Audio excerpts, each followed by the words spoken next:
Simon & Schuster Audio presents This Day, a novel by Blanka Lipińska. Translated by Philip Sporczyk. Read by Maya Starling with Sebastian York.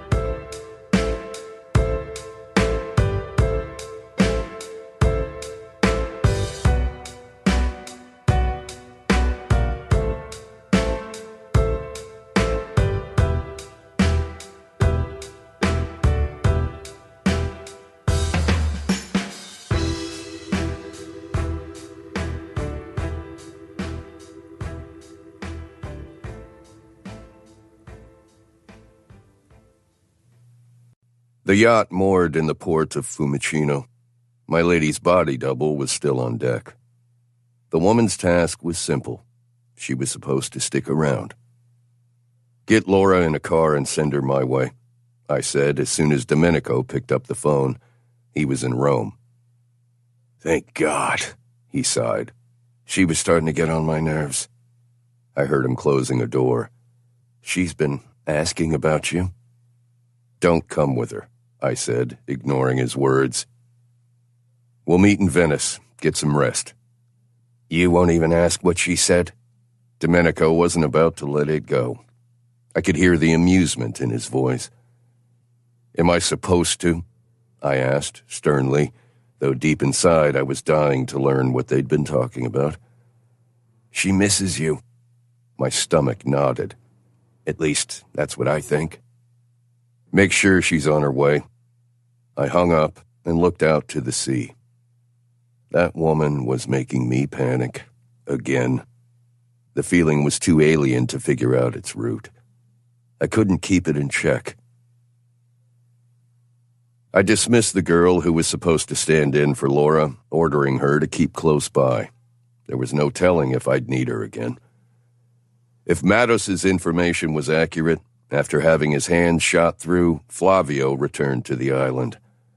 So far, all was quiet, as if the Nostro debacle hadn't happened. The fragmentary intel I was getting was not enough, so I sent my men to scrounge up more data. They confirmed Mattos's version. During lunch, I had a conference call with people from the U.S. I wanted to make sure they'd be there at the Venice Film Festival. What I needed was to meet them eye to eye. There were firearms to buy if I was to continue my dealings in the Middle East, and that required my presence. "Don Torricelli?" It was Fabio, sticking his head in through the door. I raised a hand before hanging up. "Miss Beale is on board." "Let's take off then," I said, getting to my feet. I took the stairs to the top deck and glanced about. There she was, my woman, dressed like a teenager. My fists clenched. So did my jaw. Revealing shorts and a skimpy blouse were no clothes for a Sicilian mob boss's girlfriend. "What the hell are you wearing this time? You look like—" I stopped, noticing the half-empty bottle of champagne. She spun around and slammed into me, bouncing off my torso and falling to the couch. Drunk again, I thought. "I look however I want. It's none of your business," she spluttered, waving an arm. The clumsy gesture elicited a smile from me. "You left me without a word, and you keep treating me like a doll you play with whenever you feel like it." She shot out her hand and aimed a finger at me, simultaneously trying to get up again. "Well, the doll's playing solo today." She lurched forward, stumbled, and lost a shoe. "Laura," I said with a laugh, unable to keep the mirth away anymore. "God damn it, Laura." My laughter quickly turned into a growl as I saw her veering dangerously close to the deck of the yacht. I launched myself after her with a shout. "Stop!" Either she couldn't hear me or she chose not to listen. Suddenly, she slipped. The bottle fell from her hand, and a moment later, Laura bumped into the railing and tumbled down into the sea. Oh, fuck no. I started running. I kicked my shoes off and threw myself after her, diving into the water. We were lucky the Titan was at its lowest speed. and Laura fell to the starboard instead of back where the engines were. A moment later, she was in my arms. Fortunately, Fabio saw the entire thing and immediately stopped the boat. He threw me a lifeline and yanked us both back to the yacht. Laura wasn't breathing. Frantically, I started giving her CPR. All the pressing and breathing into her mouth wasn't doing any good. Breathe, God damn you. I was losing her. I kept pressing her chest harder and breathing the air into her lungs faster and faster. Breathe, I called out in English, irrationally thinking that maybe she'd do as I asked if she heard a language she understood. Suddenly, she gasped for air and threw up. I stroked her cheek, staring into her half-conscious eyes as they tried to focus on my face. I took Laura in my arms, picked her up, and headed toward our cabin. "Should I call a doctor?" Fabio asked. "Yes, send a helicopter." I had to take Laura below deck and make sure she was all right.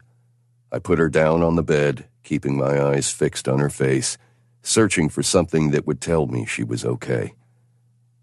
"What happened?" she whispered. I nearly fainted. My head throbbed and my heart was pounding like crazy. I knelt by the bed, trying to calm my nerves down. "You fell from the deck. Thank God we weren't going faster and that you fell to the side of the boat. Still, you nearly drowned. God damn it, Laura. I feel like killing you myself now.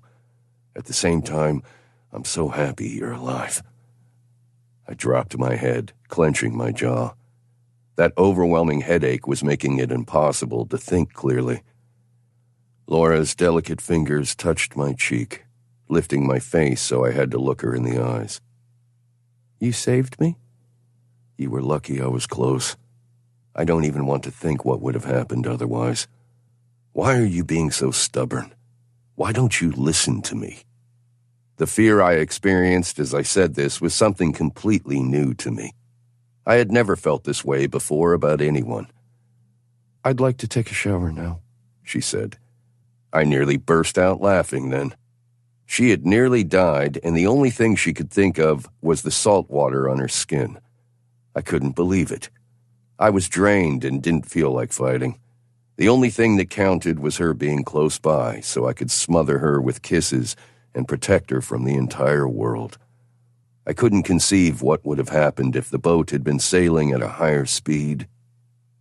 Automatically, I offered to wash her, and she didn't protest, so I went to the bathroom to turn the tap on before walking back to the room to help her undress. I was focused and wasn't really thinking about what I was about to see.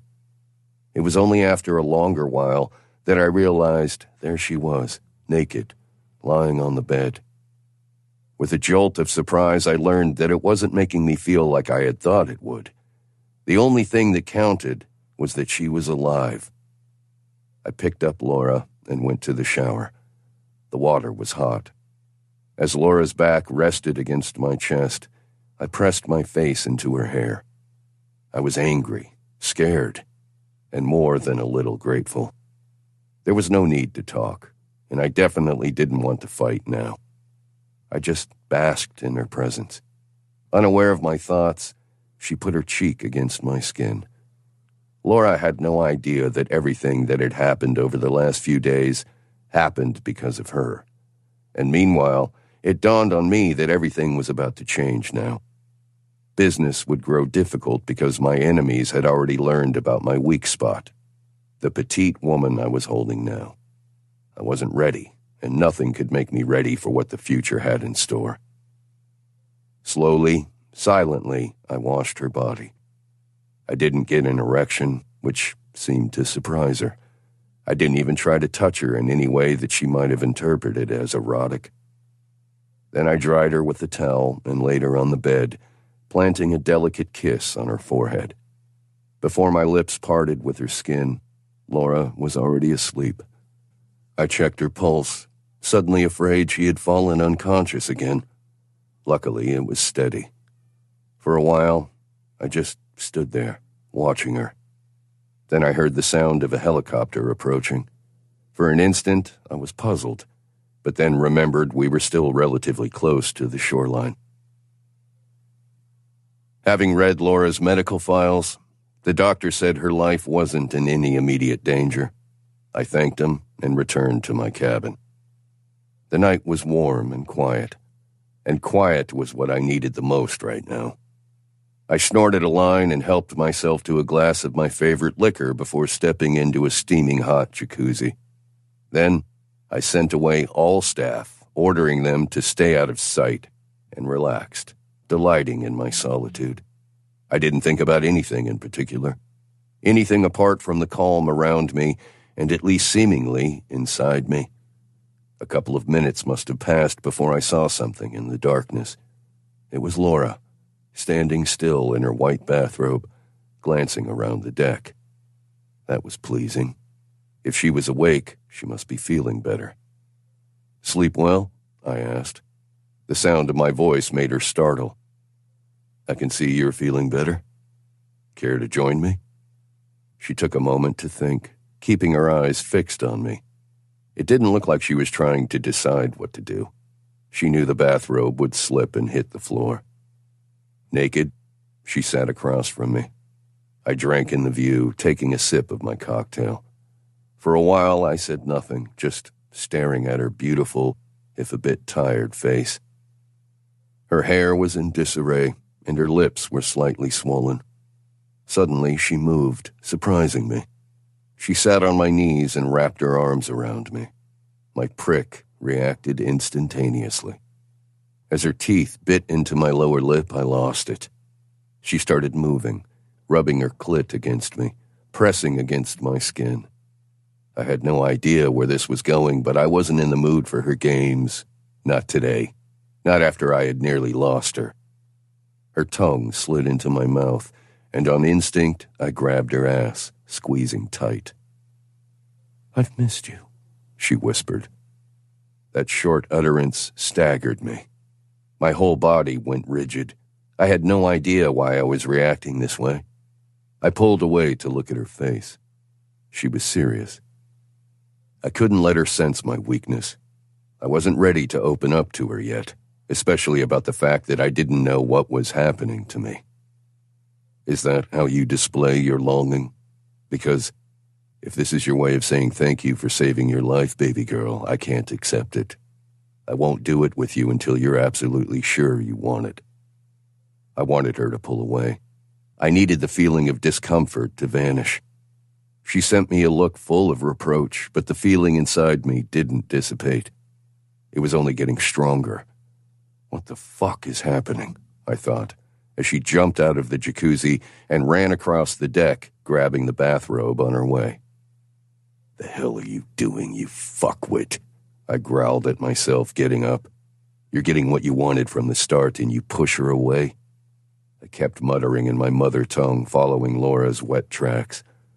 My heart was pounding, because deep down, I knew what would happen when I found her. I noticed her slipping into my cabin and smiled. This was no accident. I went inside and saw her standing with her back turned to me, trying to find the light switch. Suddenly, the lights went on and I saw her spin around, startled. I slammed the door, paralyzing her with the loud bang. She knew it was me. I killed the light and approached her, untying her bathrobe with one swift pull, letting it slip to the floor. I waited patiently. I needed to be sure of what I was doing, even though for the first time in my life I had no idea. I started to kiss her, and she kissed me back, passionately. I took her in my arms and carried her to bed. She lay in front of me, the pale light of the lamp illuminating her perfect body. I was waiting for a sign. And then, there it was. She lifted her arms, crossing them behind her head, and smiled at me, as if inviting me to get inside her. "If we do it now, I won't be able to stop. You know that, right? If we cross this line, I'll fuck you whether you like it or not." "So fuck me." She sat up, her big eyes pinning me in place. "You're mine now, and I'll keep you forever," I growled in Italian, looming a few inches above her. Her eyes darkened. Lust was about to rip this lithe body apart. Her hands clasped my buttocks, and she pulled me closer. I smiled. She couldn't wait to taste me. "Put your hands on my head and punish me." Her words took my breath away. The woman who was supposed to become the mother of my children was acting like a whore. I couldn't believe she wanted to give herself to me like that. I was gleeful, but at the same time I felt fear. It was terrifying just how perfect she was. "Are you asking me to treat you like a whore? Is this what you want?" "Yes, Don Massimo." Her quiet words and her submissiveness woke the demon in me. I felt all the muscles in my body tense. I was calm, though, in control. When she asked me to just be myself, all the unnecessary emotions just went away. Slowly but surely, I pushed myself into her mouth and came nearly at the same instant as her eyes found mine. I felt my cock pressing against the wall of her throat, but I went even deeper, feeling that pressure I loved so much. I was ecstatic, and as Laura dealt with the entire length of my prick, I felt proud of her. My hips started thrusting slightly, just to see how much she'd take. She was incredible. She took it all. "If at any point you stop enjoying it, tell me. Just make sure I know you're not teasing me," I said. There was no resistance on her part. She was giving herself to me entirely. "Same goes for you," she replied, pulling away for a second. As her lips closed around my cock again, she picked up the pace. I knew she was playing with me and enjoying it. She was lascivious, trying to prove something to me. I fucked her throat and she wanted more. The thought brought me to the very edge of ecstasy. I did my best to slow her down, but to no avail. The orgasm crashed like a wave all over me. I didn't want it. Not now, not so fast. I pushed her away, heaving and trying to stem the tide of cum. Laura smiled triumphantly. That was it. I slammed her into the bed and rolled her to her belly. I couldn't watch, not during our first time. I didn't want to come again so quickly, and I knew that was what was going to happen if I saw the rapture on her face. I slipped 2 fingers inside her and realized with satisfaction that she was dripping wet. Laura moaned and writhed beneath me, and I went out of my mind again. I grabbed my cock and slowly slid it into her tight snatch. She was hot, wet, and all mine. I could feel each inch of her sex-starved pussy. I pushed myself all the way in and clung to her, freezing in place. I wanted to savor the moment. I pulled out and then pushed myself inside again, harder. My lady moaned louder, growing impatient. She wanted me to fuck her. She needed to feel it hard and fast. My hips stroked and started pounding. I fucked her as hard as I was able, and still she wanted more. She screamed, only to lose her breath an instant later. I slowed down to lift her hips, intending to see my trophy in all its glory. As her back arched, I saw the dark hole and couldn't help myself. I licked my thumb and started trailing it around her back entrance. "Don Massimo," she moaned, suddenly afraid, but didn't move an inch away. I laughed. "Don't be afraid, baby girl. We're going to get there, but not tonight." She didn't resist, and I felt glad she couldn't see the wide grin on my face. My lady liked anal. She really was perfect.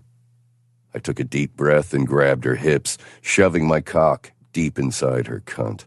And then, again and again, I fucked her hard and without mercy.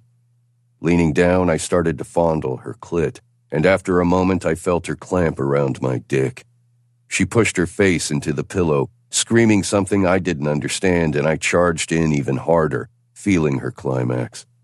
I couldn't stand not seeing her face after all. I needed to see her orgasm. I wanted to see the relief in her eyes. I turned her over and clung to her, wrapping my arms around her body, fucking her like a whore again. Then I felt her spasm rhythmically. Her eyes glazed over, her lips parted, but no sound came out. She climaxed for a long while, nearly crushing my dick with her pussy. Suddenly, her body went limp, and she fell onto the mattress. I slowed down, allowing my hips to keep gently stroking. I reached for her wrists. She was exhausted. I pinned her arms above her head. She was going to resist what I was going to do now. "Come on, my belly. I want to see it," she rasped, half-conscious. "No," I replied with a smile and started to fuck her again. I exploded. I could feel the waves of cum flood into her. This was the perfect day to conceive a baby. It was as if the whole universe wanted her to get pregnant. She fought me, trying to push me away, but was too weak to overcome my strength. A while later, I collapsed on her, sweaty and hot. "Massimo, what the hell are you doing?" she cried. "You know I don't use pills." She kept trying to free herself from my clutches, and I couldn't hide my satisfaction. "You're right. You can't trust those pills. But you have a contraceptive implant. See?" I aimed a finger at her arm. The tracker I had ordered and planted inside her was very similar in size to the contraceptive implant like the one Anna had. That's why I knew she'd fall for it.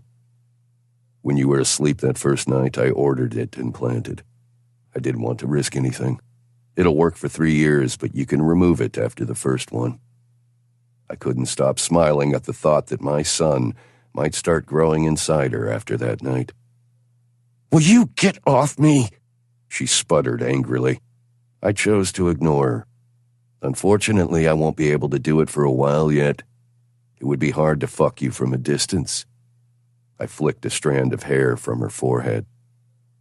"When I saw your face for the first time, I didn't desire you. I was terrified by that vision. With time, when your portraits were all around my house, I began to notice the details of your soul. You have no idea how perfectly they reflect the real you. You and I are so alike, Laura.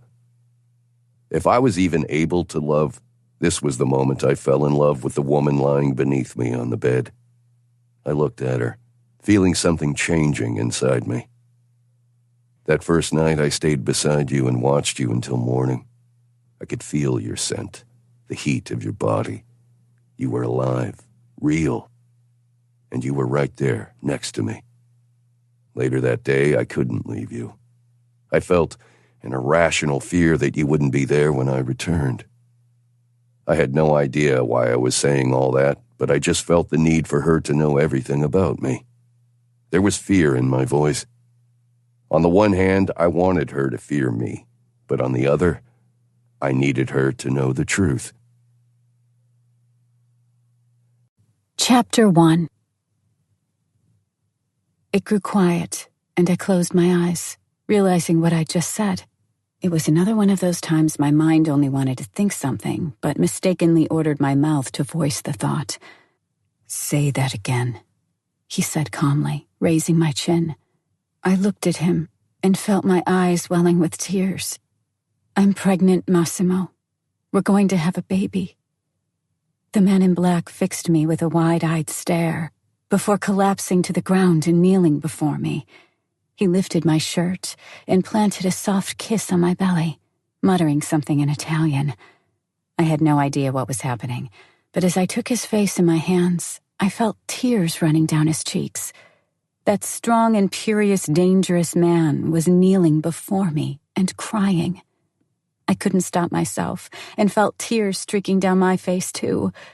We froze for a long while, allowing ourselves to take in the new circumstances. The man in black rose from his knees and kissed me passionately on the lips. "I'll buy you a tank," he said, "and if that's not enough, I'll dig a bunker myself. I promise you I'll protect the two of you, even if I'll have to pay with my own life." He said, "You too," I thought, and broke down again. "Hey, baby girl, it's all right." I wiped away the tears with the hem of my sleeve. "Those are tears of joy," I said, making my way to the bathroom. "I'll be just a minute." When I returned, Massimo was sitting on the bed with nothing but his boxers on. Then he got up and crossed the distance between us to plant a kiss on my forehead. I'll take a shower. Don't go anywhere. I lay down, snuggling against the pillow and analyzing what had happened. I hadn't been aware the man in black was even capable of crying, least of all out of joy. A few minutes later, the door to the bathroom opened and he appeared in the doorway, naked and dripping with water. Slowly he made his way to the bed, allowing me to drink in the sight of him before lying down next to me. "When did you find out?" he asked. "On Monday, when I got my blood tested." "Why didn't you tell me before?" "I didn't want to tell you before your trip. Besides, I needed to come to terms with it myself." "Does Olga know?" "Yes, and your brother, too." Massimo frowned and rolled to his back. "Why didn't you tell me Domenico and you were family?" I asked. He took a moment to think, biting on his lip. "I wanted you to have a friend, someone close, who you'd trust. If you knew he was my brother, you would have acted differently. Domenico knows how valuable you are to me. I wouldn't have anyone else taking care of you when I was gone." It made sense, I thought. I wasn't mad and didn't hold anything against him. "So, are we calling off the wedding?"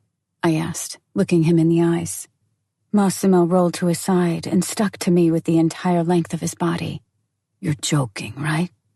The child needs to have a full family. And the family is 3 people, remember?" He started to kiss me, gently. "What did the doctor say? Did you ask him if we can?" I laughed and slid my tongue into his mouth. He moaned and crushed my lips in a passionate kiss. "Yeah, I'll take it as a yes," he rasped, pulling away from me. "I'll be gentle, I promise." He reached out to the nightstand and turned off the TV, plunging the room into complete darkness. His hand shot out and snatched the sheets from me, tossing them to the ground, before it slid beneath my blouse and pulled it off. Massimo's hands explored my body, gently touching my face, before trailing down and clamping onto my breasts and squeezing. His head followed his hands as he pinched my nipple between his teeth and sucked. A strange feeling overcame me, a kind of pure ecstasy that I'd never felt before when someone did that. Massimo didn't rush it. He took his time, savoring the different areas of my body. His lips flew from one nipple to the other, only to venture back to my face, kissing me passionately on the mouth. I could feel his cock swelling slowly as it rubbed against me with each motion of his body. A while later, I started growing impatient. Horny and starved of his attentions, I took over the initiative. I wanted to have him. Right now. I lifted myself a fraction, but the man in black predicted my movement and pinned my shoulders to the bed. "Come to me," I whispered, squirming beneath him. I felt rather than saw his triumphant smirk. He knew how much I wanted him. "I'm only just beginning, baby girl." Massimo's lips trailed slowly down my skin, starting with the neck, passing my breasts and my tummy to finally end up where they should have been from the very beginning.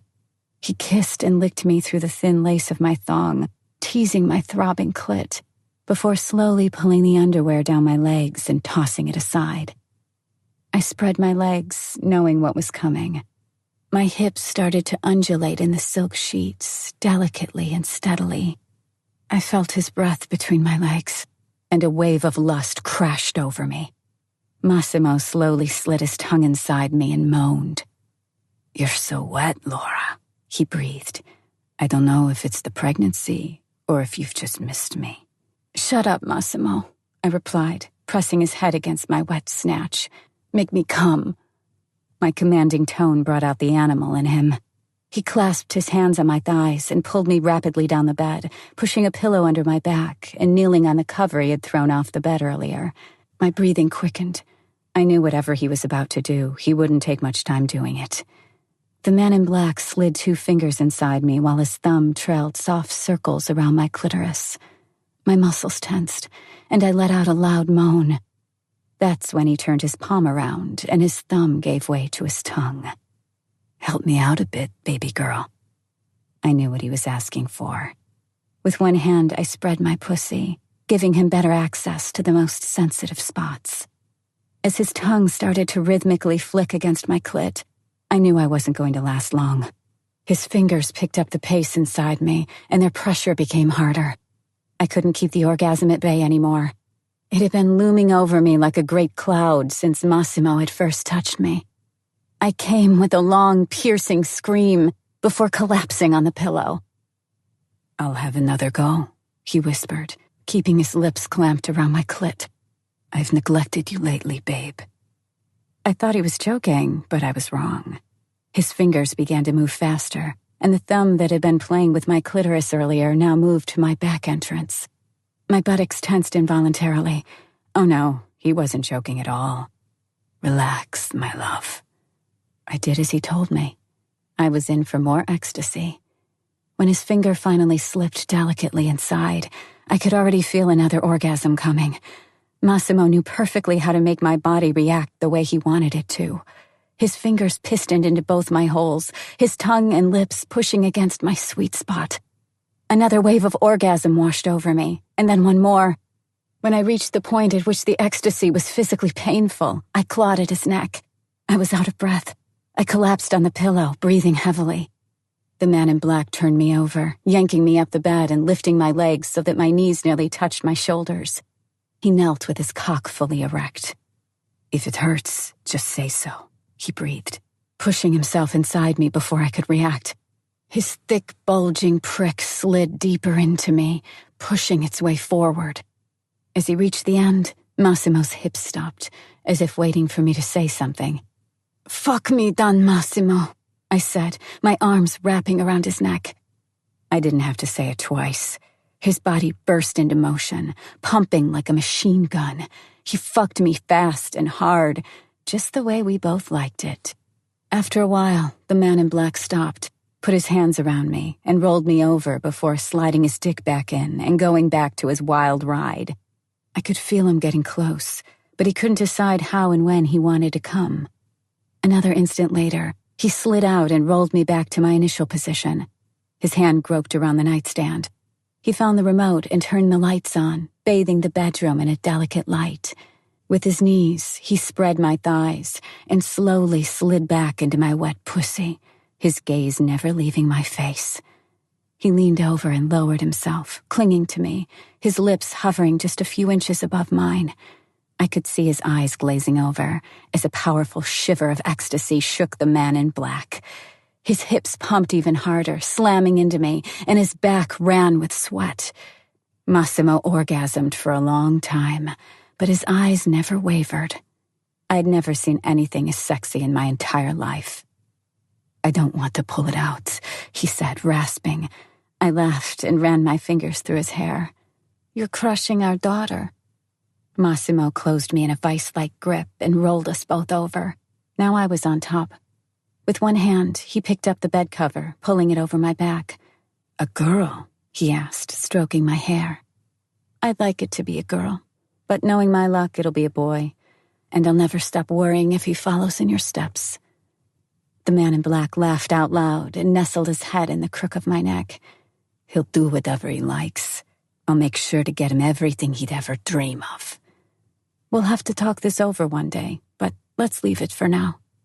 Massimo said nothing for a while, only tightening his embrace. Finally, he ordered, "Go to sleep now." I'm not sure how long I slept. When I opened my eyes, the first thing I did was grab my phone. God damn it, it was noon. Who sleeps this late? I turned my head, searching for the man in black, but the space beside me on the bed was empty. Why wasn't I surprised? For a while, I stayed in bed, slowly shaking off the sleep, before I got up and went to the bathroom. If Massimo was back, I needed to look my best, better than I had for the last couple of days. But of course, without actually revealing that I had done anything to make myself up. I wanted him to believe I woke up this pretty. I accented my eyes and brushed my newly cut hair. Then I rummaged through the wardrobe and found a pair of denim shorts, a bright sweater, leaving one shoulder bare, and a pair of beige emus. As long as I could show off my body and it was still warm outside, I would dress however I liked. I met Domenico in the corridor. "Oh, hi. Have you seen Olga?" "She woke up a moment ago.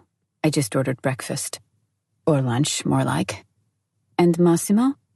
"He left early in the morning, but he should be back any time now. How are you feeling? I leaned against a door frame and smiled playfully. Oh, just perfect. Wonderful. Domenico raised his hand and waved me off. Yada yada. My brother was just as bubbly. I'm asking if anything hurts. I've booked you another visit to the cardiologist and the gynecologist. You should be at the clinic by 3. Thanks, Domenico, I said, leaving him on my way to the garden. The day was warm, and the sun shone through the cloud cover. Olga was sitting by the table reading a newspaper. Passing her by, I planted a kiss on the top of her head before taking a seat in an armchair. What's up, bitch? She greeted me, sending me a glance through her shades. What's with the smug face? They gave you the same pills I had? I totally blacked out. Only just got up. Think that doc has more of those? I got something way better, I replied, raising my brows with a meaningful smirk. Olga took her sunglasses off and put the paper down, staring at something behind me. All right, tits up. Massimo's back. I turned in my chair and saw the man in black appearing through the door, making his way toward us. I felt hot all of a sudden.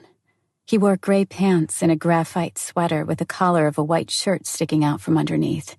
He had one hand in his pocket, while the other held a cell phone to his ear. He was breathtaking, godly, and most important, mine. Olga watched Massimo closely as he stopped near the edge of the garden, talking over the phone and staring out to the sea. I bet he fucks like a god, she mused, shaking her head. I raised a cup of tea to my lips, keeping my eyes on the man in black. Want me to tell you just how good he is? No need.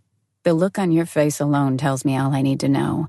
Besides, a guy like that pretty much guarantees satisfaction, eh? I felt glad her humor was back and that she'd decided not to talk about what had happened yesterday. I needed to keep it out of my head, too. Otherwise, I might have gone mad. Massimo ended the call and approached the table with a stony expression. Good to see you, Olga. Thanks for inviting me, Don Massimo. It's very kind of you to let me accompany Laura during her big day. Massimo grimaced, while I kicked Olga in the shin under the table. What's with the kick? She asked, genuinely baffled. It is an honor. Not even your parents are here, are they? She took a breath, apparently intending to continue, but suddenly reminded herself that I was supposed to keep my nerves under control. How are my girls? The man in black changed the subject, bending over me and planting a kiss on my tummy and then my lips. That only disconcerted Olga. You told him? She burst out in Polish. I thought he just got back. I did. He returned last night. Well then, now I know why you're in such a good mood. Nothing like a good fuck, especially after popping a bunch of tranquilizers. She nodded her head knowingly and got back to skimming through her paper. Massimo took his place at the head of the table and turned his head to me. When are we going to see the doctor? What do you mean, we? I'm going with you. I'm not sure I'd like that. I grimaced at the image of him accompanying me to the gynecologist. The doctor is a man. I'd like him to stay alive a bit longer. Do you even know what an OB/GYN exam looks like? Olga spat out her coffee. If Domenico chose him, he's the best at what he does. Besides, I can wait outside if you prefer. No way, Massimo. There's a special screen. Olga chimed in, putting her newspaper down. You'll have the time of your life. Want another kick? Just say a word. I hissed at her in Polish. Can you two speak English? The man in black growled. When you speak Polish, I get the feeling you're laughing at me. Domenico appeared out of the blue to diffuse the situation. He sat down in the last free chair. I need your help, Olga, he said. Would you come with me, please? I raised an eyebrow, turning to the young Italian. Keeping secrets from me? Nope, Olga replied, and then turned to Domenico, saying, Sure I would, when our little lovebirds go to the doctor. Not as if I have anything better to do anyway. Brother, Domenico's eyes moved to Massimo. Can I officially congratulate you now? Massimo's stare grew less hostile, and a slight smile illuminated his face. Domenico got up and walked over to his brother, saying something in Italian. The two men embraced, patting each other's backs. It was a new and heartwarming sight for me. The man in black sat back down and took a sip of his coffee. I have something for you, baby girl, he said, placing a small black box on the table. I hope this one will be luckier. I sent him a quizzical look, but took the little box and opened it. Immediately, I slumped back in my chair, shocked. Olga took a look above my shoulder and whistled in appreciation. A Bentley. Pretty cool.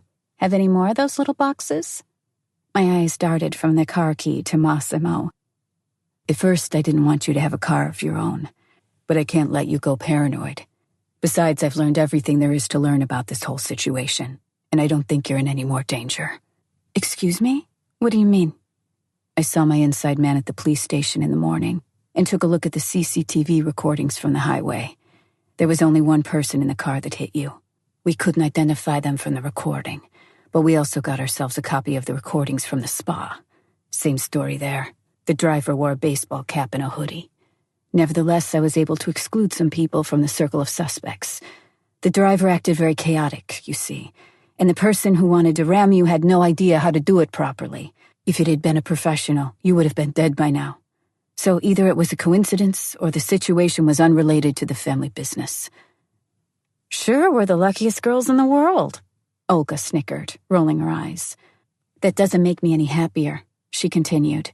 One day I'll have to leave her here with you. I hope nothing happens to her while I'm away. Otherwise, even your horde of goons won't protect you from me. Massimo couldn't hide his amusement at that. Domenico, on the other hand, looked utterly dumbfounded, staring at my personal protector. That temperament must be a Polish thing, Massimo, he said. I gave Olga a smooch on the cheek and stroked her hair, laughing. The table was piled with all kinds of delicacies. The four of us got to eating. Uncharacteristically, I had a great appetite and wasn't feeling nauseous today. All right, boys, I said, putting my fork down. How about you two tell us something about your brotherly relationship? Did you have fun pretending to be boss and underling? The brothers exchanged glances, unsure of who should begin. It wasn't exactly pretending, Domenico said finally. As the head of the family, Massimo is actually my boss. Though, of course, first and foremost, he's my brother. Family comes first, you know. But he's the Don, so I owe him a kind of respect that goes beyond what you feel toward relatives. He propped his elbows on the tabletop and leaned forward. Besides, we only found out we're brothers a couple years ago, when our father died. When I was shot, I needed blood, the man in black cut in. And when our blood test came in, it turned out we were genetically related. Then after I recuperated, we decided to get to the bottom of this and found out that we were half-brothers. Domenico's mother is my mom's sister, and we have the same father. Wait a minute, Olga chimed in. Doesn't that mean your old man banged both sisters? The men frowned, adopting similar expressions. If you put it as colloquially as you did, Massimo said flatly, then yes, that's what happened. An awkward silence fell over us all. Anything else you'd like to know, Laura? The man in black asked, keeping his eyes on Olga. Since we're among family, I said, let's pick a name for the baby to diffuse the tension a bit. Henrik, Olga called out. A beautiful name, a king's name. Domenico frowned as he and Massimo tried pronouncing the Polish name. Nah, I don't like it, I shook my head, and I'm still convinced it's going to be a girl. 3 seconds later, an argument was already raging, and I started to regret trying to change the subject in the first place. Olga was yelling, and Massimo calmly rebuffed her arguments. They didn't need me, it seemed. Observing the exchange, I realized that until Olga accepted I was happy and safe, her war with the man in black wouldn't end. She'd just keep whipping him up and gauging his reactions. I got up and planted another kiss on her head. I love you. Olga trailed off at that, growing silent again. I crossed the patio and kissed Massimo, long and passionate. We love you, I said. Now, I'm off to the clinic. Don't want to be late. I snatched the black box from the table and left. Massimo excused himself and stood up, launching himself after me and catching up in no time. He wrapped his arm around my shoulders. Do you even know where I parked the car, baby? Or were you planning to go on a treasure hunt? I jabbed an elbow into his gut with a laugh, and he led me to a part of the garden that I'd never visited before. It sat behind the house. It was covered in deep shade and had no view of the sea, so I'd never even thought about going there. When we reached the place, I saw a large single-floor building set into the mountainside. The gate lifted, and I realized the garage, or rather the hangar, was indeed carved into the mountain. There were dozens of cars inside. I froze, shocked. Who needs that many cars? You drive them all? I've driven all of them at least once, yes. They were a hobby of my father's. He collected them. My eyes focused on the line of motorcycles by the wall, and I edged closer. Oh, I love this one, I said, running a hand along the curves of a Suzuki Hayabusa. 4 cylinders, 6 gears, and crazy torque. I squealed with delight. Hayabusa means peregrine falcon in Japanese. It's the fastest animal in the world. It's wonderful. Massimo kept a step behind, listening to me with a look of surprise. Forget it, he barked as I finished, pulling me toward the exit. You'll never, ever ride a bike. I'm being serious. I snatched my hand away and sent him a furious glare. Who are you to tell me what to do? The man in black turned to face me and clasped his hands around my cheeks. You're pregnant with my child. When it's born, you'll be my baby's mother. He stressed the word my, keeping his eyes fixed on mine. I will not risk losing you or the two of you. So forgive me, but I will tell you what to do. His finger pointed at the bikes. I will get rid of those. This isn't about your skills or your care or the lack of it. You just can't be entirely safe on the road. Things happen. I had to agree with that. I didn't like it, but he was right. I wasn't only responsible for myself anymore. Looking into his cold, angry eyes, I put my hands on my belly and gently stroked it. The gesture seemed to calm him down. He put his palms over mine and leaned his brow against my own. I didn't have to say anything. I understood, and he knew what I felt and what I thought. Please don't be stubborn, Laura. At least not without a good cause. And let me take care of both of you. Now come with me. There was a black Bentley Continental parked by one of the gates. The muscular coupe had nothing in common with the bulky Porsche that I had driven last time. You told me I wouldn't get a sports car. I changed my mind. Besides, I'm going to strap it with a speed limiter. I paused, confused, sending him a wary glance. You're joking, right? Massimo grinned at that. Of course I am. The Bentley doesn't offer anything like that. He raised his brows, amused. But it's very safe and very fast. I've chosen it for you after some consultations. It's simpler than the Porsche and much more elegant. And it has a lot of interior space, so your belly will fit without any issue. Do you like it? I like the Hayabusa, I grumbled, pouting. Massimo shot me a warning glare and opened the driver's door. Surprised that he was allowing me to drive, I got inside.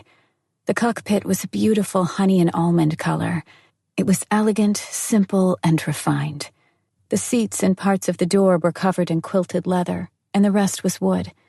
With a start, I discovered that it wasn't really a typical coupe inside. It was a large 4-seat car. Still looking around, dazzled by the luxury of the interior, I heard Massimo getting comfy in the passenger seat. You like it? He asked. Well, I guess I can live with it, I replied sarcastically. On the way to the clinic, Massimo gave me a crash course in using the various functions of the car, and after 20 minutes or so, I became a Bentley driving expert. Massimo was calm and disciplined at the doctor's office. He listened to the gynecologist and asked questions, all of them rational and insightful. During the examination, he left the room, explaining that he wanted me to feel as comfortable as possible. Just as I thought, yesterday's accident hadn't impacted my health in any way, nor had it hurt the child inside me. The cardiologist confirmed that I was okay and that my heart was as good as it got, considering the circumstances. He prescribed me some drugs I was supposed to take whenever I felt under the weather.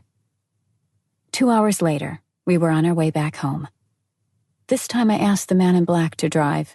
Those visits at the clinic were a bit taxing on my nerves, and I didn't want to take any unnecessary risks. Luca, Massimo said suddenly, keeping his eyes on the road. I'd like our son to have my grandfather's name. He was a great and wise Sicilian. You would have liked him. A charming and intelligent man. Truly ahead of his time. It was his idea to send me to university instead of allowing me to play around with guns. I mulled the name over for a while, finally deciding I liked it. The only thing that counted for me was the baby to be healthy and have a chance at a normal childhood. It's going to be a girl. You'll see. Massimo's lips spread in a shy smile, and his hand landed on my knee. So we're going to name her Eleanor Claire, like our mothers. Do I have a say in this at all? I asked. Nope, I'll get the birth certificate sorted out while you're recovering. I shot him a stormy glare and punched him on the shoulder. What? He laughed. It's tradition. The head of the family decides about everything. And I've made up my mind. Oh yeah? How about I tell you some Polish traditions? First of all, we castrate the husband after the first son is born, so he doesn't cheat on his wife. That would mean I'd keep my privates for some time yet, since you're saying our first child is going to be a girl. You're unbearable, I said, shaking my head. We drove down the highway at a leisurely pace. I delighted in the beautiful view of Mount Etna, crowned with a tall plume of smoke. Suddenly, Massimo's cell chimed, trying to connect to the car's speaker. The man in black shot me a look and said, I need to take this. It's Mario. The consigliera had a habit of interrupting our more intimate moments, but I knew how important he was for the family business, so I had nothing against it. I waved a hand dismissively. Listening to Massimo talk in Italian was a pleasure. He sounded very sexy, and it always turned me on. A couple of minutes into the conversation, I was beginning to feel bored. That's when an idea came to my head. I placed a hand on Massimo's thigh and moved it slowly toward his crotch. My fingers stroked him delicately through the fabric of his pants. The man in black didn't react in any way to my attentions, so I decided to go a step further. I unzipped his pants and discovered he wasn't wearing any underwear. I purred and licked my lips, pulling his manhood out through the opening. Massimo shot a glance down, then at me, but didn't stop talking. The mock indifference was a challenge. I unbuckled the seatbelt and slid the clasp into the socket behind me until it clicked into place. I didn't want the car's beeping alarm to distract my man from his conversation. Massimo changed lanes and slowed down. He grabbed the steering wheel with his left hand, while his right wrapped around the passenger seat. He was making space for me. I bent down and took his cock in my mouth, sucking. The man in black inhaled sharply. I lifted my head and whispered in his ear, I'll be quiet, but you don't have to. Please don't interrupt on my account. I planted a kiss on his cheek and went back to playing with his dick. Each moment it was growing harder in my mouth. I noticed my attentions were making it difficult for him to keep a neutral tone of voice. I picked up the pace, my hand joining in the fun. A moment later, I felt Massimo's hand landing on top of my head and pressing down, pushing my mouth over his cock. I wanted him to come. It was one of the best blowjobs I had ever given, period. Massimo's hips trembled, and I heard his breath quickening. I didn't care if we were seen. I was turned on and wanted to satisfy him. Nothing else counted. An instant later, Massimo said ciao and hung up. The car drove off the road abruptly and stopped, tires screeching. The man in black unbuckled his seatbelt and grabbed me by the hair with full force. He pushed his prick into my throat, groaning loudly, his hips pumping. You're acting like a whore, he hissed. But you're my whore. It aroused me when he was so vulgar. I loved his dark side. In bed, it was an undeniable asset. I moaned, clamping my lips over his penis and allowing him to treat my mouth like a plaything. As he felt the pressure of my lips, his moans became even louder. A moment later, a wave of semen flooded my throat. I swallowed each and every drop of the spurting cum. When he was done, I licked him clean before putting it back into his pants and zipping them up. I leaned back in the passenger seat and wiped my mouth with the sleeve. Are we going or what? I asked, keeping my expression neutral. For a while, Massimo sat silently with his eyes closed, head leaned back. Then he turned to me, fixing me with a lustful gaze. Was that a punishment or a reward? He asked. Only a whim. I was bored and decided to give you a blowjob. He smiled, lifting his eyebrows and shaking his head in disbelief, and stepped on the accelerator. You're the perfect woman, he said, speeding down the highway. Sometimes you make me furious, but I couldn't imagine being with anyone else. Good for you, then. We're in for at least half a century together. Chapter 2.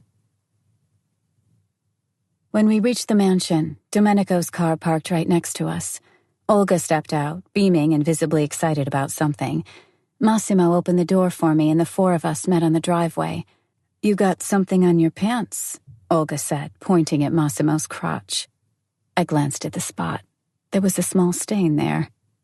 We had ice cream, I explained with a silly grin. Olga chuckled, passing me on the way to the house. Or at least you did, she said. I lifted my brows, nodding, and followed her. After a while, we reached the bedroom and collapsed on the gigantic bed. I could really use a good fuck right now, said Olga, disarmingly honest. And watching Domenico doesn't help. He's so charming and... She broke off, looking for the right word. Italian. I think he's into pussy licking. And that slim butt of his. I like butts like that.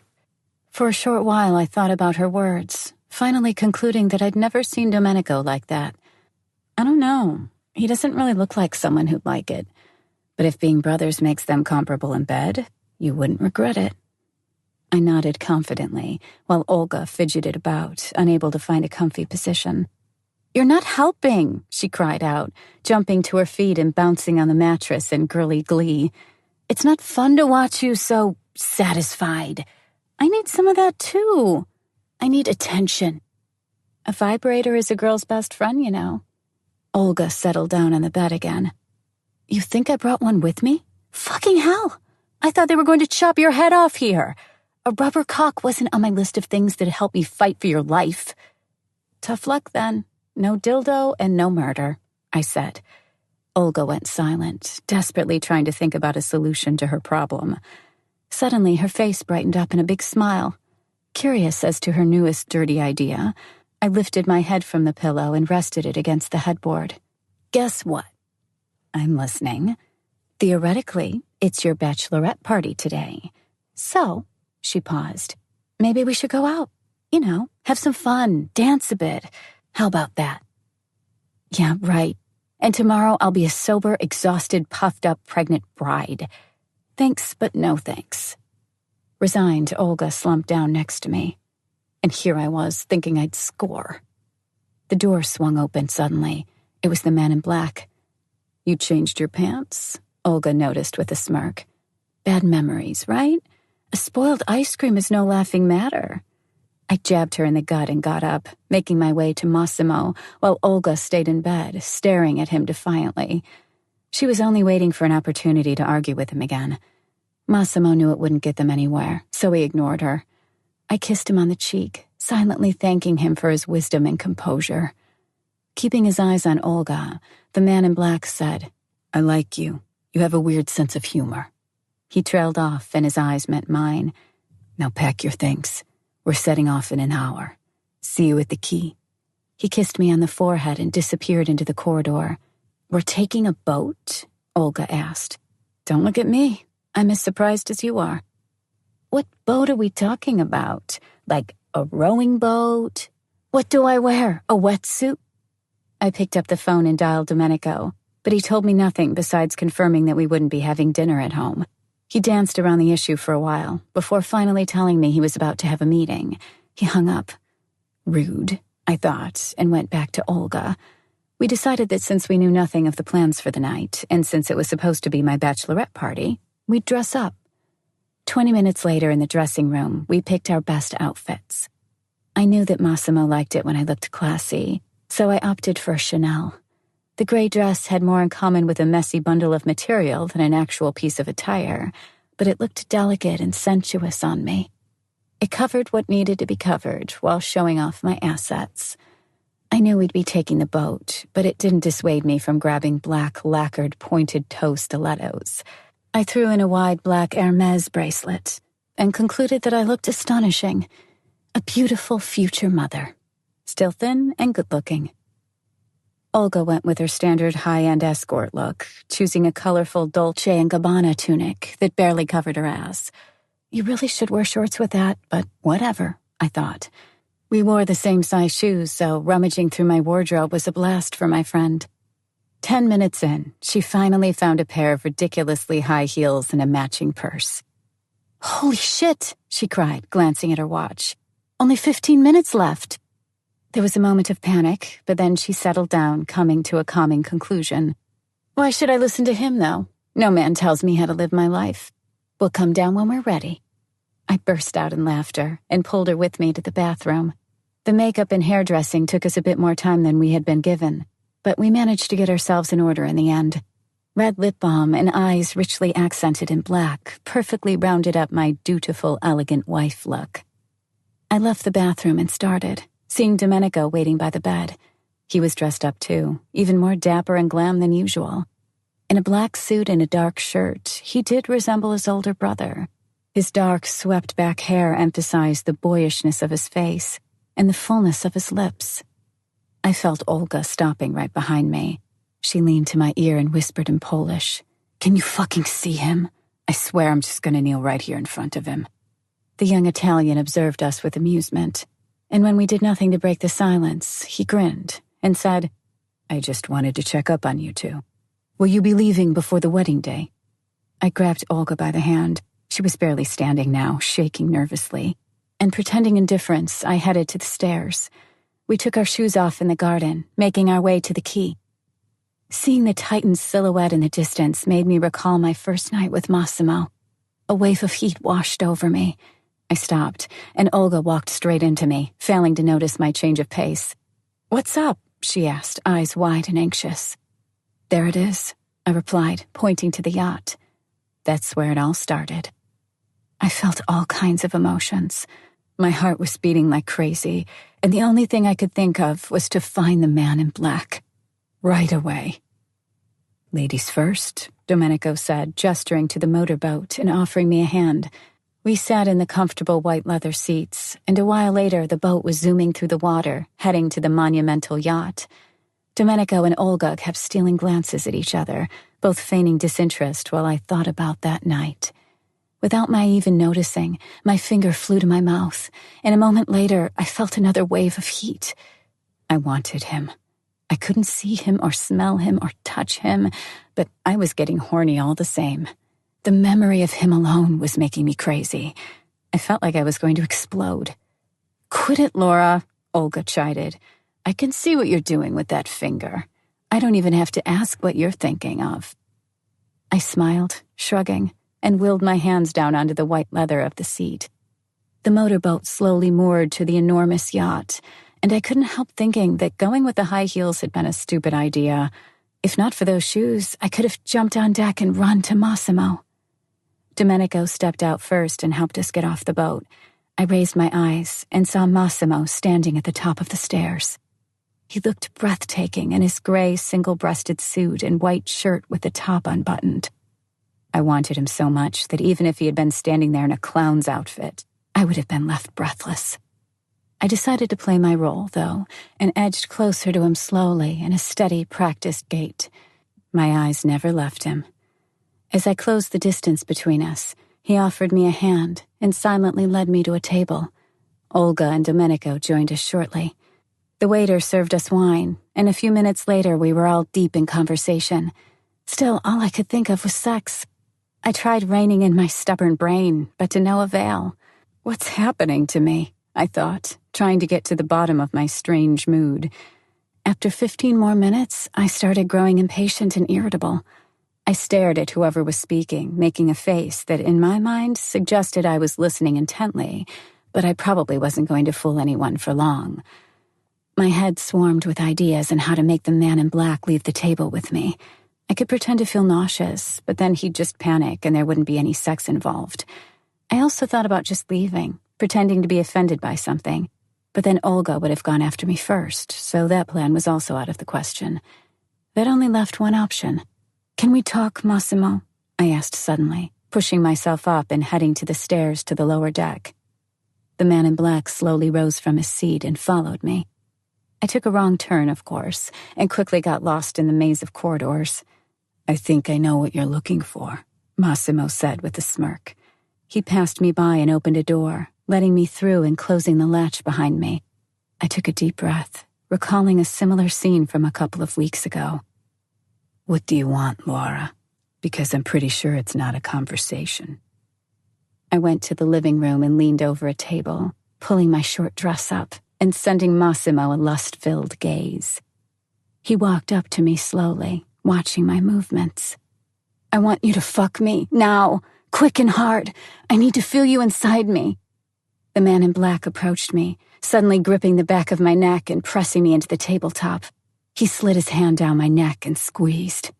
"Open your mouth," he commanded, and then slipped 2 fingers past my lips. When they were wet, he pulled them out and pushed them beneath the lace of my panties, rubbing at my pussy.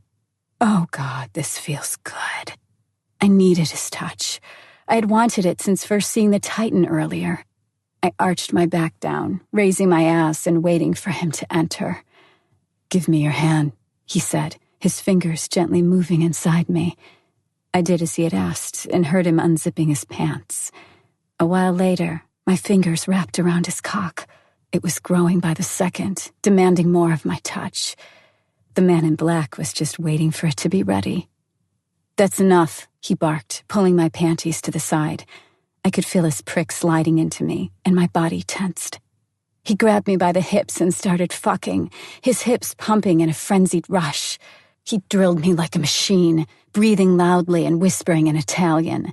2, maybe 3 minutes, I came. And then 2 more times. When he decided I'd had enough and my body slumped to the table, he slid out. "Kneel," he breathed, grabbing his dick with one hand.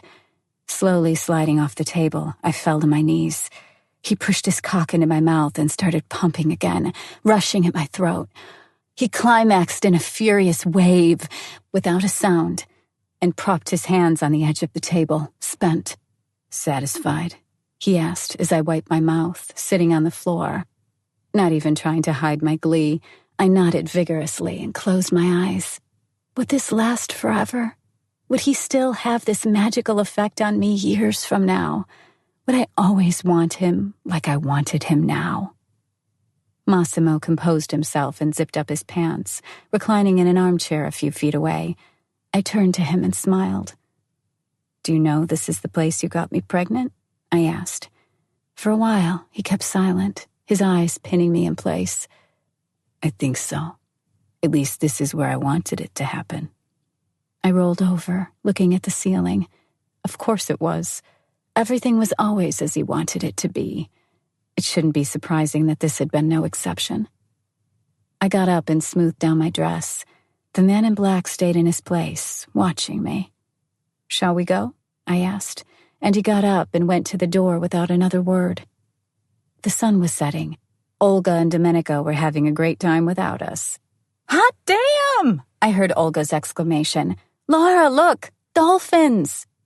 The yacht was slowly making its way across the sea, flanked by pods of those majestic mammals. I took my shoes off and edged closer to the railing.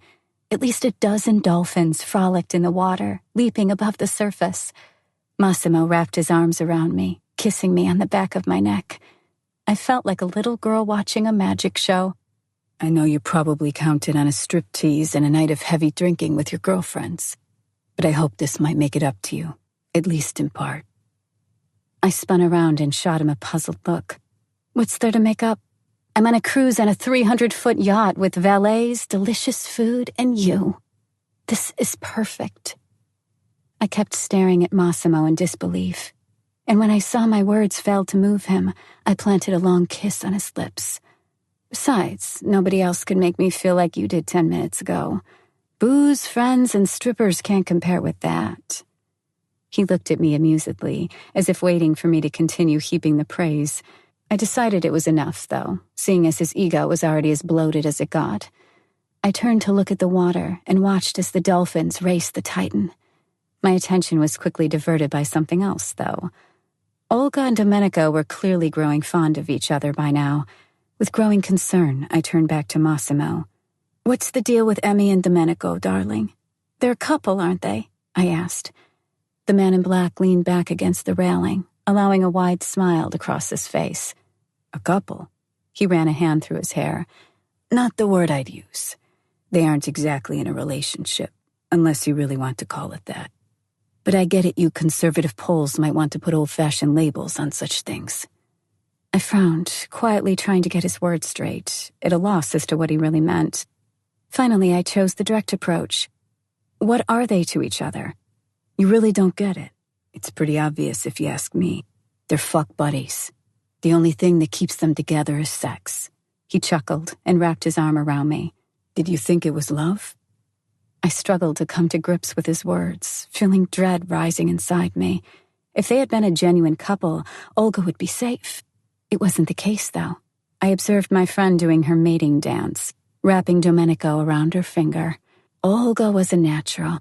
The Italian reacted just like she needed him to. She wanted him, and when she had her eyes on something, she got it. In this, she and Don Torricelli were very much alike. My thoughts trailed back to our last conversation before setting off on the Titan. I had an inkling as to how the evening was going to end for those two. "Massimo," I said, "is there a chance that they're not going to end up in bed together?" "If my brother has his sights on her, I can't see it going any other way," he replied. "But they're both consenting adults and can decide for themselves. Not our business, if you ask me." Not our business. You don't know what it's like when Olga wants something. Olga's voice broke me out of my reverie. "Let's go for a swim." "Are you out of your mind?" I barked in Polish. "What are you even doing? You want to get stuck in the same shit I'm in?" That stopped her in her tracks. She looked puzzled. "I can see what you're doing. Wanting to fuck him is one thing, but treating it as a challenge, that's another story." Olga kept quiet for an instant, before bursting out in laughter and squeezing me in a tight hug. "Lori, dear, I'm going to fuck him whether you like it or not. Now stop worrying about everything." I shook my head and sent her a probing look. She knew what she was doing. All her actions were practiced. Well, I thought, I let her do stupid shit all the time. This wasn't her first rodeo, but she was going to regret it all the same. Olga wasn't one to suffer from a broken heart. However, she often cried when she lost something she hadn't had the time to fully appreciate. "Dessert?" Domenico derailed my train of thought, motioning us to the table. "Pretty lame party," Olga muttered, heading his way. "That's what you get for partying with parents," I retorted and stuck out my tongue. We all sat down, and I started devouring the freshly served fluffy raspberry dessert. 3 portions in, I felt full and wholly satisfied. Domenico fished out a small plastic bag from a pocket in his trousers and tossed it to the middle of the table. "I'm not offering any to you, Laura, of course, but it is stag night, so—" He trailed off. I glanced at the bag filled with white powder and then at Massimo. It wasn't hard to figure out what it was, and I still remembered what happened the last time the man in black had taken cocaine. Snatching it away wouldn't change anything, though. He would have his way in the end. Domenico pushed himself up and left, only to reappear a moment later with a small mirror. He spilled the contents of the bag over it and occupied himself by dividing the powder into lines. I leaned to Massimo's ear. "Remember that if you take even a little, I won't allow you to have sex with me. And I'm not saying that to shake you down. The drugs would make their way inside me with your cum. And you wouldn't like that for your child, would you?" Having said that, I straightened up again and took another sip of my alcohol-free wine. It was delicious and tasted just like the real thing. The man in black took a moment to consider his reaction, and when Domenico offered him the mirror, he just waved it away. The younger man couldn't hide his surprise. They exchanged a few words in Italian. I watched Massimo's impassive face. As soon as they finished speaking, they both burst out in laughter. I had no idea what they found so funny, but what counted was that Massimo refused the coke. Olga wasn't as assertive and leaned over the table, crying out, "Fire in the hole!" Then she snorted 2 full lines in quick succession before snapping her head back and rubbing at her nose with appreciation. I suddenly lost all interest in partying. I didn't want to watch the events unfold. "I'm exhausted," I said, sending Massimo a glance. "Are we staying the night here or should we go back home?" He stroked my cheek and kissed me on the forehead. "Come, I'll put you to bed." Olga grimaced and waved at the waiter, signaling she needed a refill of champagne. "You're so boring, bitch," she muttered at me, pouting. I turned my head to look at her and gave her the finger. "I'm pregnant," I muttered in response. Massimo led me to our cabin and locked the door. I wasn't in the mood for sex, but the sight of the room and the sound of the lock made a shiver run down my spine. The man in black threw his blazer over a hanger and unzipped my dress. He allowed it to slowly slide down, got on his knees, and delicately pulled off my shoes. Then he grabbed a soft, dark bathrobe from the bathroom and wrapped me in it. I knew we weren't going to have sex. This was his way of showing me his love and respect. We both took a shower, and 30 minutes later, we were snuggling in bed. "Aren't you getting bored with me?" I asked him, my hand moving in circles over his chest. Before I showed up, your life must have been so much more interesting. Massimo said nothing. I raised my head to look at him. It was completely dark, but I knew he was smiling. Well, I wouldn't call it boring. Besides, I did what I did freely. Have you forgotten you've been kidnapped? He placed a kiss on the top of my head and ran his fingers through my hair, pulling me closer. If you're asking if I'd like to go back to my life before I met you, the answer is no. Just one woman for the rest of your life. Are you sure? The man in black rolled to the side and hugged me even tighter. You think I'd prefer fucking 2 girls at a time only to wake up alone in the morning? Making money stopped being a challenge a long time ago, too.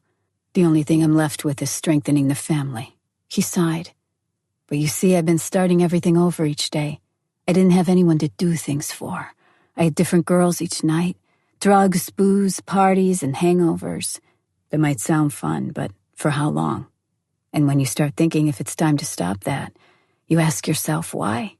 You can't be sure if it's worth it if you don't have anyone to try for. He sighed again. I changed after I was shot. Suddenly, I had another goal in my life. I don't understand your world, I whispered, kissing his ear. I'd be seriously surprised if you did, baby girl, he replied. Whether you want it or not, everything changes.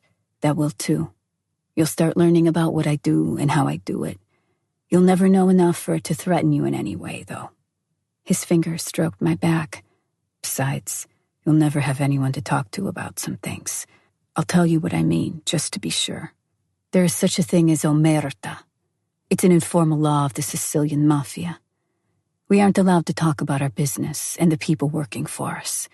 As long as we stick to that simple rule, the family will stay strong. Who's Domenico in all this? Massimo laughed and rolled over. You seriously want to talk about this the night before our wedding? See anything better to do? I barked, suddenly annoyed. All right, darling. He wrapped his arm around my shoulders again. Junior is a capo. How to explain this? He trailed off, thinking about how to best put it into words. He commands a group of people tasked with things, such as rescuing me, for example. They also have some less chivalrous duties, but you don't need to know about that. To summarize, he earns me money and keeps tabs on my clubs and restaurants. I kept still, thinking about how very different the Domenico I knew was from how Massimo was describing him. To me, he was a friend, a confidant, someone who supported me and picked my clothes. For a while, I had thought he was gay. I could definitely believe he was gay more than I could believe he was a dangerous mobster. So is Domenico a baddie? Massimo snorted with laughter and couldn't stop shaking with it for a long while. A what? A baddie, he managed finally. Baby, we're the Sicilian mafia. We're all baddies, he chuckled. If you're asking if he's dangerous, yes, he is. My brother is a very dangerous and very unpredictable man. He can be ruthless and determined. That's why he's so far up in the hierarchy. I've entrusted my life to him multiple times. Now I've also entrusted him with yours. I know he always does his job with utter conviction and diligence. And here I've been thinking he's gay. Massimo burst out in uncontrolled laughter again. He switched the lights on. You're outdoing yourself today, honey. I adore you. But if I don't stop laughing, I'll never go to sleep. He fell to the pillow and hid his face in his hands. Jesus Christ, Domenico's gay. He must have gone too far with the pretending. Sure, he loves fashion and knows more about it than almost anyone. But show me an Italian who doesn't. What a ridiculous idea. I frowned and pouted. Not many guys in Poland take any interest in fashion. At least not many straight guys. I rolled over and climbed on top of Massimo, looking him in the eyes. But he won't do anything to Olga, will he? The man in black swallowed loudly and focused his eyes on me, knitting his brows. Babe, he's dangerous to people who threaten the family. When it comes to women, as you've probably managed to notice already, he treasures you, protects you. Massimo's eyes probed mine, searching for understanding. Worst case scenario, he'll fuck her brains out. Now go to sleep. He kissed my forehead and flicked the lights out. I don't know how long I was asleep, but as soon as I woke up, I was filled with concern. I felt around the covers and found Massimo, sleeping soundly. It was still dark. I slipped out of bed and pulled on a bathrobe. The man in black didn't move. I felt excitement and fear in equal measure, but it was dawning on me that it was just the anxiousness before today's big moment. Simple stage fright. I grabbed the door handle and left the bedroom. There was no chance of getting back to sleep. I needed to get out and calm my nerves. Barefoot, wearing only the bathrobe, I headed toward the stairs. There was a sound coming from the top deck. Moaning. Was the party still on? I took a few steps up and froze, quickly hiding behind a corner with my back to the wall. Fuck me. I don't believe it, I whispered to myself, shaking my head. I peeked around the corner to make sure I wasn't seeing things. There was Olga, splayed on a tabletop, and Domenico fucking her vigorously. They were both completely naked, coked out of their minds, and horny. The sight was unbearable, but I kept looking out of sheer shock. The young Italian was tireless. Despite my distaste, I knew Olga would wake up happy as a clam tomorrow. Suddenly, a hand clasped around my mouth. Shh. It was Massimo, looming right behind me. He lowered his hand. Like what you see, Laura. I was scared at first, but shame quickly trumped my fear. I hid again behind the corner and stood face to face with the man in black. I stammered. I wanted to look out to the sea. I couldn't sleep. And instead, this. I spread my arms. And you decided to just stand here and have a good look? Does this turn you on? My eyes widened. I desperately tried catching a breath, but Massimo rapidly pinned me to the wall and kissed me, keeping me quiet. His hands slid under the bathrobe, exploring my skin. The moans were getting louder on the upper deck. I wasn't sure if the whole situation was turning me on or just making me nervous. I pushed Massimo away. Stop it, I hissed, taking the stairs down. He laughed and followed me. A moment later, I was back in bed. I ordered you some hot milk, he said, placing a cup on the nightstand. What's up, babe? How are you feeling? I'm just stressed about the wedding, I replied, taking a sip. And now this. I raised a finger, pointing to the upper deck. Isn't that enough to make me nervous? The man in black glanced at me and frowned. He wanted to say something, but decided to keep quiet for now. Massimo, I asked hesitantly, what's wrong? He didn't reply, only running his fingers through his hair and edging closer to me. He slipped under the covers and stuck his head between my legs, pulling at my thin lace panties. His tongue touched my clit and started dancing, but I was so disoriented that I couldn't focus on his attentions. Stop that, I cried. Tell me what's wrong first. I kicked the covers away and jerked backward, crossing my arms and sending Massimo a stormy stare. He didn't interrupt what he was doing, but met my eyes. Suddenly, he pulled my panties down and spread my legs wide, grabbing me by the ankles and pulling me toward himself. I gave in. It wasn't easy to resist the pleasure he was giving. I delighted in each movement of his tongue. We're going to have a wedding party, he said quietly, breaking contact for an instant. At first, I didn't even register the words, so it took me a couple of seconds to realize their meaning. I tried jumping to my feet, but Massimo held me down by the thighs and pushed me into the mattress, his tongue picking up the pace. When his fingers joined in the fun, I surrendered to his caress. After I came, he climbed atop me, and his cock rammed up my pussy. His hands held me tightly by the wrists. 200 people, he whispered, as his hips began pumping. Olga was supposed to tell you tomorrow, so you didn't occupy your mind with it during the night. And it's going to be more of a business meeting than a party, but it can't be avoided. I didn't pay too much heed to his words. His manhood sliding in and out of me wasn't doing anything to help me focus. It's going to be beautiful, Massimo continued. Olga picked most things with Domenico. She told me you'd like it. He finished the sentence and froze, looking at me quizzically. It wasn't a good moment to have a conversation. I clasped my hands on his buttocks and pulled him closer. I'm glad you don't have anything against it, he smiled, delicately biting my lower lip. Now, enough talk. Let me fuck you properly. Chapter 3. I woke up to the sight of the sun shining through the blinds into the room. I reached for my phone and let out an involuntary groan.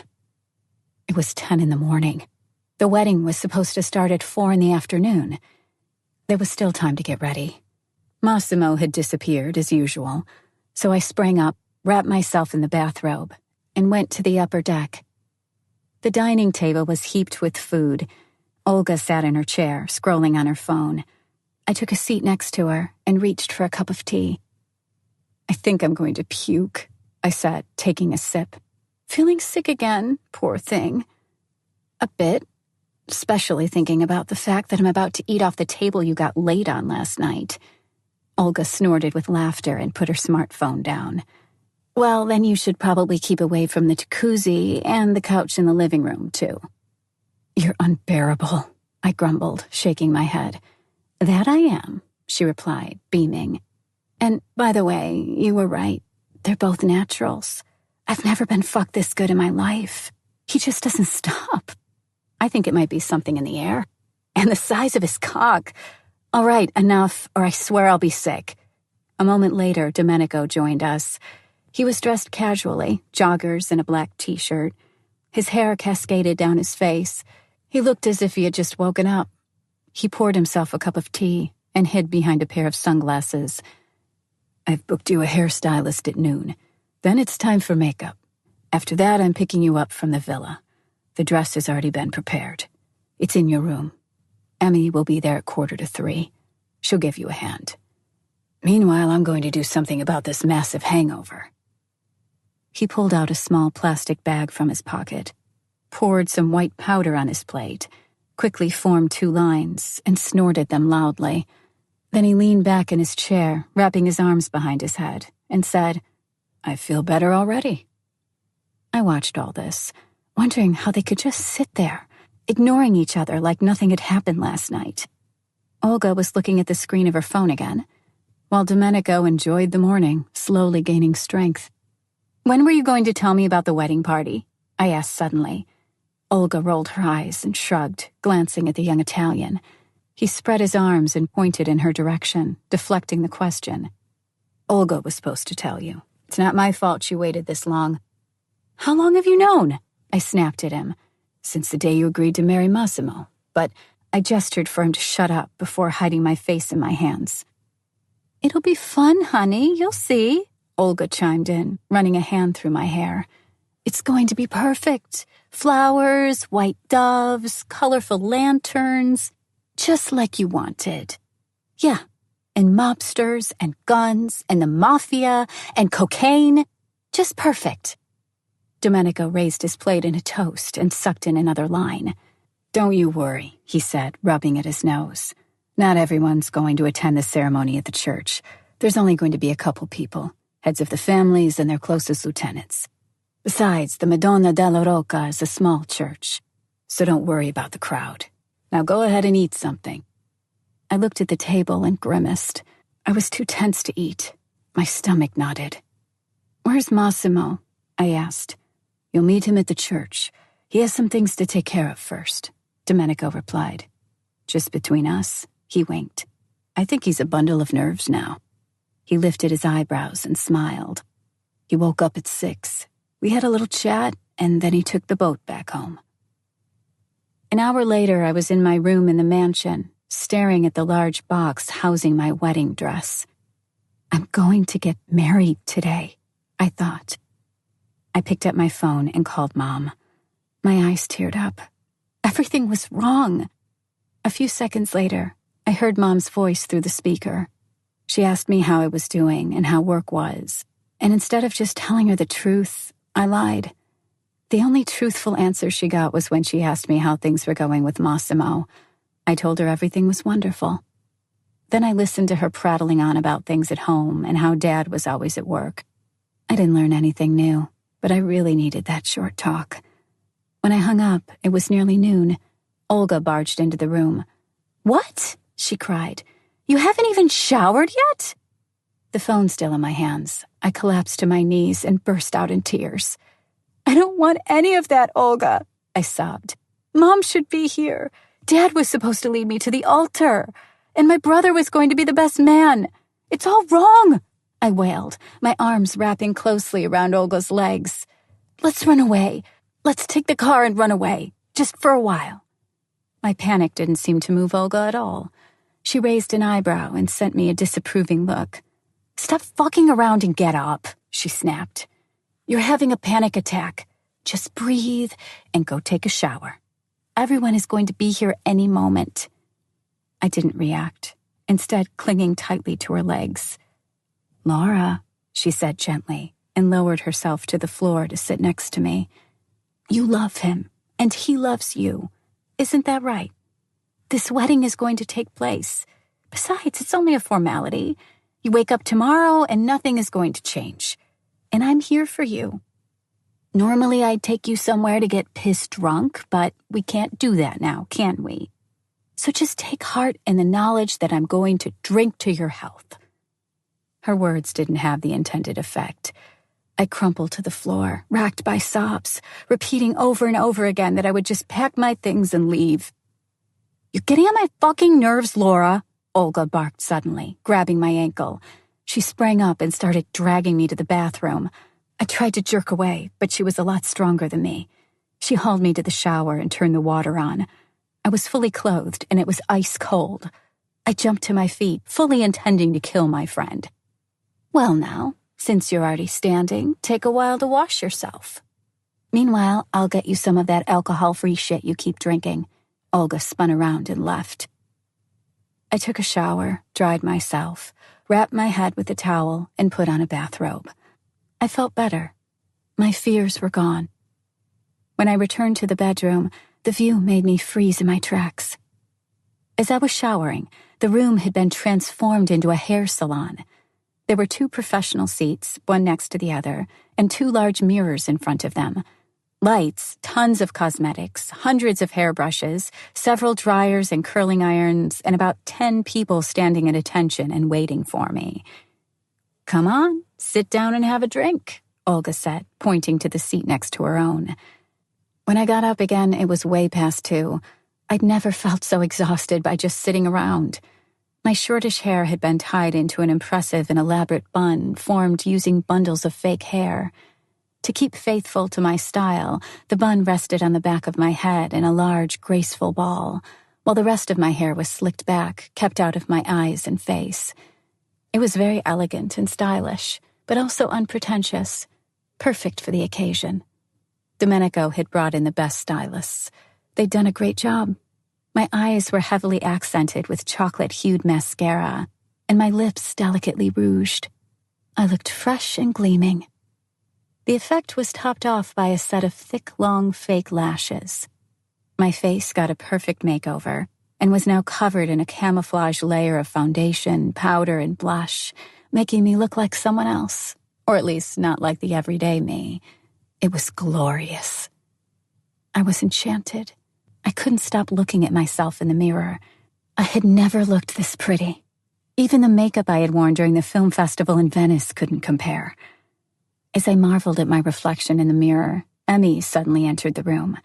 Olga froze, pretending to scroll on her smartphone. Emmy greeted me with a kiss on the cheek and unwrapped my wedding dress. Let's get to work, girls, shall we? She grabbed the garment. Battling with the zipper on my back, I realized that one of 2 things had happened. Either the dress had shrunk, or I had grown bigger. Somehow, between the 3 of us, we managed to zip it up, and Emmy went to work on the veil. A couple of minutes before 3, we were ready. My heart was racing. Olga stopped by my side and squeezed my hand. It was obvious she was close to tears, and only her beautiful makeup kept her from crying. I packed some things for your wedding night. The bag is by the bathroom door. There's some makeup stuff inside and lingerie. Could you toss in that pink toiletry bag from the dresser by the bed, too?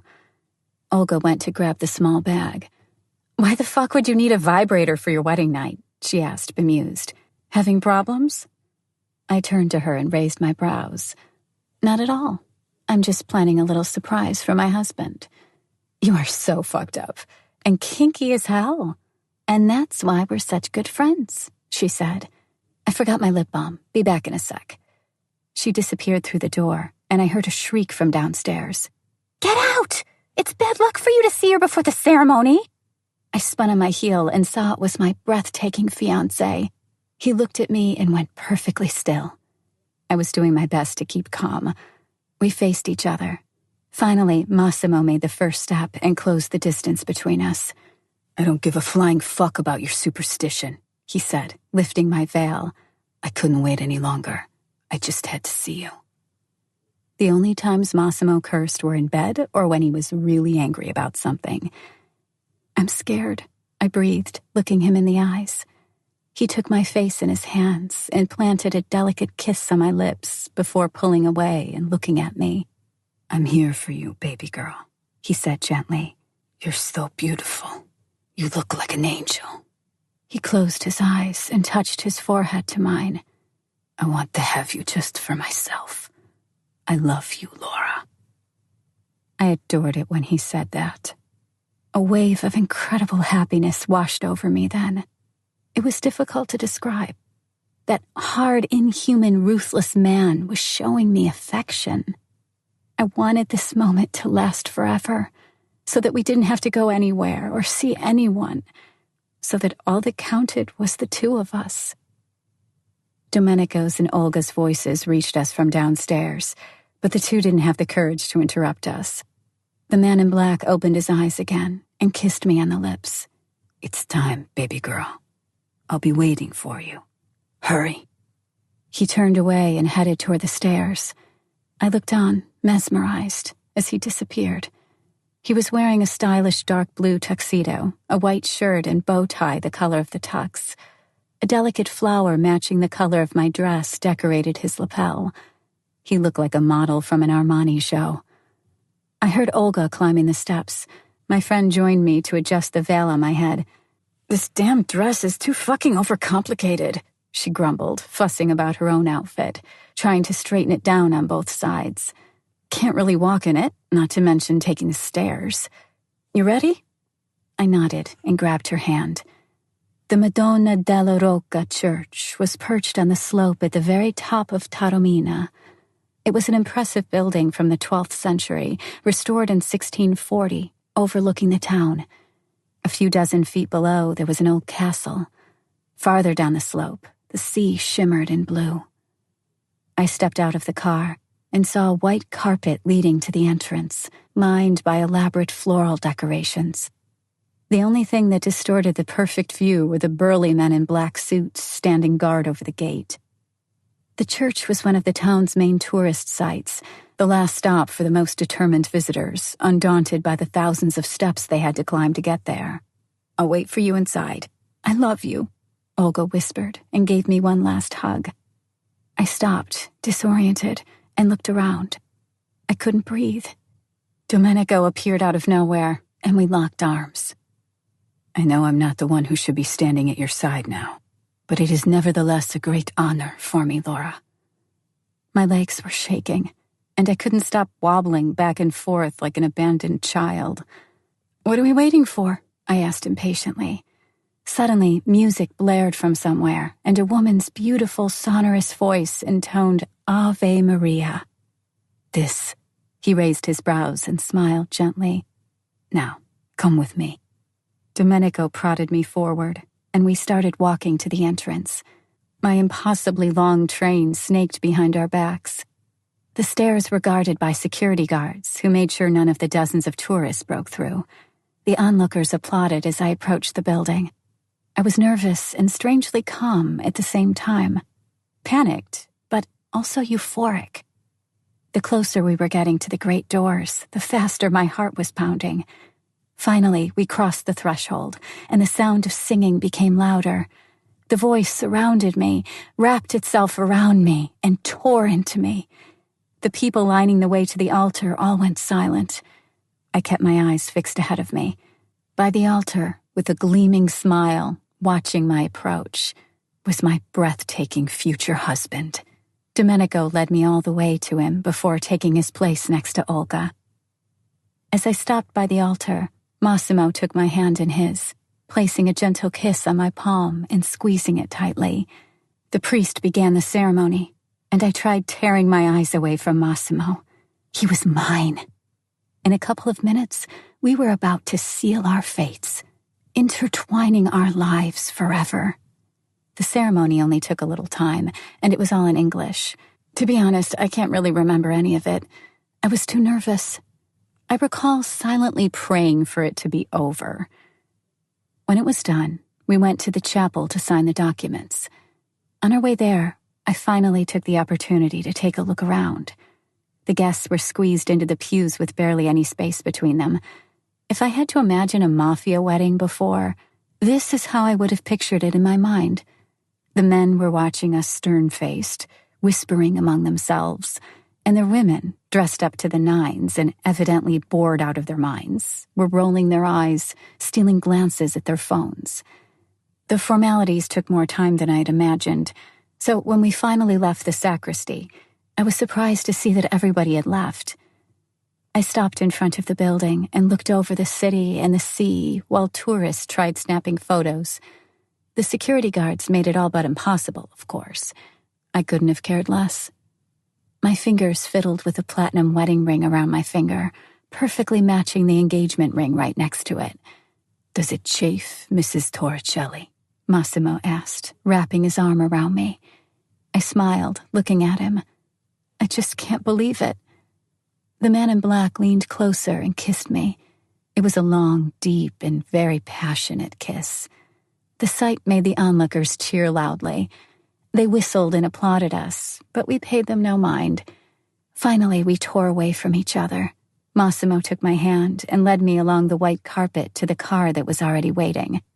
I waved at the tourists as we walked away, allowing them to finally enter the church. Getting into the car wasn't easy in my wedding dress, but I managed.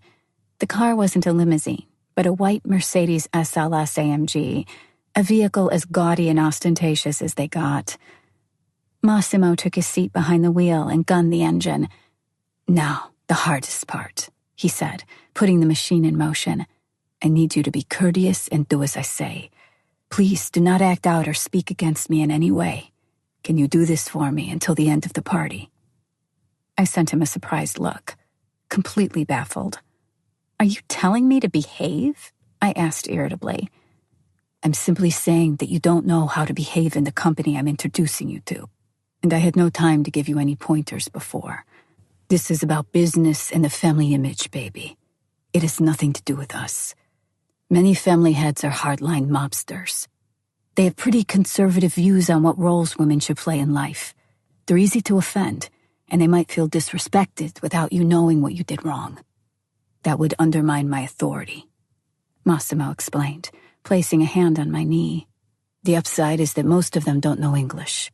That said, they're all very observant. So just watch your manners, I guess." "We've been married for 20 minutes, and you're already ordering me around," I complained.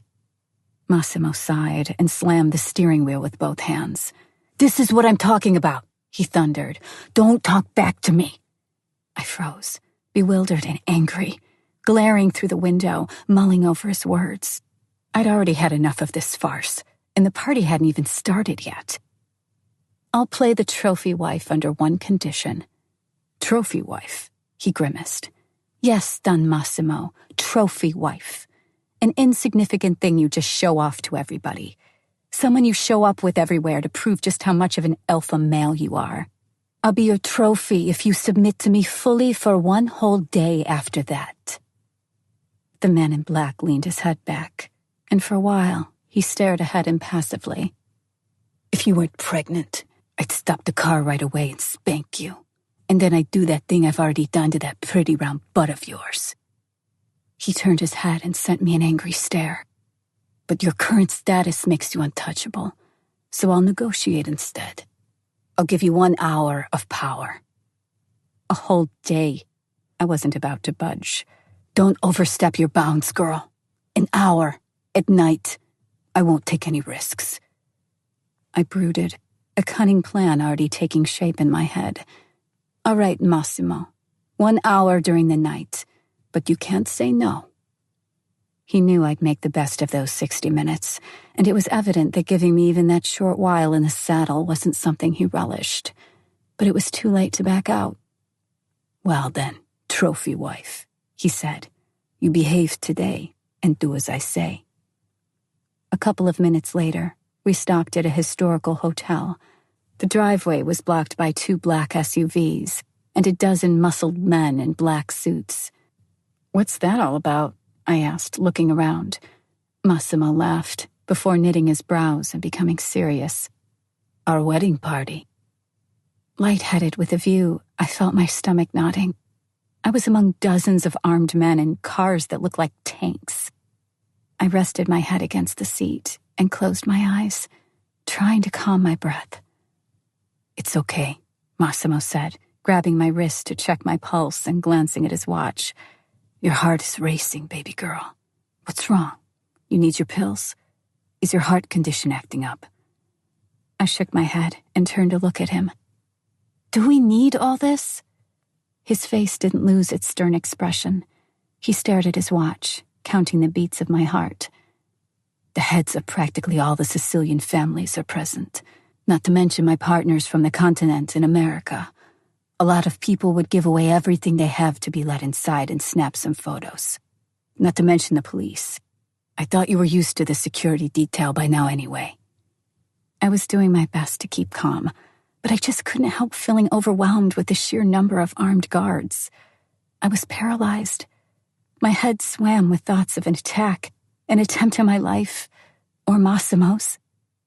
"Yeah, I am, but why so many?" "Each family brings their own security team. That's why." He patted my hand. "You're perfectly safe, if that's what's bothering you. Nobody's going to hurt you. Not here and not with me around." He lifted my hand, pressing it to his lips. He watched me the whole time. "Ready?" I wasn't. I didn't want to step out of the car. I was afraid and close to tears. I knew this wouldn't go away, though. There was no way of escaping it. I nodded reluctantly. The man in black opened the door and helped me out of the car. We headed to the entrance. I wanted to disappear, or at least pull the veil over my face so that nobody saw me. As we entered the great hall, we were flooded with applause and merry cheering. Massimo stopped and greeted everyone with a simple gesture. His face was absolutely impassive. He stood rigidly, his legs slightly spread and one of his arms around my waist. The other he kept in his pocket. A man brought him a microphone, and Massimo began his speech, in Italian. It didn't worry me that I couldn't understand a word. The sound of him speaking, nonchalant and self-assured, made my knees wobble. He finished in a couple of minutes and returned the mic before leading me to the opposite end of the hall toward a table. I felt relieved, seeing Olga was already there. I sat down in my place of honor, and before long, Domenico appeared, leaning to my ear and whispering, "Your alcohol-free wine is on the right. The waiter knows you'll only be drinking that, so you don't have to worry. I'll stop worrying when I get in bed and this whole shit show is just an unpleasant memory." Olga edged closer to me, grinning, and said, "Can you fucking see all this? That's got to be the biggest crowd of mobsters and hookers I've ever seen. I haven't seen a single normal-looking guy. The dude on the right has to be at least 90, and the bitch he's groping is probably younger than us." Olga squinted funnily. "That's gross, even for me. And that guy in black 2 tables away. I loved it when Olga acted that way. She was the only person in the world who could make me smile in any situation. I couldn't rein myself in and snorted with laughter. Massimo slowly turned his head to me and stared me down. I offered him my fakest smile and turned away to look at Olga. "Can you see that slut over there?" she prattled on. "The one looking like a Victoria's Secret angel. I like her." Suddenly, I felt strangely anxious. I shot a glance at the table Olga was talking about. At the opposite end of the room, wearing a beautiful black lace dress, sat the woman who had tried to take Massimo away from me. Anna. "What's that bitch doing here?" I growled, balling my fists. "I told you about her. Remember when Massimo disappeared when we were on Lido?" Olga nodded. "Well, this is the whore that nearly killed him." I spat out the words, feeling tremors of fury. I rose, lifted the elaborate dress a bit so I could move faster, and started heading her way. There was no way in hell I'd allow this slut to attend my wedding party. I didn't care who'd invited her. If I had a gun, I'd have shot her then and there. All the days I'd spent crying and all the moments I doubted Massimo's true feelings for me were her doing. I felt everyone's eyes on me, but I didn't care. It was my day and my party. As I approached the table, need for vengeance threatening to boil over into full-blown hostility, I felt a hand clasping around my arm and pulling me past my target. I snapped my head back and saw my husband, leading me to the dance floor. "Waltz," he whispered and nodded to the orchestra as we were applauded. I was in no mood for dancing. There was murder on my mind. But Massimo held me in a strong grip, and I wasn't able to escape. The first notes of the waltz reverberated, and I found that my feet just moved on their own. "What the hell were you thinking?" Massimo hissed, gracefully gliding across the dance floor, leading me along. I plastered a smile on my face and adjusted my position. "What was I thinking?" I growled. "Better tell me what that whore's doing here." The air between us grew deathly cold. We were glaring at each other with barely restrained fury. We should be dancing a paso doble or a tango instead of the waltz. "It's business, Laura. I told you. There's a truce between our families. We need it for you to stay safe. And we need the family to keep functioning as usual. Believe me, I'm not happy seeing her here either. But do I need to remind you what you promised me back in the car?" He finished and bent me backwards so far that my head nearly scraped the floor. A deafening wall of applause crashed over us. Massimo's lips gently touched the skin of my neck as he turned me around, finally pulling me toward himself. "I'm pregnant and I'm pissed off," I hissed. "Don't expect me to keep my emotions in check. If you need a moment alone to calm down, I'm happy to oblige. A gun to shoot that bitch is what I need." Massimo's face brightened in a wide smile. He finished the dance with a long, passionate kiss. "I knew you had that Sicilian temperament," he said, proud of me. "Our son is going to be a great man." "It's going to be a girl," I countered. A couple of bows later, we headed back to our table, ignoring Anna's acidic glare. I sat down next to Olga and downed my wine in one gulp, as if the alcohol-free beverage would do anything to help. "I can punch out her teeth if you want me to," my friend offered innocently. "Or maybe gouge out an eye?" I laughed and pinned a piece of meat on my plate with my knife. "It's all right. I'll take care of her. Just not today," I promised Massimo. I chewed on the morsel, immediately feeling nauseous. I made myself swallow, fighting the wave of sickness. "What's wrong?" Olga asked with a worried expression, grabbing my hand. "I'm going to throw up," I said matter-of-factly, and pushed myself to my feet. Massimo jumped up as soon as I left the table, but Olga pushed him down and followed me instead. I hate being pregnant, I thought, wiping spittle off my lips and flushing the toilet. I'd had enough of the constant puking and the feeling of vertigo. Besides, I had thought that should only happen in the mornings. I grabbed the door handle and left the stall. Olga was standing with her back to the wall, observing me with a smirk. "Was the meat not to your liking?" she asked mockingly as I washed my hands. "Fuck off. It's not funny." I raised my eyes and took a look at my reflection. I was pale and my makeup was smudged. "Got any mascara on you?" "In my bag. Wait here. I'll fetch it," she replied and left. There was a nice white leather armchair standing in the corner of the large restroom. I took a seat, waiting for Olga. A short while later, the door opened. I lifted my head and saw her. "Anna, you have a lot of nerve to show yourself here," I snarled, sending her a murderous glare. She stopped by the mirror, ignoring me. "First you tried to intimidate me, then you tried to kill my husband, and now you've somehow weaseled yourself into my wedding party. Why don't you stop embarrassing yourself?" I rose and headed her way. Anna didn't make a move.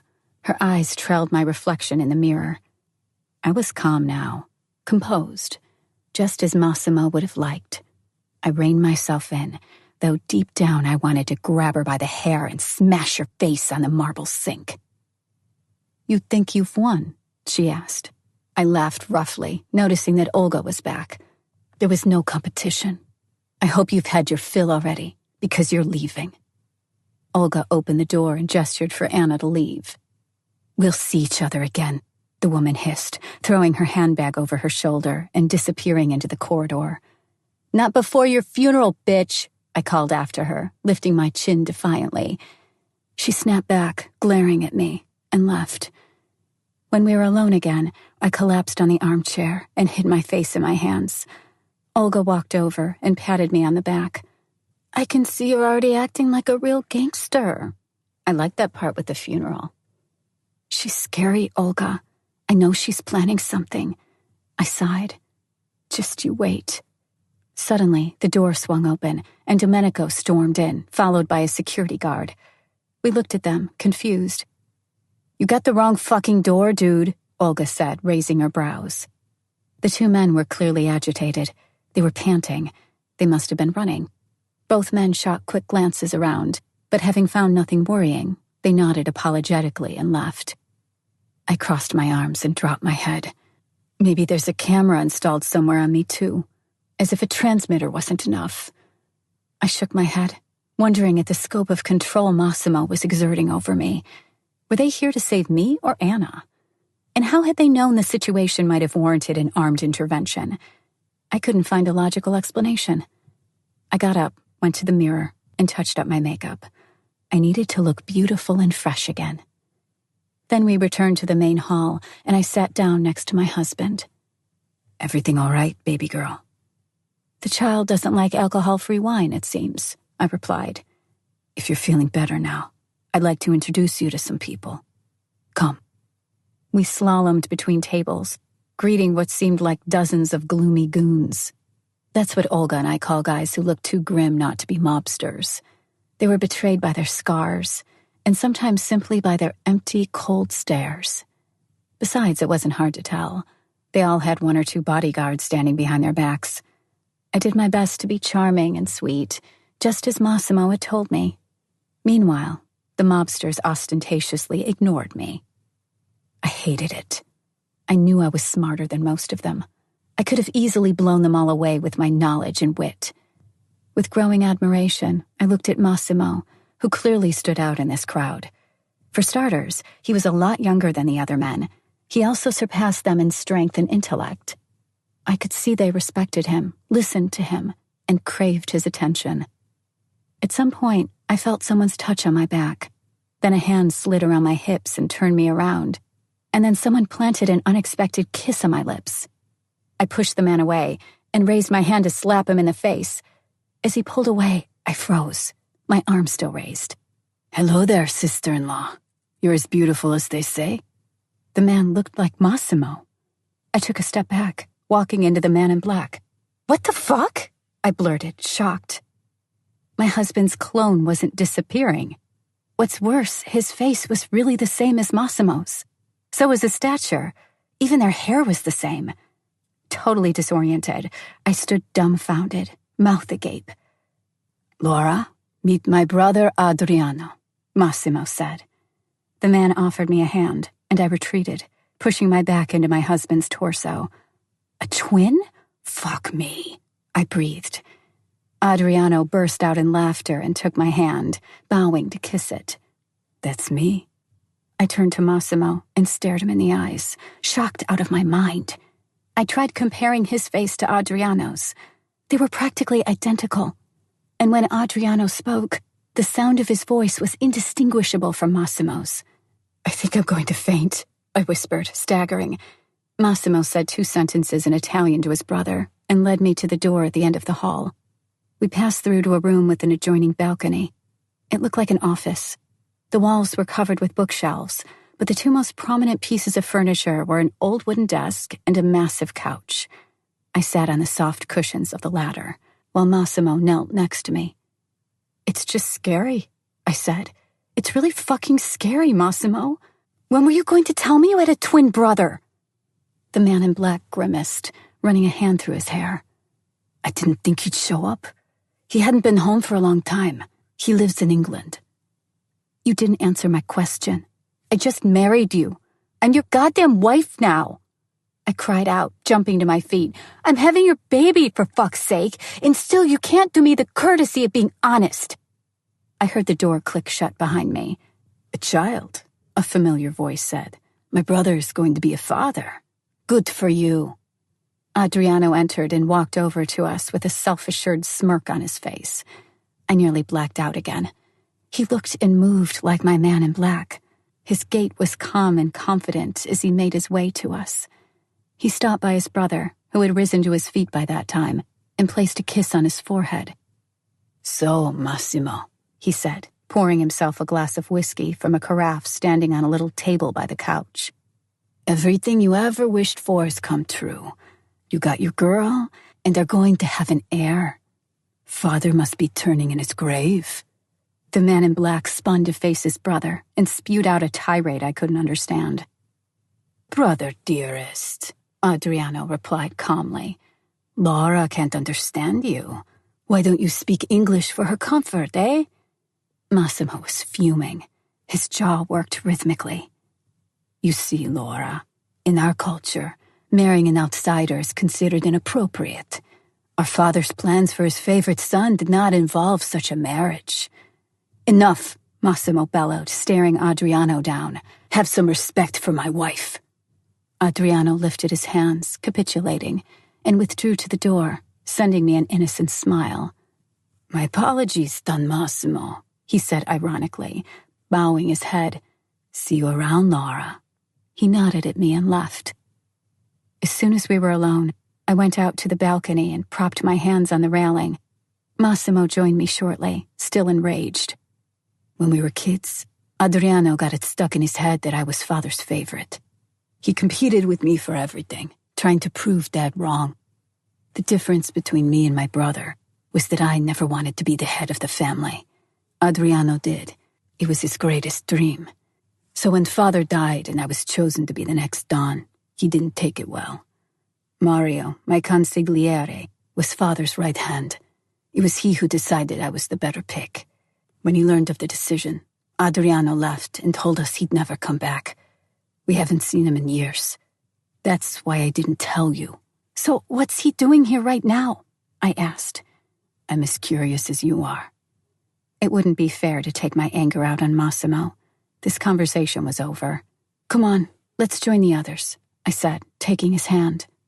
The man in black raised it and kissed my fingers before leading me to the door. We went back to our table, and I took a seat. Massimo leaned to my ear. "I have to talk to a couple people now. I'm leaving you with Olga. If something goes awry, tell Domenico." He straightened up and walked out of the hall. Several men rose from their seats and followed suit. I felt another pang of anxiousness. I couldn't stop thinking about Adriano, Massimo, the baby, and Anna, scheming with the guests. Olga's voice broke my reverie. "I was a tad horny, so I took Domenico upstairs," she said, taking a seat next to me. "We did 2, maybe 3 lines of coke, but the Italians must have mixed it with some shit, because when I was on my way back, I had the weirdest hallucination. I thought I was seeing Massimo, but then I bumped into Massimo. Another Massimo, I mean. The first one wore a suit and the other a tuxedo." She leaned back in her chair and gulped down a glass of wine. "I think I've had enough drugs for today." "It wasn't a hallucination," I said somberly.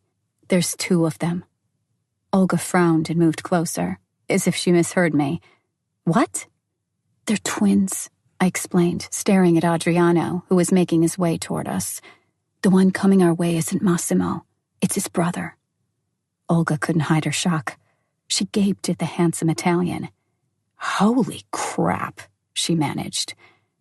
"Who is your lovely friend with the unusual expression?" Adriano asked, sitting down next to us and offering Olga a hand.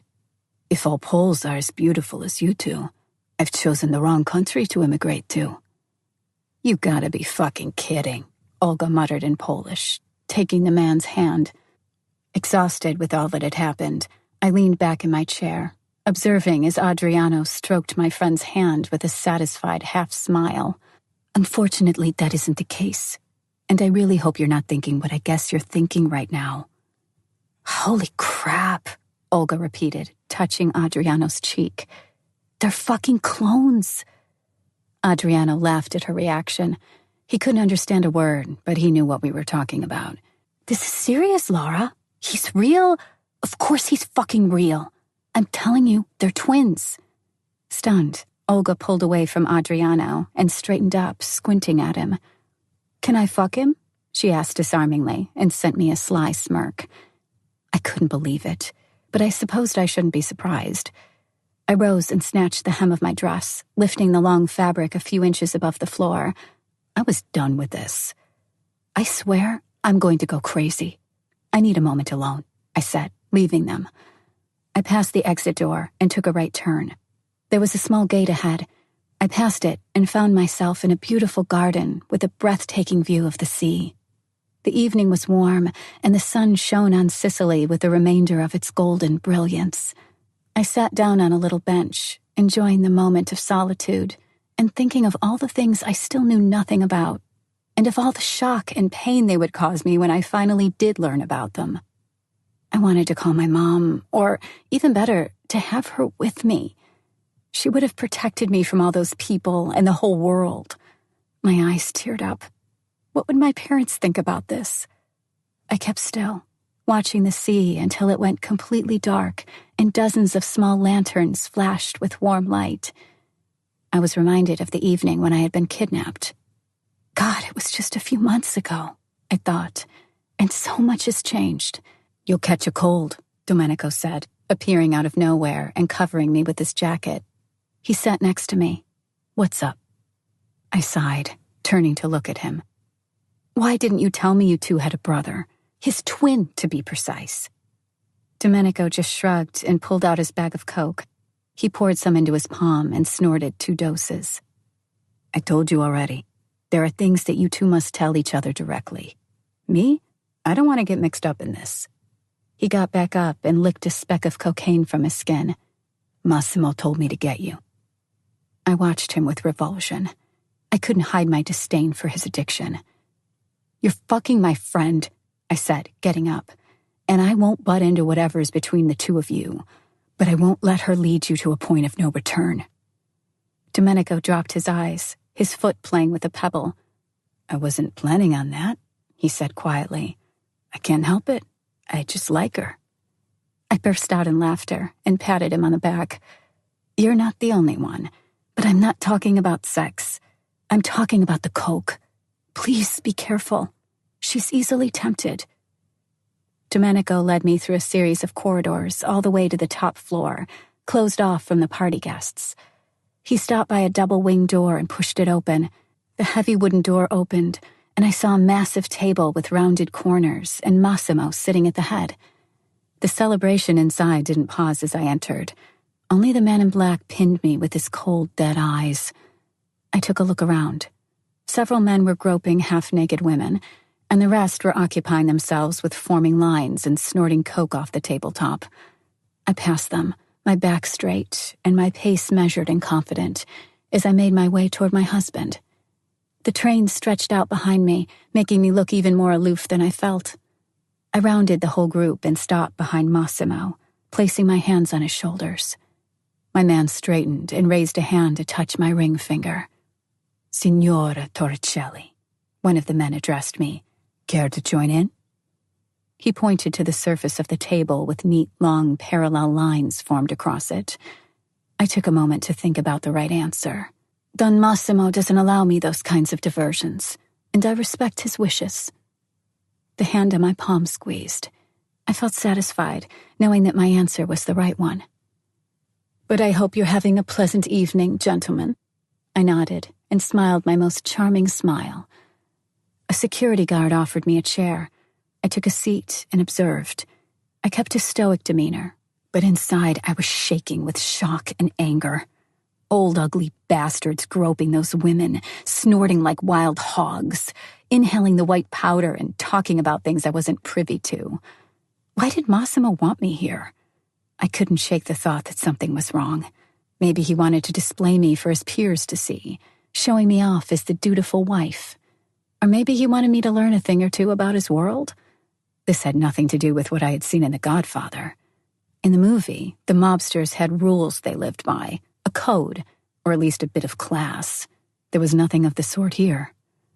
A couple of minutes later, a waiter brought me a glass of wine. Massimo motioned him over and asked something that I couldn't hear. Only then did he allow me to take a sip. I really did feel like a trophy wife then, useful only as a decoration. "I'd like to leave now," I whispered to Massimo's ear. "I'm tired, and those men make me want to throw up." I pulled away and made myself smile again. The man in black swallowed loudly and gestured to his consigliera. The man pulled out a cell phone and dialed a number. Domenico appeared in the door a moment later. I got up and was just about to say goodbye when I heard a familiar voice. "Best wishes, dear. Sorry we're late. Congratulations to the young couple." I spun and saw Monica and Carol. They were nodding at everyone in greeting, walking in my direction. I hugged and kissed them both, genuinely happy to see them. "Massimo didn't tell me you were coming." Monica took a long look at me and hugged me again. "You look gorgeous, Laura. Life's been treating you well, I see, even with the baby on its way," she said in Polish, winking. I had no idea who had told her, but I was glad that Massimo hadn't kept my pregnancy a secret from everyone. Monica grabbed me by the hand and pulled me aside to the exit. "This is no place for you," she said sternly, leading me out. We stopped in the corridor, waiting for Domenico, who joined us shortly and gave me a key. "Your apartment is the one at the end of the corridor." He pointed to a door in the distance. "Your bag and your things are by the table. I ordered another wine for you. If you'd like anything to eat, just call me." I patted him on the back and planted a grateful kiss on his cheek. Then I pulled Monica with me and went to my room. "Tell Olga where I am," I called out when Domenico turned to leave. We entered the apartment. I kicked off my shoes. Monica took the bottle of wine Domenico had left us, opened and poured it. "It's alcohol-free," I said, shrugging. She sent me a surprised look and took a sip. "Pretty good, though I think I prefer the real thing. I'll order something for myself." Olga joined us 20 minutes later. She was tipsy. The three of us started talking about this and that. Monica told us about her long life among the mafia, about the rules and the taboos. She talked about the customs during parties such as this one, and I learned just how much my opinions about a woman's place in the world and the family would have to change. Olga disputed her every word, but in the end she had to capitulate too. There was little we could do to change the Sicilians' honored traditions. 2 hours passed, and we were still sitting on the floor chatting. Suddenly the door opened. It was Massimo. He didn't have his jacket, and his shirt collar was unbuttoned. In the light of the candles we had placed all around the room, he looked magical. "Can I excuse you ladies for a second?" he asked, motioning my friends outside. A bit disoriented, they both got to their feet and left, grimacing behind his back. The man in black shut the door as they left and walked over to me, sitting down on the floor. He reached out and gently touched my lips. His fingers slid to my cheek and then fell, landing on the lace of my dress. I watched his face as his hand roamed my body. "What the hell are you thinking, Adriano?" I asked furiously, suddenly realizing it wasn't my husband. I scrambled away until my back hit the wall. "How did you know it was me? Your brother's face is different when he touches me." "Ah, yes. I forgot that lace turns him on. But aside from that little slip, I was pretty convincing, wasn't I?" I heard the door opening and closing again. I glanced up and saw my husband. He switched the lights on and froze, seeing the two of us. Immediately his eyes flared with anger. His eyes darted from me to Adriano and back again. His fists clenched. I rose and crossed my arms. "Gentlemen, I have something to ask of you," I said, desperately trying to sound confident. "Stop playing spot the imposter with me right now. I can only see the difference between you when you stand next to each other. I can't help it, but I'm just not that observant." Secretly livid, I started walking to the door, but Massimo deftly wrapped his arms around my waist, stopping me. "Stay," he said, letting me go. "We will have words, Adriano. In the morning. For now, allow me some time with my wife." The handsome clone headed to the door, but before he left, he planted a kiss on my forehead. I glared at Massimo, wondering if I'd ever learn how to distinguish the two brothers. The man in black walked to the table and poured himself a glass of liquor from a carafe. He took a sip and shook his jacket off. "You'll learn to see the differences. Don't worry." "What if I mix you up? Your brother evidently counts on that. He's checking how well I know you." He took another sip, keeping his eyes trained on me. "It would definitely be like him to do that," he said, nodding. "But no, I don't think he'd do anything beyond what I allow. If it makes you feel better, you're not the only one with the same problem. The only person who always knew how to spot who was our mother. When we're in the same room, it's easier, but we are different in some ways.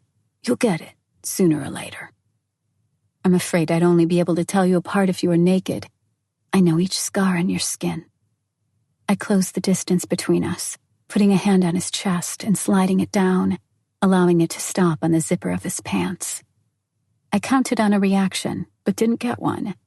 Irritated, I pressed my hand against his crotch, but Massimo only bit his lip, his expression otherwise impassive. His eyes drilled holes in me.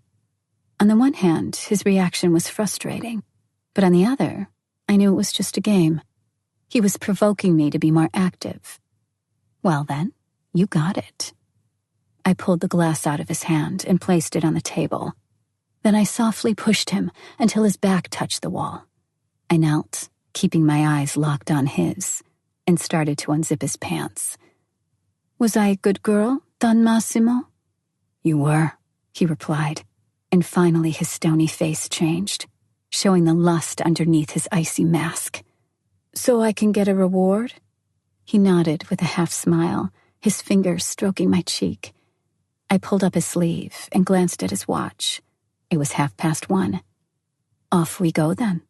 You'll be a free man in an hour," I whispered, jerking his pants down.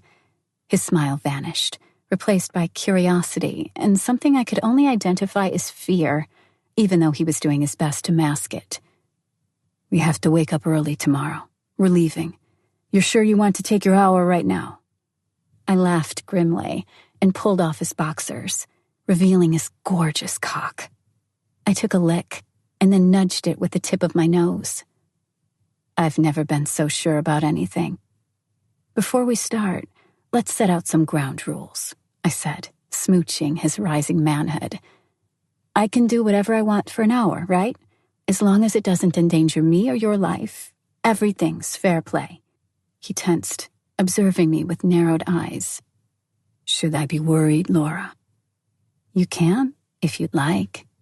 So, the rules. Do anything you want, but remember, your time will be up in 60 minutes, but you'll have to live with the consequences forever." I smiled, raised one eyebrow, and got to sucking his prick. Rough and fast. It wasn't my intention to get him to come, so when a couple of minutes later I felt he was feeling too comfortable, I stopped. I stood up and faced him. My hands wrapped themselves around his chin, and I kissed him. Deep. My tongue pushed its way into his mouth. His hands clasped around my buttocks, but I shook them off. "Do not touch me," I snapped, "unless I tell you to." I knew he'd hate having to stay passive, unable to do anything. To have no say in what was going to happen would be difficult for him. Slowly, I untied his bow tie and undid the buttons of his shirt. I slid it off his shoulders, allowing it to fall to the floor. He stood before me, naked, hands hanging loosely down his sides. His eyes were burning with desire. I grabbed his hand and led him to an antique armchair in the opposite corner of the room. "Slide it next to the table," I said, pointing to the spot, "and then sit down in it." As he was setting up a seat, I grabbed the bag Olga had packed for me and took out the toiletry bag before returning to Massimo and placing my rubber friend on the table. "Untie my dress," I ordered, turning my back on my husband. "How much do you want me, Don Massimo?" "Very much," he whispered, sliding the fabric off my shoulders and revealing my lace underwear. The dress landed softly on the floor, and I turned around, slowly taking off my stockings, one after the other. I went to my knees again and took Massimo's cock in my mouth. I could feel it growing with each movement of my tongue, its taste becoming more pronounced. I didn't keep sucking him off. Instead, I pulled away and grabbed the thin stockings I had thrown away a moment before, wrapping them around Massimo's wrists and tying them to the armrests of the chair he was in. Then I rose and sat on the edge of the table, keeping my eyes on him. On the exterior, he was calm, but I knew he was boiling with passion inside. "Watch the time," I said, nodding at his watch and tossing a pillow from the couch to the table. I took my panties off and sat facing the man in black, spreading my legs wide. I grabbed my vibrator and pressed its button. It started to buzz and turn. With my feet propped on the edge of the table, I reclined, resting my head on the pillow. All this so I could keep watching Massimo's face. He was burning with desire, and his jaw clenched. "I'll have my revenge as soon as you untie me," he hissed. I ignored the threat and slid the pink trident inside me. I knew my body and knew it wouldn't take me long to come. The vibrator pushed deeper inside, and I moaned, squirming. Massimo couldn't take his eyes off me, only breathing a couple of words in Italian every now and then. My first orgasm came after only 20 seconds, then the second and the third. I moaned and screamed, pushing with my legs, my body arching until I felt the tension leave me. For a moment, I didn't move, eventually pulling the vibrator out and letting my legs dangle from the table. Staring Massimo in the eyes, I licked my own juices from the toy lasciviously and put it down. "Untie me." I took a step closer and glanced at the watch. "In 32 minutes, darling." "Right now, Laura." I sent him a mocking look and scoffed, ignoring his anger. Massimo jerked his hand so hard that the armrest of his seat creaked, close to breaking. His reaction scared me. I quickly untied him. When both his hands were free, he jumped to his feet. His arm shot out and his hand wrapped around my throat, pushing me back to the table. "Don't ever tease me like that again," he growled and rammed his cock inside me. He pulled me to the very edge of the tabletop and spread my legs before his hands clenched my hips, and he started to fuck me. I could see he was seriously angry, and I'd be lying if I said that didn't turn me on. I lifted a hand and slapped him. That's when another orgasm pierced my body. My back arched, and my fingers dug into the wood of the table. "Harder!" I shouted, coming. A few seconds later, he came to, with a loud roar, before collapsing on me. With his head between my breasts, he gently sucked on my nipples as his cock pulsated in my pussy. I tried calming my breath. "If you think that's it, you're wrong," the man in black whispered, and bit my nipple hard. I yelped in pain and pushed his head away. He grabbed me by the wrists and pressed my arms to the table. He was now hovering above me, his eyes insane with lust. Now I wasn't scared. I liked provoking him. He wouldn't hurt me. "I'm finished, so don't think I'll come again," I smirked. As soon as the words left my mouth, I saw the change in his eyes. I knew that had been a mistake. With one swift movement, he pulled me off the table, rolled me over, and pressed me back into the wood. He had both my wrists in a vice-like grip behind my back, and I couldn't move. A thick white fluid trickled lazily down my thigh, and he slowly rubbed it into my clit. It was swollen and very, very sensitive. Each touch of Massimo's fingers felt more intense than it really was. A moment later, I was ready for more. I allowed the tension to fade away from my body and stopped resisting. He didn't let go. Instead, he picked up the stockings and wrapped them around my wrists, keeping in control. Then he knelt down, spread my butt cheeks, and started to lick my anus. "I don't want that," I breathed, my face pressed to the table. I tried breaking free, but it was only a game. I did want him to slam his dick up my ass. "Trust me, baby girl," he said without interrupting, before standing up and snatching my pink vibrator off the table. It buzzed to life. Massimo slowly inserted it in my wet pussy, wiggling it gently every now and then, simultaneously rubbing his finger on my anus, preparing it for his thick prick. With each passing second, my need to feel him inside me rose. When his thumb finally penetrated my ass, I moaned and spread my legs wider in a silent invitation. Massimo knew every inch of my body and could easily gauge its reactions, quickly interpreting the signs. He read it like an open book, knowing when I wanted something and when to take a step back. His fingers slid out, only to be replaced by his lubricated cock. It went in delicately but quickly. I swore loudly, surprised by the intensity of what it made me feel. I've never done something like that before. It wasn't painful, but intensely and deeply arousing, both mentally and physically. Massimo's hips began to stroke, slowly picking up the pace. The only thing I regretted was not seeing his face. "I love your tight little butt," the man in black breathed in my ear, "and I love it when you act like a dirty whore for me." His words were turning me on. He only ever allowed himself to be this vulgar in bed. That's when his emotions were unleashed. I felt like I was about to come. My body tensed, and I gritted my teeth. With a swift motion, Massimo pulled out the vibrator. His hands started to dance in circles around my clit. I came so hard, for a moment I was afraid I'd end up blacking out. "Where are we going?" I asked him, exhausted, cuddled under his arm in a massive bed piled with dozens of pillows. Massimo played with my hair, kissing my head once in a while. "What is it with your hair? It's short, then it gets long, only to get shorter again the next day. I don't get it why you women feel the need to do that." I grabbed his hand and raised my eyes to look him in the eyes. "Don't change the subject, Massimo." He laughed and smooched me on the top of the nose, rolling over so that he was on top. "I could fuck you all night long, baby girl. You just turn me on so much." No answer forthcoming. I tried pushing him off me, but he was too heavy.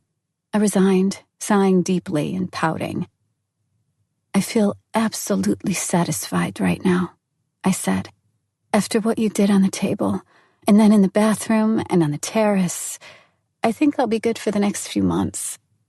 He chuckled and freed me, rolling over to his back again. I loved it when he was so happy.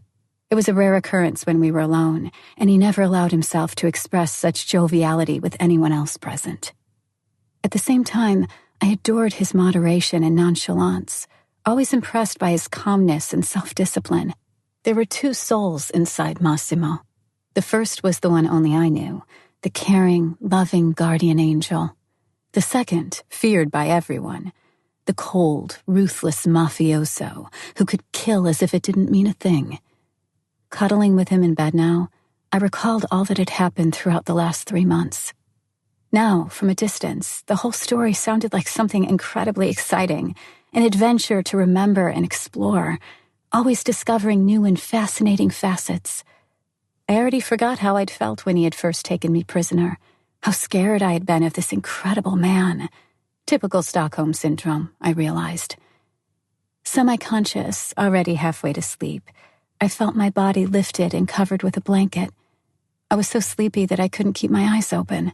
A quiet moan emerged from my throat, and soft lips planted a kiss on my forehead. "Sleep, baby. It's me."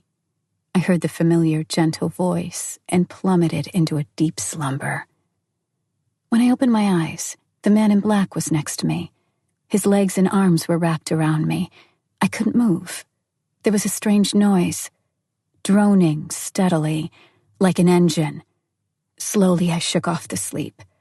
Suddenly, I realized what was happening and jumped out of bed. My reaction woke Massimo, who launched himself out of bed at least as abruptly as me. "We're in the air!" I cried, feeling my heart starting to gallop.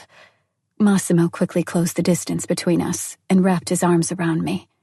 He stroked my back and my head, pressing me against him in a protective embrace. "I'm here, baby girl.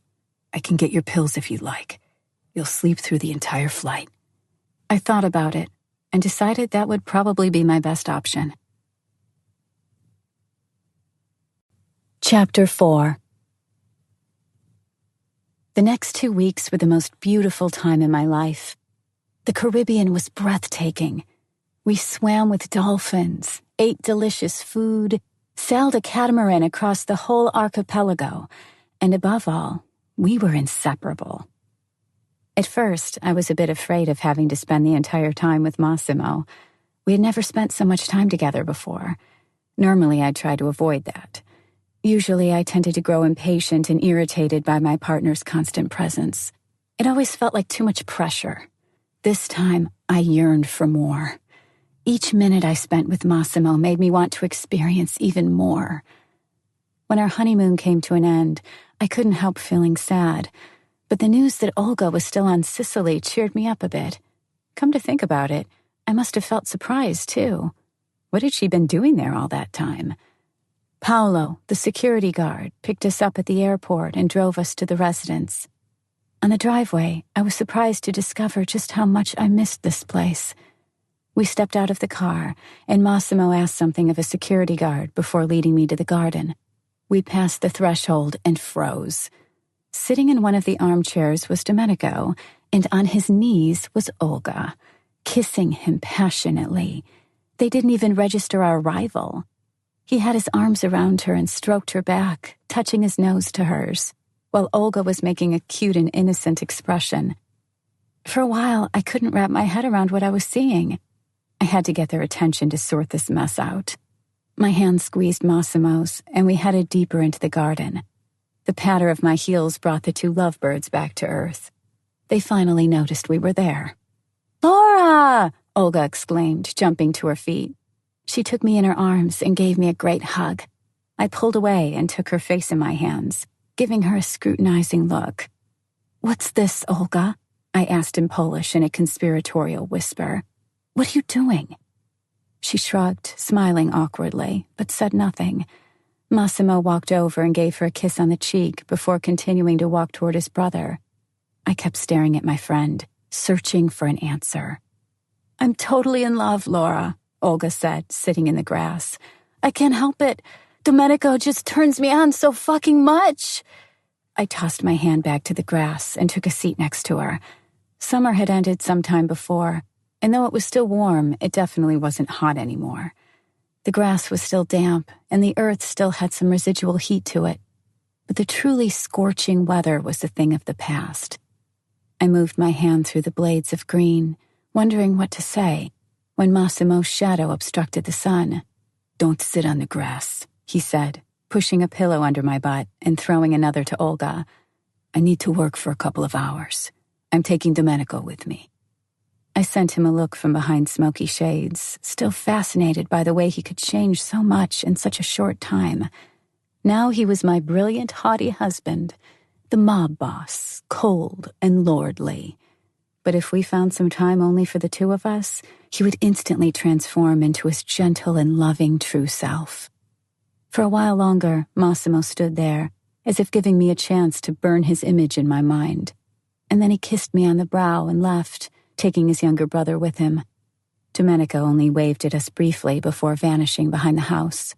"Why are we sitting on the grass anyway?" I grimaced, puzzled. "I'm not sure anymore. Let's go to the table, and I'll tell you what happened." "I swear you're going to die." I was finishing my third croissant, and my friend was nodding approvingly. "I can see your puking days are behind you," she said.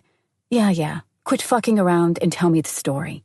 My eyes didn't leave her as I took a sip of hot milk from a cup. Olga propped her head on her hands, hiding her face in her palms. She spread her fingers, sending me a strange look. It spelled nothing good. "When we left your room back at the wedding, I ran into Massimo. He looked pretty fucked off when I told him I saw his clone on my way out. He probably realized it was his twin. So anyway, he went red with fury and sprinted your way. I had enough of your weird shit, so I went in search of Domenico. Before I found him, though, I found another apartment filled with guys, with the best coke I'd ever had." She paused. Suddenly, her head smacked against the table. "I'm so sorry, Laura." She raised her eyes again with a guilty expression, sending me a look so full of shame I nearly shed a tear or two. I waited for her to continue, but she only stared at me. I leaned back and took another sip of milk. "There's not much that can still surprise me when it comes to your adventures, so you can just spill the beans."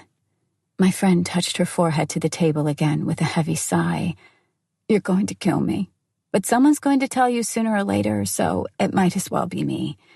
I sat there and snorted lines with two mafia guys who picked me off the corridor. They were Dutch, I think. That's when Adriano arrived. I knew it was him. He and Massimo wore different suits, so I could tell them apart. He said something to the two men, and they left and shut the door. So he got closer and lifted me up and set me on the table. He was so fucking strong. Olga cried, hitting her head on the table again. So he set me on that table, and I was getting pretty nervous. If he wanted something from me, I wouldn't be able to do anything. Stop right there, I cut in. You're sure you want to tell me the rest? She froze in utter stillness, taking a moment to think, before her forehead resumed slamming the table. He fucked me, Laura, but I was drunk and doped. Don't look at me like that, she groaned, seeing my disapproving look. You married his clone within 3 months of first meeting him, and you did it sober. I shook my head and put the cup down. What has this got to do with your sudden adoration for Domenico? The next day, when you left, I came to and sobered up. I wanted to run from the room, but couldn't. The doors were locked. That motherfucker Adriano doped me with some shit and fucked me like a whore. The guys I'd partied with were his men, it turned out. The drugs were his, too. And me being there was no coincidence either. So anyway, as I sat there, Adriano came back and wanted some more. I was so completely furious, I fucking punched him in his stupid face. I think I might have loosened up some of his teeth. And that was a mistake. He's just like your Massimo, and took a shot at me, too. I launched myself up, eyes bulging with outrage. What the fuck are you saying? I snapped, grabbing Olga by the shoulders and shaking her violently. She pulled on her sweater from one shoulder, revealing the bruises. I lifted the hem of the fabric and started looking for other signs on her skin. What the fuck is all this? Stop, she said quietly, pulling the sweater back on. It doesn't hurt anymore. I wouldn't have told you, but I figured someone else would eventually do that. No use lying. He roughed me up, the piece of shit, but I gave as good as I got. I smacked him on the head with a lamp and a bottle. Anyway, here's the answer to your question. Domenico was trying to find me the whole night. It was him who finally ended that nightmare when he barged into the apartment. The two started fighting, and the fucking clone lost. Pretty surprising, eh? She smiled with satisfaction. Turns out Domenico knows martial arts. Adriano should be happy he's alive. When he finished beating the shit out of the mutt, Domenico took me in his arms and got me to a doctor. He cared for me. That's when I stopped seeing him as a talking prick. Olga shrugged and dropped her eyes. I couldn't believe it. How could my husband's brother do that? A disconcerting thought occurred to me then. Had Massimo known what was happening back on Sicily? And if yes, why didn't he tell me? I rose and headed toward the mansion, fuming with hatred for Adriano. I wanted to kill the bastard, and wondered if the man in black would allow me to do it. I felt my heart racing, and knew I had to rein in my emotions for the sake of my child, but I just couldn't. Wait here, I said, passing Olga on my way. I crossed the main hall and took the corridor opposite, knowing Massimo would be in his study. He always worked from there. It was the best protected room in the whole villa. I opened the door and stormed inside. I was about to inhale to start screaming when my brain finally processed what I was seeing. By the massive fireplace in the opposite end of the room, there was Massimo, standing next to Adriano. Blinded by hate and fury, and unable to discern which man was my enemy, I shot toward them. I passed heavy book-laden shelves with murder in my eyes. "Massimo!" I cried, my eyes tracking the reactions of both men. "Yes, baby girl," replied the man standing closer to the wall. That was enough for me. I knew my target. Without another thought, I launched myself at Adriano and cannoned a fist into his face before preparing another attack. "Punch away. I deserve it," he said quietly, wiping blood from his lip. His words took me aback. My arms dropped to my sides. What the hell was happening? "You're fucking trash!" I yelled. Massimo's arms wrapped around me, and I hugged him back. I felt the need to keep shouting, but he turned me to him and stifled my scream with a kiss. He was so warm. I submitted to him fully. The calming rhythm of his tongue on mine calmed me down. I shrugged him off only when I heard the sound of the door closing. "Don't worry, baby girl. I have this under control," he said. That stoked my rage all over again. "Were you in control when this fucker was beating the shit out of my friend?" I cried. "What the hell is he even doing here after that?" I was beyond calming down now. "She's still here, and I'm here. Your child is here, inside me. Where did that bastard go?" "Listen to me, Laura. My brother has anger management problems," Massimo said matter-of-factly, taking a seat on the couch. "When he's on coke, he can be a bit unpredictable. I had him under surveillance during the party. My people can't be there all the time, though. What happens in the bedroom is off limits, so they waited outside. Nobody could have known what was happening. Domenico could and did, I retorted, crossing my arms. Adriano is harmless as long as he's sober. I talked to Olga directly after it happened. I asked for her forgiveness. I know it won't count for much, but I'll keep asking. I know that she sees him in me. He paused. Adriano isn't staying in the mansion. I moved him to an apartment in Palermo. I don't want you to feel in danger, honey. He'll leave the island later today. I've booked him a plane already. Massimo stood up and wrapped his arms around me again, planting a kiss on my forehead.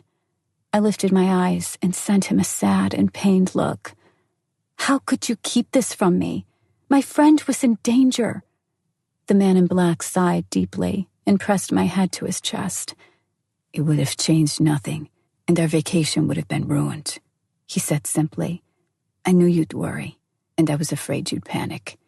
I decided this was the best way to deal with this, and Olga agreed. He was right. The feeling of helplessness would have overcome me. It would have been too much of a burden. I went back to Olga. Hey, I said gently, sitting next to her on a white sunbed. How are you feeling? She turned her head my way and sent me a quizzical look. Good? Why would I feel bad? God damn it, I don't know. How does someone who's been raped feel? Olga burst out in laughter and rolled to her tummy. Then what? Raped? He didn't rape me. He only, how to phrase it, made me more susceptible to his charms with some drugs. And it wasn't a roofie, only some MDMA. So I can remember everything. And besides, I didn't exactly try to resist. I wanted it a bit more than I would have if I was sober, but I wouldn't call a good fuck rape. Now I was completely dumbfounded. Apparently, I wasn't keeping track of the whole situation, and it must have showed on my face. Think of it this way. Massimo looks identical. Would you have thrown him out of bed? We're talking about the strictly physical thing, right? He's hot stuff. He has a great body and a godly cock. His brother is the same. If he wasn't such a fucking bastard and you weren't with his twin, I would have taken him for myself. Get it now? I just sat there, staring at the trees. They were neatly trimmed. Perfect. Everything around me seemed perfect and harmonious. The house, the cars, the garden, my life at the side of an incredible man. And still, I found problems. Was something wrong with me? What about Domenico? Olga groaned and turned to her back, kicking out with her feet like a little girl. Oh, well, he's my Prince Charming. And each time he gets off his white stallion, he fucks me like an animal. She paused. Just kidding. I'm in love with him. She shrugged. I didn't think I'd say that about anyone, but the way he cared about me and how gallant he was. And he knows so much. Did you know he studied art history? Did you see his paintings? He can paint so well, I couldn't believe he hadn't just printed those things out. They're beautiful. So imagine this. For the last 2 weeks, I've been going to sleep and waking up next to this man. In the evenings, we took the boat, walked along the beach, and then we went back and I watched him paint, Laura. She knelt before me and put her head on my knees. You got the adventure of your lifetime, and I accidentally got mine too. I know that what I'm saying might sound irrational and, chaotic, but I think I really do love him. I stared at her, mouth agape, unable to wrap my head around her words. Olga and I, we've known each other for years. She had a propensity for the irrational, but her words sounded so unlike her. I had difficulty believing her. I'm happy for you, darling, I said hesitantly. But please, please don't get so excited about all this. You've never loved anyone. And trust me, there's nothing worse than disappointment. Better to keep a healthy perspective and be positively surprised in the end than to get your heart broken. She pulled away with a grimace. Okay, fuck it. I gave up. Let's just go with the flow. Now, come on, it's getting cold. Retreating into the house, I noticed Domenico passing through a door. He stopped, seeing me, and took a step back into the corridor. Olga kissed him on the cheek and continued walking, but I took a while to look him straight in his chestnut eyes. Thank you, Domenico, I whispered, pressing myself against his chest. He hugged me and patted my back. "It was nothing, Laura," he said. "No, Massimo wants to see you. Come with me." Before Domenico pulled me inside, I called out to Olga, assuring her I'd join her shortly. The man in black was sitting behind a massive wooden desk, working on his laptop. When the door closed behind me, he raised his cold eyes and leaned back in his chair. "We got a problem, babe," he said coolly. "We've been away for too long, and things have gotten a bit out of hand. There's going to be a meeting. It's going to be difficult, and I don't want you to be there. I know you missed Olga, so I thought you two should get away for a day or two. There's this hotel a couple dozen miles from here. I'm the co-owner of it. I booked you an apartment there. They have a spa, a beauty salon, great cuisine, and, most important, peace and quiet. You'll be going today. I'll join you as soon as possible. Then we're going to Paris. See you in 3 days." I stood still, stupefied. Where was my loving husband? Where was the man I had been with for the last 2 weeks? "Do I have anything to say about it?" I asked, propping my hands on the desktop. Massimo observed me impassively, playing with a pen. "Of course, you can choose your security detail." "That's no choice at all," I grumbled, turning and heading back to the door.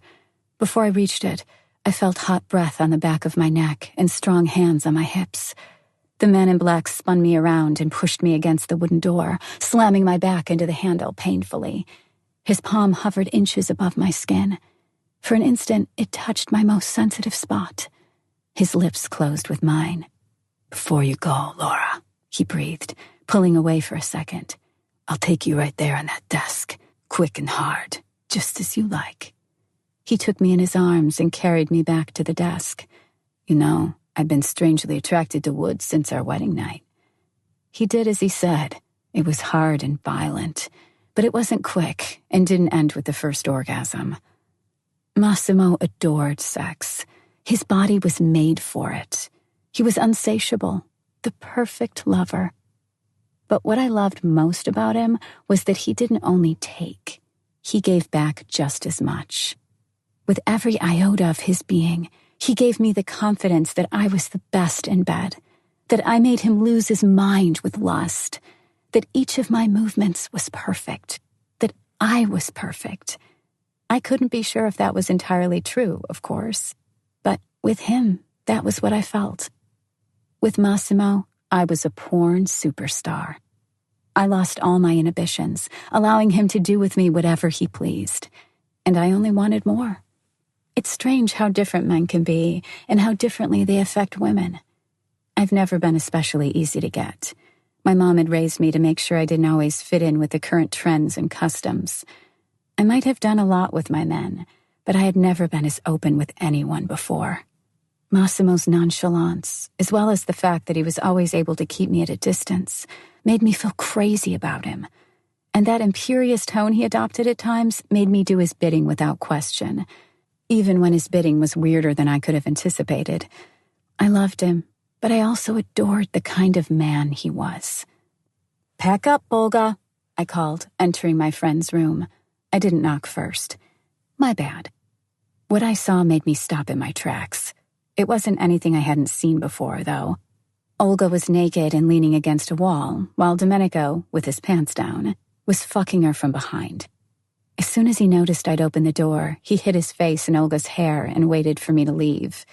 My friend slowly turned her head to me and laughed. "I'll do that as soon as Domenico is finished here," she said. "Now stop gaping and fuck off." I waved at her awkwardly and turned around to leave, calling out to the young Italian before I left. "Nice ass, Domenico." I sat in the armchair back in my dressing room and shot a glance at the still-packed suitcases that had flown in from the Caribbean with us. I sighed. We hadn't even managed to settle in yet, and Massimo was already making me leave again. I went to my bedroom and sprawled across the fluffy white carpet, crossing my arms behind my head. I realized how much I missed all the little things I had lost. Staying in bed late on the weekends, watching the morning shows on TV, lazing around in my sweatpants covered in blankets with a book to read and some music on. I remember I used to keep my hair unbrushed for days at a time, living like a troll under a bridge, not caring about a thing. This wouldn't stand with Massimo. For starters, I couldn't allow him to see me in such a state, an unwashed ogre with a bird's nest mess on my head. Besides, he always kept me on the move. I was never sure where I'd wake up the next day or who I'd meet. Being with a man like that was a full-time job. I had to do my best to look my best. I sighed again and reluctantly plodded back to the suitcases. An hour later, my things were repacked. I took a shower and put on sexy brown leggings. My pregnancy still wasn't showing. Its only visible sign was my rapidly growing breasts. I had to say, larger tits nicely complemented my body. It was still slim and toned. I simply adored this new look. I grabbed a pair of my beloved Givenchy boots, snatched a Prada handbag, and threw on a thick sweater that left one of my shoulders bare. As I went down the corridor, pulling the heavy suitcase behind me, Olga joined me. She looked exhausted. "You just came back, for fuck's sake. Where are you going now?" she asked, plopping down on the stairs. "My ass hurts, and I'm all sweaty." "Charming, as always. Did you pack your things?" "I was a bit too occupied for that. Where are we going, if I may ask? I don't know what to take." "A hotel on the other side of Etna. Just you and me. We're going to go to the spa, overeat, and do yoga. We can pop out to a gallery or two, too. If Domenico's paintings brought out a passion for the spiritual in you, let's see how you like a volcano explosion. Anything else you'd need on a trip?" Olga sat still, frowning. "The fuck are you looking at?" I barked angrily. "Massimo told me to get lost. What, was I supposed to tell him no?" "Domenico is a bit off too lately. You know what? Fuck them. Give me 10 minutes. Sometime later, we left the house. The Bentley was parked on the driveway, ready to go. A large black SUV was waiting right behind it. Paolo and 2 more security guards stepped out, noticing us. I waved at them, and we got into the car. I liked Paolo. He must have been the smartest and most discreet security guy there ever was. I really felt safe with him around. I gunned the engine and programmed the Navi, setting the address. 15 minutes later, we were speeding down the highway. Massimo had been right, saying that the hotel wasn't far away. We reached it within the hour. Having unpacked our things, we went to dinner. Then Olga downed a bottle of champagne, while I had alcohol-free bubbly juice. 3 hours of chatting later, we went to sleep. The next day started with a trip to Etna. The mountain was breathtaking, reminding me of the childhood stories that Massimo used to tell me. It was a pity he wasn't there with us, but at least I had Olga. We returned to the hotel in the afternoon, tired and hungry, and ordered lunch. "I'd love a massage now," Olga said dreamily, stretching in her chair. "A long, hard massage by a naked, muscular stud." I chewed on a breadstick, looking at Olga with interest. "I think that can be arranged," I replied, swallowing. "I just don't know if the stud would agree to strip for you." My cell vibrated. I immediately snatched it from the table and read the text. It made shivers of excitement run down my spine. I grinned. "Let me guess," Olga said. "Massimo wrote that he loves you and the kid and is generally barfing rainbows with glee right now." "Something like that. Texted me that he missed me. To be precise, I miss you, baby girl." "A real poet," she snorted. "He did text me, though. Maybe the 3rd time since I've known him, so, you know." I stared into my phone, rereading the short text, and felt my heart starting to race. If another guy expressed his love to a normal woman by hanging out an enormous banner on the highest skyscraper in town, she'd feel the way I felt now. "You know what? I have an idea." I put down my phone. "I'm going to surprise him. I'll go back home in the evening. I'll sneak him away from that meeting of his, blow him quickly, and come back to the hotel. The security guys will follow you, and your surprise will be ruined. Genius." "That's where you come in.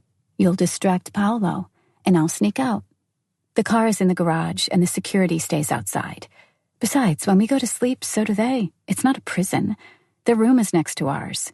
So I'll pretend to go to sleep. I'll say I'm not feeling too well. Meanwhile, you'll stay out and cover me." Olga grimaced, watching me with incredulity.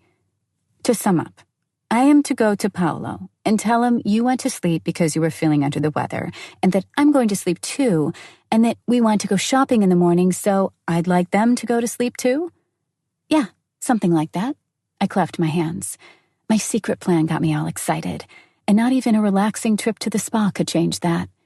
I picked the most fragrant stuff from the spa menu, happily imagining how surprised and horny my husband would be when he saw me, and smelled me. We finished with the massages late in the evening. It was showtime. I put on my red lace underwear, covering it with only a loose, long sweater, which I tied with a sash.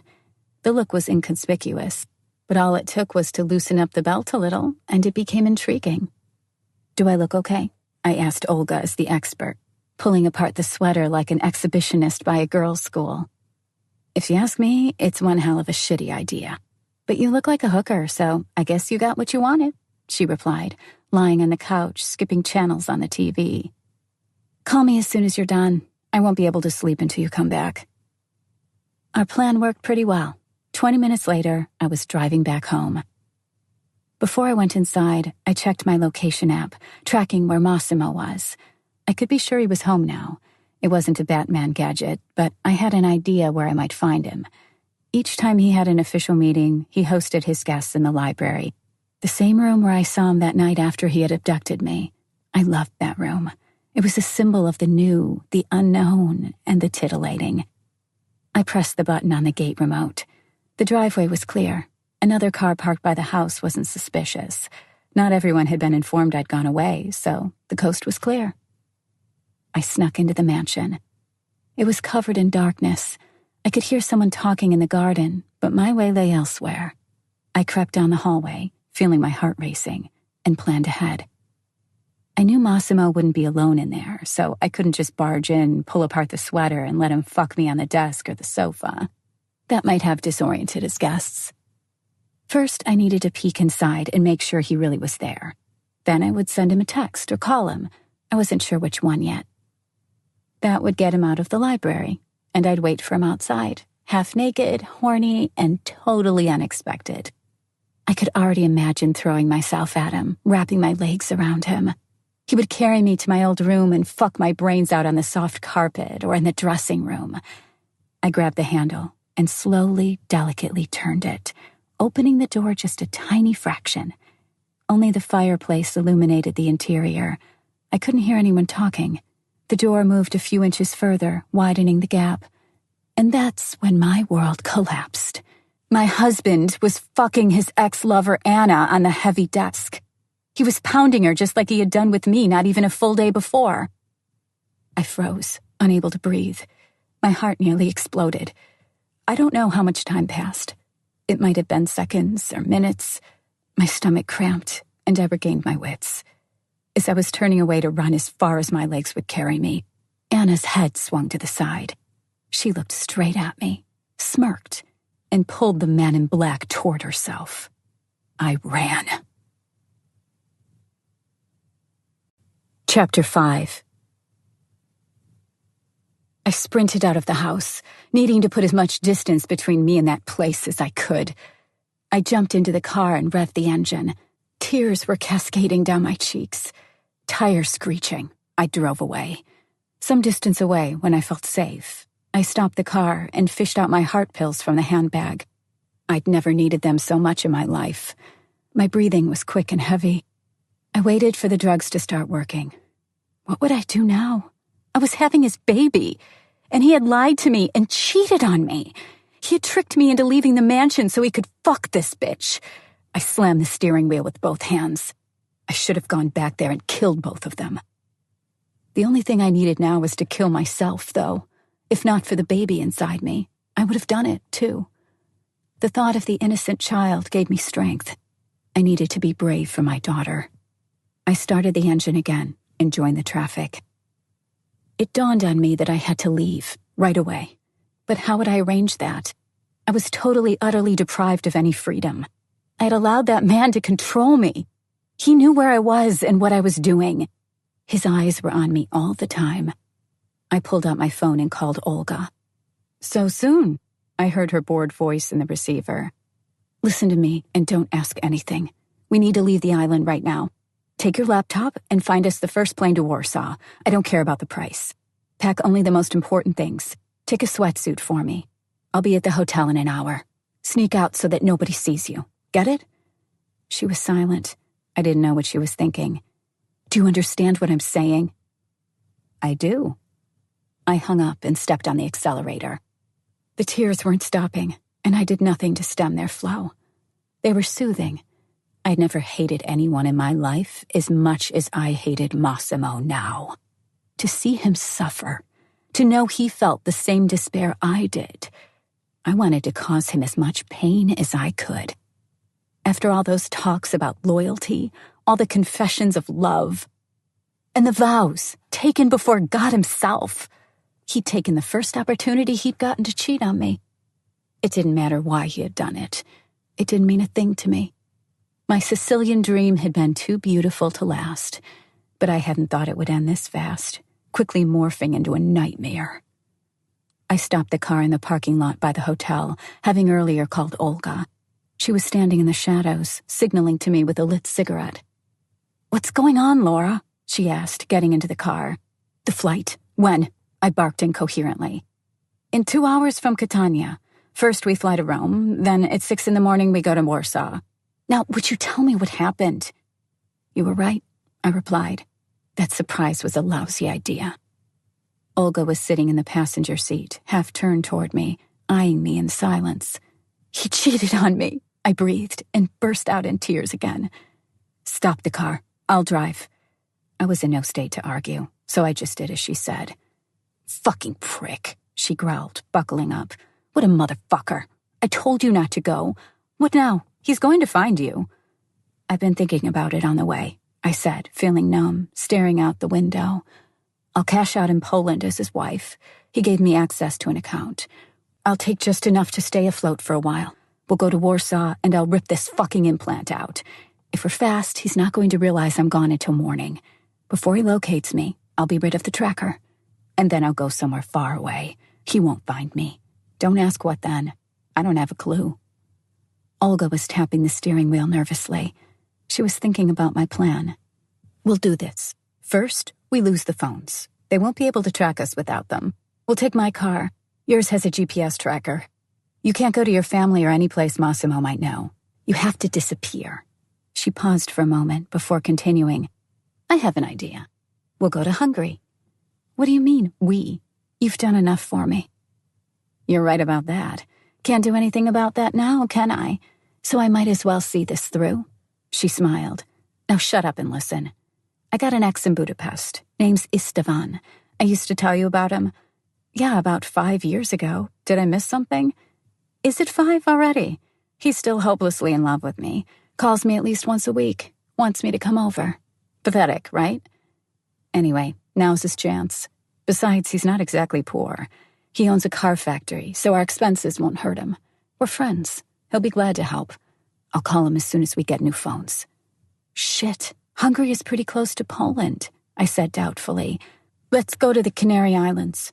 I have a friend there who works at a hotel in Lanzarote." Olga sent me a disdainful look.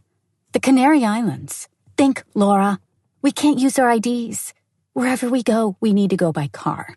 That's the only way to keep Massimo in the dark. And to think you wanted to do this alone?" She shook her head. She was right, of course. I wasn't thinking rationally. I couldn't believe what he had done and wasn't able to imagine what would happen now. "Just remember, Laura, if you get too much cash from the bank, 20 grand or something like that, you have to notify the bank in advance. You know, let them know you'll be taking out a large sum. They need time to prepare. So go ahead and call them right now. Tell them how much you need and where you're going to cash out." I took her cell and searched for the number on the internet. I felt like a kid. Olga was like my mother, thinking for me, remembering all about the important details so I didn't have to. When we reached the airport, I changed into the tracksuit she had brought for me.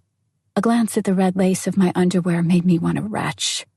I drove the Bentley to one of the parking lots and left the keys inside before going straight to the terminal. The flight was short, and we passed the time by copying all the numbers in our phones to a piece of paper. This was the only way. Transferring contacts to another phone was out of the question. At 9 a.m, we left the Chopin airport in Warsaw, got a cab, and went to my place in Mokotów. The security guard downstairs had an extra key, as Domenico had hired a cleaning lady after we left. I needed to change from that pink tracksuit. If I was to go get a large sum of money from the bank, I didn't want to look like an exhausted, pregnant idiot whose husband had cheated on her. The problem was, I didn't really have anything good for the occasion. At the cab, I presented my newest plan. "Let's go to the doctor," I told Olga. "We'll drop by the mall on our way back and buy ourselves something more appropriate. Then we'll go to the bank." I trailed off, seeing Olga's expression. "Okay, no, let's go home first. You'll pack our things, and I'll pick you up when I'm finished with everything." She nodded, and a minute later, we were riding the elevator upstairs. I left Olga at the apartment and went to the hospital in Wilanów. Was Dr. Ome at the clinic at all? I needed to call first. "Hello, Laura. How are you?" I heard the man's voice in the receiver. "Hi there, Pavel. I'm great, more or less. Are you at work?" "Sure, for another hour or so. What's up?" "I need to see you right away. I'll be there in 15 minutes. "All right, then. See you soon." The formalities at the reception took only a short while this time. There was no handsome Italian to distract the receptionists. They pointed me to the ward, and I entered the doctor's office. "What's going on?" Pavel asked, sitting behind his desk. "I'm pregnant," I said. "Congratulations, but that's not my specialty." "I know, but the thing I'm going to ask of you is, I just didn't know if pregnancy changed anything, so I told you just in case." I rolled up my sleeve. "I have an implant in my arm and need to get rid of it right away. As my doctor and friend, I'm asking you to keep any questions to yourself." Pavel took a close look at my arm, touched the short tube implanted under my skin, and said, "You didn't ask any questions when I partied at your hotels, so I'll offer you the same courtesy. Go sit in the treatment chair over there. The implant seems to be pretty shallow. You won't even feel me taking it out." In another 15 minutes, I was already back in the car, driving to the mall. I felt free. I might have lost everything, but losing that leash made me feel an inner peace and hope like I hadn't felt in a long time. As I was parking the car on the top floor of the parking garage, my phone chimed. It was Massimo. My stomach knotted painfully, and my heart skipped a beat. What was I to do? It was late morning. The security detail must have noticed we weren't in the hotel. On the one hand, I wanted to hear his voice, but on the other, I still wanted to kill the man. I declined the call and got out of the car. First, I went to a cell phone store and bought 2 smartphones and 2 SIM cards. I paid in cash. Any card transactions could be tracked. Then I went upstairs and headed to the Versace boutique. The sales assistants watched me with open contempt as I rummaged through the expensive clothes wearing a pink Victoria's Secret sweatsuit. I dug through all the hangers, feeling the phone vibrating in my handbag, and finally found a gorgeous matching skirt and cream-colored shirt. I picked up a black leather jacket and a pair of black pumps. That should do it. I looked sufficiently rich now. I put the clothes on the counter and relished the surprised look of the store clerk as I pulled out a credit card and offered it to her. Paying for clothes by card shouldn't be a problem. Massimo probably already knew I was in Poland, but he couldn't do much with that knowledge. The large amount that displayed on the cash register screen didn't impress me in the least. It was Massimo's penance. He owed me that much. Not that he'd noticed this couple grand missing from his account. The clerk's eyes bulged in the funniest way. I wished I could save her photo on my phone so it could make me smile whenever I was down. "Thanks," I said with a smug expression, and left. I changed in the bathroom, applied some lip balm I'd fished out of my own Prada bag, and that was it. I took a look in the mirror. The person facing me didn't resemble the crying, wounded woman I had been only a few hours ago. I went back to the BMW. The man in black wasn't going to let me go, it seemed. The screen of my smartphone displayed 37 missed calls. I was shifting into drive when he called again. This time, I decided to pick up.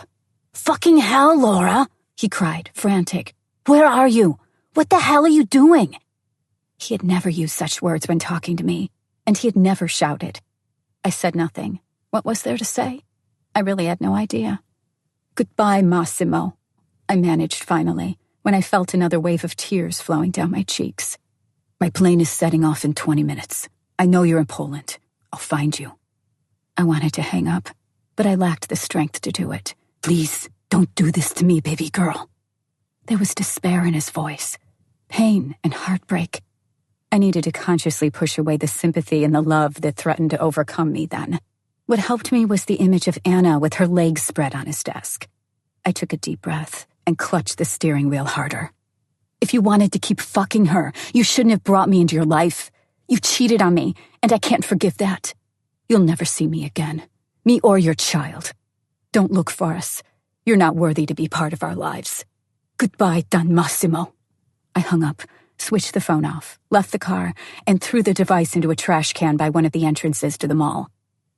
"This is the end," I said quietly to myself, wiping away the tears. I went to the bank, feeling like a thief. All the scenes from gangster movies I'd ever watched flashed before my eyes. The only things I didn't have were a gun, a baklava, and a prepared line, like, "Hands in the air, this is a robbery." I had full right to use that money, but I couldn't help feeling like I was stealing from the man in black. There was no other choice. If not for the fact that I was pregnant, I wouldn't have done it. I walked over to one of the counters and told the clerk how much cash I needed. The woman behind the counter made a weird expression and asked me to wait before vanishing behind a door. I took a seat on a couch nearby and waited. "Good morning," a man said, obstructing my view. "My name is Łukasz Taba. I am the director of this bank. Please, follow me." Calm and composed, I did as he told me and sat in a chair in his office. "You're asking for a large sum of money. Can I see your ID?" About an hour later, the whole amount was heaped before me on the desktop. I stuffed it all into a bag I had bought for that purpose, said goodbye to the bank manager, and headed to the exit. In the car, I tossed the bag in the passenger seat and locked the doors. I couldn't believe how much money I had with me. Fuck, I thought. Do I need that much? Have I overdone it? Dozens of thoughts flew through my mind, including the one telling me to go back and return everything at once.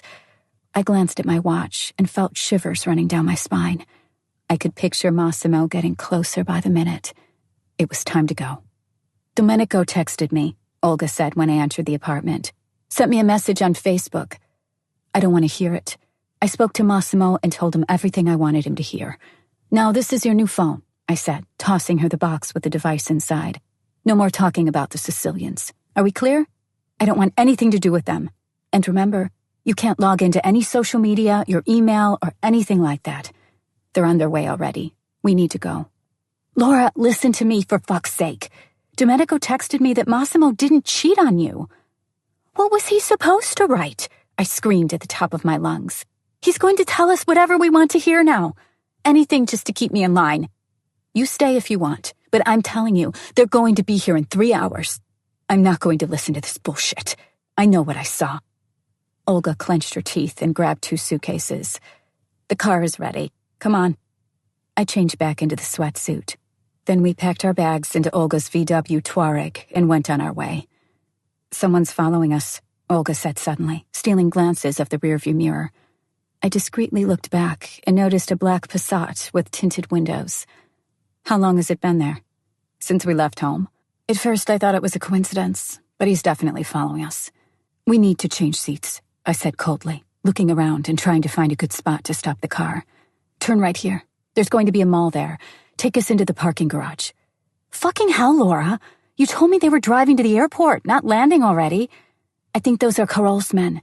Remember his wife, Monika? The car has Polish plates. It can only be them." We drove to the first level of the garage and stopped at the first unoccupied spot, before swapping seats without getting out. My driving skills had come in handy a lot of times during these last few months. I was grateful to my dad for teaching me how to perfect that particular skill set. I was grateful for all the courses he had sent me and my brother, too. "All right, bitch, buckle up," I said with a grin. "If you're right, it might be a bumpy ride." I launched the car into motion, rapidly turning toward the exit. The Passat accelerated with the screech of the wheels, but was immediately blocked by a car reversing from a parking spot. I joined the traffic and sped toward the main street. I broke all the rules there were and zoomed through Mercato. The car wasn't powerful enough to lose our tail by speed alone, but I knew the area pretty well. That was my main asset. In the rearview mirror, I could see the black sedan gaining on us. Traffic was thick, fortunately, and I could use that to my advantage. "Aren't you afraid?" Olga asked, clutching the handle on the ceiling. No time for that. Besides, if they catch us, they won't hurt us. This is more of a race than an escape. I kept my eyes on the road, searching for one specific street. I didn't remember its name, but I knew there was a spot there where we could hide. There it is, I exclaimed, turning the car abruptly. The lumbering Touareg nearly broke in half, but it managed to stay in one piece in the end. We drove through an archway leading to a yard behind an old tenement house where my gay hairdresser used to live. The yard was surrounded by tall buildings on all sides and had parking spaces where we could wait until the Passat lost us. I halted the car and killed the engine. We have to wait a while, I said, shrugging. They're going to pass us by, but they'll be back, searching all the small streets. You have some time for a smoke now, if you like. We stepped out, and Olga lit a cigarette. Have you called Istvan? I asked. Yes, when you were changing. He was crazy happy. He's preparing a bedroom for us in his apartment overseeing the Danube. He's not exactly young, you know, she said, shooting a glance my way. To be perfectly honest, he's my dad's age, but he doesn't look it. I shook my head.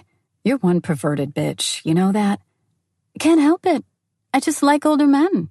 Besides, you'll get it when you see him. He's gorgeous. Hungarians are pretty guys. He's got long black hair, bushy eyebrows, wide shoulders, and perfect lips. He knows how to cook, knows his way around cars, and drives a motorbike. A sexy daddy. And he's got this enormous tattoo on his back.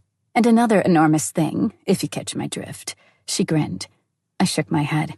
Jesus, shit for brains. Keep it in your pants, I said, getting in the car. Smoke your cig while I call my mom. I need to sell her some bullshit. You know, why I got a new number.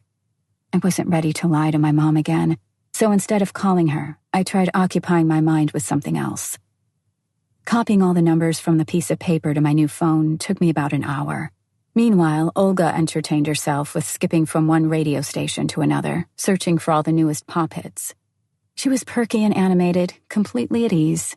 Unlike me, Olga was behaving as if nothing had happened, and the fact that we were on the run from the Sicilian mafia had seemingly not bothered her at all.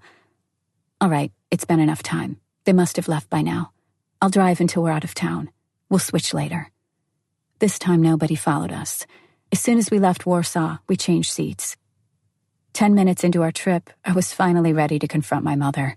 She picked up quickly. Hi, Mom, I chirped, managing to sound cheerful. What is this number you're calling me from, dear? Oh, you know, I changed phones after my contract expired. I had all kinds of people calling. I don't know who gave them my number.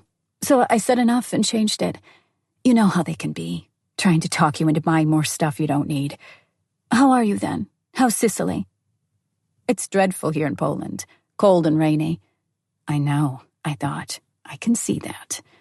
The conversation continued for some time with us talking about nothing in particular. I had to tell her that the man in black might drop by, trying to find me. Mom, I have to tell you something. I left Massimo. I said out of the blue, changing the subject. He cheated on me. He wasn't the man for me. I moved to work in another hotel to keep away from him. I'm doing a lot better now. There's more free time, and I feel good with myself. My mother went quiet then. I needed to keep talking. So, anyway, the hotel is the same brand, just on the opposite side of the island. The directors decided to move me there, and I have to say it was a pretty good decision. I prattled on. It's bigger and the money's better. I'm learning Italian. I've been thinking of inviting Olga. At this moment, I winked at my friend, and she laughed silently. Everything is perfect. I got a new apartment. It's a lot prettier than the old one. Maybe a bit too large. Darling, my mother cut in, not convinced. If you're happy and you know what you're doing, I won't try to talk you out of anything. You've never been able to keep in place for too long, so I'm not surprised you've moved on again. But remember that if anything bad happens, you always have a home right here with us. I know, Mommy. Thank you. Just don't give my number to anyone, please. It's important. I don't want people to start calling me again. Are you sure you're only talking about telemarketers? Yeah, them, but also my ex-boyfriends and generally all the people I don't want to talk to. But listen, Mom, I have to go now. I'm having a meeting, so bye. Love you. I love you too. Call me as often as you'd like. I put my phone down and crossed my legs, taking a look outside the window. It was a rainy and cold day. Back on Sicily, it probably was pleasantly warm and sunny. You think your mom fell for it? Olga asked before adding, she's not that stupid, you know. What the fuck was I supposed to tell her then? Hi, Mom, I'm going to be honest with you. I was kidnapped 3 months ago because this one guy kept dreaming about me, and then I fell in love with him. But don't worry, it's only Stockholm Syndrome. Anyway, he's the boss of the local mafia, and he kills people for a living, and we're going to have a baby, and we're actually married now. We were having a good time spending the money he made by selling drugs and guns, but then he cheated on me, and now I'm running from the mob and going to hide in Hungary. Olga couldn't keep it in anymore and snorted with laughter. She had to slow down to keep the car from swerving off the road. It took her a long while to calm down a bit. She wiped away tears and said, Yeah, that's so improbable. It's dumb. I can see your mom's face. She'd think you'd lost it. You should really tell her the truth. She won't believe it anyway. Olga's lightheartedness was getting on my nerves. At the same time, it was a welcome break from thinking about my own ill luck and sadness. We need to get some gas, she said at one moment, and took a ramp off the highway. Wait a minute, I'll give you some cash, I said, reaching for the bag filled with money. We were already outside of Poland, so the thick wads of euro bills would come in handy. Olga peeked into the bag and grimaced. Is that how $1 million looks? I thought there was going to be more of it. I zipped the bag shut and sent her a disapproving look. How much was I supposed to take? You think it's too little? I was thinking of going back to work after having the baby. The money was only supposed to last us until I gave birth. I don't want to live at Massimo's expense, at least not like we did on Sicily, pretending to be aristocrats. That's because you're stupid, Laura. You're not thinking about the advantages. Look at it this way. He got you pregnant without your consent or even your knowledge. I shook my head. All right, you knew then, she said, even though you really didn't, but fuck that. So he got you pregnant. He took your ex away from you, made you marry him, and then cheated on you. I'd have taken everything from the dumb fuck. As punishment, not out of greed. You know what? Just go get the gas. You're talking out of your ass. We can't use my card anymore. Massimo will track the transaction, or at least find out where we're going. So let's keep our heads straight. There's no more cash, and that's that. The rest of the way passed without incident. After some 10 hours or so, we reached our destination. István lived in a beautiful historic building near the center of Budapest, on the western side of the river. Olga, how nice to see you, he called, coming down a flight of stairs toward the car. How long has it been since you've graced Hungary with your presence? Not that long, István, only 5 years, Olga replied with a smile, smacking the older man on the butt as he embraced her. All right, enough of that, she said, pushing him away. This is my sister, Laura. István bowed to me, planting a kiss on my palm. My beloved is back because of your trouble. I thank you, Laura, and wish you all the best. Maybe not immediately. Olga had been right when she said István didn't look his age. He was very sensual and handsome, with dusky skin and features I had often seen on Russians before. His eyes were cool, and he moved with a studied nonchalance. He was a strong, confident man who liked when things were going his way, but the most striking thing about him was that he just seemed to be a good man. I couldn't explain it. There was something about him that made me trust him. A rather peculiar way of seeing things, but thank you, I said with a smile. István took another glance at Olga and called out. A young, stunningly handsome man appeared on the stairs. This is Attila, my son, the older Hungarian said. You remember him, Olga? We both froze, dumbfounded, ogling the young man standing in front of us now. He liked working out, that much was apparent. His bulging muscles flexing under a thin, tight-fitting shirt made looking away quite difficult. His skin was tanned, his eyes green, and his teeth snow-white and perfectly straight. When he smiled, little dimples showed on his cheeks. He was adorable and cute and utterly breathtaking.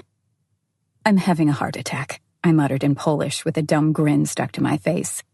My friend stood hypnotized, unable to say a word. Hey there, I'm Attila, the young man said. May I take your bags? They look heavy. Can you take me instead? Olga asked, still in Polish, finally managing to find her voice. Meanwhile, Attila grabbed our things and skipped upstairs, vanishing inside the building. We stood there, drooling for a little while. Need I remind you you're pregnant and heartbroken? Olga asked with a smirk. And you're still madly in love with Domenico, aren't you? I retorted, Besides, this one is a lot younger than us, isn't he? I guess so. When I last saw him, he was still a kid. He must have been 15 back then, so now he's about 20. She nodded, satisfied with her calculations. He was kind of pretty as a teenager, but damn, this is just ridiculous. And we're about to live under one roof? She moaned quietly. After taking our last bag, Istvan returned to us, took the keys to Olga's car, and drove it down a ramp to an underground garage. Olga, Attila, and I walked inside through the main entrance. The house was beautiful. A grand old staircase greeted us from a wide hall, leading to a massive living room. It took up the entire ground floor. The space was classical, with wooden furniture and floors, as well as a stonework fireplace. It was all warm, discreet colors that made it seem cozy despite its size. There were animal skins on the floor, lots of knickknacks, and no plants at all. This house had been decorated by men, and it showed. "It's late, but would you like a drink?" Attila asked, uncorking a carafe and pouring something into a glass. He sipped and sent me a questioning look with those big green eyes of his. It reminded me of Massimo, the same manly stare, the same quick movement on the tongue across the lips. "I can't. I'm pregnant," I said, certain that the child would act as an efficient deterrent. "Oh, that's wonderful. How far along?" he asked, genuinely interested. "I'll order you tea and some dinner. What would you like? We have a housekeeper. Her name is Bori. You can call her by dialing 0 on any phone around the property. She's a great cook, and she's been with us for 15 years. I wasn't hungry, just tired, exhausted even. The last 24 hours had been hard. "I'm sorry, but I'm on my last legs. I'd like to sleep, if that's okay." Attila put down his glass and took my hand before leading me upstairs. I was a bit taken aback by his directness, but his touch wasn't unpleasant, so I didn't resist. He took me to the second floor and opened one of the rooms for me. "This will be your bedroom," he said, flicking the light on. "I'll take care of you. Everything is going to be okay, Laura." He trailed off, looking me in the eyes, and planted a delicate kiss on my cheek. Pulling away, he traced a finger across it. I shivered, feeling uneasy, as if I was somehow cheating on Massimo. I took a step back, retreating deeper into the room. "Thank you. Good night," I whispered, and closed the door. The next day as I woke up, my hand instinctively reached over the bed, trying to find my husband. "Massimo," I breathed, feeling my eyes tear up. My mom had told me you can't cry when you're pregnant, or the child will be whiny, but I didn't care much for her superstitions. I stayed in bed, crying, rolling from side to side. The pain I was in started surfacing only when I dealt with the exhaustion. It was slowly dawning on me that this was real, that it had all happened. My despair was overwhelming. My stomach knotted. I didn't want to live alone. Not without him. How could I? Without his touch? His smell? I loved him so much, it hurt. I covered my head with a pillow and wailed like a wounded animal. There was nothing I needed more than to just disappear. "Tears are like good friends," I heard a voice say behind me. Olga told me what happened. "Remember, sometimes it's easier to get something off your chest when speaking to someone you don't know." I lifted the pillow from my face and looked at Attila, who was sitting on the edge of the bed holding a cup of tea, wearing only sweatpants. He was so adorable, so concerned and caring. "I heard the noise, so I decided to pay you a visit. I can leave if you want, but if you'd like me to stay, I can just sit here with you for a while." I watched him in silence, and he smiled, sipping his tea. "My mother always told me, there will be others. You're pregnant, and that may complicate things a bit. But remember that everything happens for a reason. You might think that I'm being cruel, but I believe you know that I'm right." I wiped away the moisture from my cheeks and pulled myself higher up the bed, resting my back against the wall. I took Attila's cup and sipped. "You drink your tea just as I like it, with milk," I said. "Nope. I just sipped the tea Olga prepared for you. It's nearly 2 already. You've been asleep for more than 12 hours. My dad grew worried. He booked you a visit at his buddy's clinic. He's a gynecologist. I'll take you to him when you're ready." "Thank you, Attila. You'll make someone a very happy woman someday." The young Hungarian turned and sent me a curious look. "I sincerely doubt that," he replied with a slight smile. "I'm 100% certified gay." My eyes widened, and I must have made the craziest expression as Attila burst out in uncontrolled laughter. "Jesus, what a loss to the women of the world," I groaned. "Isn't it?" he grinned. "I once tried girls, but being bi isn't me. I'm just not interested in vaginas. You women are beautiful, and you have better taste in footwear, but I simply like men more. Large, burly, and muscular." Okay, I get it. I cut him off. Attila got up and swayed his hips for me. "But you can always watch. I don't mind." Then he added, "Now, come on, Laura. We're leaving." I washed myself, put on some clothes, and went downstairs. Olga was standing by the kitchen counter, wrapped in Ishtvan's arms. They didn't even notice my arrival. She was so coquettish, stretching slowly and inclining her head, exposing her neck, while he bit his lips in silence. "Good morning," I said, putting the empty cup into the sink. They didn't seem fazed at all, instead greeting me without taking eyes off each other. "What are you doing?" I asked Olga in Polish, grabbing a sweet roll from the counter. Ishtvan smiled, hearing our native tongue, and left us alone. "What do you mean? We were talking." "Telepathically? Without words?" "What the fuck is your problem, Laura?" she barked, irritated, and took a seat on the counter. "You were in love a few days ago. Forget about that? Our lives looked completely different a few days ago. I can't be with Domenico anymore. Not when you're not with Massimo. So what? Am I to cry after the guy for the rest of my life and live in celibacy, thinking about all the good times we had?" I dropped my head and took a deep breath. "I'm sorry," I said, trying to hold back tears. "Oh, darling," she purred, hugging me. "Don't apologize. It's not your fault. Massimo fucked up our lives." She wiped away my tears and continued, "I'm just not going to wallow in pain forever. I'd like to forget it as soon as possible, and that's my advice for you too." Attila arrived at that point, and we stopped talking. He was wearing melange gray oversized sweatpants and a beige t-shirt with a deep stretched-out neckline. On his feet were black Air Max sneakers, and he clutched a black leather jacket. He pushed a pair of shades up his nose and smiled at us brightly, displaying his perfect teeth. "Ready?" "You got to be kidding. I'm not leaving like this," Olga cried and ran straight upstairs. "Give me 5 minutes." I, on the other hand, didn't intend to change clothes. I felt good in my emus, skinny jeans, and loosely knitted oversized sweater. I put on my favorite smoky aviators and glanced at my watch. My belly flashed with pain. I clutched at it with one hand, leaning over the kitchen counter with the other. "What's happening, Laura?" Attila asked with a worried expression, stepping closer and holding me up by the elbow. "Nothing," I replied faintly. "As soon as I think about Massimo, I feel this strange pain. It's like the child misses its father." I raised my eyes and looked at the young man. "I know it's stupid. I wouldn't be so sure. I had my wisdom teeth pulled out some time ago. The sore spots mended quickly, but I felt pain for months after the teeth had been extracted. It's called phantom pain, so, everything's possible." I squatted by the counter and let out a short laugh. "Right, same story here."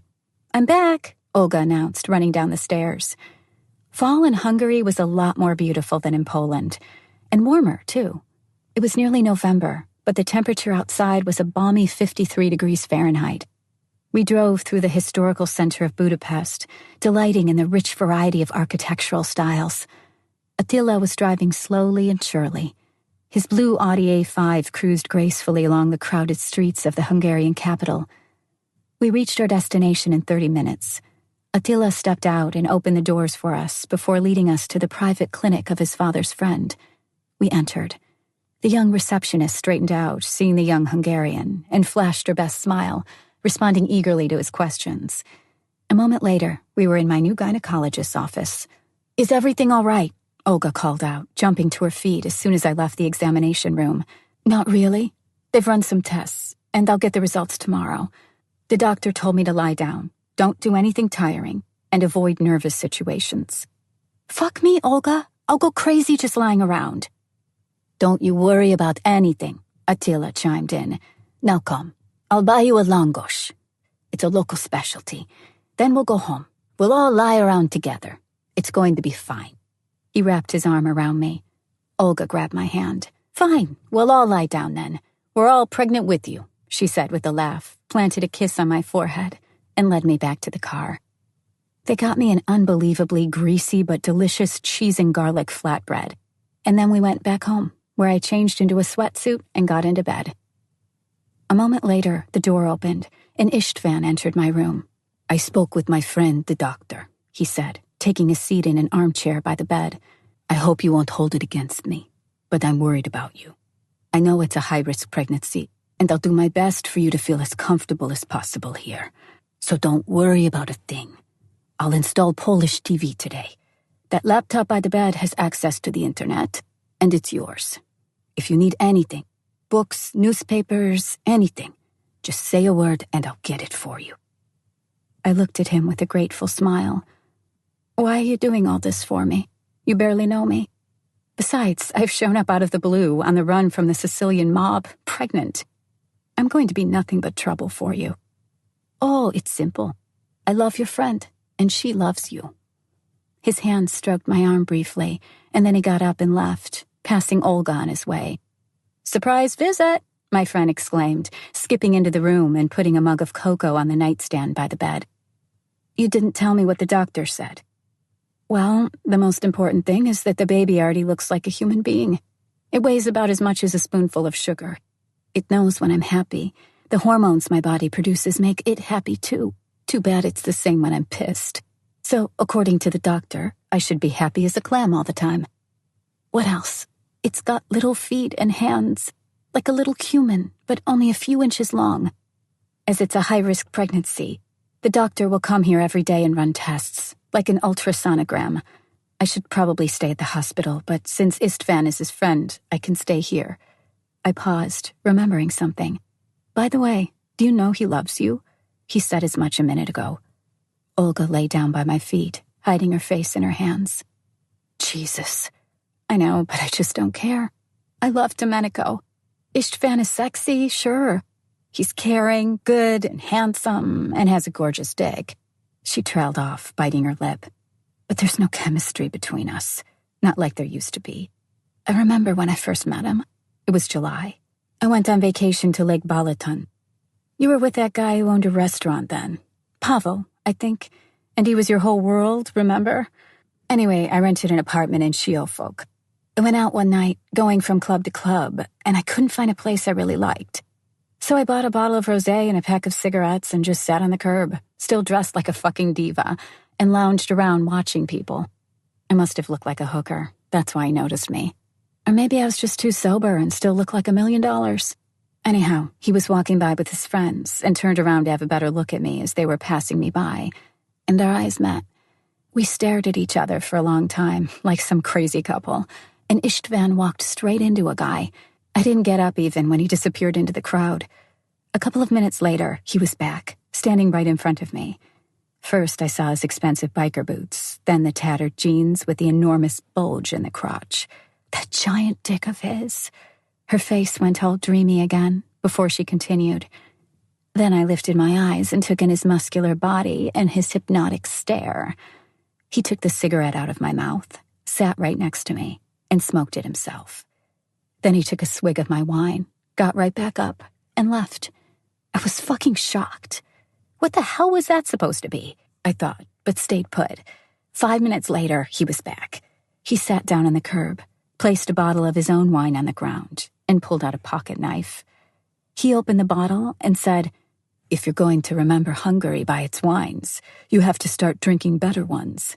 But I'm going to make sure the wine won't be the only thing you remember." And just like that, I was his. We talked through the night, sitting on that curb. Then we had breakfast and went to the beach. And you won't believe me, but we did nothing more. The next day we met for dinner at a place he picked, and we talked and talked for hours. In the end, I thanked him for the 2 wonderful nights and just ran. "Wait, what?" I asked, surprised. "Why did you do that?" "He was perfect, too perfect. And I was young," Olga replied with a sadness I rarely heard from her. "I didn't trust myself. I couldn't control my feelings, and I just got scared that I'd fall in love. But don't worry, Istvan didn't give up so easily. She raised her hand, stemming my questions. I left the restaurant and headed off toward my apartment. It was just a few blocks away. When I reached the door, I felt someone's hand on my shoulder. I got turned around, pushed against the wall, and then I felt lips on my lips. It was the greatest kiss of my life. When he pulled away, he said, "You forgot to say goodbye." And he turned around and was about to walk away. What was I supposed to do? I ran after him, straight into his arms. That's more or less how we spent the next week, in each other's arms. Then we drove to Budapest, and it turned out he was rich, divorced, and had a son. It was all too much for me, so I ran again. He told me he understood, but he wouldn't forget me or ever accept that I wasn't his anymore. He called me, visited me in Warsaw a couple times. I stared at my friend, enchanted by the way she was telling her story. There was so much emotion in her voice, so much passion. Why didn't you tell me this before? This is so sweet. I smiled at her, maybe a bit ironically, and she immediately retaliated by smacking me on the head with a pillow. That's why, bitch. You were going to make fun of me. Talking about feelings and shit is not my style. But I can tell you all about how I spent a week with this dick in my mouth. I guarantee it's an even better story. Chapter 6. I spent the next hours, days, and weeks in bed. Olga and Attila kept me company. Istvan joined in at times. We played games, read books, watched TV, and just hung out, getting used to one another. A bit like siblings. My test results came in and were getting better by the day. I grew calmer, too. I can't say I was happy. There was no day that I didn't think about Massimo. But at least I could live without him. I called my mom, switching numbers each time. Thank God my phone had caller ID blocking, so she didn't know I was changing them all the time. And she would never call me first. She always waited for me to do it. Fall came and went. It was December. My mood was declining steadily. I grew too large for my clothes, even though my belly was still smaller than I'd anticipated. Olga was fighting with herself, while Istvan was fighting with her reluctance. One day, the conversation that couldn't be avoided finally came. "It's time for us to go back to Poland, Laura. Either way, we need to move out of here," Olga said, sitting by the kitchen counter one morning as I was having breakfast. "The kid is okay now. You're feeling well. Nobody is following us or looking for us. It's been nearly 2 months. Let's go back." I was glad she'd proposed that. We both missed Poland, our parents and friends. Hungary was gorgeous, but we were only ever going to remain guests. We couldn't overstay our welcome. "You're right. Did you tell Istvan?" "Yeah, we talked through the night. He understands. I've made him realize we weren't going to be together forever, no matter what. I think he's accepted that." Attila appeared in the kitchen and gave me his now customary great hug and a smooch on the forehead. "How's my favorite mommy doing?" he asked. The fact that he was gay made it easier for me to get closer to him. He might have been one of the most handsome men I'd ever known, but I treated him like a brother. "I'm feeling well enough to tell you that we're leaving," I said, reciprocating his embrace. He jumped back, his face suddenly filled with anger, and he rounded the counter, slamming his hands onto it, and shouting, "You can't just leave now! You can't leave me here alone! Besides, you can't change doctors again. What if you start feeling worse in Poland? Who's going to take care of you then? I won't allow it. You're not going anywhere." He slammed his hands on the counter again and pinned me with a furious glare. His reaction left me short for words. This abrupt change that had transformed a cute boy into a totalitarian lunatic unwilling to part with his possessions shocked me. "Stop acting like a prick, Attila," Olga barked, getting up. "Don't you yell at us. There's nothing worse than a handsome man acting like a total douchebag. We're not leaving you. We're going back to our country. You can come and visit. It's not like we're from Canada. We can see each other every week if you'd like that. Besides, there are a lot of beautiful boys for you in Warsaw." I pushed myself to my feet and walked over to him, cuddling against his muscular torso. Now, Godzilla, don't get so angry," I said placatingly. "You can come with us if you'd like, but we have to go home." I patted him on the back and went upstairs. Just like I predicted, I didn't have to wait for long until my new gay brother stormed into my room. He slammed the door behind him, stomped across the room. grabbed me by the throat with a muscular arm, and shoved me into the wall. I felt the familiar tickling sensation in my stomach. Only Massimo had ever treated me like that. Attila's tongue pushed its way into my mouth, and his body stuck to mine. I closed my eyes, feeling like I had gone back in time. Our tongues danced around each other as his strong, large hands gently cut my face. His soft lips clung to mine, hot, passionate, and wild. "Attila," I whispered, shocked, pulling my head back. "What are you doing? You said—" "You really believed I was gay?" he asked, his tongue tracing a line down my neck. "I'm as straight as it gets, Laura. I've wanted you since I first saw you. I adore your smell. I love watching you when you sleep. When you wake up, I love the way you cross your legs when you brush your teeth, or when you bite your lip reading books, or when you are deep in thought." He sighed. "Oh, God, how I want you." I was so shocked. His words didn't reach me at first. I didn't understand. And his tongue inching its way across my skin wasn't making anything easier. "But I'm pregnant," I said, "and married to a mafioso. Don't you understand?" I pushed him away. "I've treated you like a brother, kid. And you pretended to be gay so you could what? Sneak up to me one night and fuck me? Jesus, that's twisted." With rising fury, I stepped to the door and opened it. "Get the fuck out." He didn't react. I screamed, "Get the fuck out of here, Attila!" Olga, ever the loyal pit bull, appeared out of nowhere and stopped in the doorway. "What's going on? Why are you shouting?" "No reason. Pack your things now. We're leaving." Unable to hide her concern, Olga shot a glance at me, then at Attila. Having received no other explanation, she turned around and left for her room. 2 hours later, we were ready to leave. Olga spent a long time saying goodbye to Istvan, who didn't look happy with our departure at all. I don't know how she thanked him for being such a gracious host, but when I left his room, he had a wholly satisfied expression. I kissed him on the cheeks, and he embraced me in a fatherly gesture, keeping me in his arms for a long time. I liked him. He made me feel calm and safe. And, unlike his son, he wasn't harboring any ill intentions. "Thank you," I said, finally pulling away. "Call me when you get there." After our falling out, Attila left the house and didn't return. I felt bad, but at the same time, I was so unbearably angry with him that my distress balanced out. All in all, his absence might have been for the best. The road to Poland was long, too long. With our sudden departure, we hadn't worked out where to stay. It dawned on us halfway. "I got an idea. Guess what it is," Olga said. "I think we had the same one at the same time. You were thinking we couldn't stay at your place, weren't you?" "Sure, but I figured that out days ago. I have another idea now." I sent her a searching look. "So, I've been thinking about this for some time now, and I decided it won't do us any good to be constantly on the run. He'll find you whether you want it or not. Besides, darling, there are ways to get things between you in order, you know, and fucking up your entire life only because Massimo's a bastard gets you nowhere. You've had time to rest and recuperate now. I'm not telling you to call him now, but let's just stop worrying about them finding us. We'll be in Poland, not Sicily. He's pretty powerless here. In Poland, he's just another pimped-up Italian hunk, not a mob boss everyone tries to please." I listened in silence, wondering where this was going. I was slowly beginning to accept that she was right. I had acted like a totally egotistic idiot. My escape had nothing to do with Olga, and she had every right to be fed up with this whole situation. "You are right," I acceded, "but I don't want to go back to my flat. We'll stay at the hotel I used to work for. It's downtown. We'll look for something more appropriate then.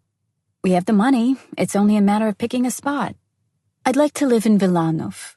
Not the new projects, though. A bit further away. It's calm there. Quiet. Close to the center. And the clinic is just a stone's throw away. Paavo Alme will hook me up with a good gynecologist and work his magic so I don't die of pain during childbirth." "I can see you've already planned all this." "Yes, absolutely. But only like a minute ago." I shrugged. It was late evening when we reached Warsaw. Before we arrived, I had called Natalie, a colleague I used to work with, and asked her to book me a room under her name. I didn't want to run anymore, but I wasn't going to make it any easier for my husband to find me by booking it under my own. The closer we got to our destination, the more tired we were getting. I had taken over the driving all the way back at the border and immediately started speeding, in desperate need of a good night's sleep and wanting to get home as soon as possible. The ring road around Warsaw was empty, and I exceeded the speed limit. An instant later, I noticed the twinkling lights of a police patrol car in the rearview mirror. They pulled us over. "Shit, it's the police," I said. Olga turned to look through the window, completely unfazed. "How fast were you going?" "I don't know, really, but fast." "That's all right. We'll spin some sob story and they'll let us go." We tried and failed. After 15 minutes of trying to explain my pregnancy, the long road behind us, and the foul mood we were both in, the officers gave us a hefty fine and slapped some penalty points on my account. That in itself wasn't anything I felt particularly bad about, but they did write down my name and check it in the database. Massimo would get his hands on that information for sure. He'd know where I was. Maybe I was getting paranoid, but I had to assume he had access to police databases. When we finally reached the hotel, I paid for a week up front and we went to sleep. I found a place for us 3 days later. It wasn't located where I wanted, but the place was so gorgeous, I just had to rent it. The owner wanted us to sign a contract, but I couldn't have that. I paid for 6 months in advance and offered a large security deposit to boot. He was happy with that arrangement. The flat was situated close to Martin's, my ex's apartment, but I knew he'd probably give me a wide berth if we ever saw each other again. So we moved in, Olga and me, and after long weeks, we had our own place. It was a great spot. Too large for the two of us, but that wasn't a problem. A massive living room with an adjacent kitchen took up nearly half of the total space. Then there were 3 bedrooms and a large closet, 2 bathrooms, and a little lavatory. We wouldn't organize any parties or anything, but better to be safe than sorry. The extra space might come in handy. It was Tuesday. We were sitting on the long couch in the living room, staring dumbly at the TV. "I need to go to my parents for a while," Olga said. "A day or 2, tops. I'll also drop by your folks. Tell them that you're doing super okay. I'm going to leave in the morning. Mom called me earlier today. I've got to go." "Sure thing," I replied. "I'll just keep doing what I've been doing for the last couple of weeks. Lying around, watching movies." Olga left the next morning. I was instantly overcome by loneliness. I grabbed my laptop and scanned through cinema lineups. There were so many movies I wanted to watch. I bought 2 tickets for 2 separate screenings, one after another. I spent about 5 hours at the cinema. After all, what difference did it make if I stayed in bed at home or in a seat at the cinema? When my movie marathon ended, I caught a cab and returned to Villanov.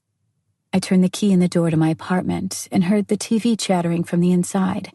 Was Olga back already? I went in and headed toward the sound. It was dark. The gloom was illuminated only by the faint glow of the TV. My eyes wandered, finally focusing on the screen. I froze. This was some kind of nightmare. The screen was divided into 2 halves. The first depicted the CCTV recording from Massimo's study where he was fucking Anna, and the second was showing some sort of meeting taking place in the garden back at the mansion. I collapsed on the couch, trying not to faint. Someone paused the recording. The film stopped.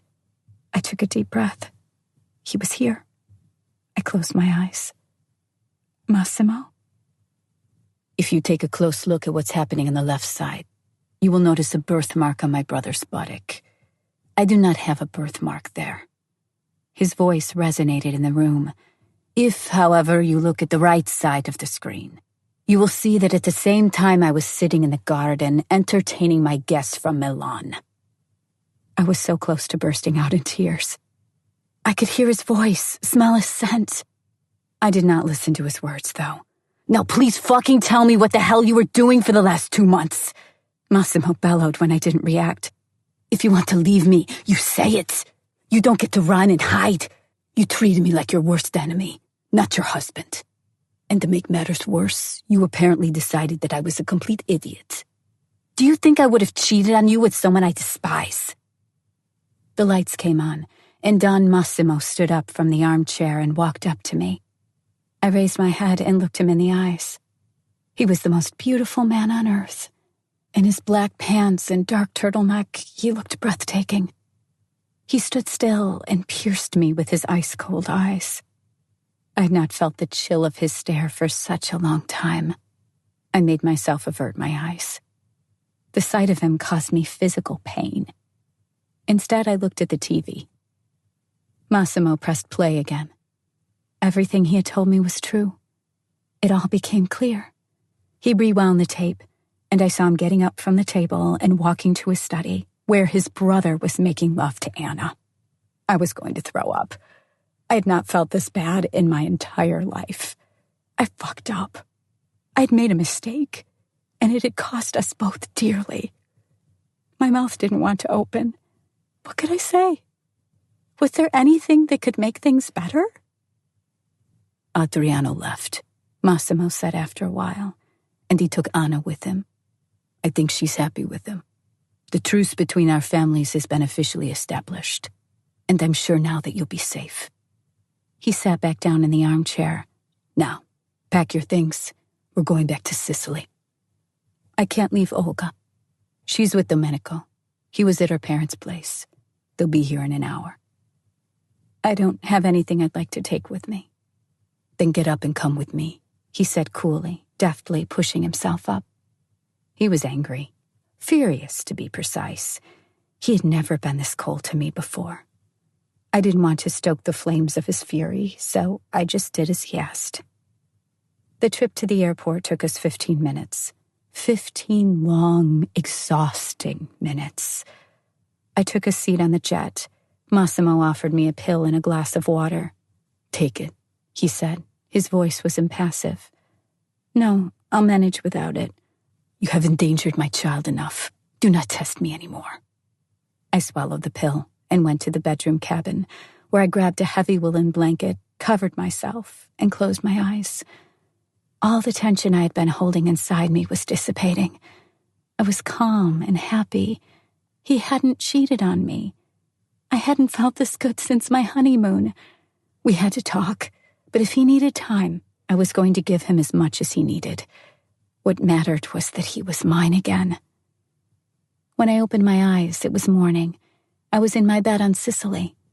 I smiled and reached across the bed, but my husband wasn't there. I got up and threw on my bathrobe before going to Olga's room. I was just about to grab the doorknob when I remembered she might not be alone. As quietly as I could, I peeked inside. She was in bed with a laptop on her thighs. Hey, I greeted her, closing the door behind me and slipping into her bed. Massimo is so pissed off. He doesn't even talk to me. He only orders me around. It's getting on my nerves. Can you blame him, though? He didn't do a thing. And you accused him of cheating and took away the thing he loved the most. Forgive me when I say that he's simply in the right here. I'd have killed you already if I were in his place. She slammed the laptop shut. I told you he didn't do it, but you didn't listen. Maybe that will teach you a lesson. You should sort these things out with conversation instead of running away from your problems. I'll take my penance with grace, I groaned, covering my face with a pillow. How's Domenico? Olga smiled and closed her eyes. She muttered something under her breath and then said, He came for me yesterday when I was at my parents' place. Imagine my surprise when I took their dog out for a walk and he just showed up. Leaning against Massimo's black Ferrari, aloof, serious, and stylish as always. Jesus, he was so beautiful. I wanted to jump into his arms, but my dog ran away. I snorted with laughter. What? What do you mean? Yeah, the fucking mutt just ran off. And instead of going for my man, I sprinted after the dog, because he's Mom's favorite thing in the world. The evil little shit took off, and I gave fucking chase. What about Domenico? And Domenico stayed in place, watching on. There was a bright side to that whole shit show. I focused on the dog instead of the urge to suck Domenico off by my mom's house. I've been living without sex for nearly 2 months. How long can a human being... What about Istvan? I cut in. Back in Budapest, you two didn't, Olga shook her head, clearly proud of herself. We did nothing. I slept next to him, hugged him, but we didn't have sex. So anyway, I caught that goddamn mutt, led it back home, said goodbye to my parents, and a moment later I was with Domenico. He opened the car door for me, and before I got in, he pushed me against the side of the Ferrari and kissed me. And that kiss, man, it was like he wanted to devour me. We kissed like teenagers do, like he was fucking me with that tongue. All right, enough. I get it, I hissed, grimacing. And then he fucked me on the road, with his cock this time. There wasn't any space in that weird car, so we had to leave it. We were so fucking horny, we didn't even notice it was freezing cold. It was a first for him. I nearly froze my ass off. I mean, I've pulled my pants down in freezing winter conditions once or twice, but not for that long. But one time wasn't enough, so we stopped 2 or 3 more times, and we were late for the plane. I mean, I know it's a private jet, but there are schedules and stuff, right? Anyway, I think I caught a cold. So did we fly together or not? I asked. 10 minutes after I took the pill, I blacked out. Yeah, me, you, Domenico, Massimo, and the security guys. Did Massimo tell you anything during the flight? I wanted to know. I glanced at the clock by the bed. No, he didn't sit with us. He just stared at you sleeping for the whole time. Looked like he was praying to you. I popped by for a while, but he didn't want to talk to me. Then he carried you out of the jet and put you in his car. Back home, he took you to bed, changed your clothes, and ogled you some more. I wanted to help him out, but he didn't let me. Then Domenico took me to the bedroom, and here we are. This is going to be a difficult couple of days, I sighed. Okay, I need to get to the clinic. I'll call the doctor and book a visit. Be back in a sec. I went to grab my phone and dialed the clinic. As usual, the name Torricelli opened every door. The range of options open to me was significantly wider than for any regular Sicilian. I put on a loose gray woolen tunic, my favorite black Da Vinci boots, and a black leather jacket.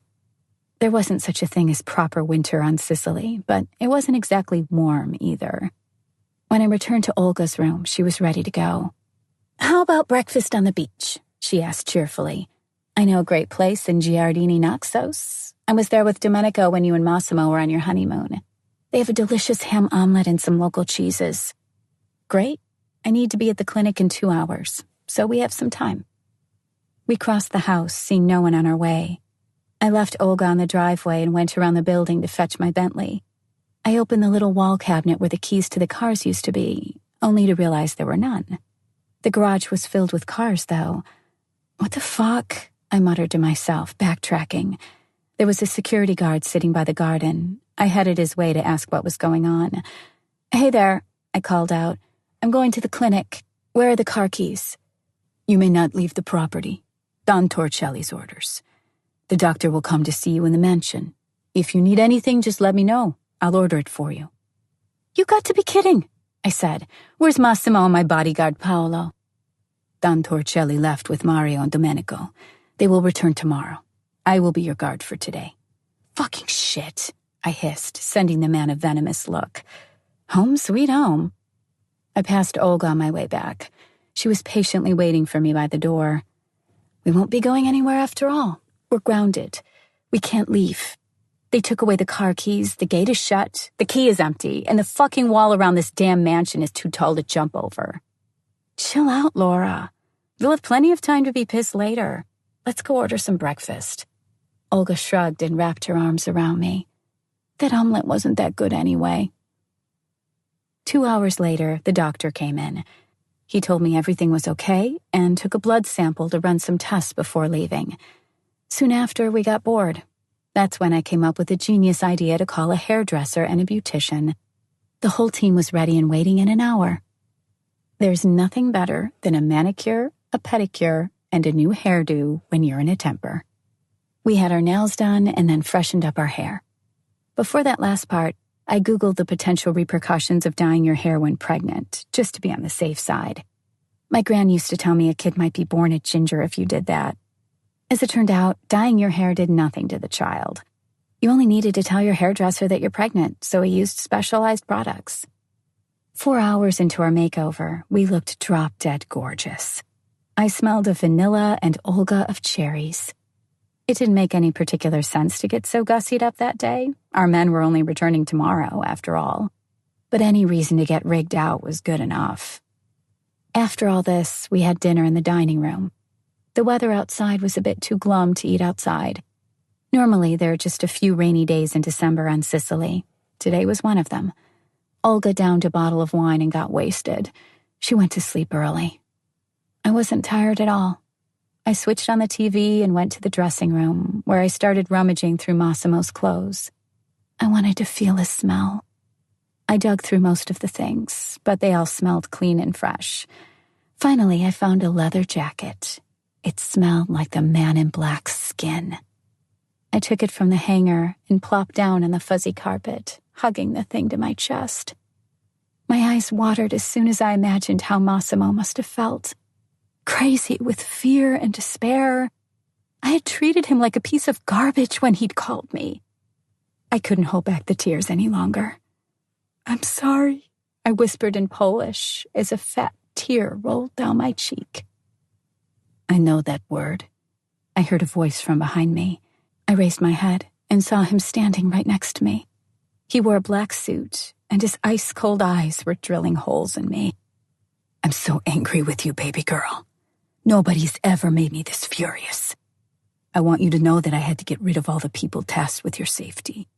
Flying around Europe looking for you, I also lost a lucrative business deal, and that damaged my authority among the families." Massimo walked over to the wardrobe and took off his jacket, throwing it over a hanger. "I'm tired now. I'm going to take a shower, and then I'll go to sleep." He had never been this indifferent with me before. I was losing him. We were growing distant. A moment later, I heard the sound of water cascading to the floor. I decided to take a risk. I took all my clothes off and followed my husband to the bathroom. He was naked in the shower, and scalding hot water was raining on his godly body. He looked exactly like he had when I first saw him in all his glory, leaning against the wall, allowing the water to flow freely down his shoulders. I snuck behind him and pressed myself to his back. Instinctively, my hands grasped in search of his manhood. Before they reached their destination, Massimo clasped his fingers around my wrists and spun to face me. "No," he said coldly, with utter confidence. I stepped back, letting my rear touch the glass. How could he push me away like that? "I want to go back to Poland," I snapped, offended, and turned away to leave him. "Let me know when you stop sulking." My provocation brought out the animal in him. He grabbed my arm and slammed me to the wall. His eyes were taking in the sight of my naked body, and his hands trailed paths across my skin. "Your belly is grown," he smiled, kneeling before me. "My son is getting bigger." "It's a girl, Massimo, but yes, she's big. 3.5 inches. He put his forehead to my stomach and froze, ignoring the hot water running down his back. His arms wrapped themselves around my body, and his hands clapped around my buttocks, fingers digging into my skin. "You have no idea how much pain you've caused me, Laura." "Let's talk about it, Massimo. Please." "Not now. Now I'm going to punish you for running." "Not too severely, though." Massimo froze, sending me a quizzical look. "The child was in danger at one point. It's a high-risk pregnancy," I said quietly, stroking his hair. "We can't—" He didn't let me finish. He launched himself upward, clenching his fists and jaw. His chest was heaving. The water running down his body might have started to boil on him. That's how hot his fury was. He took a step back and roared, before spinning on his heels and storming toward the door. I scolded myself for my stupidity. I shouldn't have said anything about my health problems. I stayed in the bathroom, face hidden in my hands, still cursing myself, when I heard Massimo yell something in Italian. I grabbed a towel and ran back to the wardrobe. The man in black was just leaving, wearing nothing but gray sweatpants and sneakers. He tossed me the cell phone he had been holding in his hand and sent me a murderous look. I wanted to stop him, but he slipped away and stomped downstairs. I grabbed his shirt and my panties and ran after him. He didn't look back, striding down the hall and hitting the walls with his fists, still rambling in Italian. He went through the door leading to the basement, slamming it shut behind him. I had never been there before. Somehow I never gathered the courage to check out what was hiding on the bottom floor. My imagination was too vivid, and my brain offered only images I really didn't want to think about, such as bodies crammed into freezers or torture chambers with people tied to chairs, awaiting their turn with the Don's enforcers. The thought of going down those stairs made my heart race. It didn't stop me. I needed to follow Massimo. I grabbed the handle and quietly slipped through the door, carefully planting my feet on the steps leading deeper underground. There were sounds coming from inside. Sounds of violence, screams, moans, and the dull thuds of bodies being hit. God save me, I thought, unable to stop thinking about all the macabre things that must have been playing out farther down the corridor. The stairs ended abruptly. I took a few deep breaths before peeking around the corner. My jaw dropped. Nobody was torturing anyone. It was a gym.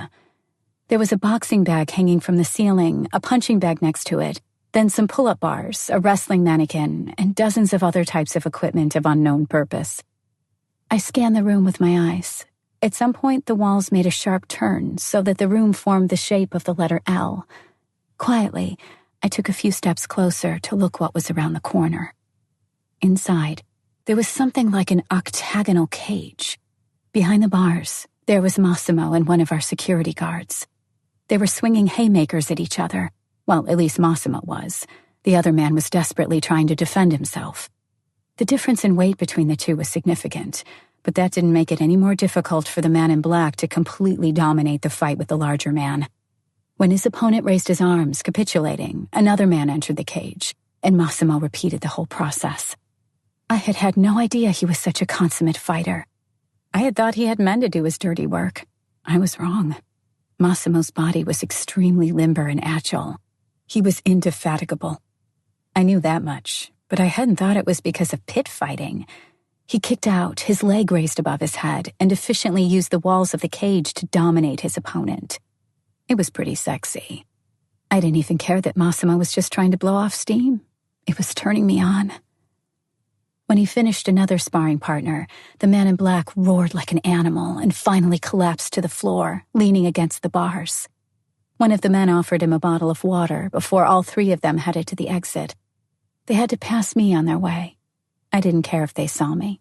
I was the boss's wife. As they walked by me, each nodded in respect before taking the stairs up. I took a deep breath and walked to Massimo.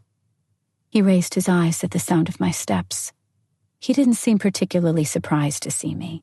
It didn't faze him at all. Having learned my lesson back in our bathroom, I decided to play it smarter this time. I opened the wire mesh door and passed through, slowly unbuttoning the shirt I had on. When I was just about 3 feet away from my husband, I pulled it apart, presenting my full breasts and the red lace panties. Massimo's eyes grew dark, and he bit his lip. He took a last swig from his bottle and tossed it away nonchalantly. Without saying a word, I stopped very close to him, so that his head was level with my bosom. I tore my panties down, letting them fall to his sweaty stomach. His scent was overpowering, steaming sweat mixed with his shower gel. It was the sexiest melange in the world. I breathed it in. I had to make the first move now, or to be precise, a whole series of movements. Massimo wasn't budging.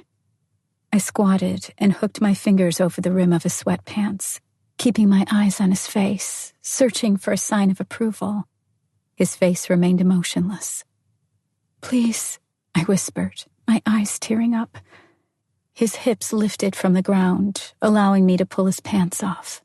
I threw them behind me, and Massimo's slightly spreading legs displayed his monumental erection for me to see.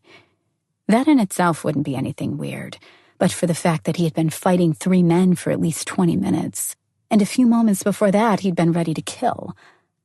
I stood above him, my feet planted on both sides of his sweaty body. I reached out with a hand, sliding 2 fingers into Massimo's mouth. When they were adequately moist, I dropped my arm to spread his saliva across my pussy. Before my hand reached its target, Massimo grabbed me by the wrist and pulled himself up, greedily pressing his mouth over my clitoris. I moaned in ecstasy, moving my hips closer to him, taking hold of the wire mesh wall behind his head. He licked me, his tongue penetrating deep, and his hands clasped around my ass. I didn't want to come. I didn't need an orgasm now. All I wanted was to be close to him. What I hoped for was that with him inside me, I'd feel complete again, and that maybe he'd forgive me. I grabbed Massimo by the hair and pushed away his head, pressing it against the wall of the cage. Slowly, I lowered myself over him, and when our eyes met on the same level, I felt the tip of his erect manhood entering my wet hole. The man in black inhaled sharply, keeping his eyes fixed on me. He was burning with lust. I could feel it. I slid even lower, impaling myself on him. He didn't like it when I had the upper hand, but since he hadn't allowed me to finish what I had been saying, I realized he didn't know how to act with a woman in my state. My thighs clamped around his naked hips, and I pressed myself to his wet, hot body. There was only one thing in my head. I needed to feel him inside me. I bit his lower lip and sucked on it. Massimo delicately took my buttocks in his hands, moving me gently up and down his shaft. His movements were getting faster and stronger by the second. The whole time his eyes were searching for instruction in mine. "I'm sorry," I said quietly as my knees landed on the ground and my hands gripped the cage behind him. My hips picked up the pace. His eyes suddenly flared with panic. He wrapped his arms around my back and rolled us over, pinning me to the ground. He hovered above me, propped on his elbows, as his nose gently touched my lips. "It is me who should apologize," he replied, sliding inside me again. His movements were careful and delicate. I nearly forgot how brutal and unforgiving he could be when he wanted. His rhythmically undulating body was leading me straight to overwhelming bliss. I knew he didn't need to make things any more exciting. I didn't either. All he wanted was to feel me. Suddenly he stopped mid-stroke, touching his forehead to mine and squeezing his eyes shut. "I love you so much," he breathed. "When you ran, you tore out my heart and took it with you." His words took my breath away. I felt tears running down my cheeks. My wonderful husband had opened up to me. His punishment for me was his sincerity. His lips were kissing each tear streaking down my face. "I'll die without you," he said as his cock resumed its motion inside me. I didn't want to come. Not now. I didn't want an orgasm after hearing those words. I only wanted him to sate himself on what I had taken away from him for those long weeks. "Not here," he rasped, picking me up from the floor and taking me into his arms. Completely naked, he crossed the room, then another. He grabbed a towel from a rack on his way. He put me down for a moment, wrapped his hips with it, and picked me up again, carrying me upstairs. We crossed the hall soundlessly, passing room after room. Finally, we entered the library. Massimo placed me on the carpet next to the fireplace, in which embers for a fire were still gently glowing. "That first night, when you wanted to escape from me, I put you right here. I was sure I wouldn't make it." He pulled the towel from his hips and started to slowly push his manhood inside me. "When your bathrobe revealed what was beneath it, the only thing I wanted was to be inside you." His enormous cock dived to the very bottom, and I moaned, throwing my head back. "I wanted you so much that day that later, killing that man, I was still thinking about fucking you." His body was moving faster now. I could feel the tension growing inside me, too. "When you went unconscious and I changed your clothes." "Liar," I interrupted him, catching my breath. I remember him telling me Maria had changed my clothes. "I slid my fingers inside you. You were so wet. And even though you were unconscious, you moaned in ecstasy when you felt them." "You're a pervert," I whispered. He silenced me with a kiss.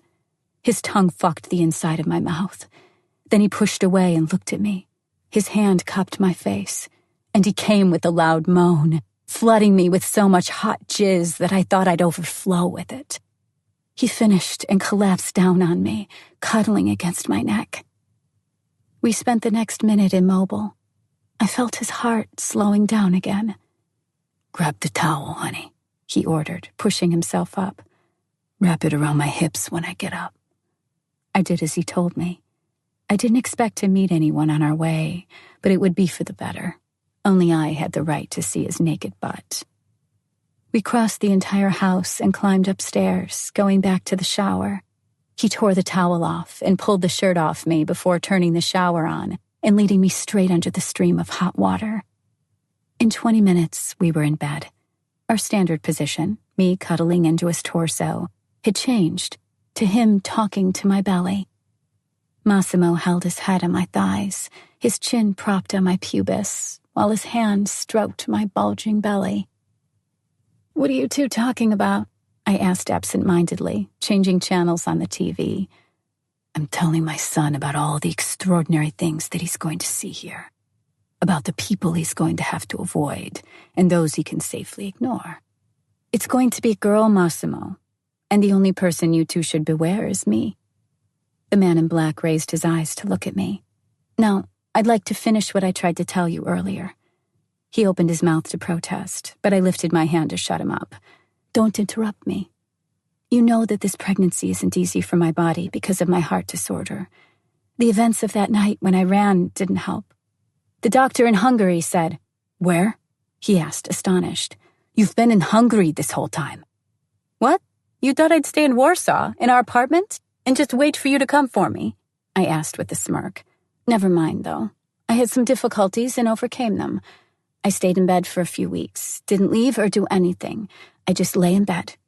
And since I wasn't thinking about sex at all back then, I hadn't asked the doctor if it was safe for me to have it." "I'm angry with you," Massimo growled, rolling to his side and lying next to me. That was too much for me. "What was I supposed to do then?" I sat up and grabbed a pillow. "You're mad I left, and that's okay. But if you saw what I saw, you'd probably have killed someone in my place. Besides, I can't really ignore the fact that you brought this skank to our house. And that evil twin of yours to boot. That guy can't seem to keep his hands to himself. So stop pissing me off, Massimo. Accept my apology, and show some goddamn humility." He turned, watching me for a moment, confused. For a woman to talk back to the head of the family was probably unheard of. I finished and felt a pinprick of pain in my belly. On instinct, I put my hands to my abdomen, grimacing slightly. "What's going on, babe?" Massimo jumped to his feet, touching my stomach. "I'm calling the doctor." I followed him with my eyes as he scurried around the room in search of a phone. He was stark naked, and his hair was ruffled. The sight of him was like a drug for me. It made me happy and satisfied.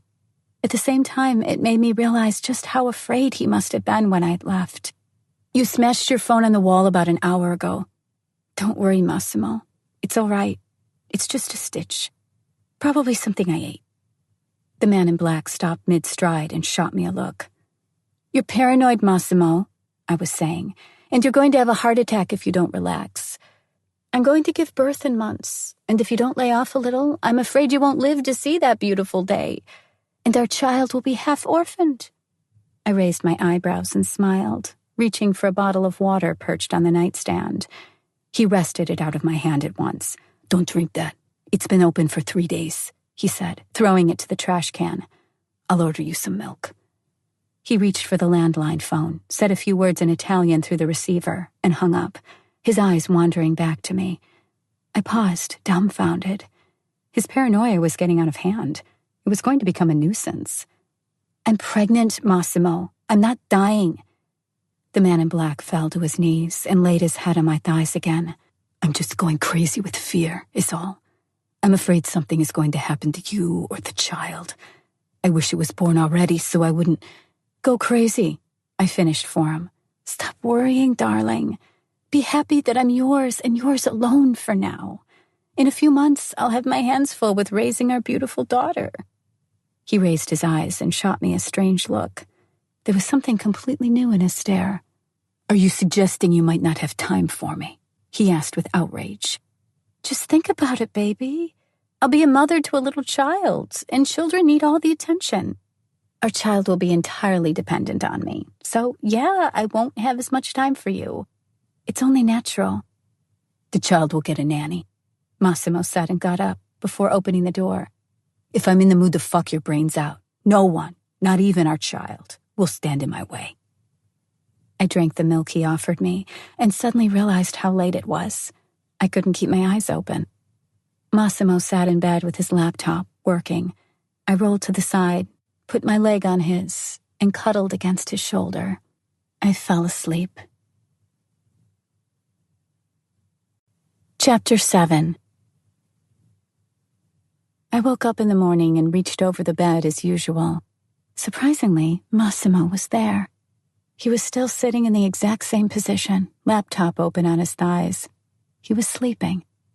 He's going to have one hell of a neck ache, I thought, intending to take the computer away. His eyes opened, and he smiled. "Hey there, babe," I said softly. "How's your back?" "Not so bad that I couldn't eat my beautiful wife's pussy." He lowered the laptop to the floor and started to pull away the covers, but the movement was too much. He hissed in pain and collapsed to the pillow.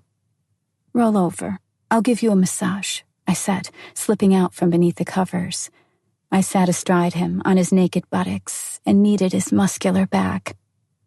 "That midnight sparring was a bit too punishing, don't you think?" "Sometimes I need to blow off some steam, and the cage is best for that. Besides, MMA is the most efficient martial art. It blends elements of many different styles." He turned his head to the side. "Harder." My hands rubbed him with more strength, and he sighed with satisfaction. "I like that cage," I said, leaning to his ear. "I can see many potential uses for it." Massimo smiled and jerked, rolling to the side and wrapping his arms around my waist. Then he did something, flexing and rolling so abruptly that I didn't even notice. A second later, he was on top of me, his body pinning me to the mattress. "You see, my dear, that was MMA. And you probably like it so much exactly because it has so many uses in bed. You might be surprised, but the biggest MMA events in Europe are in Poland." He smooched me on the top of my nose and went to the bathroom. 15 minutes later, he was back, wrapped in a towel. He picked up a new cell phone and strolled out to the terrace.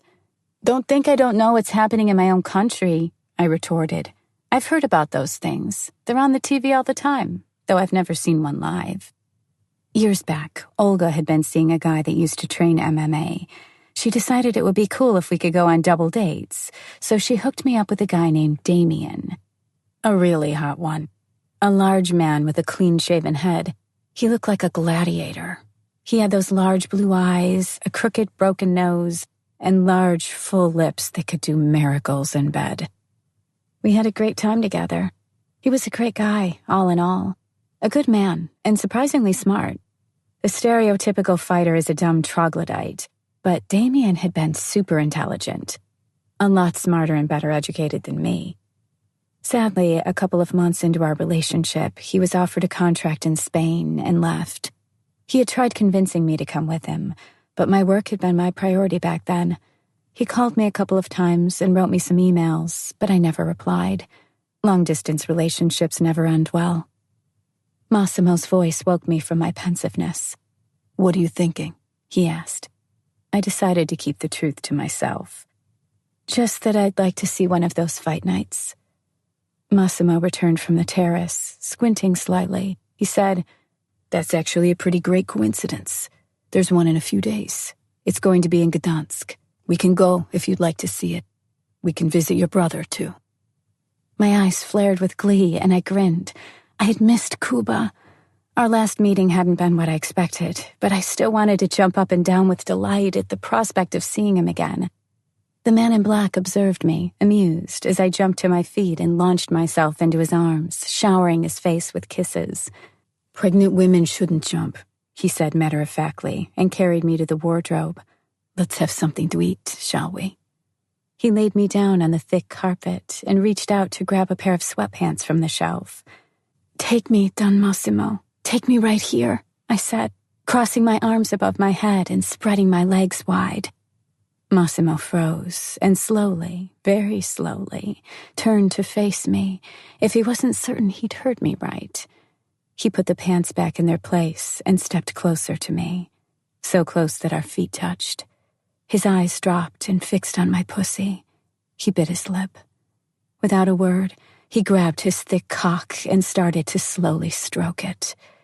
In an instant, it grew rock hard. I might have helped him a little.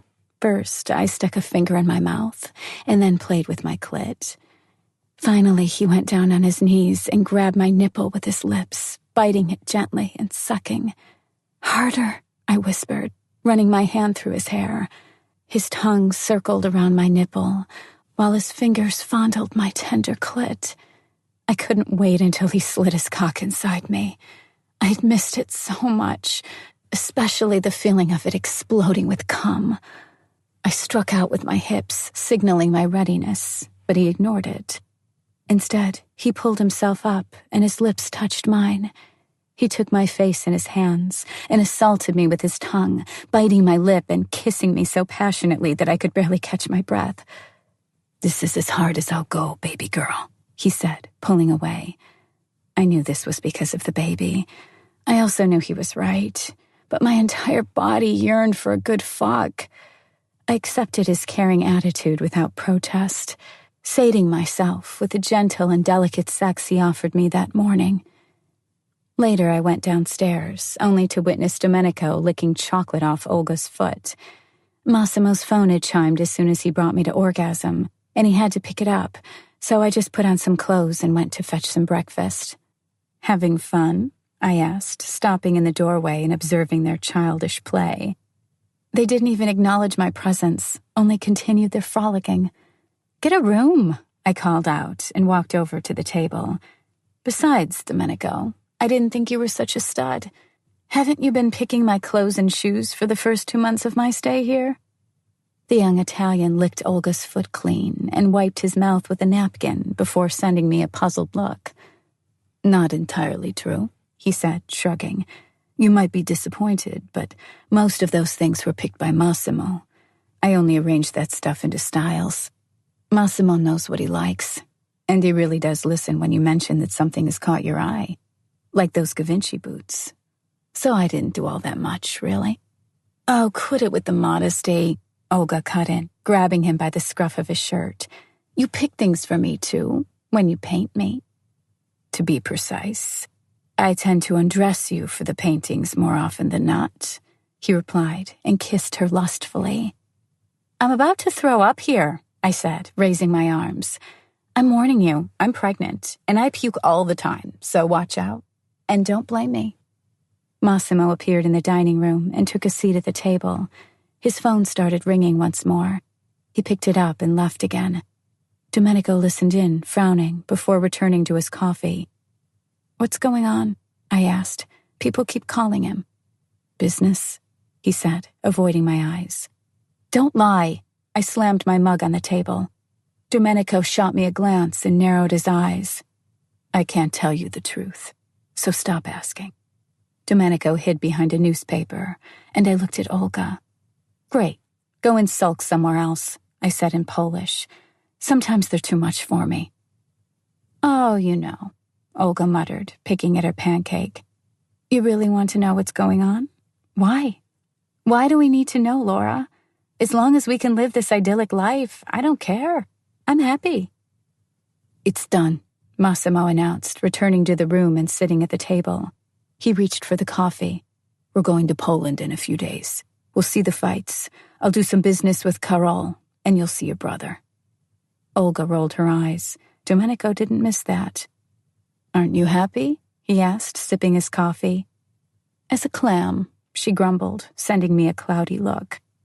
Kuba, my beloved brother, was a collector. Fully aware of his own handsomeness, he utilized his natural talents to the maximum, fucking every girl that allowed it, especially my friends.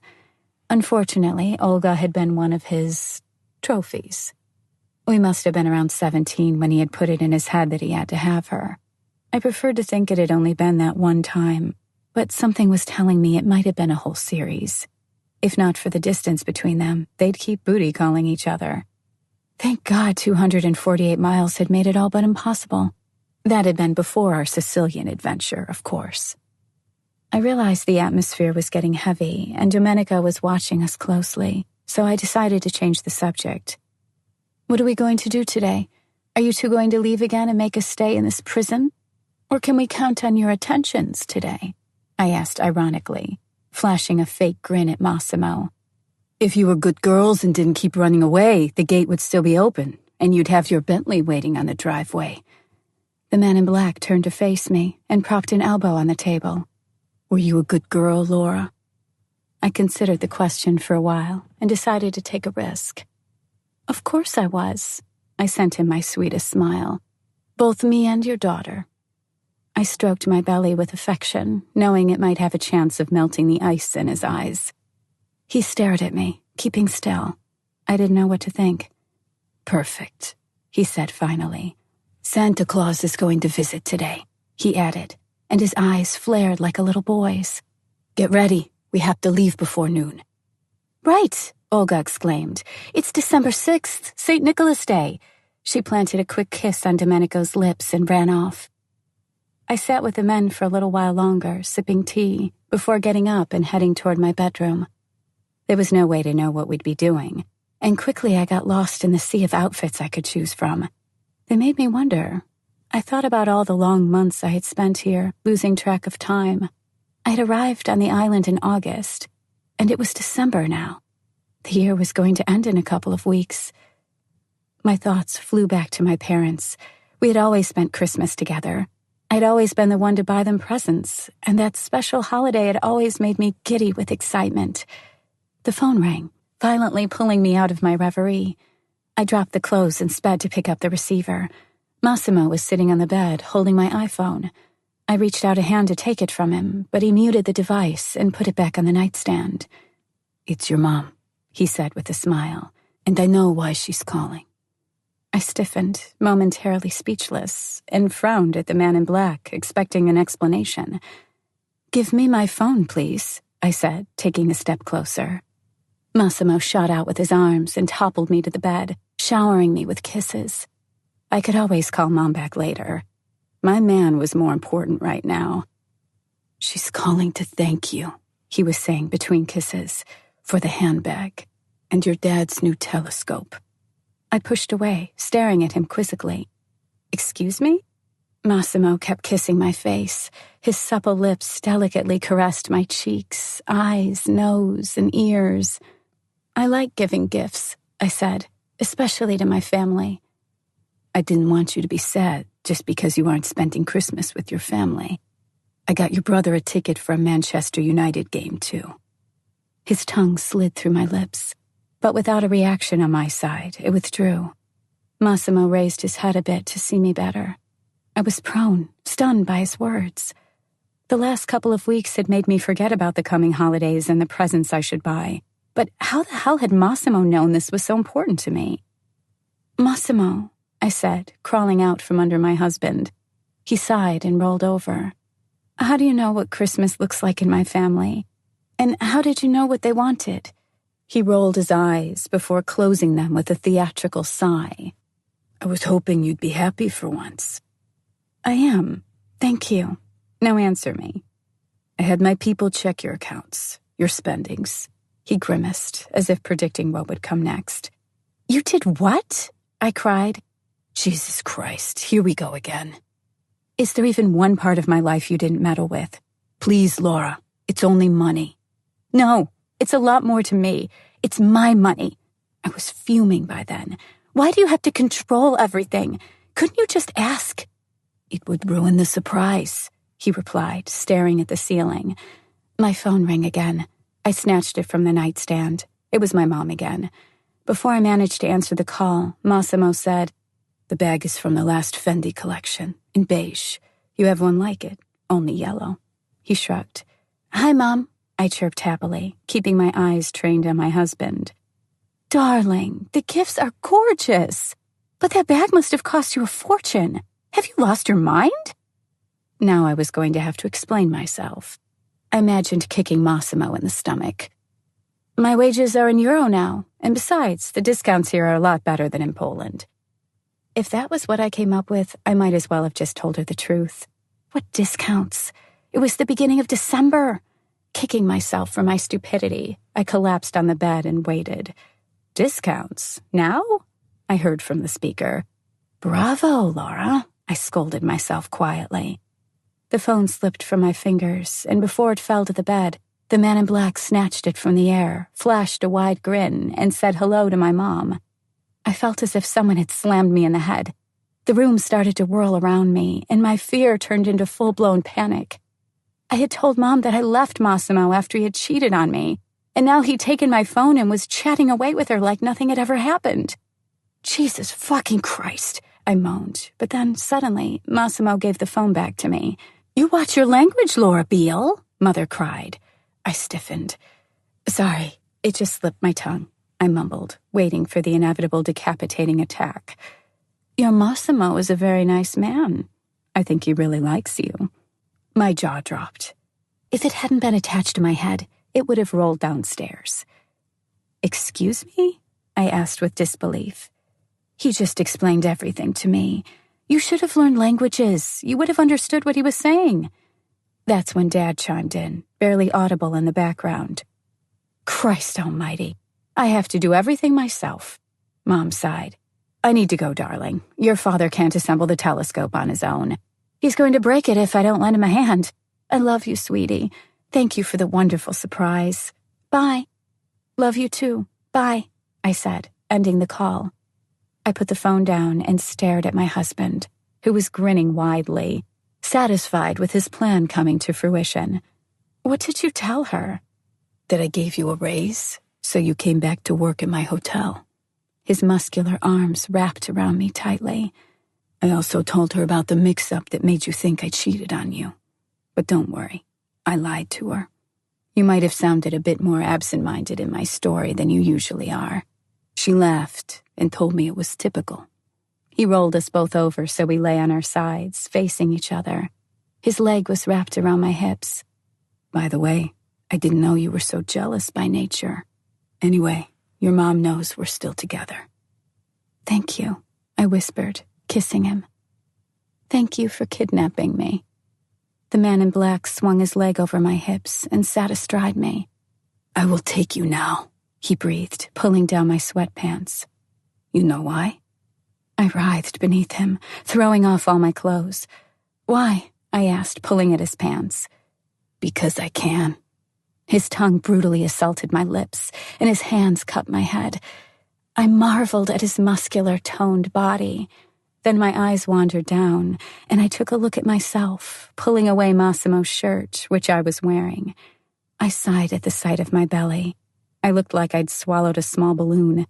I was so happy with the thought that this was his child inside me, but I hated the way it was changing my body. My eyes lifted again, and I met Massimo's stare. He knelt by me. "What's going on?" he asked, sitting me up and placing me on his knees.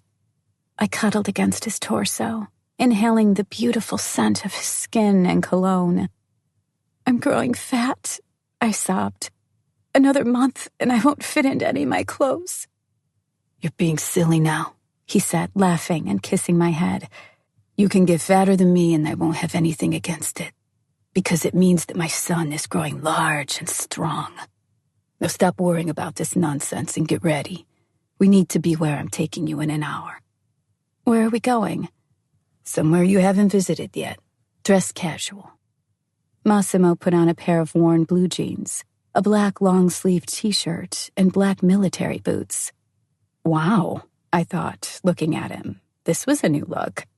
The man in black ran a hand through his hair and left, giving me a kiss. I got up and went to the dressing room again. "Dress casual," he'd said. Casual means something different for everyone, but since I knew we weren't going to any official meeting, I could get creative. I grabbed a hanger and pulled off a black Kenzo t-shirt with a tiger motif. It wasn't hot outside, but it wasn't cold either, so I decided to show off my toned legs. I settled on dark gray 1 teaspoon shorts. I topped off my look with Burberry thigh-high boots and long socks. I moved my things to a boy Chanel bag and went downstairs. Olga was waiting by the door. She was explaining something to Domenico animatedly. When Massimo joined us, we all headed to the line of parked cars. Everyone had their own vehicle here. Massimo opened the door to a BMW i8 for me. It was another of those sci-fi machines pretending to be ordinary cars. Domenico led Olga to the Bentley. "How many cars do you actually have?" I asked as he gunned the engine. "To be honest, I don't know. I sold some, but I also got a few new ones. Besides, they're not mine. They're ours now. I don't remember getting a prenup. All that I own is yours." He kissed my hand. Ours, I thought. A pity only one of us is allowed to drive them all. I either get a tank with a cockpit like a jet's and millions of useless controls, or I get that other ox of a car. Chapter 8. We took a turn off the highway and rolled down a dirt road wholly inimical to the low suspension of the BMW. The car jerked and chomped on each bump. I expected it to come apart at any moment. I scanned our surroundings. We were in the middle of nowhere, it seemed. A stony desert only speckled with single shabby plants suggested that Massimo's surprise wasn't one of those overly luxurious ones. If this whole ride had happened a few months before, I would have thought the brothers were taking us somewhere remote to shoot us. Nobody would have found us here. Suddenly, the road made a turn, and I noticed a great stone wall with a massive gate in the middle. Massimo picked up his cell phone and dialed a number. The gate ponderously started to open. We drove down an asphalt road on the other side of the wall. Palms lined the route, forming a green tunnel. I had no idea where we were, but I knew that asking wouldn't get me anywhere. That's what surprises are all about. Finally, the car stopped by a beautiful 2-story building made out of the same stone the main mansion had been built of. Most buildings on the island had that same slightly soiled look. We left the BMW, and an elderly man appeared through the door, greeting the brothers warmly. He must have been at least 60. The man kissed Massimo on the cheeks, patted his face with a gnarly hand, and said a few words in Italian. The man in black offered me a hand. "Don Matteo, please meet my wife, Laura." The elderly man kissed me on both cheeks and smiled brightly. "I'm happy you're finally here," he said in broken English. "Your boy spent a long time looking for you." All of a sudden, the air was pierced by loud bangs, like gunshots. I huddled to Massimo's side, shooting nervous glances around, trying to find the source of the noise. There was nothing but wilderness surrounding us. "Don't be scared, babe," Massimo said, wrapping an arm around my shoulders. "Nobody's going to die today. I'm going to teach you how to shoot." He led me across the beautiful house, and all the way I was trying to get to grips with what he said. Shoot? I'm pregnant, and he wants to teach me how to shoot? He doesn't even allow me to carry my own bag, and suddenly I'm supposed to handle a gun? We passed the house and exited through the back door. I froze. "Holy fuck, it's just like in the movies," Olga exclaimed, stopping at my side and grabbing my hand. Massimo and Domenico burst out laughing. "Where have our brave and fearless Slavic girls gone?" "We left them home," I retorted, turning their way. "What are we doing here?" "We want to teach you how to handle guns." The man in black embraced me. "I think you'll need it. And even if you don't, it's pretty relaxing. You'll see." Another gunshot reverberated across the yard, making me jump up. I hid in Massimo's arms. "I don't want to," I whispered. "I'm scared." Massimo took my face in his hands and kissed me delicately. "My love, it's usually scary to try new things. Don't worry. I've consulted with your doctor. Shooting guns is as dangerous for you as playing chess. Come." 15 minutes later, having calmed down a bit, I was standing with protective earmuffs, watching Massimo lifting a gun. Don Matteo stood by, holding me by the shoulder, as if he was afraid I might need the support. Massimo settled on slightly spread legs and loaded the 9mm Glock. He wasn't wearing earmuffs, and instead of protective glasses, he had his Porsche aviators on. He looked so manly, gorgeous, breathtaking, and sexy. I was ready to kneel straight down and suck him off. Suddenly, his casual outfit made sense. It all came together as he took the gun. He wasn't scary anymore. It was turning me on, taking away my ability to think clearly. Dangerous, imperious, violent, and wholly mine. I had butterflies in my stomach. I was horny. How easy it is for him to make me pine, I thought. He didn't have to do anything, and my legs were shaking. The man in black nodded at the elderly man, took a deep breath, and sent all 17 bullets flying so fast that the individual shots sounded like one long blast. He placed the gun on the counter and pressed a button, making the target zoom toward him. As it stopped, Massimo allowed himself a smile and raised his eyebrows. "All shots on target. Headshots," he said with a boyish expression. "Practice makes perfect." My stomach cramped. The joke was just too macabre for me. "But the bullseye's in the middle of the torso, isn't it? So you didn't get points," I said, grabbing the piece of paper. Massimo smiled at that and pulled away one of my earmuffs. "But I killed the enemy." He planted a kiss on my cheek. "Now your turn. Come on. I'll be unprofessional, and I'll stay right behind you, but I want you to feel safe." He led me to the shooting spot and briefly explained how the gun worked, what to push to free the magazine, how to reload it and switch from continuous fire to single shots. When I loaded the firearm and did everything he told me to, Massimo stepped back, pressing with his torso against my back. "Watch the target. Align the gun point with the back sight. Now take a deep breath and pull the trigger as you exhale. Slowly but surely. Don't jerk your finger. Just one fluid motion. You can do it." "It's just like chess. Just like chess," I repeated to myself, trying to convince my brain to stop being scared. I felt Massimo plant his legs securely behind and put his hands on my hips. I inhaled and did as he told me. It was a fraction of a second. The recoil and the blast. Or the other way around, I couldn't really tell. The force of the bullet swung my hands up. I didn't expect that. The power I had in my hands was enormous. I could kill. I began to shake, and my eyes welled with tears. Massimo took away my gun and put it on the counter. I turned to him and panicked. "Chess?" I shouted. "I fucking hate chess, then!" The man in black embraced me then, stroking my hair. I could feel his torso shaking with the laughter he was doing all in his power to stifle. I lifted my head and saw the amusement mixed in with a dose of worry in his eyes. "Everything all right, honey? Why are you crying?" I pouted and hid my head in his armpit, ashamed. I got scared. "Of what?" "I'm here. This is just such a responsibility. The knowledge that I could kill someone with that changes everything. The power. I got scared of it all."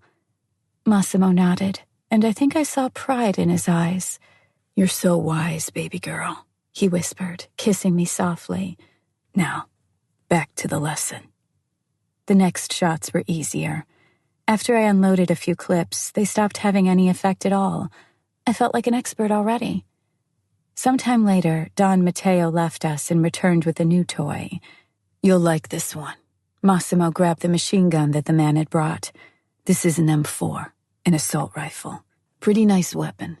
It's light and doesn't have a recoil as hard as the Glock, and that's because you prop it against your shoulder." "A nice weapon," I repeated uncertainly. "Let's try it out." Shooting the M4 really was easier, even though it was a lot heavier than the previous gun. An hour of shooting exhausted me. Don Matteo invited us to the terrace adjacent to the shooting range. We were served lunch. Frutti di mare, pasta, meats, antipasti, and a whole range of desserts. It was crazy. I gobbled up everything the waiters put in front of me as if I hadn't eaten for a week. Massimo sipped wine, nibbling on olives, hugging me once in a while. "I love it when you have an appetite," he whispered to my ear. "Means my son is growing." "Daughter," I corrected with my mouth full. "It's going to be a girl, but if we want to be sure, we can sort this out during our next visit to the clinic." His eyes flared, and his hand touched my belly. "I don't want to know. I want a surprise. Besides, I know it's a boy." "Girl." "Gonna be pretty funny if it's twins," Olga said, pouring wine for everyone. "That would be awesome. Laura, her husband, the mob boss, and 2 crying brats." "Domenico," she said, turning to her boyfriend, "that's when we move out." "Thank God it's only a single baby," I shrugged and continued stuffing myself. After lunch, I lay down on a swinging couch with Olga. The 3 men were discussing something back at the table, and I thanked God for what just a couple of months back I had cursed him for. "Do you believe in destiny?" I asked Olga. I was just thinking the same thing. How incredible it is that just a few months ago life was so normal, so ordered, and so ordinary. And now we're here, under the Sicilian sun. Our men are mobsters, pimps, and murderers. She sat up, nearly falling off the swinging couch. Fucking hell. It's all just so fucked up. They're bad men, and we love them for who they are. Are we bad too? I frowned. Wasn't she right, though? But we don't love them for the evil they do. We only love them for the good parts. How can you love someone for killing someone else? Besides, we all do evil shit, just on a different scale. Let's take me, for example. Remember how in 5th grade I kicked Rafael in the face? That blonde boy that kept poking you with a pin? It wasn't good at all. And you still love me? Jesus, Olga rolled her eyes. The sound of chairs being moved made us turn back to the table. Domenico and Massimo were putting something over their heads, cheerful like kids. Shit, each time I see that smile, I'm scared of what it'll lead to, Olga said, pulling me toward them. Come, watch a movie, ladies. Don Matteo pointed us to the entrance to the house. We stopped, confused, our eyes darting from him to our men. What's this on your head? Olga asked, patting Domenico on the little box strapped to his forehead. A camera. I'll have a second one on the gun. We'll show you exactly why you can feel safe with the two of us. They high-fived each other and headed toward something that looked like a stone labyrinth. Ladies, Don Matteo repeated. We sat in deep armchairs, and he drew the curtains, bathing the room in complete darkness. Then he switched on 2 enormous screens, and we saw the view from Massimo's and Domenico's cameras. I will explain now. The young sirs will practice storming a building. Same training as special forces, he informed us in his imperfect English. It tests quickness of reaction, judgment under pressure, reflex, and shooting technique. They were always better than most professional soldiers I've trained. But they hadn't visited me in a while, so we'll see. I was dumbstruck. The same man who trained the military also trained the mafia. At some point, something moved on screen. Domenico and Massimo were passing through doors, expertly shooting at mannequins imitating terrorists. The hypocrisy, Olga said in Polish. Killing baddies while being the bad guy themselves. Hypocritical or not, their training routine was sexy as hell. And the focused expression on Massimo's face was turning me on in a way I hadn't felt before. The 2 men were sneaking through rooms, shooting and covering each other. They looked like boys playing war. The main difference was that their guns were real. It was over in a couple of minutes. They fooled around, shouting, laughing, and making funny faces to the cameras, waving their guns around like rappers on American TV.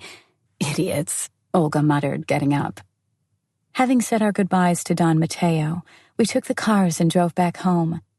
The sci-fi BMW silently raced down the highway to the accompaniment of the least manly song in the world, Strania Amori by Laura Pausini. Massimo was goofing around, singing along with the song. He acted and looked like a normal guy today, an ordinary, passionate 30-year-old who likes to have fun. He didn't resemble the authoritative, totalitarian asshole obsessing over my safety and throwing tantrums whenever anyone stands in his way. We passed the off-ramp that Domenico and Olga's Bentley took and zoomed past them. I sent Massimo a searching look, but didn't say anything. I didn't have to. He knew what I wanted to ask. His lips stretched in a smile as he stepped on the accelerator. We drove another 31 miles until the signs directed us to Messina. For a long time, Massimo drove through the labyrinth of narrow streets before finally stopping by a monumental wall made of elaborately arranged stones. He produced a small remote from a pocket, and a great wooden gate opened for us. I sent him another quizzical look, but he only raised his brows, grinning and driving up the ramp. The car stopped by a breathtakingly beautiful 2-story house. He stepped out. Come, he said, offering me a hand. I was still silent, expecting an explanation. Massimo offered none. Instead, he turned the key in the lock and led me inside. Holy crap! I was out of breath. A massive, cavernous living room was dominated by the most beautiful Christmas tree I had ever seen. It was gold and red. The fireplace crackled with fire, and a white fur carpet lay next to it. There were sofas and armchairs in various hues of brown and beige, a long wooden coffee table, and a large flat-screen TV. Adjoining the room was a massive dining room with a monumental oak table, shiny candle holders, and chairs upholstered with burgundy cloth.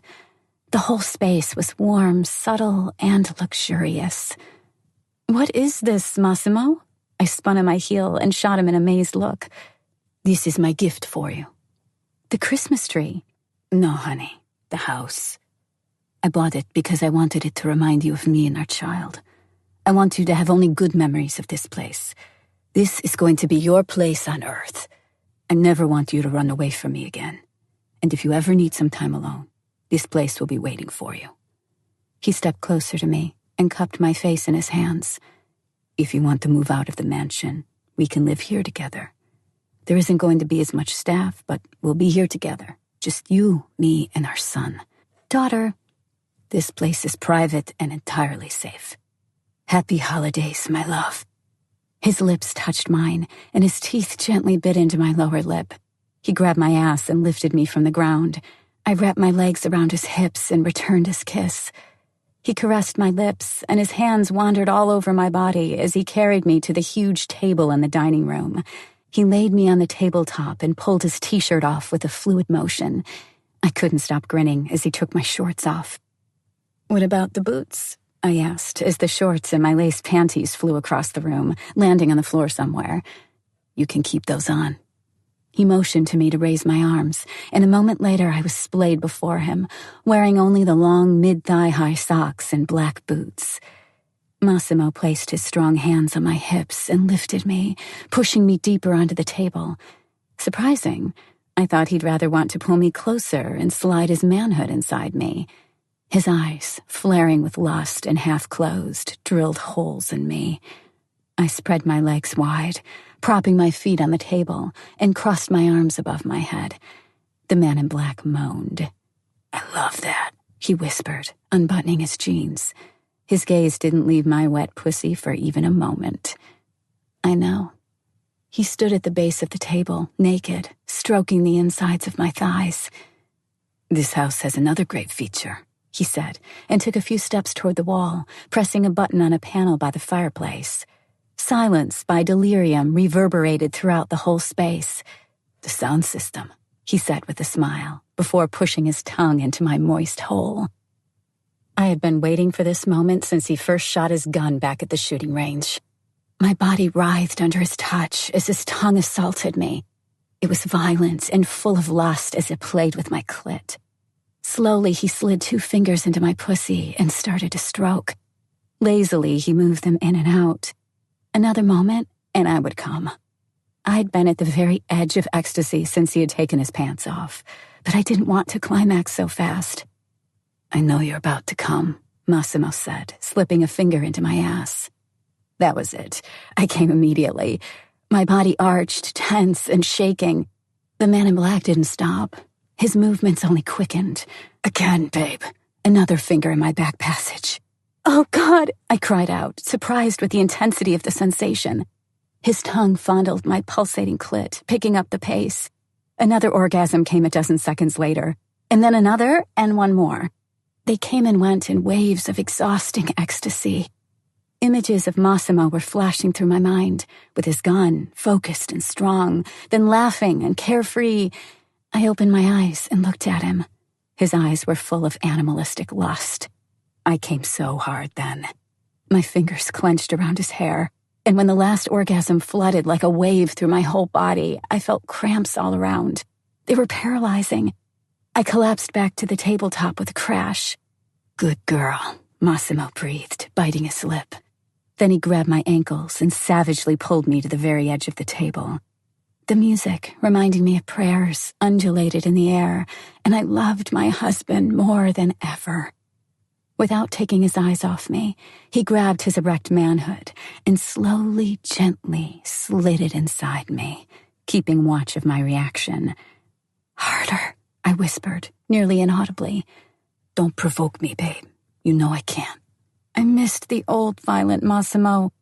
It was the only thing I really hated about my pregnancy, that he couldn't fuck me as I liked the most. I could see he wasn't fully satisfied either, but the good of the baby was more important than good fucking. The man in black moaned softly and dropped his head, sliding the entire length of his cock inside me. Shortly, his hips started swaying rhythmically, back and forth. He made love to me. It was a paradox that this man could be the epitome of gentleness and care. He reacted to each breath coming out of my lungs, each movement of my head. With the fingers of his right hand, he caressed my nipples, squeezing harder once every moment. The thumb of his left hand circled my throbbing clitoris. The mix of pain and ecstasy that was bubbling inside me, threatening to explode again, were making me feel completely weightless. "Hit me," I pleaded when another song started. His hips stopped. "Hit me, Don Massimo," I cried when he didn't react. His eyes flared with fury, and his hand shot out, clasping around my throat.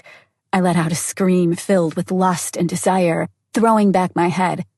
He was this close to fucking me like an animal, but I knew he wouldn't. For a second, he considered my words before finally pulling me off the table and standing me down by the wall, leaning me against it. "Like a whore," he hissed, pushing his dick back in as I leaned my forehead on the cold stone. "Please," I felt the delirious bliss coming to me again. He grabbed my hair with one hand and my throat with the other. It didn't matter that his movement inside me was slow and gentle. The violence of what he did with his hands was making me red-hot with lust. He strangled me, but very skillfully.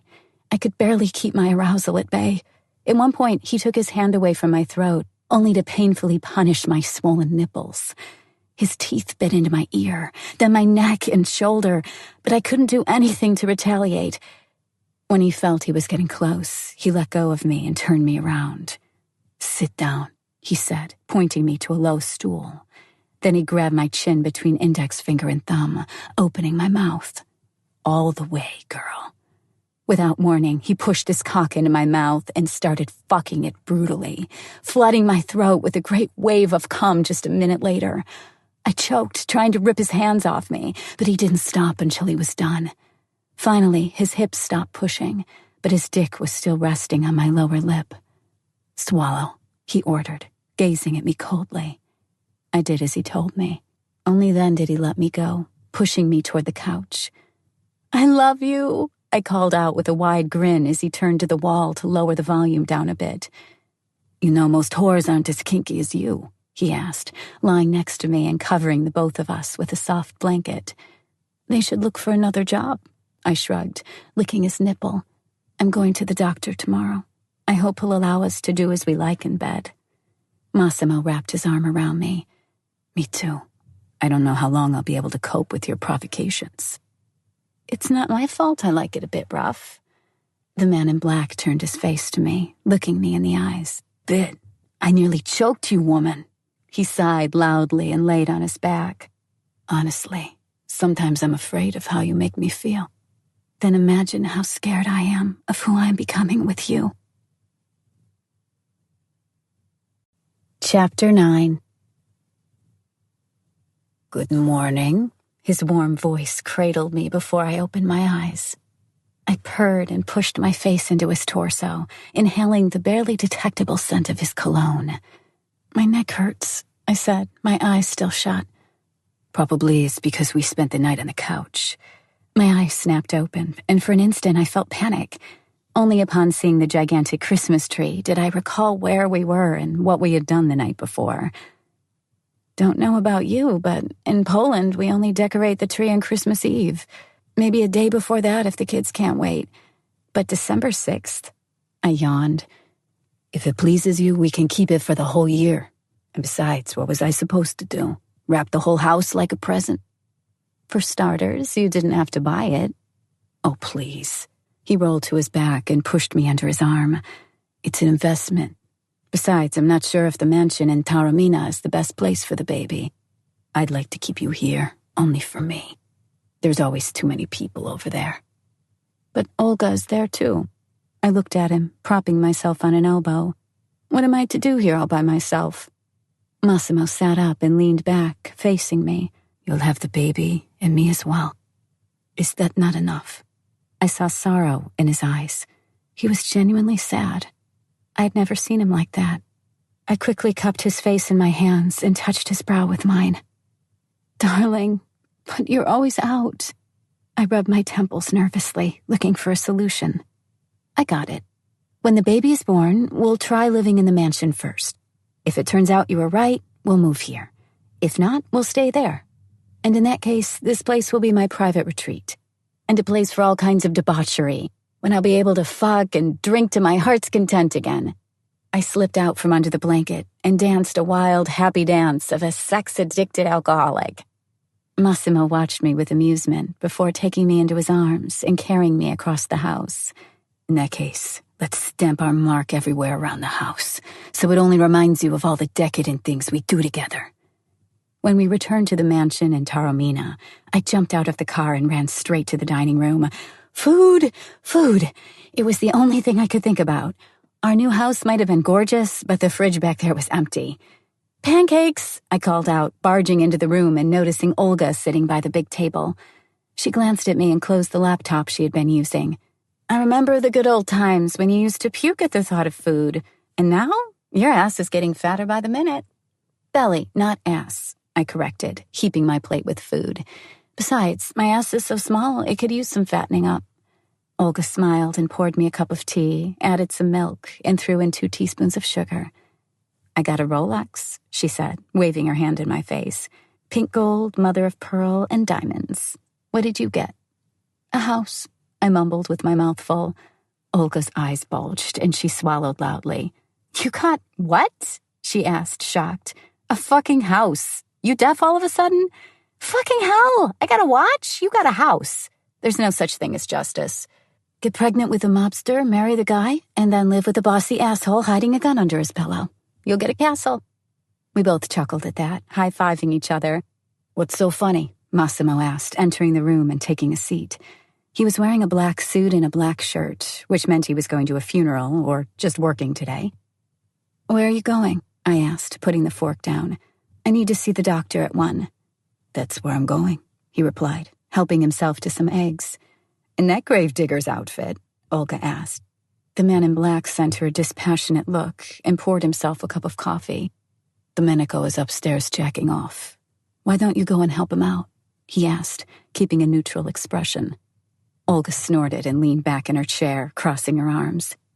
He came like 100 times in the past 2 hours. I doubt he's even able to walk right now. But it's nice you worry for your brother, Massimo. She flashed him one of her favorite fake venomous smiles. All right, let's focus on me, I said, interrupting the squabble. Who's going to the clinic with me? I am, they both said, sending each other hostile glares. Great, I said happily. Then we're all going together. Olga took a sip of coffee and got up. I was just kidding. I only wanted to piss Massimo off. I've missed you, she said, and planted a kiss on my forehead before leaving. You both act like kids, I grumbled, helping myself to another portion of Nutella pancakes. We were both on pins and needles, waiting for the doctor's opinion at the clinic. Though, judging by the doctor's expression, he was even more nervous. That wasn't surprising. The man in black himself had shown up in his office. Massimo wanted to make sure the doctor wouldn't tell me the baby's sex. When the examination started and the gynecologist pulled a condom over the ultrasonogram head, my husband nearly blew a gasket. I couldn't hide my amusement. My husband bravely stood by through the whole procedure, trying to keep his eyes on the screen, but shooting glances at my face once in a while. Dr. Ventura sat at his desk holding the USG images and test results. I called the Hungarian doctor that had taken care of Mrs. Torcelli, he said. He sent me the documentation and added his own remarks. He did a perfectly good job taking care of you, although there were some critical points.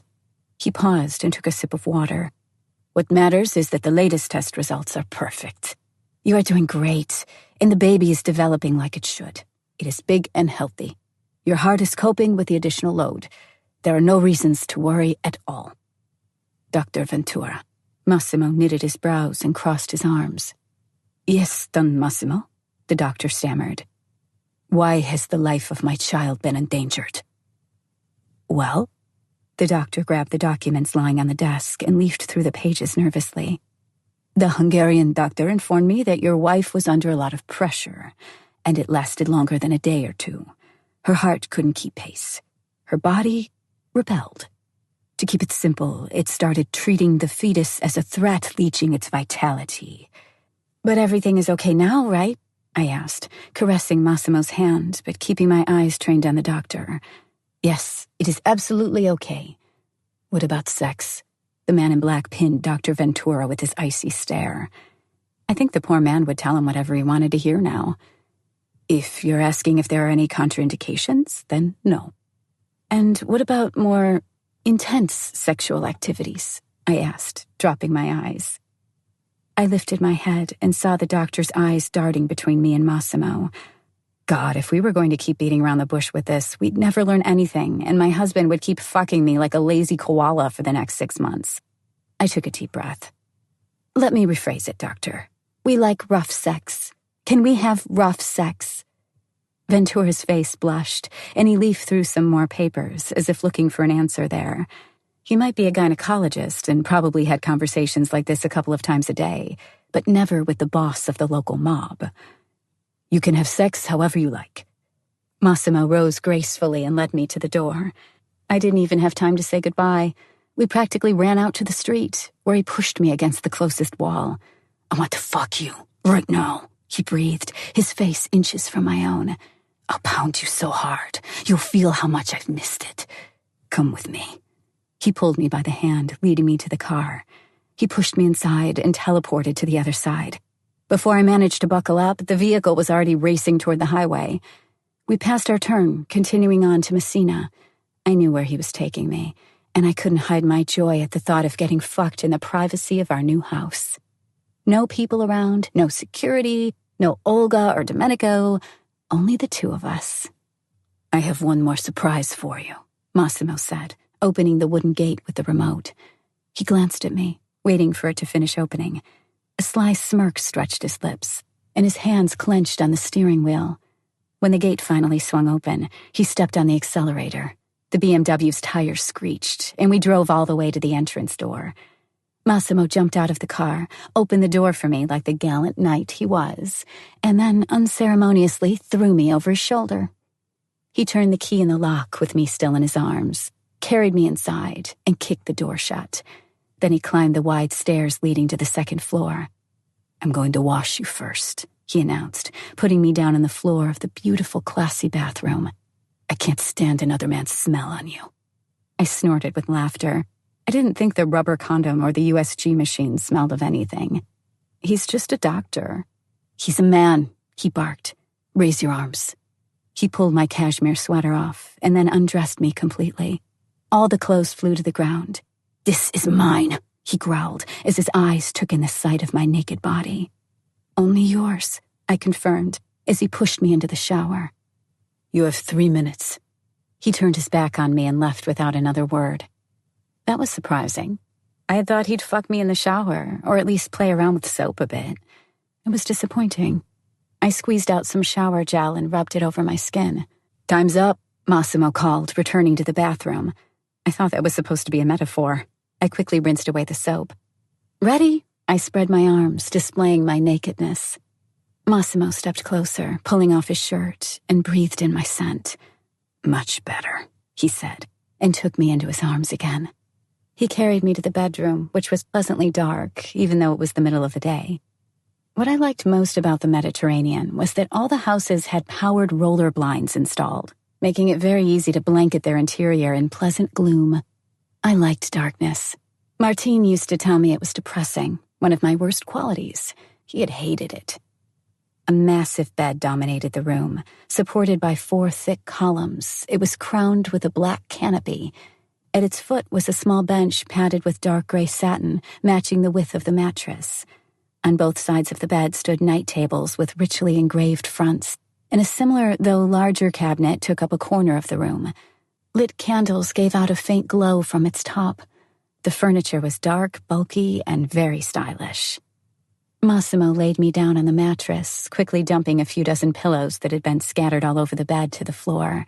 Surprise, he said with a smirk, reaching behind one of the columns, revealing a chain ending in a soft cuff for the wrist. Scenes from our visit to his hotel from a few months back flashed before my eyes. I recalled him tying me to the bed and making me watch Veronica the hooker sucking him off. "Oh, no, you don't." I launched myself up, eliciting a completely dumbstruck expression on Massimo's face. "Don't tease me, baby girl," he hissed, grabbing my ankle. "You still owe me 32 minutes. I'll have them now." He dropped my leg and sent me a quizzical look. "Don't you remember anymore?" I narrowed my eyes, taking a step back. "You promised me an hour on our wedding night. I only used about half of my time. I still have 32 minutes left. Lie down," I said confidently, pointing to the spot where I had been sprawled just a minute ago. Massimo's eyes were blazing with lust, and his jaw worked steadily. He bit his lower lip and did as I told him. He lay down in the middle of the expansive mattress and lifted his arms. That took me by surprise. I didn't expect him to show this degree of submissiveness, but I wasn't going to wait until he changed his mind. The shackles tightened over his wrists. "There are small latches on the sides of the cuffs," he said, turning his head to look at one of the devices. "You need to press them with 2 fingers to make them open. Try it out now." I followed his instruction. It might come in handy in another 15 minutes. The mechanism was simple enough for me to work it, but at the same time, it made it completely impossible for the person tied to the bed to free themselves on their own. "Very smart," I said, clasping the manacle over his wrist again. "Thank you. I invented them myself." "Do you know how to free yourself?" The man in black froze, a momentary expression of unease marring his face. "There's no way to free yourself. I didn't expect to be tied down myself." For a while, I pondered if he was telling the truth, but another look into his fearful eyes made everything obvious. He really was at my mercy. That was good. At the same time, it was frightening. I knew what I wanted to do with him, and Massimo wasn't going to allow it. He'd want to retaliate when I freed him. "Is there anything you wouldn't like me to do?" I asked, slowly pulling off his pants and silently praying that he hadn't figured out what I was going to do. For a moment, the man in black considered my question, finally concluding that there wasn't anything that popped into mind. He shook his head. "Wonderful." His boxers flew to the floor, and I leaned over his body. My fingers wrapped themselves around his manhood, gently stroking.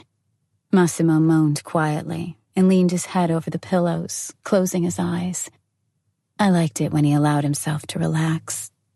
What I was about to do would require a certain level of looseness. I felt his cock hardening in my hand and heard his breathing quicken. Without letting go of him with my eyes, my tongue traced a little circle around the hole on its tip. The man in black inhaled loudly and held his breath for as long as my tongue stayed in contact with his prick. It was red hot. I could tell just how much he wanted me right now by the taste. I wouldn't want to rush anything, though. There were still 30 minutes to take advantage of, and I fully intended to squeeze every last bit of pleasure from the time left. My lips straddled the head of Massimo's penis, and I slowly pushed my head down, sliding it into my mouth. I wanted to feel each inch. Massimo's hips rose, as if he wanted to reach the back of my throat faster, but my hands held him down. I continued the slow, agonizing caress as he muttered something unintelligible. When finally his cock reached the end of the road, pushing against the back wall of my throat, the man in black let out a deep moan and tensed. The chains grew taut, rattling. I lifted my head and repeated the torture. Massimo wriggled, trying to provoke me to pick up the pace, but I was only slowing down. I pushed myself up, propped on my arms, and bit his nipple, delighting in the hiss that came out of his mouth. I kissed his torso, caressed his arms, rubbing his throbbing cock with my pussy. It must have been exhausting for him. I could imagine his blackening eyes beneath his closed eyelids. My tongue trailed up his neck, reaching his clamped lips. Little by little, I pushed my finger into his mouth, opening it. "Massimo," I asked in a whisper, "how much do you trust me?" The man in black's eyes snapped open as he fixed me with a stare filled with lust. "With all my heart. Now take it in your mouth." I laughed derisively and let my tongue moisten his parched lips. He tried catching it with his teeth, but I was faster. "You want me to suck you off?" My right hand gripped his cock while the left clasped around his jaw. "Ask nicely," I ordered through clenched teeth. "Don't push it," he growled, his teeth snapping and missing my lips again. "Have it your way, Don Massimo. This is going to be the best blowjob you've ever had." I let go of his penis and started to leisurely lower myself until my head hovered above his rock-hard cock. I took it in my mouth, my lips clamping tightly around its head, and I sucked. I had never given anyone a blowjob with such swiftness. The man in black's chest heaved as he muttered under his breath, pulling at his chains. "Relax, darling," I said, licking my index finger and pushing it between his buttocks. Massimo's body grew rigid, and his breathing stopped. My hand didn't even manage to touch the spot I was aiming for, when his powerful hands grabbed me and rolled me over to my back. I was too surprised to react. His eyes were drilling holes in me, filled with fury. He hovered above me wordlessly, pinning me to the mattress, his breath heavy and his brow gleaming with sweat. "Didn't you like it?" I asked sweetly, making an innocent expression. Massimo kept silent, and his hands were tightening around my arms. I closed my eyes, unable to watch his sudden anger, and felt him closing the manacles over my wrists. The mattress buckled, and the bed creaked a little. I opened my eyes, realizing I was alone.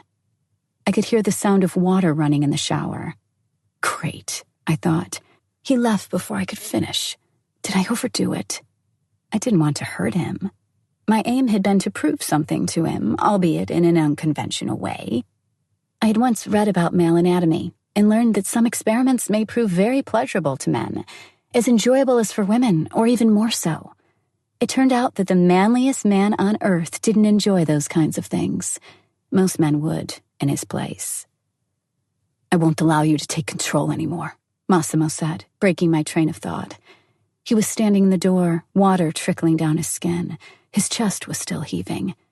"How did you free yourself?" I asked, changing the subject. "And why did you go to the shower?" He flashed a sly smile at me and took a few steps closer, stopping only when his cock was nearly touching my face. "I won't explain myself to you. Not now, when I intend to fuck you so hard they'll hear your screams all the way back in Poland." He took my head in his hands and shoved his prick in my mouth. "Now suck it hard," he said, thrusting with his hips, and I didn't take a shower. I was trying to cool down. His girth was making me gag. The fat prick was reaching so deep, it was what felt like inches from my stomach. For a moment, he slowed down, caressing my cheeks with his fingers, but then he thrust even harder. I was his whore. Suddenly, Massimo's cell rang. He glanced at the screen and rejected the call. The smartphone vibrated again a couple of seconds later. This time, he picked it up, growled something in Italian, and accepted the call. His hips didn't stop. "It's Mario. I need to take this. Keep sucking," he gasped out, untying one of my hands so I could grab the base of his penis. He knew perfectly well that that was as titillating for me as it was for him. I loved to play with him when he was on the phone. My hand gripped him tightly, and I slid his prick deeper into my throat. "Oh, Jesus," he breathed, inhaling deeply and putting the phone to his ear. He didn't say much, preferring to listen, trying to slow down his breathing. His knees started to shake, and his whole body beaded with sweat. With his free hand, he leaned against one of the columns. I knew he was close. A minute into his call, which was more of a monologue on Mario's part, Massimo barked something in Italian through clenched teeth and tossed the phone away. He grabbed me, rolled me over, untied my other hand, and pulled me to the edge of the bed. Then he tied me up again, but now I was lying on my belly. "You're lucky I don't have as much time as I wanted," he said, lifting my hips so my butt was sticking out and my face pressed into the pillows. "We need to wrap this up." He placed me in a position that suited him and reached for something from the nightstand before spreading my legs even wider. "Now you relax," he breathed into my ear, leaning over me, and bit into the back of my neck. Then he slid down and his tongue pushed itself into my pussy, so hungry for his touch. I moaned in ecstasy and opened myself up for him. Soon I was on the verge of orgasm, but at that moment, Massimo stopped, pulled away, and knelt behind me. His hand delicately stroked my buttocks. His other arm shot out, grabbed my hair, and jerked my head back brutally. I squealed, feeling his hand smacking my ass. His grip tightened, and his hand slapped me again. My skin prickled, and the spot pulsated with pain. I said, "Relax." Massimo's hard shaft rammed into me, and I nearly fainted. I didn't realize how much I'd missed my imperious lover until now. He let my hair go and grabbed my hips, thrusting faster and even more violently. "Yes!" I cried, stunned with the intensity of the sensation. Massimo was breathing loudly, and his fingers dug into my skin. Suddenly, one hand left its place and reached for something lying next to his leg. I heard a faint sound of vibration and tried turning my head to look, but my head was pinned to the pillow. "Open your mouth," Massimo ordered. I obeyed, and he slipped something rubbery into it. It was slightly thicker than a finger. An instant later, he pulled it out and rubbed delicately at my anus. I quickly caught his intention and relaxed, though it wasn't easy with the constant thrusting of his hips. The small vibrator went into my ass, and immediately a wave of bliss washed over me. I cried out. The rhythmic movement and the vibration were bringing me inexorably closer to an overwhelming orgasm. I couldn't wait. Holding the plug inside me, Massimo slapped me on the butt again and came. I felt him explode inside me and promptly joined him in ecstasy, silently thanking God we were the only people in the building. Our loud screams ripped the silence apart, accompanied by the slapping sound of hips crashing against buttocks. We orgasmed together, long and hard, until I felt my body going limp. I spread my knees and collapsed to the mattress, feeling Massimo following in my steps. He propped his body on his elbows so he didn't crush me under his weight. With a fluid motion, he freed my wrists and rolled over, wrapping my waist with his leg and lying down next to me. His hand brushed away the hair from my face, and he kissed me. "Can you pull it out now?" I asked, feeling my butt still vibrating with the device inside. Massimo laughed and took out the magic thing. I moaned, feeling it leave my body and hearing it go silent. "How are you feeling?" he asked. I couldn't think, let alone talk, but both the child and I were feeling wonderful. "Great. I love fucking you, baby girl. I've missed you so much, Don Massimo." I took a shower and jumped back to bed, wrapped in a soft bathrobe. Massimo appeared in the room too, wearing only a towel around his hips. He passed me a mug of cold cocoa. 2 months ago, this would have been champagne, I sighed with disappointment, taking the cup. The man in black shrugged, pulled at the towel covering his midsection, and started to dry his hair with it. "Oh, sweet baby Jesus, he's so beautiful," I thought, nearly choking on my cocoa. It was just unfair and plain scary how perfect this man was. Nearly 4 months had passed, and I still couldn't get enough of him. "We need to get back," he said coldly. "I should be in Palermo tonight." I sat up, took another sip, and pouted. "Don't look at me like that, baby. I need to go to work. There's a problem with one of the hotels, but I have an idea," he added, sitting next to me. "The gala in Poland starts in a few days, so maybe you take the jet and go right away. See your parents, you know? I'll join you as soon as possible." Hearing the word parents made me perk up, but then I glanced at my bulging belly. Mom would see that I've gained weight.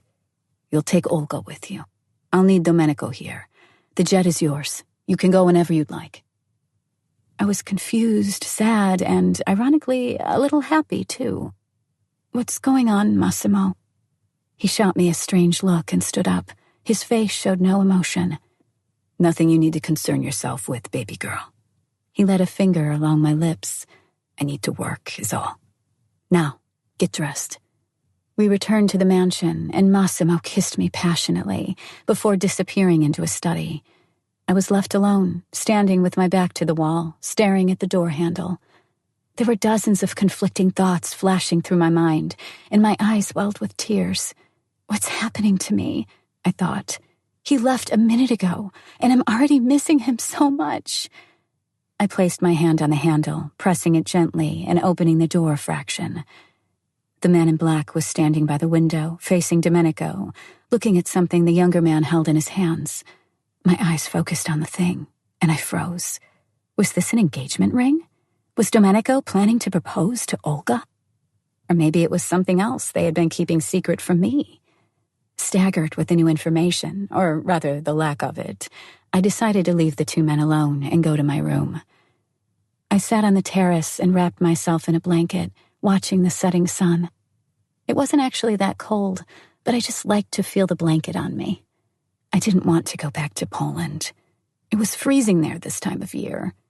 I didn't want to go without him. And most important, I didn't want to face my mother. On the one hand, seeing my parents would be great, but on the other hand, it would only lead to a confrontation, and I had no need for that.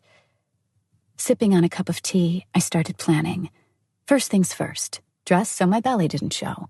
Too much pasta and pizza. That would be my explanation for my weight gain. Fortunately enough, I wasn't throwing up anymore. Faking stomach problems would undoubtedly have made my mother suspicious. She was just too smart. But then it dawned on me. I had nothing to wear. I didn't own anything that would hide my pregnancy. Tired with all that thinking, I dropped my head, allowing it to rest between my folded knees. "I'll never get pregnant," I heard a voice say.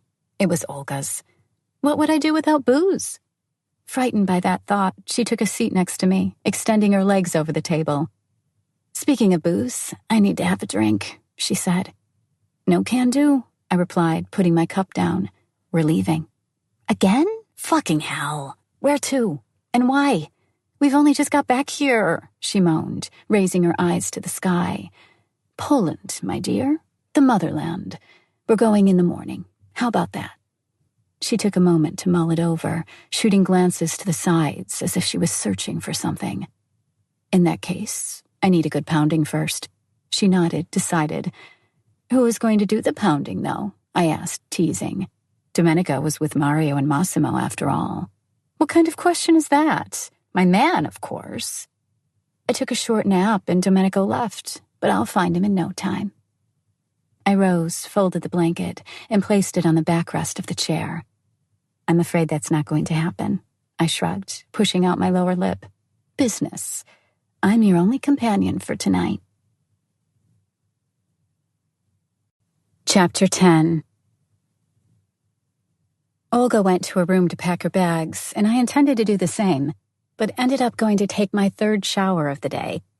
I wasn't feeling dirty or anything. I just felt like procrastinating a bit in the hot water. Having turned on all the various water jets, I allowed the large bathroom to fill with hot steam. Then I connected my cell phone with the speaker on the dresser and played Silence by Delirium before stepping into the shower and closing my eyes. The water cascading down my back and the music were relaxing. I propped my hands on the wall, allowing the hot stream to engulf my body, silencing the irritating thoughts. "I missed you," I heard a voice right behind me. I twitched, though I knew who it was, of course. My abrupt jolt wasn't a sign of fear, but a simple reaction to the unexpected sound. "I decided our goodbye wasn't affectionate enough," Massimo said, grabbing my hips. I didn't turn to face him, instead grabbing a horizontal bar lined with buttons controlling the water flow. I pressed one, making the nozzles in the wall spout powerful jets of water. The man in black clasped his hands on mine as his lips made their way up my shoulders, then the neck, to finally my lips. His tongue pushed itself in, tangling with mine. Massimo was naked and wet. He was also ready for me. His knees buckled a bit, and then he shot out with his hips, impaling me on his enormous cock. I moaned, resting the back of my head on his muscular torso. His hands cupped my oversensitive breasts, kneading them lazily, as his hips started to slowly thrust. I could feel the lust growing in me. My body tensed and relaxed to the rhythm of Massimo's movements. "You didn't think I came here just to rub against your butt, did you?" His teeth bit painfully into my ear. "I hope not, Don Torricelli." He took me in his hands and carried me from the shower across the bathroom, putting me down by the tall mirror. His strong arms pushed me to the cold counter, and then, with an abrupt jerk, he pulled my head up so I saw his reflection. "Look at me," he growled, pushing his cock inside me again.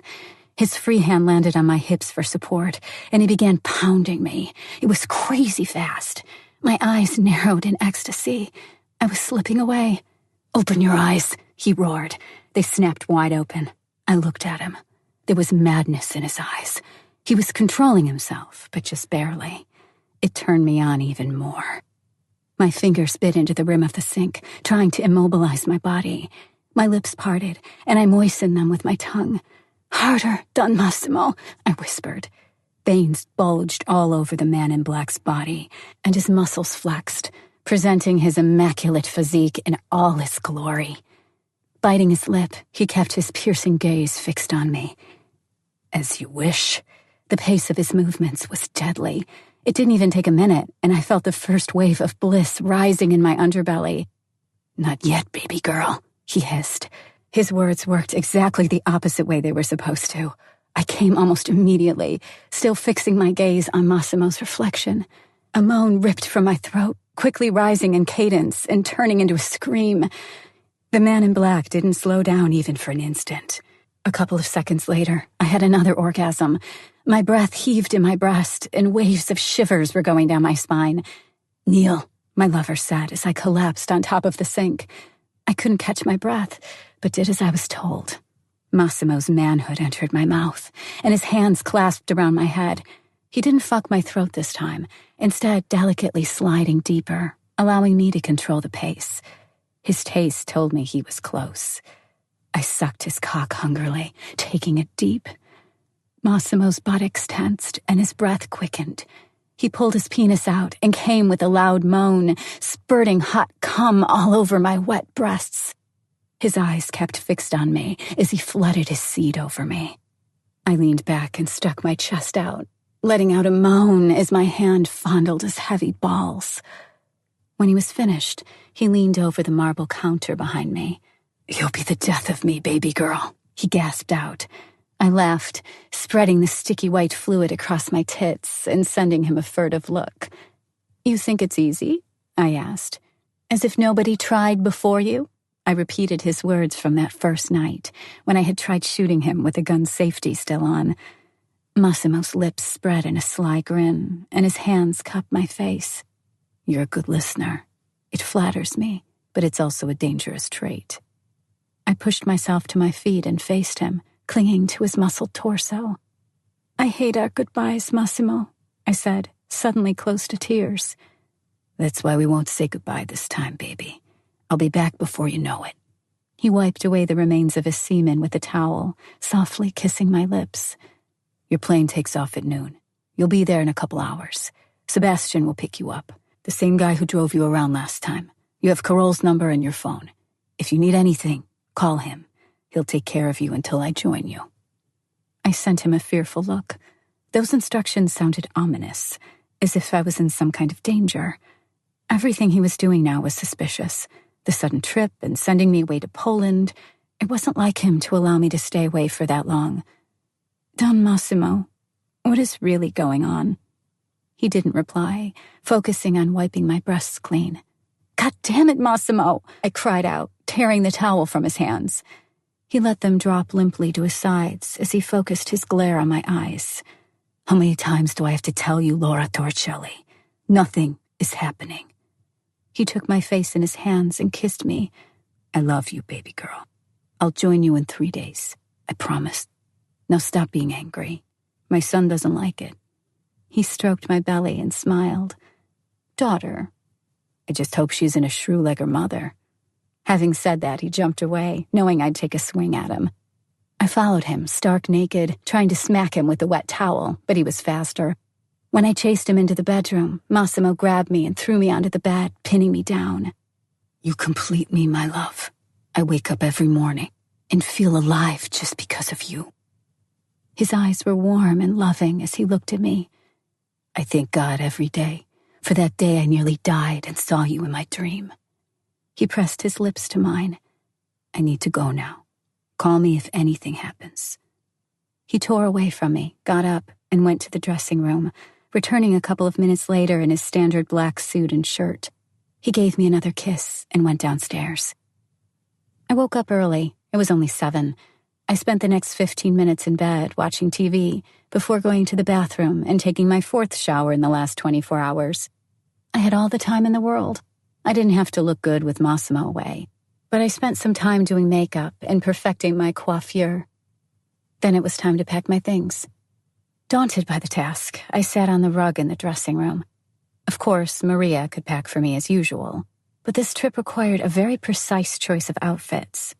I rummaged through my things, digging out a pile of expensive clothes. Most of my favorite things wouldn't hide my belly. In fact, they would do the exact opposite. When I was on Sicily, I liked to show off my pregnancy. But in Poland, I'd rather wear a tarpaulin than display my growing abdomen. It would have felt so good to be able to tell the entire world about the baby I was going to have. I curled up in the heap of shirts, blouses, and dresses. "Having a yard sale?" Olga asked, appearing in the door with a cup of coffee in her hand. "I'm taking it all." "Damn, Olga," I cried, perched on the top of my heap of clothes. "I don't have anything to wear. I don't even have anything for the winter. There are no winters on Sicily." Olga placed her cup on the table with a decisive motion and let out a piercing cry. "The horror!" she wailed. "We'll have to go shopping." She collapsed to her knees right next to me. "What shall we do?" I sent her an angry gaze. How could she be making fun of me now? I really didn't need any more clothes. "Oh, fuck off," I hissed, tossing the few things I had already picked into my suitcase. "At least I still have my shoes," I said, hugging a pair of my Givenchy boots. "You ready?" "More than you are." We had breakfast and then spent some more time packing my things. Before 11, we were sitting in the car, driving to the airport. I took a pill before we stepped on deck of the private jet. I took a seat and blacked out right before we took off. Every trip was teleportation with that simple trick. "Nice to see you again, madame," Sebastian greeted me, opening the door to his Mercedes for me. "Right back at you." I flashed him a wide smile and took a seat in the limo. A while later, we drove into the underground garage beneath my apartment. Another minute, and we were there. "Why don't I go to my place?" Olga asked, reclining on the sofa. "I do have my own apartment." I put the kettle on and took a peek in the fridge. Surprisingly, it was filled to bursting. Because Massimo wanted us to stay together. Besides, why would you want to be alone? Don't you like me no more? I reached for a jar of chocolate pudding and dipped a spoon in it. Olga walked over, stopping in the doorway and leaning against the wall. "What are we going to do? I just feel disoriented and alienated." She grimaced and then pouted. "I know, me too. Isn't it weird how much a few months can change? We'll go to our parents tomorrow. I to mine, you to yours. We need to prepare them for the fact we won't be spending Christmas together." The thought of going to see my parents made me feel nauseous. I did miss them, but the need to put on a show to keep them in the dark was too much for me. "Look," Olga said, looking out the window. "Snow. Motherfucking snow." We stood side by side, gaping at the wintry landscape outside as if it were something out of the ordinary, and I dreamed of returning to Sicily. "Shopping," I muttered with my face glued to the window. "We need something to lift our spirits." "About that," Olga said, turning to face me. "Domenico gave me a credit card. It's got my name on it." She raised her eyebrows and nodded her head. "I'm getting the impression that he tries to be like Massimo a lot. So the thing is, I'm not sure if he really feels this way or is just trying to copy his brother." The scene I had witnessed in the study yesterday flashed through my mind. I wasn't decided if I should tell her, but finally settled on keeping it to myself. It wasn't any of my business, after all, and I didn't want to be the one to spoil the surprise. "You're overthinking it. Let's down that tea and go get me some baggy clothes."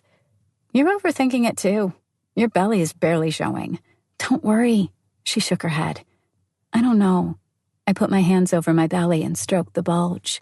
"Maybe you're right, but I know my mom. She'll know I'm pregnant. Trust me. Better safe than sorry." An hour, a tea, half a dozen candy bars, and a jar of Nutella later, we parked my white BMW by the mall. In the meantime, we had changed into something more appropriate for the cold Polish winter.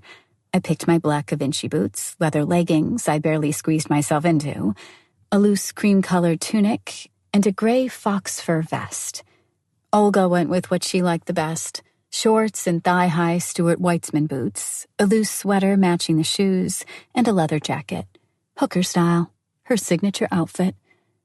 We wandered around shops and boutiques, spending heaps of cash and collecting dozens of heavy bags filled with winter clothes. It wasn't strictly necessary to have as much winter stuff as we bought, especially since it wouldn't be of any use back in Italy. In the end, to drown out the pangs of guilt, we agreed to leave all of it in Poland. We'd need the things in the future, probably. With that thought in mind, we spent some more of our men's cash. My cell rang after we left yet another store. I pulled it out and saw the number was unlisted.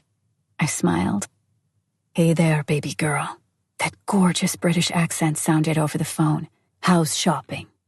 "Perfect. Baggy clothes are my new favorite thing," I replied sarcastically. "How did you know where it was?" As soon as I asked, I realized what a stupid question that was. "Your phone has a tracker built in, honey. Your watch, too. And your car," Massimo replied with a laugh. "And the red dress you just bought is beautiful. It's not baggy at all." A shiver went down my spine as I nervously looked around. How did he know what I had bought? I was about to ask him when I noticed 2 tall men lounging nearby. "Why do I need security, Don Massimo?" I asked.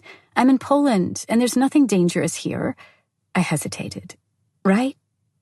"Of course not," he replied at once.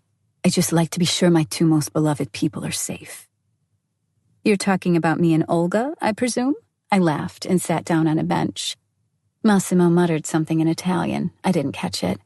"You and my son." "Daughter," I cut in. "You're not allowed to wear that red dress until I see it with my own eyes." His voice was full of authority. I could picture his face as he said it. "Now go back to your shopping. Say hi to your parents from me."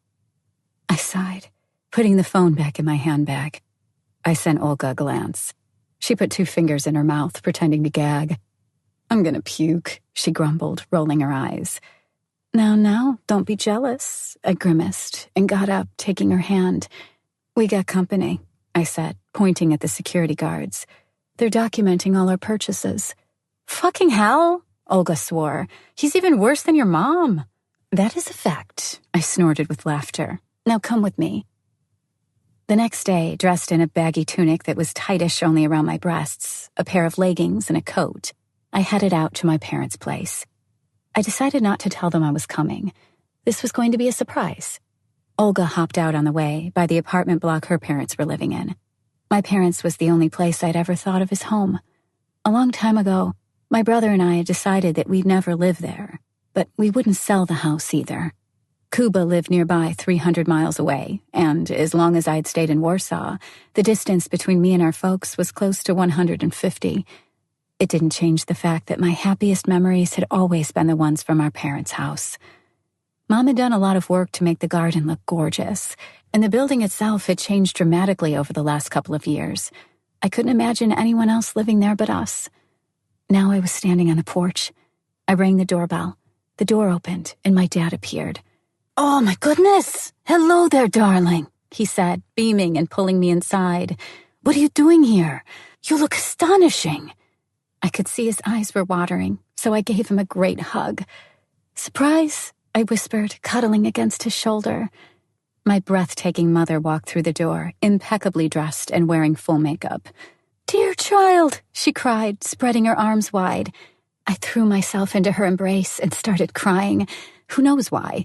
Every time she reacted emotionally to my appearance, it made my eyes tear up. "Mommy, why are you crying, darling?" she asked, stroking my hair. "Has something happened? Why are you here?" Pessimism was my mother's primary peculiarity. She loved worrying about anything and everything, coming up with problems even if there were none. "It's all right. I just got emotional," I stammered, sniffing. Now, darling, that's enough." She patted me on the back. "Tom, why don't you make us some tea?" My ability to come up with creative lies was about to be tested. I told my parents about training in Budapest and how wonderful I was doing at work. I spun them a long and winding tale of entirely imaginary parties that I had supposedly thrown, and when they inevitably asked about learning Italian, I just said the 3 or 4 words I knew and changed the subject. An hour and a half of monologuing. It was time to check out Dad's new telescope, the one he had really got from Massimo, though officially it had been a gift from me. I watched him bustling about the cardboard cylinder, assembling the device, muttering something to himself. "This may take a while," Mom said, bringing out a bottle of red wine and 2 glasses. "Shit," I cursed under my breath. I hadn't predicted that. I should have. Mother poured the wine and raised her glass, waiting for me to follow. Panicking, I raised my glass and wet my lips in the dark beverage. It was unbearably good. I had missed the taste of wine. If I could, I would have downed the whole bottle. Dad was still fumbling with the telescope, trying to aim it at something, while Mom poured herself more. "Don't you like it?" she asked, seeing I wasn't drinking my wine. "It's your favorite Moldovan Pinot Noir." "I don't drink anymore," I spluttered. Her stare couldn't mean anything good. "You see, Mom, everyone drinks all the time in Italy." I quickly tried to put the lie together, frantically thinking of what to say. "And alcohol means carbs," I said finally, sending her a hesitant smile. "Yes, I noticed you looked rather—" Mom paused, looking for a word. "Plump? Did you stop working out?" "No, I'm just fucking pregnant," I thought, keeping the smile plastered to my face. "No time for exercise lately. All the time to eat, unfortunately, especially at work. Pizza and pasta all the time, you know. I've been gaining weight for weeks now." I tried to mask the lie with more words, praying she bought it. "That's why I quit drinking, to cleanse my body." It wasn't going to be an easy sell. I had always loved wine and never refused it. I'd more likely stop eating than say no to a glass of good red. Mother watched me closely for a long while, clearly suspicious, turning the glass in her fingers. Her narrowed eyes were telling me that she didn't believe a word of what I'd said. My beloved father saved me. "There it is! Come and see, Laura." He called me to the telescope. I jumped up and launched myself in his direction, quickly sticking an eye to the visor. There it was. My dad had found the moon. It looked beautiful magnified by the lens. I babbled, marveling at the beauty of the silver globe with more enthusiasm than I actually felt. Luckily, my dad had always been a bit of a geek. He started telling me all about astronomy with his characteristic zeal, and my mom left the room, bored. I pretended to listen, secretly planning how to avoid another confrontation. Dad's astronomy knowledge was so extensive, I had another hour at least. Fighting sleepiness, I stayed with him, bored out of my mind. As my eyes started to close, Mother saved me from Dad. "Dinner is served," she said, motioning us to the kitchen. I'm going to go crazy if I don't leave tomorrow, I thought. Dad had to save me from Mom, then Mom had to rescue me from Dad, and I was quickly going to lose myself in all the lies I had to tell them. I couldn't remember having to exert my brain like that for a long time. My head was throbbing with pain. I sat at the table, eyeing all the delicacies Mother had prepared, and I felt ravenous. I helped myself to a bit of everything, then started another round. I wasn't eating. I devoured dinner. 20 minutes into the blowout feast, I raised my eyes, meeting my parents' shocked stares. Fuck, I'd have to leave today after all. Mother was chewing her food, her eyes darting from my empty plate to my face. "What?" I asked with my mouth full. "My stomach got a bit larger. It's because of all that pasta, I tell you." "I can see that." Mother shook her head disapprovingly. I was going to stuff my face with another piece of apple pie, but decided against it. That would be too much for my old folks. Besides, I'd already planned to visit the kitchen around midnight when nobody would disturb me or glare at me. After dinner, we watched a movie together, and then I excused myself and went to my old room. I could sleep downstairs in the living room, but that would mean I'd be right next to my parents' bedroom. That wouldn't be a good idea. In the morning, when I woke up, I realized my mom and dad had gone out. I had an hour to myself. Bored, I watched some TV and finally decided to take a shower. I turned the water on and stepped in. With eyes closed, I recalled the last shower I had taken with Massimo. I missed him. My skin prickled, almost feeling his touch. With that vision in my head, I started touching myself, rubbing my clit and cupping my swollen breasts. I would come so fast. This was one of the best things about being pregnant. My body was so sensitive, reacting to touch in a way it never had. I thought about how violent Massimo could be, picturing him causing me pain and delighting in that image. I could almost feel his hands on me. I spread my legs, rubbing my puffy clitoris a little harder and faster. Scenes shot through my mind like a movie. The man in black holding my hips, impounding me brutally, impaling me with his fat cock. I let out a muffled cry as the orgasm flooded my body. I exhaled, feeling the tension leaving me. It was exactly what I had needed. I turned the water off and left the shower, stopping by the closet. My eyes scanned my surroundings and didn't find a single towel. I had to go back to my room and find a bathrobe. Great, I muttered, opening the door and heading back to my room. I stopped in the doorway, suddenly realizing I wasn't alone. My mother's eyes were drilling holes in me. She was staring at my belly. I couldn't move, frozen to the spot. Mother didn't say a thing, only shook her head, as if trying to get rid of a nagging thought or wake up from a bad dream. Her eyes didn't flinch. Finally, she sat down, sighed, and looked me in the eyes. I felt vertigo, nearly fainting. My lungs started heaving hard and fast, and I heard a high-pitched whine in my ears. I managed to grab the bathrobe from the armchair and throw it over myself before I collapsed into the seat. I closed my eyes, trying to calm my breath. "Take it," Mom said, pushing a pill between my lips. "Can't," I managed. "Check my bag." I heard her digging through my things, finally finding a rattling little bottle filled with pills and offering me one of them. I put it under my tongue, waiting for it to start working. There was a burning sensation beneath my sternum, and the sound of my pounding heart drowned out all other noises. I wanted to die. It would be easier than confronting my mother. "I'm calling an ambulance," she said, getting up. "No, don't." I opened my eyes and sent her a wide-eyed, scared stare. "It'll pass." She sat on the floor, facing me and measuring my pulse. Meanwhile, I was silently praying to God to teleport me to Sicily. Minutes passed, and despite having my eyes closed again, I could feel her scolding gaze on me. I put my hand on my belly on instinct, took a deep breath, and faced her. There was disappointment in her look, but also concern and sadness. How did it come to this? I had thought of everything, the story, the clothes. "What are you doing home, Mom?" I asked. "I wanted to spend the day with you, so I canceled all my meetings," she replied, getting to her feet and taking a seat in the other chair. "How are you feeling?" I considered the answer for a moment. Physically, I felt okay, but mentally, that was another thing altogether. "I'm good now. I just got nervous for a minute." I knew she wasn't replying because she didn't want to cause me any more stress, but it didn't change a thing. We had to have this conversation. "4th month," I whispered, avoiding her eyes. "And I know what you're going to say, so please don't." "I don't know what to say." She lifted her arms, hiding her face in her hands. "All this is happening too quickly, Laura. You've never been like this. First you go abroad, then that strange man appears. You keep all these secrets, and now a child."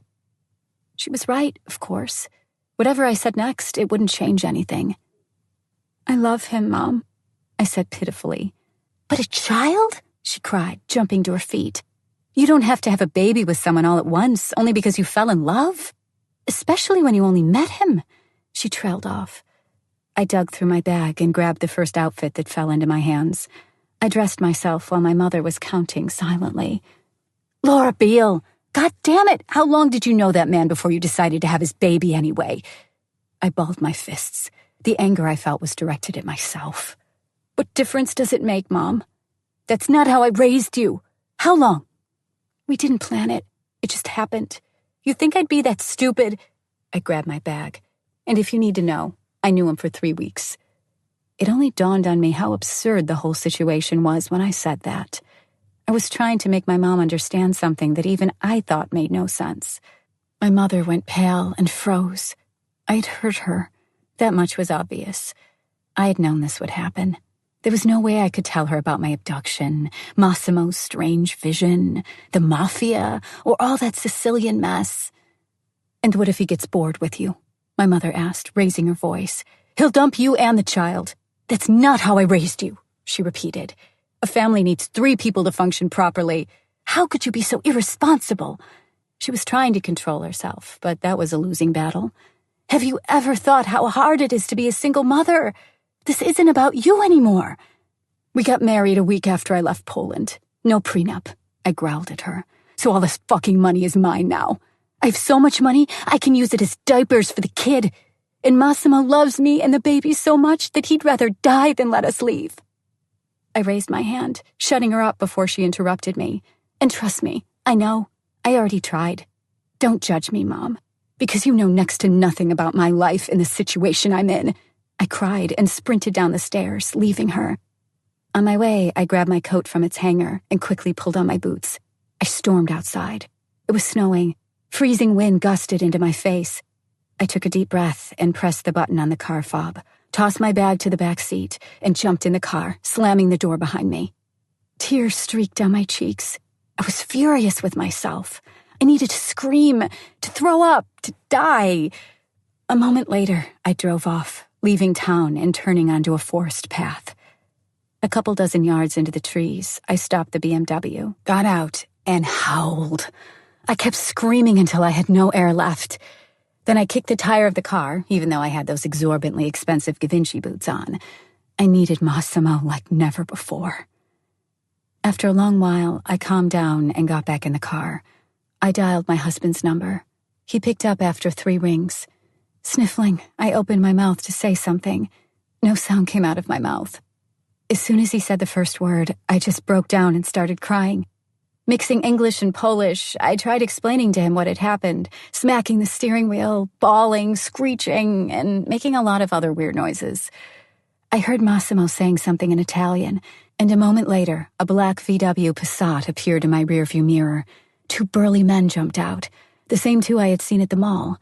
One of them ran to my door, opened it, and stared into the BMW, clearly looking for someone. "The fuck are you looking at? Can't a woman have a moment alone?" I cried out and slammed the door in his face. The man put a cell phone to his ear and left, taking his partner with him. "Honey," I heard the gentle, calm voice flowing from the car speakers. "Wipe your nose and tell me again, in English, what happened?" I related the whole story, finishing it with a hit of my head to the top of the steering wheel. "I'm exhausted, Massimo. I keep hurting the people who love me.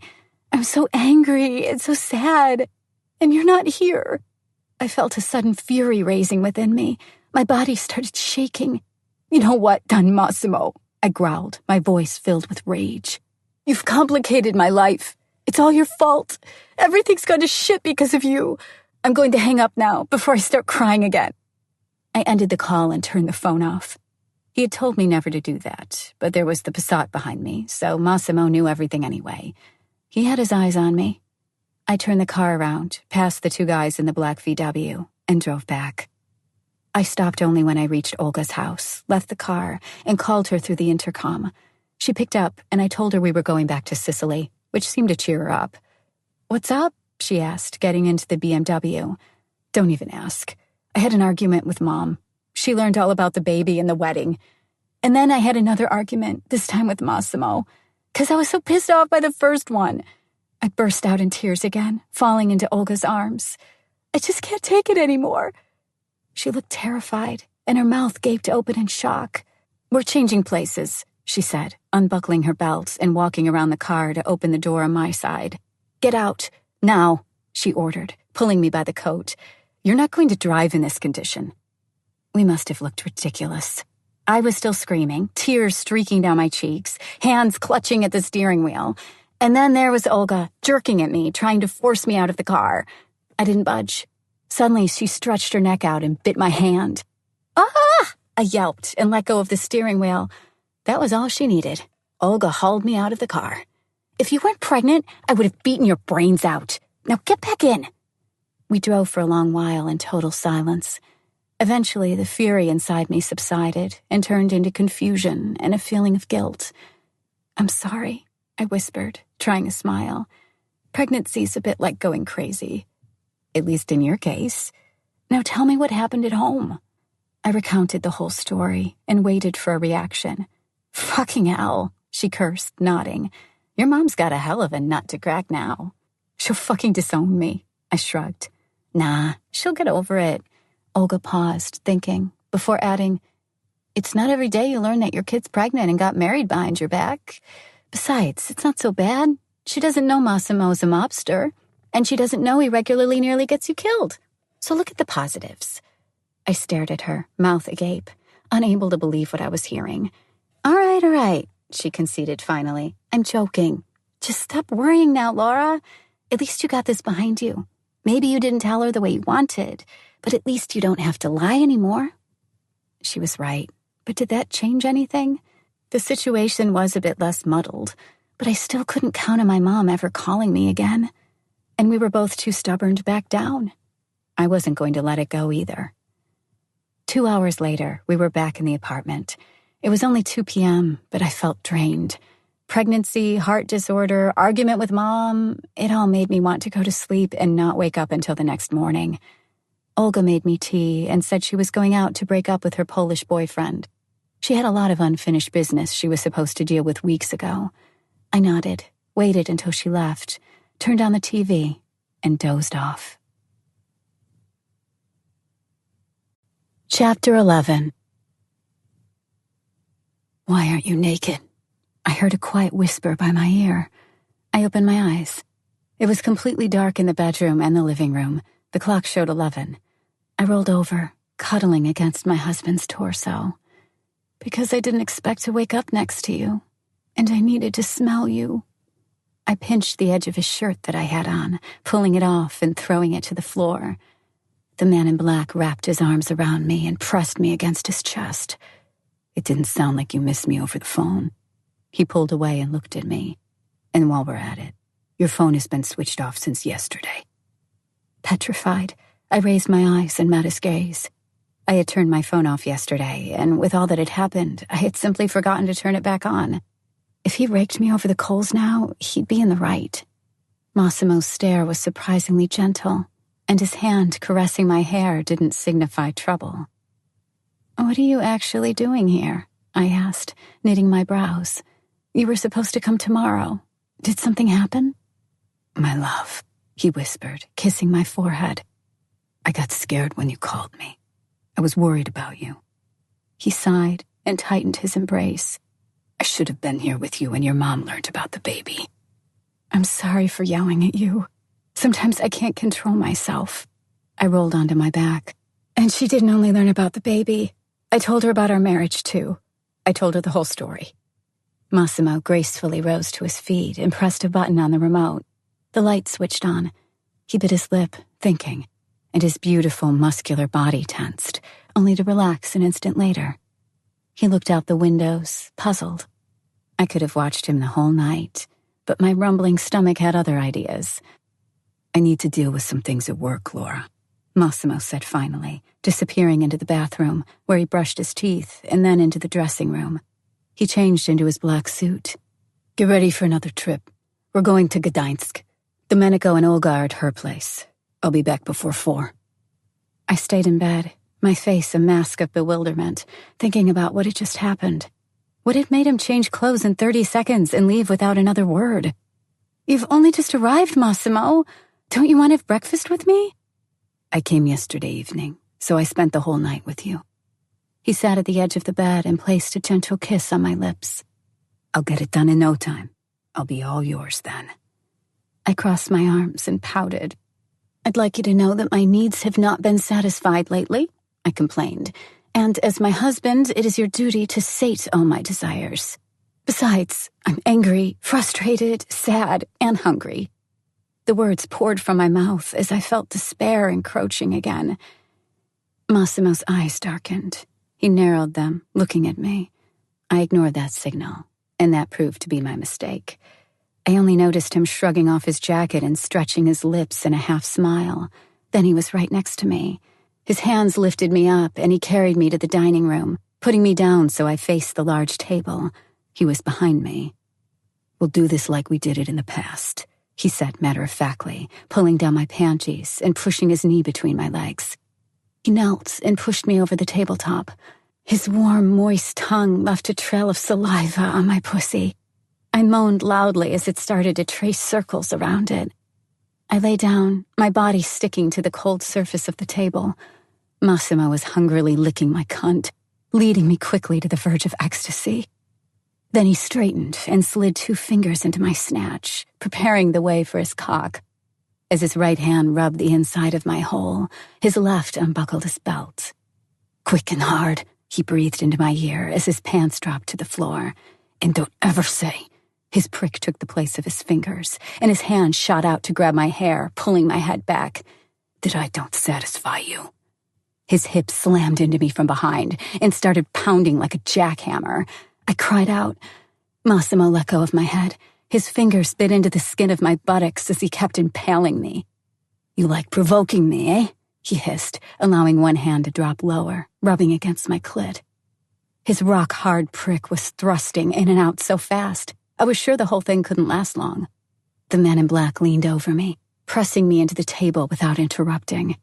His left hand cupped my breast, and his chest lowered itself onto my back.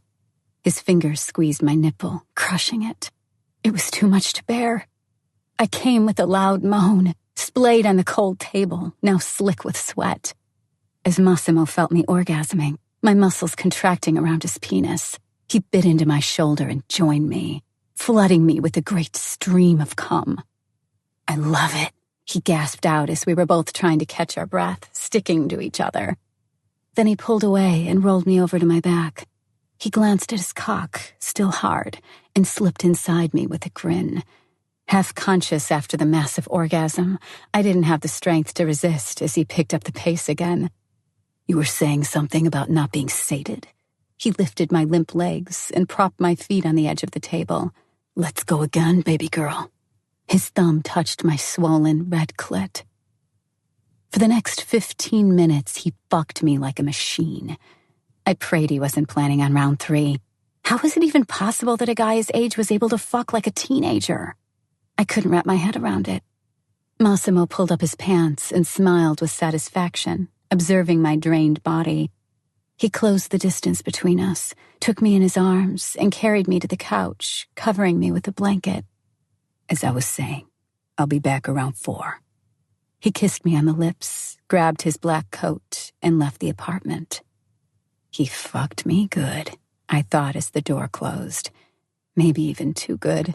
I got more than I bargained for. I'd think twice next time before provoking him. I didn't get up for another 30 minutes, watching the snow behind the window. Finally, I went to the shower. I did my hair and applied some makeup, a bit more carefully than normally. My perfect Italian tan had disappeared, but, though paler, I still looked great. I was searching for something to wear in the dressing room when I heard a commotion. "I'm hungry. Let's grab something to eat," Olga shouted from outside. I peeked into the living room, but she wasn't there, so I walked to the kitchen. There she was, ass sticking out as she rummaged through my fridge. "Candy, booze-free wine, juice." She listed the things she found, still digging through the contents of the refrigerator. "I'd love me some pasta now, or a steak." She took a step back. "Yes, that's it. A steak, a bunch of potatoes, a salad, and a beer. Move your ass or I'll starve to death." I stayed in place, leaning against the wall, studying the madness in her eyes. "You haven't eaten yet?" "There were more important things than eating, for fuck's sake. Let's go. Domenico went to take care of something with the guys. We don't have much time." The door swung open, and the young Italian barged in.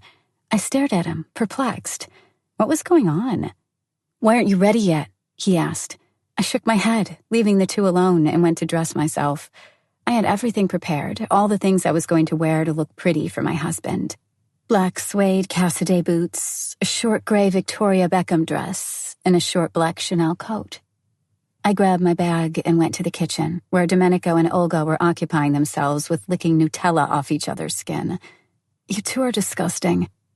All three of us took the elevator to the garage and got into a black SUV. Domenico sat with a security guard, and Olga and I took seats in the back. "Everything done?" I asked conspiratorially, forgetting that no one but us knew Polish. "I did fuck all," she sighed. "Before I met with Adam, Domenico arrived, and that was that." I frowned and shrugged. "But I bet he figured out what I wanted to tell him anyway," she added. The car stopped by a popular restaurant run by a well-known Polish chef. I was surprised that the Italians knew such places here in Warsaw. We entered the building. All tables were taken. That was to be expected. It was the middle of the day. Domenico approached the manager and whispered something into his ear, pushing a little package in his hand. The man quickly led us to a small room separate from the main restaurant.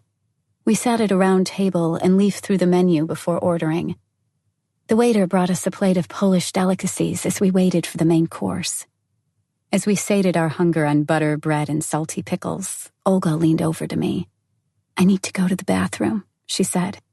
We both excused ourselves and left for the main hall. The restaurant had a minimalist decor, tasteful, with wooden accents and black and white portraits on the walls. There were white calla lilies in tall vases along the walls. The speakers hummed with subtle music, and the mouth-watering smell of food filled the entire place. I got hungry all over again. Suddenly, Olga halted, staring at a man sitting at one of the tables. "Holy motherfucking shitballs," she swore, her grip on my hand tightening. I followed her eyes. The cause of her sudden immobility was evident.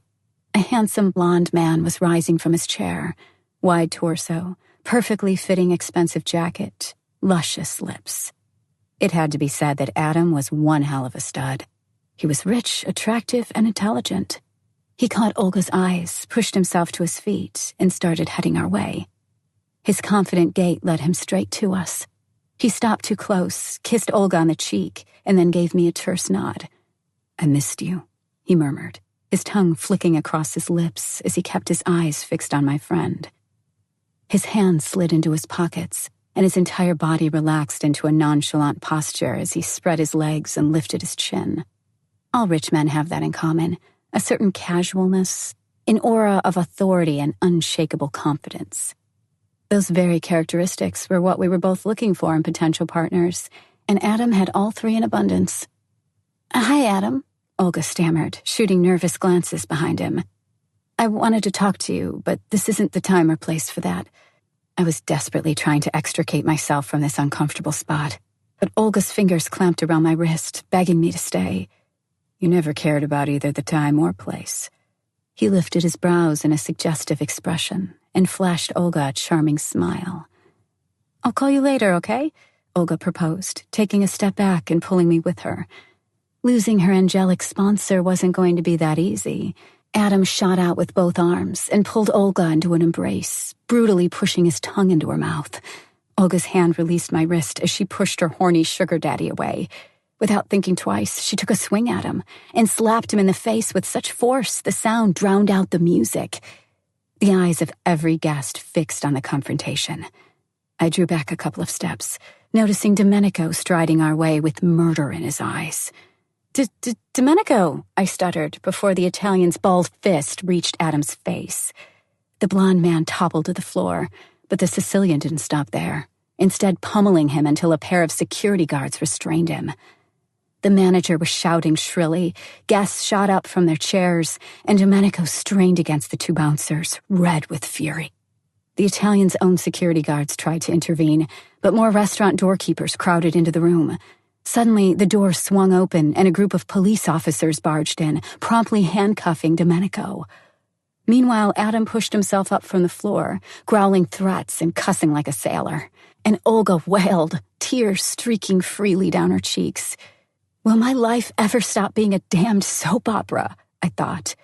A moment later, both men left, and we stood there, in the middle of the restaurant, right in the spotlight of the other guests' gazes. Olga bowed sarcastically and stormed off, heading to our table. We hadn't even reached it when my phone vibrated in my handbag. "Are you all right?" It was Massimo, of course. "The police took Domenico." "I know. Are you all right?" he repeated. "Yeah." "Go home and wait for me there," he said, hanging up. "Good talk," I muttered, grabbing my coat and motioning for Olga to follow me to the exit. We got into the SUV. By that time, Olga's crying had transformed into a raging fury. "How could he humiliate me like that? The fucking idiot!" she yelled, pummeling the back of the driver's seat with her hands. "Calm down," I said, buttoning up my coat. "They both got what was coming to them. The blondie won't kiss random women anymore, and Domenico will finally learn that he's not God everywhere." There was a long pause. "And I'm still fucking hungry," Olga burst out finally. I chuckled and directed the driver to take us to my favorite Chinese takeout. We sat down on the carpet, laying out boxes with food on the floor. I grabbed a bottle of wine from the fridge and offered my friend a glass. She downed it and nodded, signaling that she was up for a refill. 3 glasses later, she tumbled onto her back and hid her face in her hands. "What if something happens to him?" she asked, close to tears again. "I think he might have broken Adam's nose." "I don't fucking care about his goddamn nose." I'm worried about Domenico. Maybe now you don't care, but I remember the times when you cared about a lot more than Adam's nose, I said after a while, slurping a forkful of noodles. Olga peeked at me from between her fingers, sending me a disapproving look. I thought I noticed a twinkle of amusement in her eyes. You're a despicable person. And you were supposed to be hungry. Eat up. Olga downed the bottle of wine and grabbed another. I didn't want her to keep drinking alone, so I fetched my own beverage. I switched the fireplace on and settled down on the couch next to my friend. Covered with blankets, we watched TV in perfect silence. This is the greatest benefit of having a true friend, feeling comfortable with someone without having to talk. It was past 12, and Massimo still hadn't called. I shot a glance at Olga. She had blacked out, falling asleep with her makeup smeared all over her face and her clothes still on. I decided to undress her, but as soon as I touched her, she growled and wrapped herself tighter in her blanket. I guess that means no, I muttered, planting a kiss on her forehead and going to the bathroom. I took a shower and returned to the living room. She wouldn't want to be alone when she woke up. I apathetically surfed channels, staring at the screen without thinking about anything in particular. Maybe I should have called Massimo? Checked in on him? No.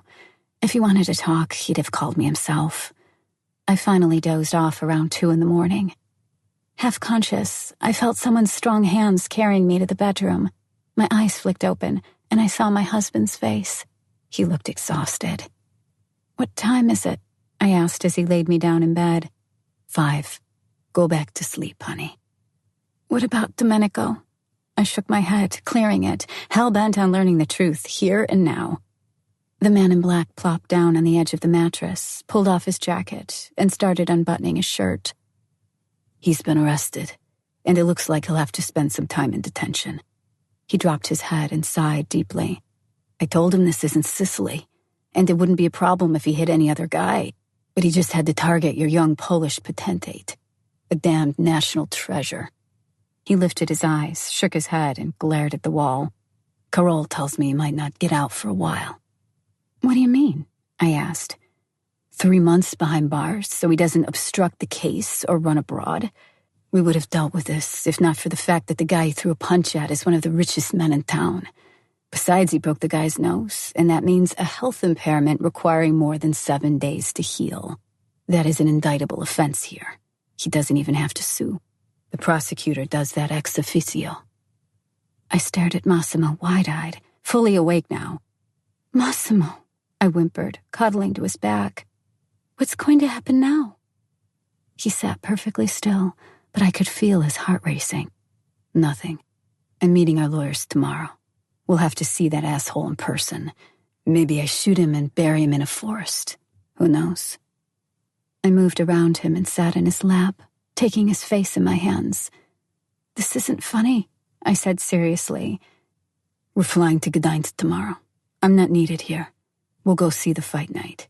I also have some meetings to attend, then we go back home. He sighed and touched his forehead to mine.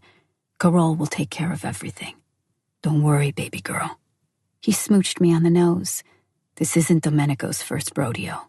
With his character, you didn't think that this was his first day in jail, did you? He smiled and laid me in bed, snuggling down beside me. His tone surprised me. It was full of worry, soft and gentle. My little brother is a hot-blooded man, but you know that already. He's also very impressionable, though he doesn't look like it. There was this one time he fell in love with a manager of our club in Milan.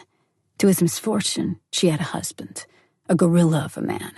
Domenico wasn't too discreet, and the husband learned of the affair. Massimo laughed and kissed me on the neck.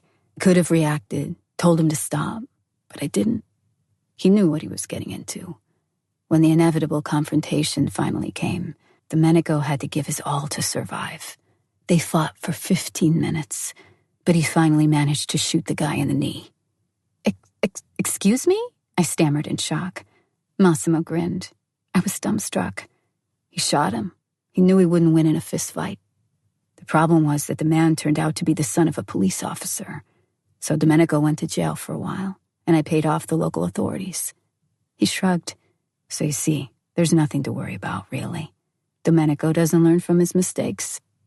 He rolled to his back and gazed at the ceiling, his mirth dissipated. The real problem is that he now attacked someone really wealthy and really proud, just like himself. So money won't buy anyone off this time. Adam won't change his version.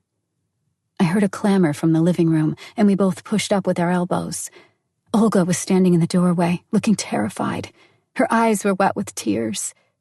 "How long were you listening?" I asked, getting up.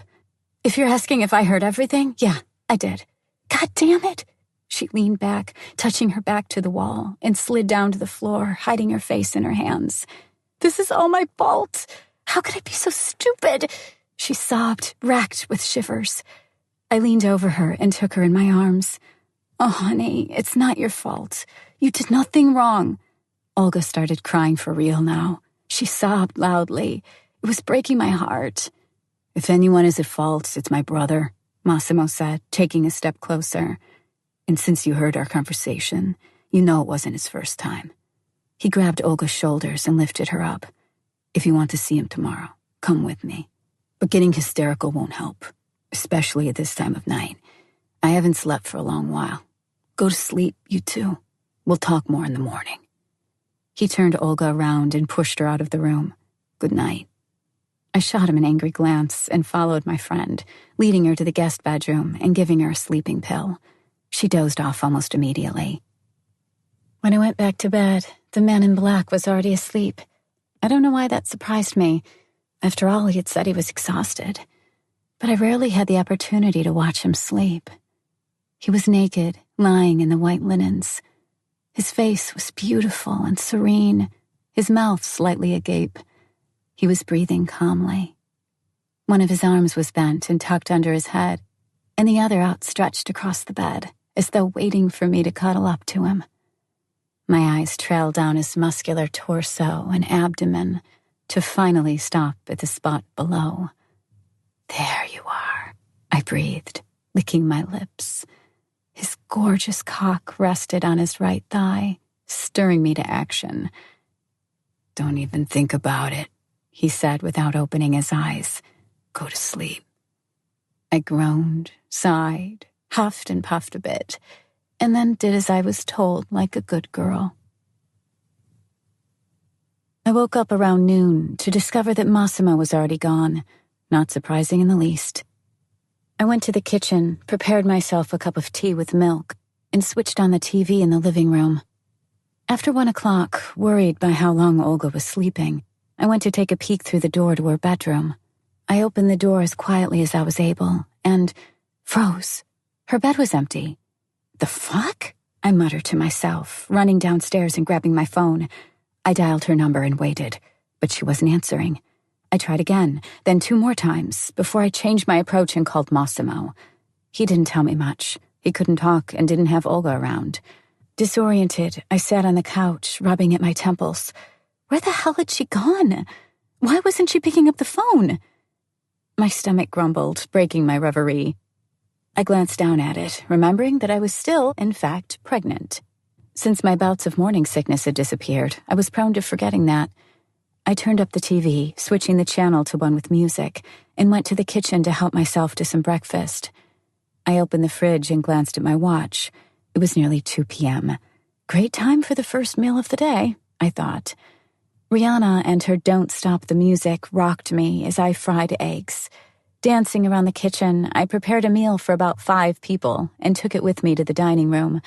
As I passed the door, entering the large room, my heart skipped a beat. There was a person sitting on the couch. Olga was staring at me with unseeing eyes, keeping deathly quiet. One glance at her was enough. I turned down the TV volume and put my plate on the table. "Why are you dressed like that?" I asked, eyeing her up and down. The dress she was wearing would be fit for a Saturday night out rather than the middle of the day, and the sky-high heels she had on would look good in a porno. The black material of her attire emphasized the roundness of her breasts, and the dress was so short it practically didn't cover her ass. Olga shrugged off her gray fur jacket and tossed it on the floor. She kicked off her high heels, pulled off her ripped pantyhose, and burst into tears. I had to," she stammered between sobs. "I had to." My heart stopped as I watched her break down. I took a seat at her feet on the rug and wrapped my arms around Olga's knees. "What did you do?" Tears trickled down her fake eyelashes, smearing her dark makeup. She looked wretched. "Do we have booze?" "Are you serious?" I asked with a frown. She nodded. "I think we have a bottle of vodka in the freezer. I'll go take a look." I went back to the kitchen and returned a moment later with a shot glass, a can of Diet Coke, and a bottle of Belvedere. I poured her a shot, which she downed in one gulp, not even thinking to chase it with a Diet Coke. "Crap." It was my only comment. I poured her another shot. She drank 3 in total, wiped the tears and snot away, and began telling me what had happened. "I thought about this for a long while. I know Adam, and I'm sure he won't back down." Olga took a sip from the can. "It's not about love. He doesn't love me. It's about his pride. His goddamn pride. Domenico hurt his pride. You know who he was sitting with at the restaurant?" I shook my head. "His friends, those rich assholes, are all club owners. Fucking wannabe gangsters.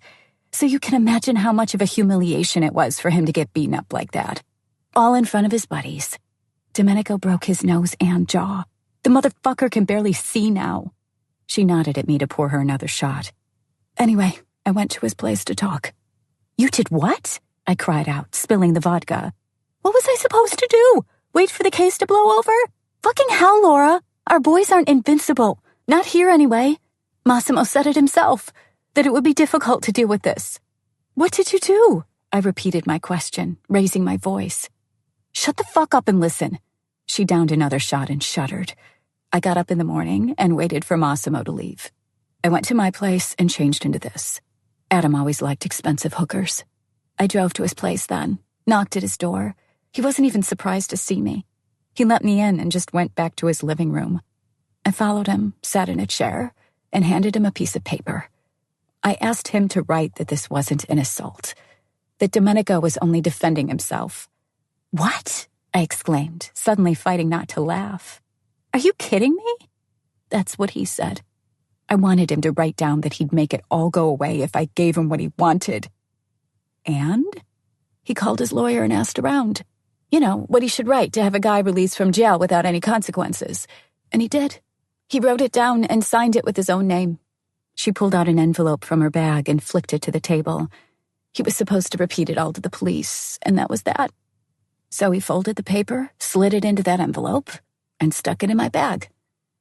I darted a glance at the paper, wondering if I really wanted to hear the rest of the story. Olga took a deep breath and looked at me with sad eyes. What happened next?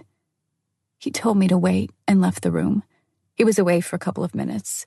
When he came back, he told me I was to go to the bathroom, that everything was prepared. He gave me 5 minutes. I did what he asked. I kept my bag with me the whole time. There was a leather outfit, high heels, and a whip there. I changed and went back in the living room. What can I say? I allowed him to fuck me like a dirty whore. And not only once, he fucked me for 30 minutes until he grew bored. And then, when I was leaving, he fucking smiled at me and said that a whore will always be a whore. To say that her story shocked me would be an understatement. I felt like I was in some kind of thriller movie. Only this was happening for real. Fuck me, Olga, I whispered, shaking my head. What now? Are they going to let him go? Nobody will believe that this was a stroke of luck. I thought about that. Adam's lawyer will call them and demand money for sweeping this under the rug. Adam will probably want an official apology, and Massimo will terrorize Domenico to give it. It will be all over before we know it. And the best thing is, you know why the police got there so fast? I shook my head. They came to collect a fucking bribe from one of Adam's buddies. Can you believe it? That fuckhead boasted to me about his connections. I hid my face in my hands and exhaled, shooting another look into Olga's clouded eyes. How are you feeling? I felt better, she replied, shrugging. The worst thing was that before I went into that bathroom, Adam told me he didn't want to fuck a doll. He wanted me to pretend that I liked it, wanted me to have a real orgasm. And he told me I was supposed to talk to him in English the whole time, since I'd been talking in English with Domenico. My eyes widened. So believe me when I say it isn't the easiest thing to fucking orgasm when all you can think of is how to kill the bastard, all the while focusing on speaking to him in a foreign tongue. So I just imagined him to be Domenico. And if not for the fact that I had to suffer through 30 minutes of fucking with that piece of garbage, it would have actually felt good. I would have been fully satisfied, sated from a good fuck. But it was Adam. I came 6 fucking times. So yeah, I feel like shit. I've cheated on the first man I really love. She shook her head and added, I'm going to take a shower. I still stink of that motherfucker. I stayed still, mulling over what Olga had said. I didn't know what to think.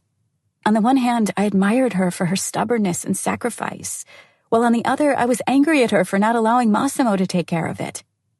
I wondered what I would have done in her place, finally concluding that probably yes, I would have done the same thing. That made me forgive her the rashness of her decision. I glanced at the plate of food I had cobbled up for myself. It was cold. Suddenly, I realized I wasn't hungry anymore. I was too restless. At the same time, I knew the baby was innocent in all this, and I really had to eat for its sake. I went to the kitchen, microwaved the leftovers from yesterday, and ate without leaving the counter. When I finished, Olga was sitting on the couch again, wrapped in a bathrobe, staring numbly at the TV. The main door opened, and Massimo walked in, followed by Domenico.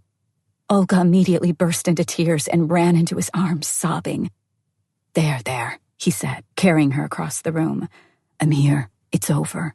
We're the Torcellis. It's not that easy to get rid of us. He sat on the couch, stroking Olga's hair.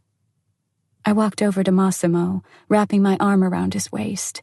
He placed a gentle kiss on my brow and smiled. We're leaving in 2 hours. How is my son feeling? He put his hand on my belly. It's a girl, Olga called out across the room. Massimo kissed my forehead again, took off his coat, and sat at the table, switching on his laptop. I walked over and hugged his back, keeping my eyes on Domenico and Olga. She stopped crying and soon started yelling at the poor man, pummeling him with her fists and swearing at him.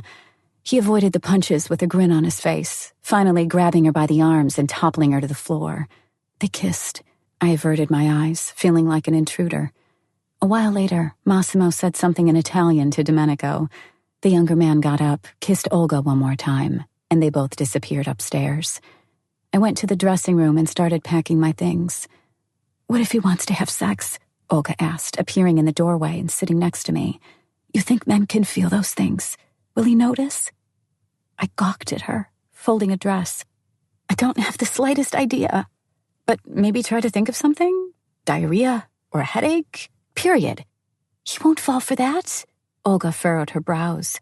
But some sweet talk and a bit of hugging might do the trick. I pointed a finger at her, signaling understanding. When I still hadn't known how to tell Massimo about the baby, I tried the same thing and it worked. We were ready in an hour. The security guards took our luggage and we went to the airport. I was feeling great and didn't take a pill before boarding the plane. A brief moment in the metal can quickly changed my mind. I reached for my bag to fish out the drug, but Massimo grabbed my wrist and led me to the sleeping cabin. The flight is only going to last 30 minutes. I'll keep you distracted, he said, pushing me to the mattress and pulling his shirt off. Chapter 12. The flight was indeed very short, and with Massimo's face between my legs, I didn't even notice the takeoff and landing. We touched down in Gdańsk, where the security personnel took our luggage and handed Massimo the keys to his black Ferrari. Some poor sod had to drive this thing all the way to the north so Prince Charming could show off his toy in Tri-City. I shook my head, getting in. One look at the interior told me that it, in fact, wasn't the same car. Did someone drive this from Warsaw? I asked as the engine roared to life. The man in black laughed and made the supercar take off, leaving everyone behind. This is a whole new car, babe. We have a Ferrari Italia back home, but it's no good in the winter. Rear-wheel drive, you see. This is a Ferrari FF, four-wheel drive. A lot better for snowy conditions. I felt stupid.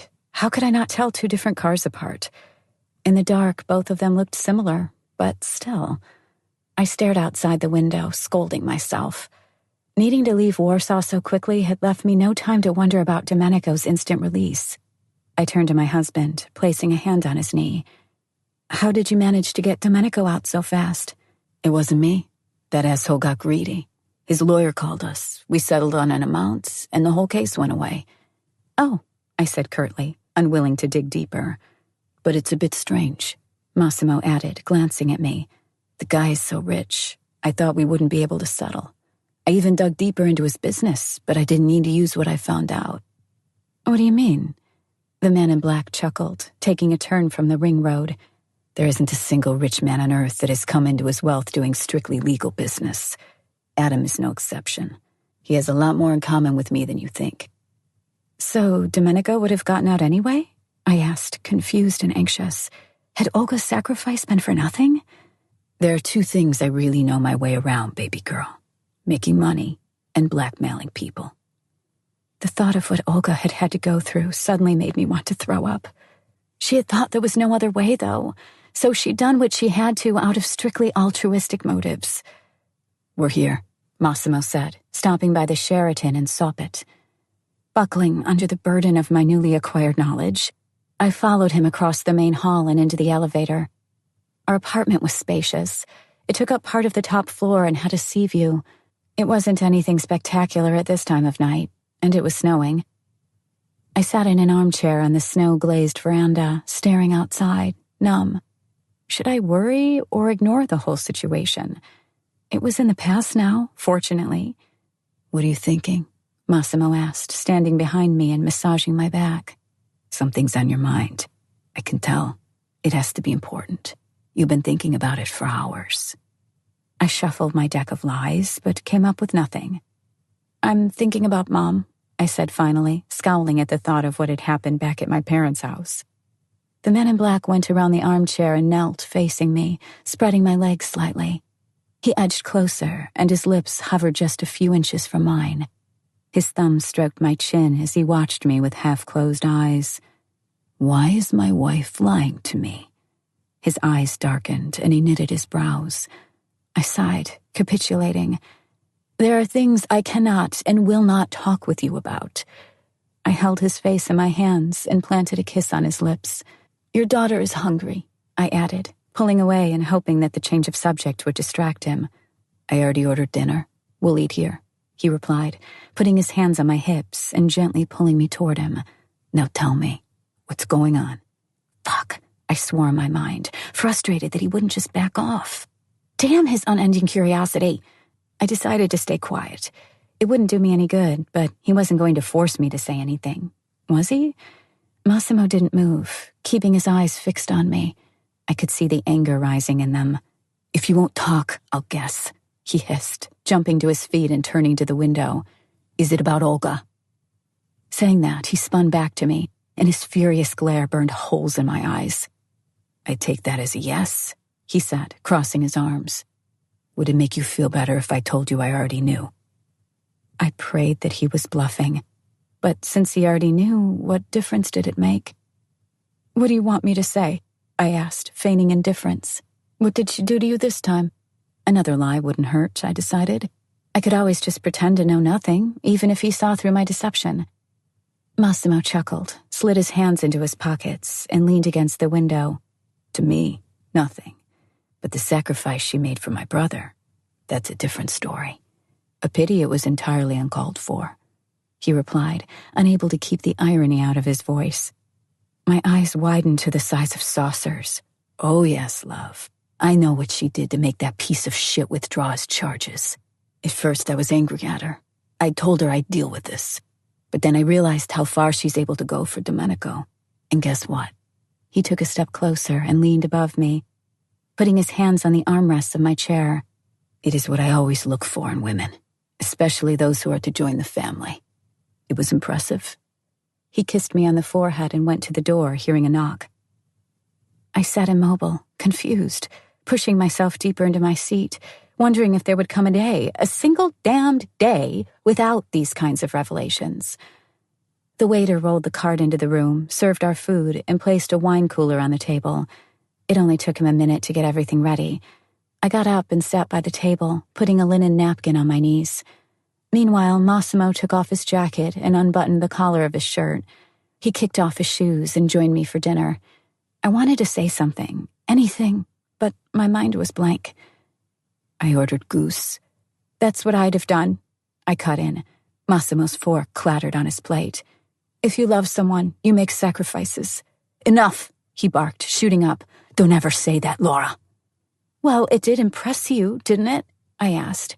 His eyes were fixed on me, and his face was a mask of disbelief. Yes, in Olga's case. She's normally a capricious loudmouth. I doubted her love for my brother. Now I don't. Oh, so if she screws around to save her man, that's good, but if I do it, that's bad. He stormed around the table and grabbed me by the shoulders, lifting me to my feet. You are my wife. You are going to have my baby. I would kill the man, and then myself if you made such a sacrifice. His hands held me in a vice-like grip. My feet dangled in the air. I couldn't breathe. Never even think about doing that. Fuck, he cried out, letting me go and murmuring things in Italian, pacing the room. Judging by his reaction, I probably shouldn't have said what I'd said. It changed nothing. If it was necessary, I would have done what Olga had done. How did you know? I asked, taking my seat at the table and impaling a piece of delightfully soft meat with my fork. Massimo halted and shot me a glance, surprised at my unexpected calmness. The recording. It was my turn to drop the fork. The what? I turned to face my husband, who at this point was making his way to his chair. Eat your dinner. I'll explain everything later. It didn't make sense to protest and sulk. I started to eat. I stuffed myself with the goose, potatoes, salad, beet puree that didn't taste or look like beet puree, dessert, and then some more dessert. I topped it off with a cup of tea. Massimo watched me with a smile, sipping on his wine. Done, I said, propping my elbows on the table. I'm listening. At first I was confused because it looked as though Olga was having fun. He paused, took a deep breath, and poured himself another glass of wine before continuing. What I saw was her arriving in his apartment dressed very enticingly. And then I saw him fucking her for the next 2 hours, at least judging by the clock, before she left. That's it. So how can you be sure it was recorded yesterday? Because of Adam's swollen face and yesterday's newspaper on the table. Massimo spread his arms and shrugged. How did you get your hands on that recording in the first place? It wasn't for me. It was supposed to be sent to Domenico. That bastard wanted to humiliate my little brother and destroy Olga's life. His lawyer passed the CD to the officers at the detention center, but those numbskulls mixed us up and gave it to me instead. It all made sense. Both Massimo's and Olga's stories. Adam had been scheming from the get-go to disgrace his enemy and wreck his relationship. That he wanted her to orgasm with him and talk to him in English made a lot more sense now, too. The recording had to show that she liked it. He had left Olga's outfit in the bathroom, so she had to leave for a short while, and he'd have time to set up the camera. Besides, it made it look all the more natural. And from what Massimo had said, the recording only started when Adam had signed the papers guaranteeing Domenico's release. So the only thing it showed was a good, long fucking. How did you know Olga hadn't simply cheated on Domenico? I didn't, he said, rising. I bluffed. Your reaction made me certain. I tried talking to you back in the car, but you weren't entirely focused after our flight. What now? I walked over to him and cuddled against his torso. Nothing. I destroyed the recording. Domenico is free, and we're going to see the fight tomorrow night. He smiled, pulling away a tad. But if you're asking about tonight, I'm going to enjoy the company of my beautiful pregnant wife. The next day I woke up at Massimo's side. His presence astonished me so much that I actually asked him if everything was all right, eliciting a bout of laughter. We went downstairs to grab some breakfast, which was another shock to me. We weren't eating in our room, and it didn't seem like Massimo was in a hurry. We went to the hotel restaurant, where we met Olga and Domenico. I hesitated. The man in black tightened his grip on my hand, leading me in their direction. After 30 minutes together at one table, our family idyll came to an end. We have a meeting at noon, Massimo announced. Then another one. We'll be back around 4. Sebastian is around. Call reception and tell them you need a car. He kissed me on the head, patted Olga on the shoulder, and left. Her expression at this tender gesture was priceless. It was a mix of terror, extreme anxiety, and a dollop of revulsion. The fuck is his game? She asked, rubbing at the spot he had touched. I avoided her stare, considering whether to tell her the truth, finally settling on keeping it to myself. Olga was too much like Massimo in some aspects, unrelenting, persistent, and extra curious.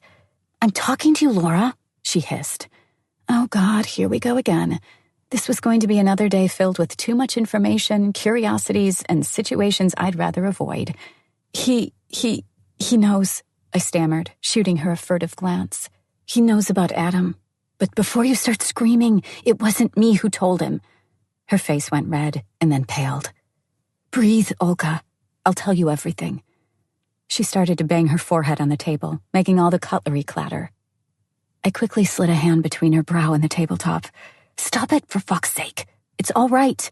I took a look around, lowering my voice to a whisper. But you should know what your fucked up ex was planning. Olga raised her head and stopped dead, screwing her eyes shut. Lay it on me. It won't get any worse. I told her everything that Massimo had told me the night before, explaining a strange gesture from a couple of minutes earlier. And it had to be said, it had to be one of a kind. The older of the Torricelli brothers had never been Olga's fan before. He respected her and knew I wouldn't be able to survive without her, but I was sure he was also irrationally jealous of her, which made it impossible for him to really start to like her. Those times were over now, after what she had done for Domenico. Massimo's view of my friend had changed. Good morning. I heard a voice behind me and noticed Olga's terrified stare at the same time. Are you shitting me? She growled, scowling at my handsome brother. I sprang to my feet and fell into his arms, momentarily forgetting that he used to screw my best friend. Hey there, sis, he said, embracing me. Your husband woke me up, and one of his goons drove me over through the snowstorm. He took a seat next to me and shot a glance at Olga. Hello to you, sweet cheeks. How's it hanging?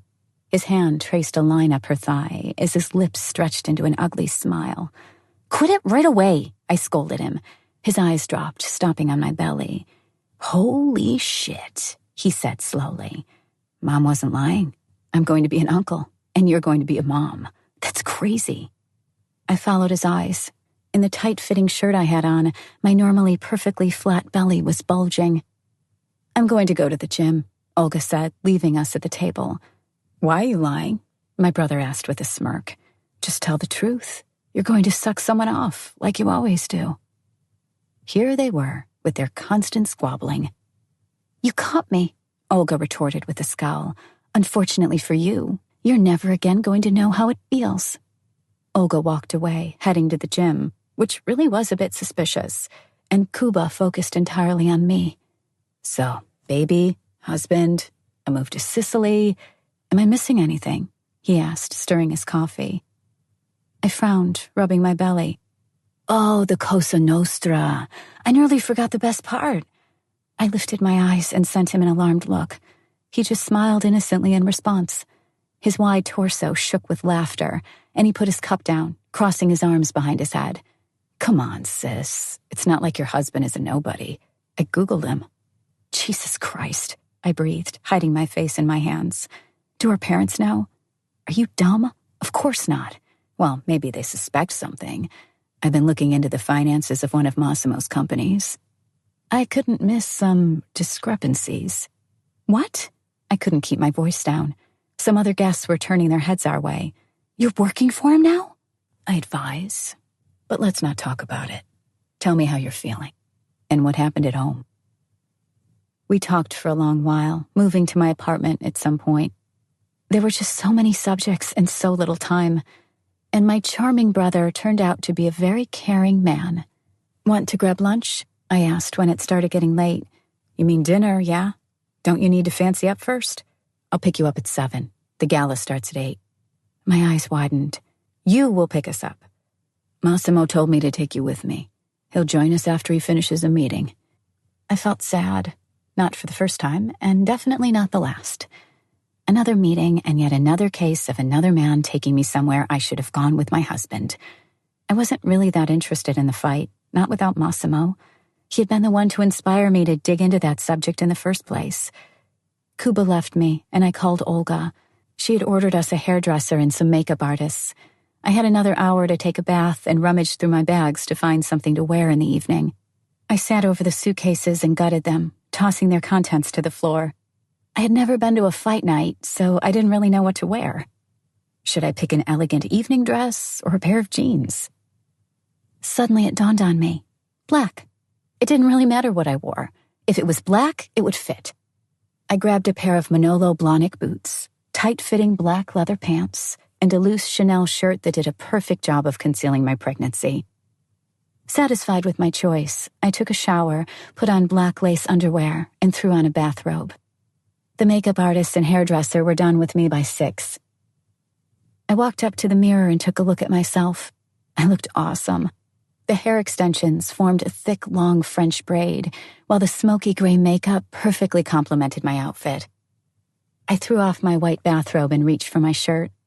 "Call me when your asshole brother shows up," Olga said, leaving the room. "And get dressed, woman. Stop showing off that fancy lingerie." "I am getting dressed," I barked. "Besides, I'm pregnant, and that's not sexy." Olga sent me a scornful look. "Your pregnancy is barely showing, you dimwit.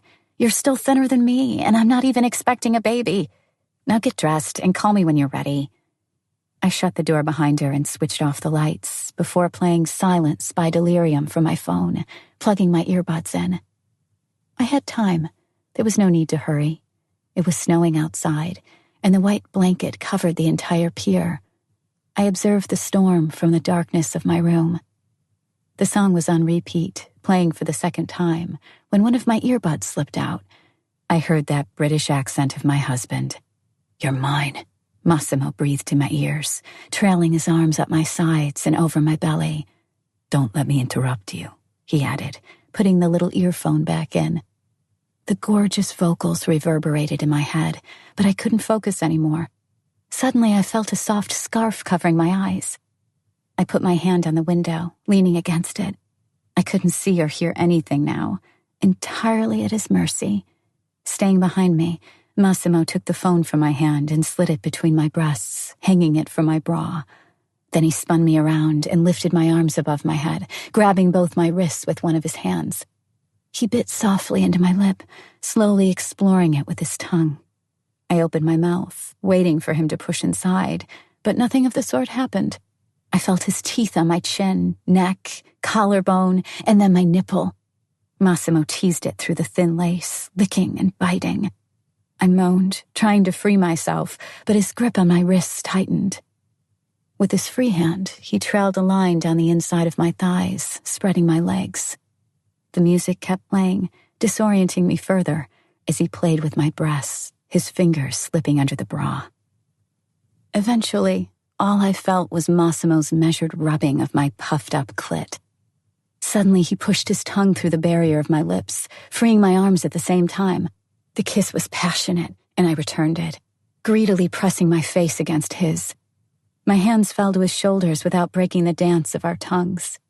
I shifted them down over his skin, discovering that he had thrown his clothes off some time earlier. Massimo's own hands cupped my buttocks, and he lifted me in the air with no apparent difficulty, carrying me through the room. "Massimo," I said, unable to hear my own voice. "I know what you want," he breathed into my ear, pulling one of the earphones out. "But you won't get it, so don't bother asking." He put the bud back in and laid me down on the soft mattress of our bed. I felt him pulling my cell phone free from beneath my bra before his finger hooked around one shoulder strap to slide it off, and then the other, freeing my breasts. I shivered as his teeth bit into my nipple, his lips sucking and caressing, his fingers exquisitely irritating, turning and kneading. The music was deafening, but somehow it also increased the sensation in my whole body 100-fold. I was breathing and moaning louder than normal, but without even hearing my own voice, I couldn't care less. Massimo's lips explored my abdomen, finally reaching the lace of my revealing panties. I spread my legs. Playtime was over. This was his cue to step up his game. He did not. I felt his hot breath on my skin, but that was it. The mattress rebounded, and I felt him get up. I felt an impulse telling me to rip off my blindfold and get rid of the earbuds, but instantly I decided against it. I would only regret it. Not because my husband would punish me in any way. No, I just ruined my surprise. So I stayed put, disoriented and impatient, finally feeling his touch on my face as he turned my head to the side. Before I could react, Massimo's magnificent manhood pushed its way into my mouth.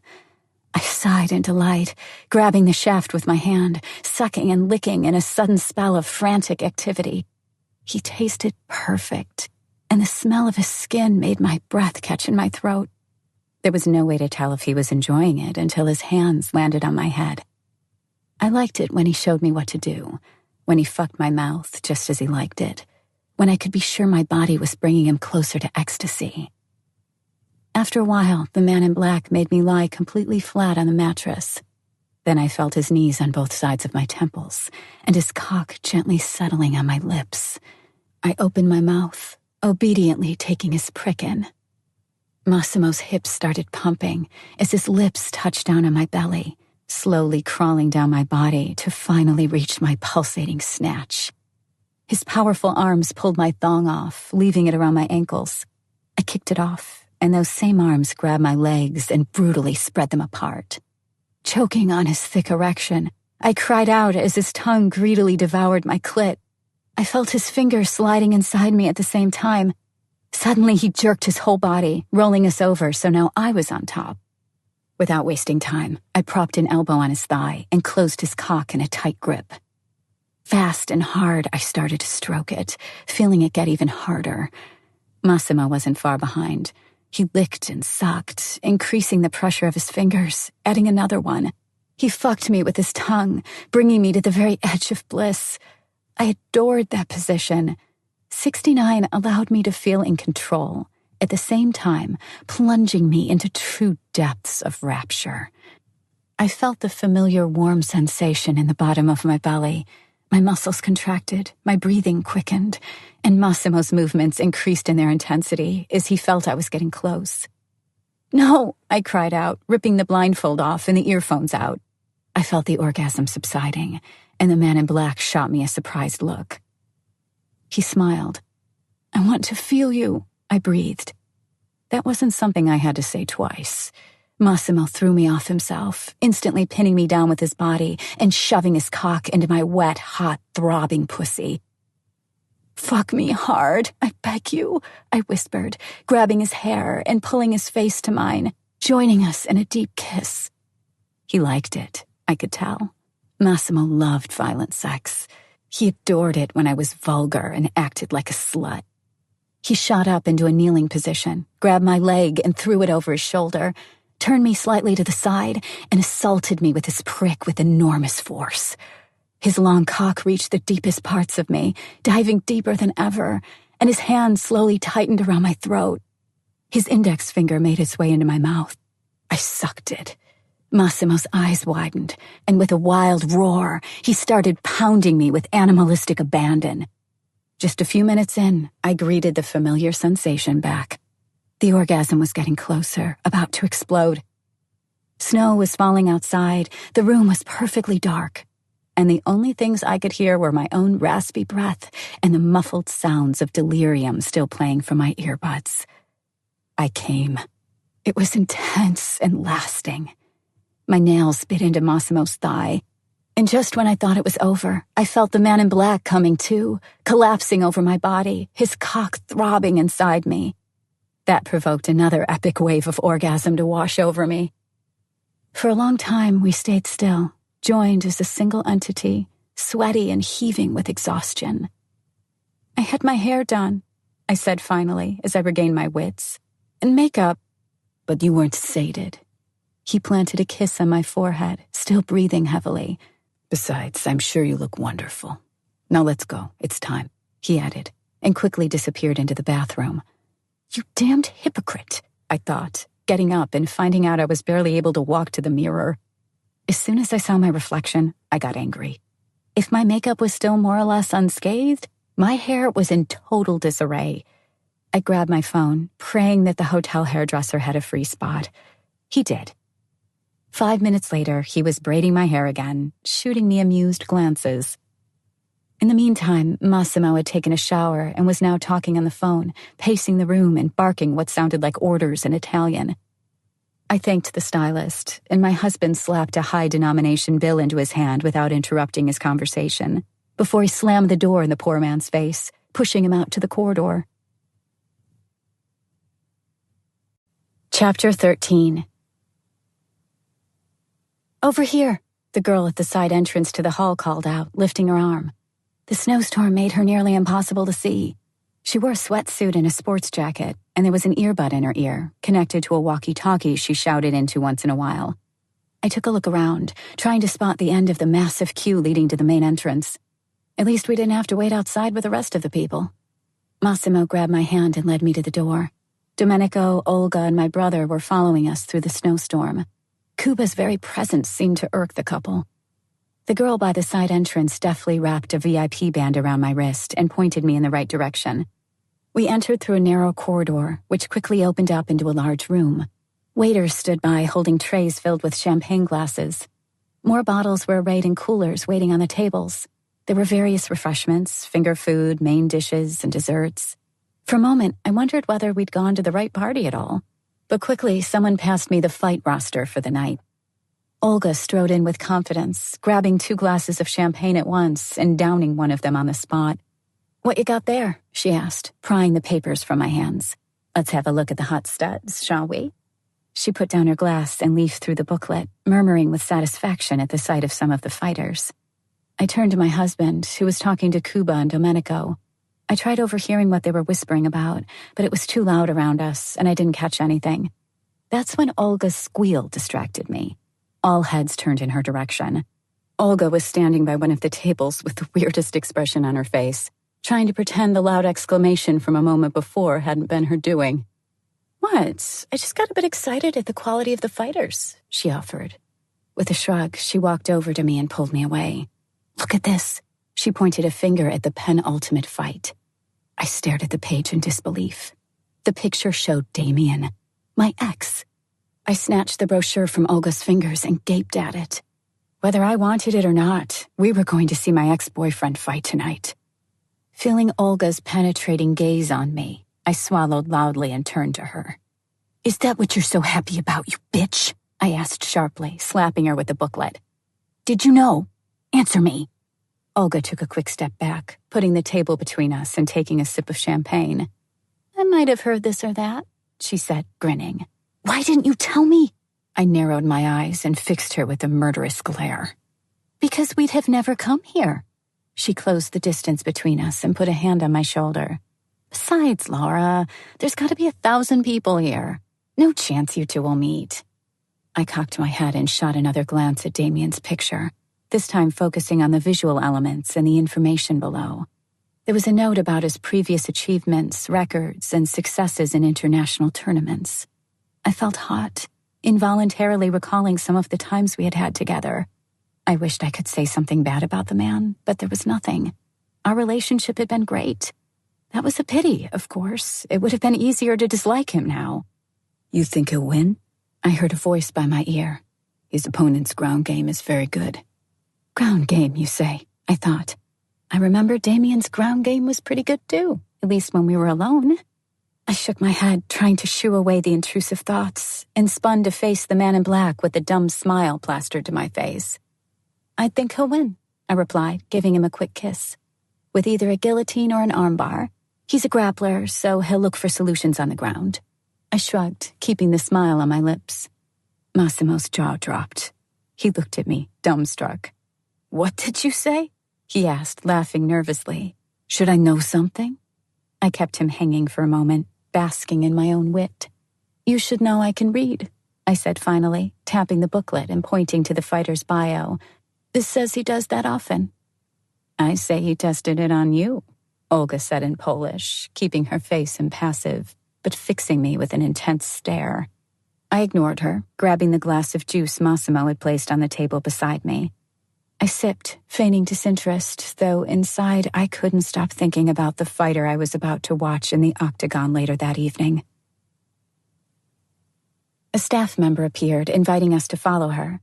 We did, trailing the woman through a wide corridor until we passed a large gate and entered the arena. I looked around, wide-eyed. The interior of the building was enormous. High stands surrounded the whole thing, and at their feet were hundreds of chairs grouped into sectors. The cage stood right in the middle. I felt a lump in my throat, and my hand tightened on Massimo's. The cage here was a lot larger than the one we had in the mansion, but it didn't change a thing. I recalled our own octagon, remembering all the things I wanted to use it for, and suddenly I wasn't sated anymore. I felt an overpowering need to have sex. A violent, rough fuck. This pregnancy and the storm of hormones it pumped into my brain would surely make me fuck Massimo to death one of these days. My husband sent me an impassive look, though I was sure he was reading my mind. He smirked and bit his lip, as though telepathically connected to me. The woman from the staff was still standing right beside us, but it didn't disturb him one bit. He kissed me, his tongue penetrating deep into my mouth. I wrapped my arms around him, allowing the kiss to last. We stayed like that for a long while, until my brother rolled his eyes and prodded the woman to point us to our seats. They disappeared, leaving us alone. When my sudden need for love and attention passed, we walked toward the cage. We had seats in the first row. That didn't surprise me a bit. It would have if the Italians had booked any other spots, in fact. What did take me by surprise was that Olga sat next to me, and Domenico and Cuba sat by Massimo. They immediately started talking again. Business, probably. This wasn't a strictly social event, it seemed. I decided to leave them to their scheming. The first two fights were long and utterly fascinating. The brutality and violence of MMA was exciting. Despite that the discipline had a set of strict rules, to me it sometimes seemed there weren't any. When the third fight ended, a 15-minute break was announced. I decided I'd spend it in the bathroom. I grabbed Olga and pulled her with me, stopping to briefly inform my husband where we were going. At first, Massimo wanted to accompany us, but the president of the MMA Federation showed up out of the blue and saved us by stopping him with some more business. We were introduced and then could go wherever we pleased. Seeing the color of our wristbands, the security guard showed us through the gate and all the doors behind it. Having passed a few of them, I suddenly realized we were lost. "Where the hell are you taking me, Laura?" Olga asked, darting glances at our surroundings. "This doesn't look like the bathroom." I looked around and frowned. I nodded furiously, agreeing. We were standing in the middle of a completely empty corridor. There wasn't anyone we could ask for directions. I grabbed the handle of the door we passed through just a second ago and found out it was locked. In order to open it from the side, we needed a magnetic card. "Come on," I ordered, leading my friend. "This corridor has to lead somewhere." A couple of minutes of aimless wandering led us to the backstage area. There were dozens of people with headphones over their heads, running this way and that, shouting over one another. A man was sitting on the floor, staring into a monitor and eating a sandwich. Others were lounging around, smoking cigarettes. Fascinated, I slowed my pace, watching this seemingly chaotic tableau. We passed by a pair of men wearing identical T-shirts with the logo of the organizer. They looked like coaches. A couple of steps farther in, there were dressing rooms for the artists that had performed before the main show started, as well as the ring girls. The Octagon girls, as they were called here, were breathtaking. Lithe, athletic, long-haired beauties. They were laughing, doing their makeup, using the break to catch their breath. They were a sight to behold. Their manager was bustling about them, hollering and cursing, but they just ignored her tantrum. What a despicable bitch, I thought, looking at the manager. They should do something about her. "There it is," Olga exclaimed suddenly, pointing to a door with the letters WC written on it. "I'm going first. I had too much champagne." When we were both finished, we decided to ask someone from the staff to point us back to the main hall. I looked around, searching for signs that would lead us to the main office. Someone there would surely know something. I spun on my heel and took a step forward, walking straight into an open door. A giant of a man with a bushy beard appeared around it. We both jumped back, startled. The door to the changing room swung shut, revealing a familiar face. I froze. "Holy shit," I whispered, completely dumbstruck. "That's..." I broke off as Damien turned and noticed me for the first time. "I don't believe it," he said, shaking his head. "You're finally here." He wrapped his arms around me and lifted me from the ground, squeezing me in a bear hug. Olga was completely stupefied, too. Instead of trying to pry me from his massive arms, she gaped at the scene. Meanwhile, I could only pray that Massimo hadn't followed us. "I wrote to you so many times. I wanted to see you. And here you are." Damien shook his head, taking a deep breath. "You've changed. And that hair? His bandaged hands touched my face. Hi, I spluttered. You look good. That was the only thing that came to my mind. Had I just said that? Dear God, I thought that was only in my head. But to be perfectly honest, he did look stunning. Olga giggled, but was cut short as her ex-lover Catspur appeared in the doorway. Oh shit, she groaned. The four of us stood in the entrance to the dressing room, and I couldn't stop thinking whether I'd prefer to die on the spot or kill Olga instead. The awkward silence was broken by a young man with headphones on his head who shouted, 3 minutes until we go live. We have to go, Olga said, pulling me away. Damien's friend placed his paw on the man's shoulder and led him back into the room. Good luck, I whispered as he disappeared behind the wall. We ran, ignoring the office, which had been our target in the first place. Shocked by that encounter, we sprinted down the corridor until somehow we arrived at the arena. I leaned against the wall, trying to slow my breathing, and glared at Olga, who stopped beside me. 1,000 people, eh? There's no chance we're going to meet him. She tried looking apologetic, but her attempt failed. Instead, she burst out in uncontrollable laughter. Damn, girl, he did look like a total stud, though, didn't he? She said, licking her lips lusciously. And Catspur, you saw how good he looked. Jesus, we acted like idiots back there. I laughed, too.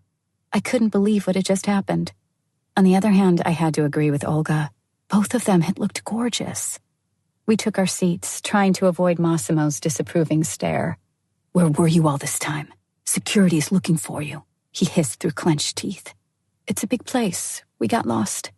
I sent him an innocent look and smooched him on the cheek. Your daughter needed to go to the ladies' room. I grabbed his hand, putting it on my belly. That was quickly becoming my #1 solution to Massimo's chimeric temper. As long as I kept bringing up the baby, he stayed calm, quickly forgetting his anger. It worked again this time. The fury in his gaze melted away, and his lips stretched into a shy smile. I didn't really watch the next few fights. The only thing I could think of was my knotted stomach. I was waiting for the penultimate match. When the announcer finally read Damien's name, I jumped in my seat. The lights went out, and the speakers blared with the song I knew, O Fortuna by Carmina Burana. A shiver went down my spine, and I felt my abdominal muscles tensing. I remembered this song and all the times I had heard it. From a corner of my eye, I looked at Massimo. He was watching the fighter's entrance, blissfully unaware of my internal struggle.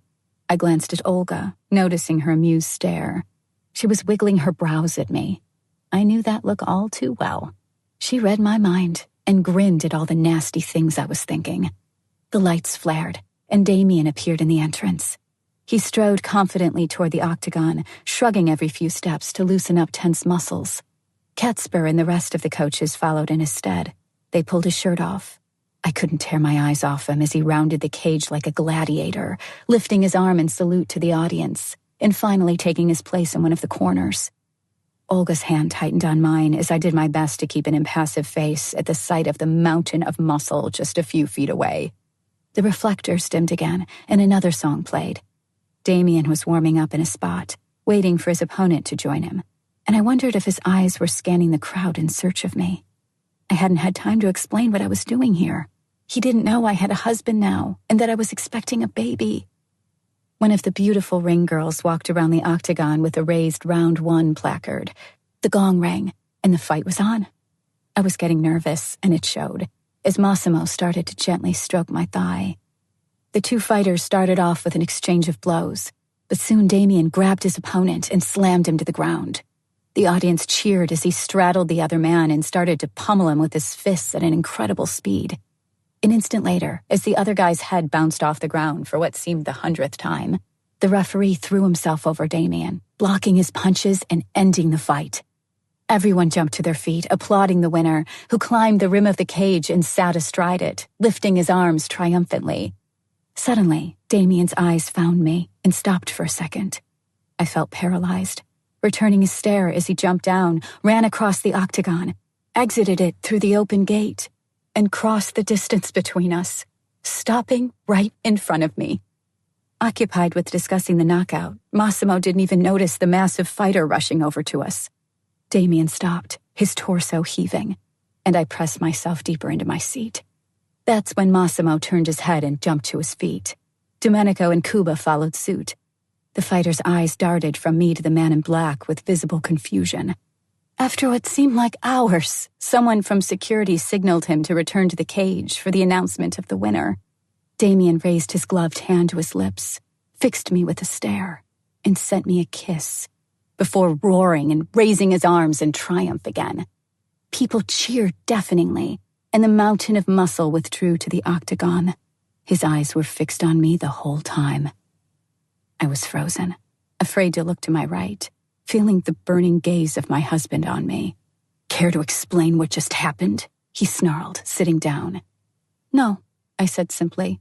"I'm tired. Can we go now?" "No, we can't." He turned to Domenico and said something, making the younger man get up and leave for the exit. I spun to Olga, looking for support, but the only thing I got was her idiotic expression as she tried to stifle laughter. "God damn it, Olga!" "What?"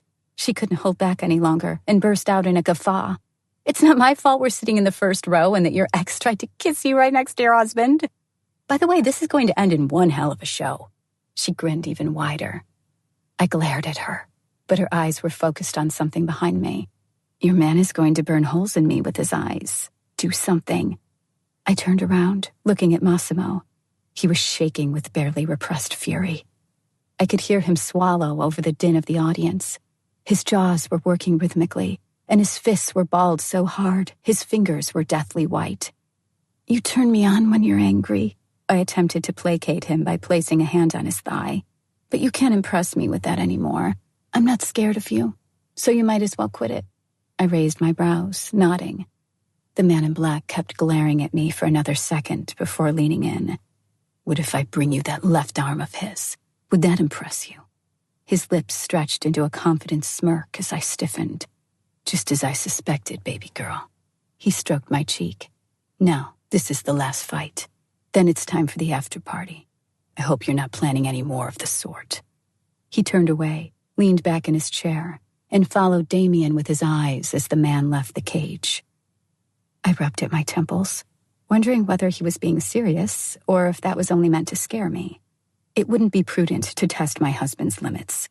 I didn't look at Damien even for an instant. I didn't watch the last fight, thinking only about what the evening still had in store for me. Going to a party was the last thing I wanted, but I had no idea how to avoid it. That's when it dawned on me. "Baby," I said to Massimo as we were walking to the exit after the show ended, "I'm not feeling too good." The man in black halted, sending me an anxious look. "What's going on?" "Oh, I'm sure it's nothing." I put my hand on my belly. "It's just a bit of vertigo. I'd like to lie down for a moment." He nodded and grabbed my arm, leading me to the car. We got inside. Domenico joined us a moment later, taking his seat by Olga with his characteristic casualness. He started talking to Massimo. The man in black clearly didn't like what he was hearing, as he let out a rough shout, slamming his hand into the seat and making the whole limo shake. The young Italian didn't relent, evidently pushing Massimo to do something. "All right, I have to go away for a while," he said when the car started. "Olga will go with you. Domenico already called a doctor." "Why would you need a doctor all of a sudden?" Olga asked in Polish. "You feeling unwell? What's going on?" "Jesus, I'm pretending." I rolled my eyes, knowing the Italians wouldn't understand. "I just don't want to go to the party and see Damien." "I knew I recognized that guy from somewhere," Cuba chimed in with a grin. "Maybe it would be better if you didn't show up at that party after all." "Thanks," I growled in response. "English, please," Massimo said, keeping his eyes on his phone. "I should be back in an hour. Olga will stay with you until I return. If anything happens, call me." He sent my friend a look, and she nodded seriously. What a farce, I sighed inwardly, and it was my doing again. We drove all the way to the end of a narrow street, bordering the part of town where all the clubs were. Massimo kissed me with a worried expression, and the three men left the car. Olga sat back in her seat next to me. "Sebastian," she addressed the driver, "drive us to a McDonald's. I'm in the mood for some junk food." "Yes," I agreed. "Me too." I'm not sure how much we ate, but over the 30 minutes we spent in the restaurant, we ordered at least 3 times more than I was used to. The woman behind the counter seemed to admire my appetite, especially since my outfit completely hid my pregnancy. The driver took us back to the hotel and opened the door for us. We crossed the lobby, waving at Massimo's security guard, who jumped to his feet at our sight. At the same exact time, we both said goodnight, and he sat right back down, returning to whatever he was doing on his laptop. We stopped by the elevator, and I pressed the button to call it, leaning my head against the wall and waiting. I was tired, stuffed, and sleepy. The elevator door slid open, and I raised my eyes. Catsper stepped out, followed by Damien. As soon as he realized it was me, he pushed away his disoriented friend, who landed straight in Olga's arms. Then he pulled me inside. The door slid shut, and the elevator started moving up. "Hey there," he breathed in my face, propping his hands on both sides of my head. "Hey yourself," I stammered, confused. "I've been missing you." His hands moved to cup my face as he stuck his lips to mine, taking my breath away. I waved my arms around, desperately trying to free myself from his iron grip. I stood no chance. I pushed, but he didn't let go. His tongue slid between my lips. I knew this feeling. In spite of the violence of that move, he was gentle and passionate. I fought with myself not to return the kiss. And then the door slid open again. I felt my assailant pull away, only to land with a thud on the floor. I spun and saw Massimo. He was holding the railing inside the elevator, savagely kicking the prone man. Then Damien launched himself upward and barged into Massimo, catapulting him outside the elevator. Terrified, I followed them. None of the men paid me any attention. They flung fists at each other, trying to kick each other, until they both toppled to the ground and wrestled. They rolled, throwing fists and kneeing each other in the gut. There was an obvious weight difference between the two, but the fight was very close. I was furious and afraid in equal measure, but I couldn't intervene. In the heat of battle, they could hurt me or the baby. That's when Domenico arrived to the rescue, shouting and leading a unit of security guards.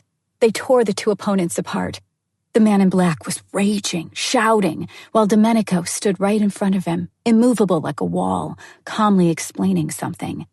A moment later, hotel security arrived, and guests started peeking their heads through opening doors. The bodyguards released Damien, who shot me a furious glare and vanished into the elevator. Domenico walked over and motioned me to my room, giving me a little shove in the back.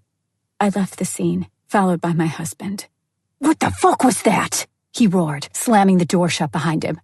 "You told me you felt unwell." He started pacing the room, wiping blood from his face. "I bailed on an important meeting, worried sick about you. While you—" He paused, stopping right in front of my face. "My pregnant wife is making out with some motherfucker in the goddamn elevator." A deep roar tore from his throat, and he shot out his arm, smashing the wall with his fist. He kept hitting it until his hands started leaving bloody marks on the white surface. "Who the fuck was that?" He stormed back to me and gripped my chin in his hand. "Answer me." I was afraid. For the first time in months, I was really scared of this man. Suddenly, I remembered who he was and how dangerous and unpredictable he could act. My heart raced, and my breathing quickened. A thin screech rang in my ears, and my vision swam. I caught the lapel of his black suit jacket and sank to the floor. Before I blacked out, I felt his hands grabbing me. I opened my eyes. Massimo was sitting in a chair next to the bed. It was bright outside the window. I could see it was still snowing.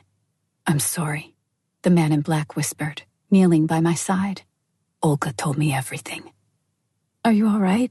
I asked, taking in his swollen purple cheek and the gash in his brow. He nodded, taking the hand that hovered by his face. He pressed it to his lips and kissed it, avoiding my stare. "He didn't know I was taken," I breathed, trying to push myself up. "I'm sorry, too. I don't know how this happened." I closed my eyes, collapsing to the pillow. "What were you doing in the hotel?" As soon as I finished the last sentence, I realized it might have come out wrong. The man in black took his seat and observed me with hooded eyes. "If I didn't know what really happened yesterday, I might have misunderstood the intention behind that question," he said, inhaling and running a hand through his hair. "I went to a club and met who I had to, but the only thing I could think about was you. So I drove back. You were not in your room, so I called the driver. You weren't taking my calls. He told me he dropped you off at the hotel after you had dinner. I left the room to meet you halfway. That's when I bumped into you two. His bruised hands balled into fists. "Why did you lie to me?" I watched him, trying to come up with a good explanation, but found none. There was only the truth left. "It was the only way you wouldn't make me go to the party," I said, shrugging. "And since I knew I could bump into him at that party, I didn't want to take any risks." I pulled the bed cover over my head, but the man in black ripped it back off. "It was a mistake. Please don't kill him. Please." My eyes watered. Massimo kept glaring at me, not even trying to hide his irritation. "It's good the doctor stayed around." He caressed my cheek. "I might employ him full-time." "Promise me." I pressed on when he tried changing the subject. "I promise," he replied, pushing to his feet. "Besides, I wouldn't do that anyway. He's Carol's man, a cousin." He shook his head in disappointment and left the room. I stretched and glanced at my watch. It was nearly noon. Massimo returned with his laptop and lay next to me, throwing a leg over mine. "Did you sleep at all? You don't look too good," I said.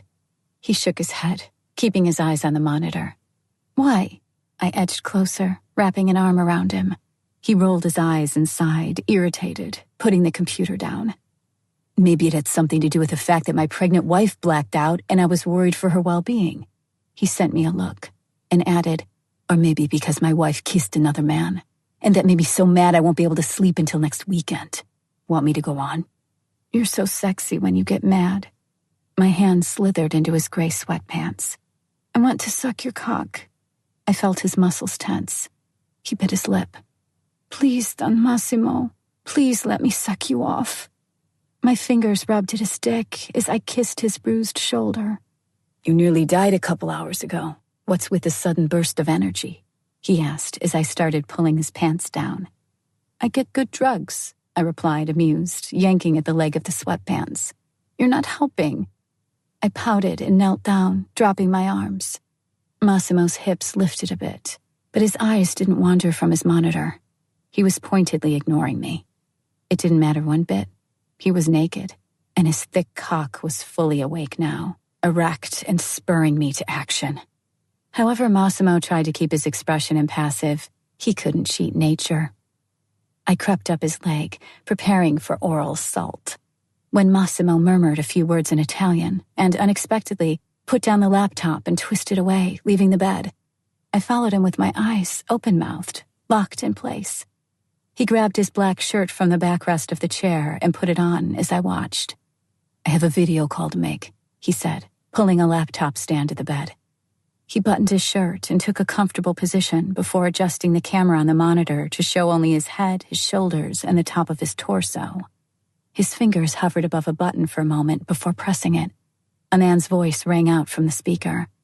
All the time, I stayed on the bed, observing my husband's unusual provocation. Don Massimo, the head of the Sicilian mafia, was spread out on the mattress, dressed only in his black shirt, doing business over the internet, with his erect dick out and ripe for the sucking. The man in black snatched a file of papers from the nightstand and leafed through it, presenting them one by one to his interloper. I crawled like a cat, my back arched, closing in on Massimo's crotch. He took a quick glance at my ass and cleared his throat before focusing on his call. Slowly, I edged closer to his feet and licked his toes, positioning myself so he could see my behind better. I stuck out my buttocks, passing just inches from his face. My mouth climbed higher and higher up the inner side of his calves, spreading my man's legs inch by inch. He couldn't see me now. The laptop obscured his view. I could do as I pleased with the entire lower half of his body. Having finally reached his bulging erection, I hovered above his cock, blowing at it gently, signaling that I was there, ready to begin. His free hand gripped the sheets in anticipation of an attack that wasn't coming. I blew, tickling the tip of his penis with my tongue, and softly brushed my fingers along the skin around it. The man in black put the documents back on the nightstand and shifted the laptop a bit so that he could see me with the corner of his eye. I leaned over his erect prick and looked Massimo in the eyes, freezing in complete stillness. I waited. He did nothing, getting impatient. Waiting. I withdrew a little, changing position. The camera could see only a small fraction of the room, so I lay down next to Massimo, careful not to enter its field of view. I took his hand, the one still gripping the sheets, and slid it into my underwear. Massimo's eyes, still focused on the man on his screen, widened suddenly as he felt how wet I was. I sank his fingers deeper, at first rubbing them against my clit, and then guiding them into my hole. I played with myself, using his hand, every once in a while taking it out and licking the fingers clean, before spilling the fingers back inside me. Massimo's chest started rising and falling faster. His breathing became deeper and more strained. Finally, his hand started acting on its own, pushing itself harder and faster against my cunt. I rested my head on the pillow and closed my eyes, allowing the feeling of pleasure to overcome my whole body. I had to stifle a moan. It was only a matter of time until I started making noises. My hand landed on his wrist, pulling it away, making the ecstasy fade. For now. The man in black didn't interrupt his call. He lifted his hand, rubbing his lips with a finger, pretending to consider something the other man said. Leaving the taste of my pussy on his lips, he flicked out his tongue briefly, and his dick grew so hard it nearly broke in half.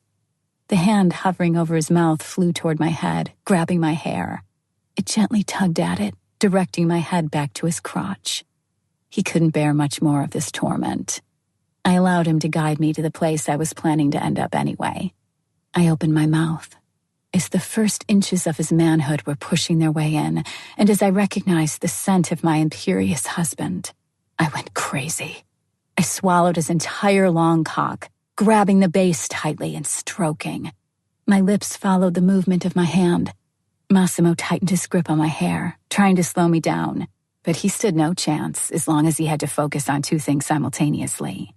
I sucked him with full force, clamping my mouth on his delicate balls every so often. His hips began to fidget, wriggling nervously. His entire body tensed, and his voice broke. I raised my eyes. Massimo was sweating profusely, and his face was contorted with an expression of deep regret. This conversation must have been very important indeed. Otherwise, he would have ended the call a long time ago. I liked torturing him like that. It was turning me on better than almost anything else could.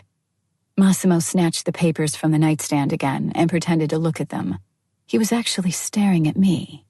His body was burning with passion. His eyes were dark, and through parted lips, he was greedily gasping for air. Then I felt it. The first drop, before a great wave of sperm flooded my throat. Massimo was still listening to the voice of the man speaking to him, desperately trying to look like someone reading through a stack of documents. He was shooting his seed into my mouth the whole time, a lot longer than usual.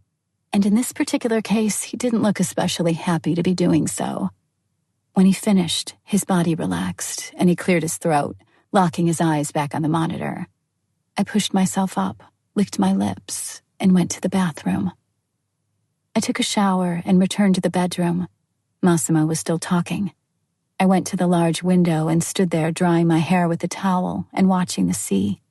I didn't manage to turn back and see if my husband had finally finished his call, when his hand pressed me against the glass. "You are unbearable," he said, tearing my bathrobe off and slamming the towel to the floor. "I'm going to punish that little ass of yours for that." He lifted me into the air and carried me to the couch. "You like to test my limits. Okay. Kneel." My breasts pressed into the back of the sofa. I spread my legs, feeling Massimo's knee prodding me. I grabbed the couch and waited for what was about to come. The man in black stayed behind me, rubbing my back entrance with a lubricated thumb. "I like how you look in that position," he said, pushing me deeper onto the sofa. "Now relax." I did as he asked and felt his finger brutally push inside me. I cried out, "You're not listening to me, Laura," he said, and added another finger. I wanted to jerk away, but he pinned me down, grabbing my wrists. "We both know you'll like it. Just do as I say." Massimo's lips touched the skin of my back, and I felt a shiver run down my spine. He released my hands and his fingers shifted over to my swollen clit, beginning their circular motion around it. I moaned, pressing a cheek into the backrest of the couch. "You see," he said, increasing both the strength and the pace of his motion. "You wouldn't want me to stop now, would you?" "Fuck me," I breathed. "Can't hear you," he growled as his fingers increased the pressure. "Fuck me, Don Massimo." "As you wish." With one expert movement, he replaced his fingers with his cock and launched into motion. His hips slammed into my buttocks again and again, but his hand didn't leave its place on my clit even for a second. It wouldn't take me long to come, especially since I had been close before, as I had been sucking him off. At one point, the thrusting stopped. Massimo grabbed my waist and rolled us over. Now I was sitting astride him, facing away. He spread my legs and sank his fingers into my wet hole. I cried out loudly, not caring who might hear.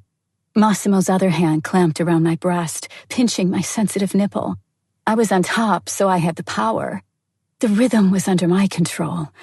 I propped my hands on the backrest on both sides of his head and started racing toward orgasm, picking up the pace with each second. My arms weren't strong enough to keep this up for long, and they started shaking just a couple of minutes into the exercise. The man in black placed his hands on my hips and impaled me on him with full force. "Play with yourself," he breathed straight into my ear. As my fingers set off with their circular motion, I felt every muscle in my body tense, while my voice died down in the frantic heaving of my lungs. Massimo kept lifting and dropping me over his cock until I orgasmed, totally and overwhelmingly. As I came, I felt him spilling his seed inside me with a loud roar, additionally multiplying my ecstasy. We finished together in concert. Massimo placed me carefully on the couch next to him. We were trying to calm our breathing, lying on our sides, when the phone rang. Massimo inhaled deeply and took it. For a moment, he only listened, finally bursting into laughter. "Noises?" he asked in his fantastic British accent, and listened some more. "In that case, I'd like to rent all the rooms bordering mine. Move the guests somewhere else, and compensate them any way you see fit. Put it on my tab. Thank you." He hung up and hugged me tighter. "Puritans," he chuckled. "In Italy, we would be an example to be followed instead of a nuisance to complain about. Nobody tells me how loud I'm allowed to fuck my wife." Chapter 14. We didn't have time to make use of the space Massimo had rented. At 5 p.m., after seeing off Cuba and grabbing a late lunch, we drove to the airport and set off to Sicily. When we were home, it suddenly dawned on me that Christmas was just around the corner, in just a week. The staff was preparing the mansion, cleaning up and decorating. A tall Christmas tree appeared in the garden, flashing with hundreds of lights, and wreaths of holly replaced flowers inside the house. I needed only 2 things to feel the festive atmosphere: snow and my parents. "We'll spend Christmas among family," Massimo said, placing his coffee cup on the table. "That's why I'd like to ask something of you. Make sure everything is just the way you like.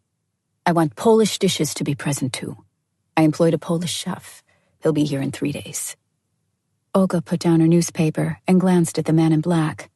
"What family are you talking about exactly?" she asked as I was about to voice the same query. "The mafia family?" Massimo chuckled ironically and looked back at the monitor of his laptop. I rocked in my chair, stuffing pancakes into my mouth, and watched him. He was acting weird since we had returned from Poland. Quiet, subdued, absorbed. He hadn't given in to a single provocation on my part, and even was civil when speaking with Olga. Something must have happened, though I didn't have the slightest idea what.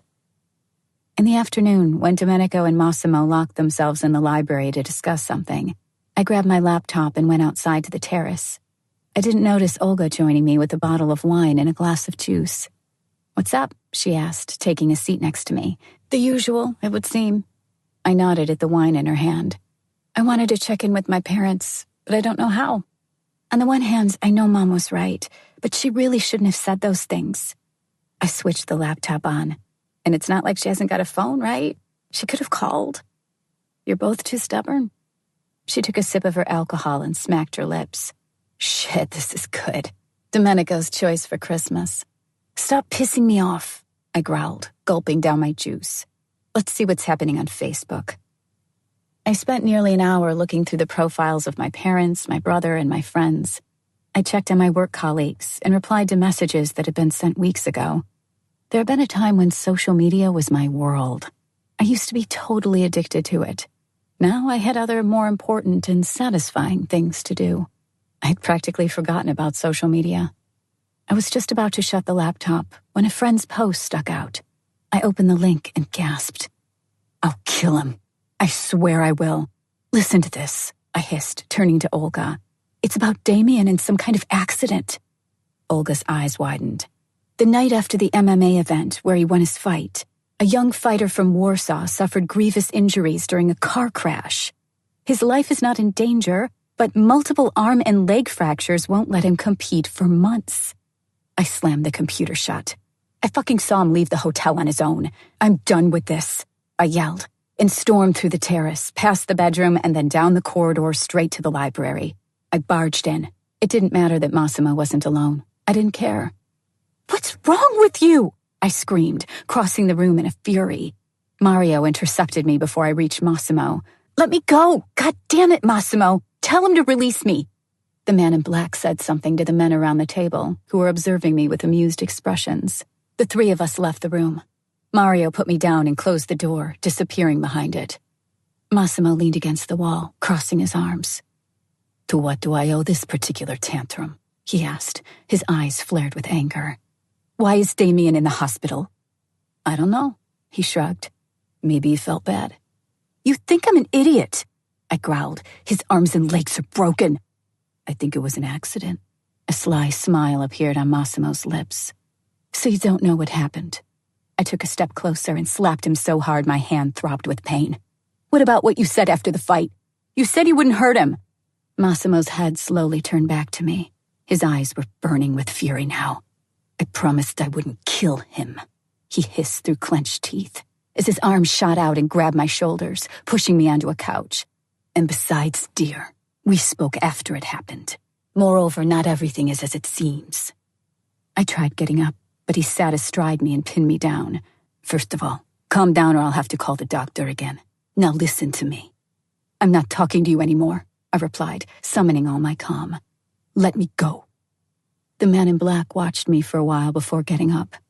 I pushed myself to my feet, glared at him for a moment, and left, slamming the door behind me. I went to the bedroom, grabbed my bag and the keys to my new home, and stormed out of the house, heading toward the garage. All the car keys were in their place, luckily. I would have grinned if I weren't so totally pissed off. I snatched the keys to the Bentley and left the property. I wasn't running. Massimo knew where I was. That much was evident. As soon as the Bentley passed the gate, the black security SUV started following me. What I needed now was simply some time alone, away from the man in black, in a place where I could brood in solitude. The drive didn't take very long. In the meantime, I stopped at a gas station where I bought a heap of sodas, chips, cookies, ice cream, and a whole lot of other junk food. I drove up to the door and left the car, lugging the heavy plastic bags. A man jumped out of the black SUV and quickly tore them out of my hands. I didn't have time to react. It would make no sense to try and overpower him or tell him to fuck off. He wouldn't listen. So I just followed him inside. "We'll be outside if you need us," he said, placing the groceries on the kitchen counter and leaving. I unpacked everything, armed myself with a spoon, a gallon of ice cream, a bag of chips, and a pack of cookies, and went to the living room, where I switched the fireplace on. Then I took my cell and dialed Olga. She picked up after a short while. "Where the fuck are you right now, Laura?" "My new house." I got pretty upset and didn't want to talk to Massimo. "What about me?" she asked, annoyed. "You don't want to talk to me either." "I'd like to be alone," I replied. "May I?" She paused for a couple of seconds. "Is everything okay? Are you feeling good?" she stammered finally. "Yeah, I've got my pills and everything's fine. The security guys are right outside too. I'll be back tomorrow." I ended the call and stared into the fire. Should I call Damien? Apologize? Was there even anything to say sorry for? After my anger abated, I analyzed the spat and realized that I hadn't allowed Massimo to finish before I left. I didn't know everything about what had happened. Everything I thought was conjecture. That's me, though. I was too impulsive and driven by emotions. The only thing I had in my defense was that I was pregnant and couldn't fully control my behavior. The next day, I woke up around 9 in the morning. I checked my phone, but Massimo hadn't called. I stayed in bed, thinking about what I had done yesterday. But any pangs of guilt quickly transformed into anger at his reaction. How could he ignore me now? With my bad heart and my pregnancy, he should have at least tried to check up on me. The security personnel were still waiting outside, and they had no idea if I was okay. I went down to the kitchen and made myself a cup of tea, without milk. I hadn't bought any. I unpacked the last of the chocolate cookies, and as I was about to put one in my mouth, I noticed something near the ceiling, a red dot. I took a few steps closer.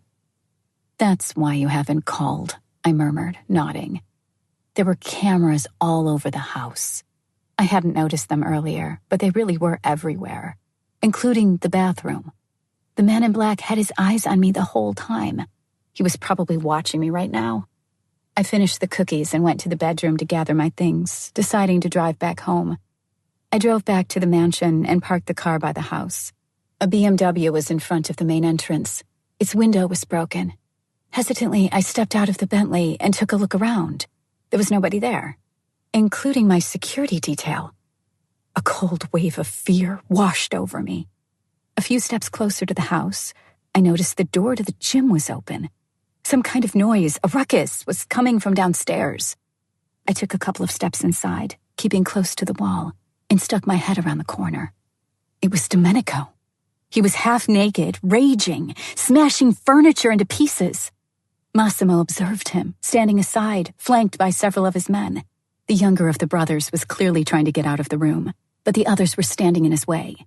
Domenico was thrashing around, screaming at the top of his lungs, punching walls. I'd never seen him like that before.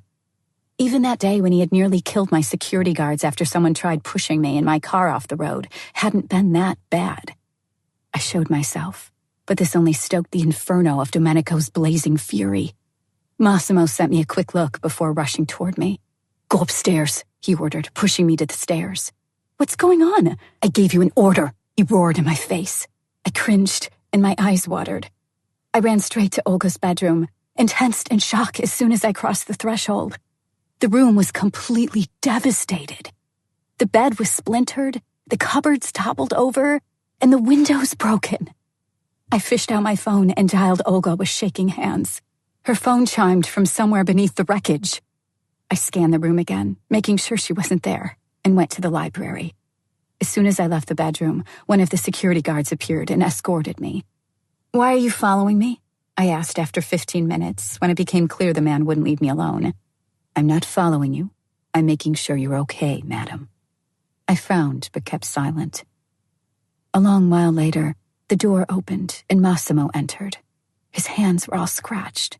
He looked as if someone had dragged him out of bed by force. He stopped in front of me. My eyes teared up. I couldn't help it. The man in black took a seat and pulled me into an embrace. "Everything's fine. Don't cry." I pulled away, tears streaking down my cheeks, and looked into his eyes. "Everything's fine? Olga's room is completely wrecked. Domenico looks like he lost his mind, and you're saying everything's fine?" Massimo took a deep breath and got up, leaving me on the couch. He walked over to the fireplace and propped his hands against it. Domenico saw the recording. At first, I didn't understand. He went mad. They started arguing. He didn't let Olga say anything, instead wrecking the place. She ran to my room. When I got there to calm him down, he was trying to shoot himself. "What?" I exclaimed. He might not look like it, but my brother is a very sensitive man, an artist at heart. It's very hard for him to survive another betrayal. "Oh my God, that recording," I whispered, hiding my head in my hands when it finally dawned on me what this was all about. "Where's Olga?" "She left." "What about the BMW in the driveway?" "She tried taking it, but it made him even worse, and he tried stopping her. He broke the window. My men took him downstairs. It's soundproof. I locked him in there. Olga is safe. Don't worry about her. I'll take you to her as soon as things die down a little." I shook my head, listening to a story. How could this happen? "Can you explain all that once more?" I asked, wiping away the tears and focusing my entire attention on my husband. "We received a parcel this morning. Olga was still asleep. Domenico always gets up at 6, so he collected the package himself. He went to the study, played the recording, and went on a rampage. He ran to a room, she ran to mine. I ran downstairs. We fought a bit, and I took his gun. He shook his head. That's when Olga joined in, shouting that she did it for him. But then Domenico had no idea what she was talking about, so he went even more mad. He followed her when she left. For a while, they ran around the house. He threw things, breaking our stuff. She ran to the driveway, took the BMW, which I was planning to drive today.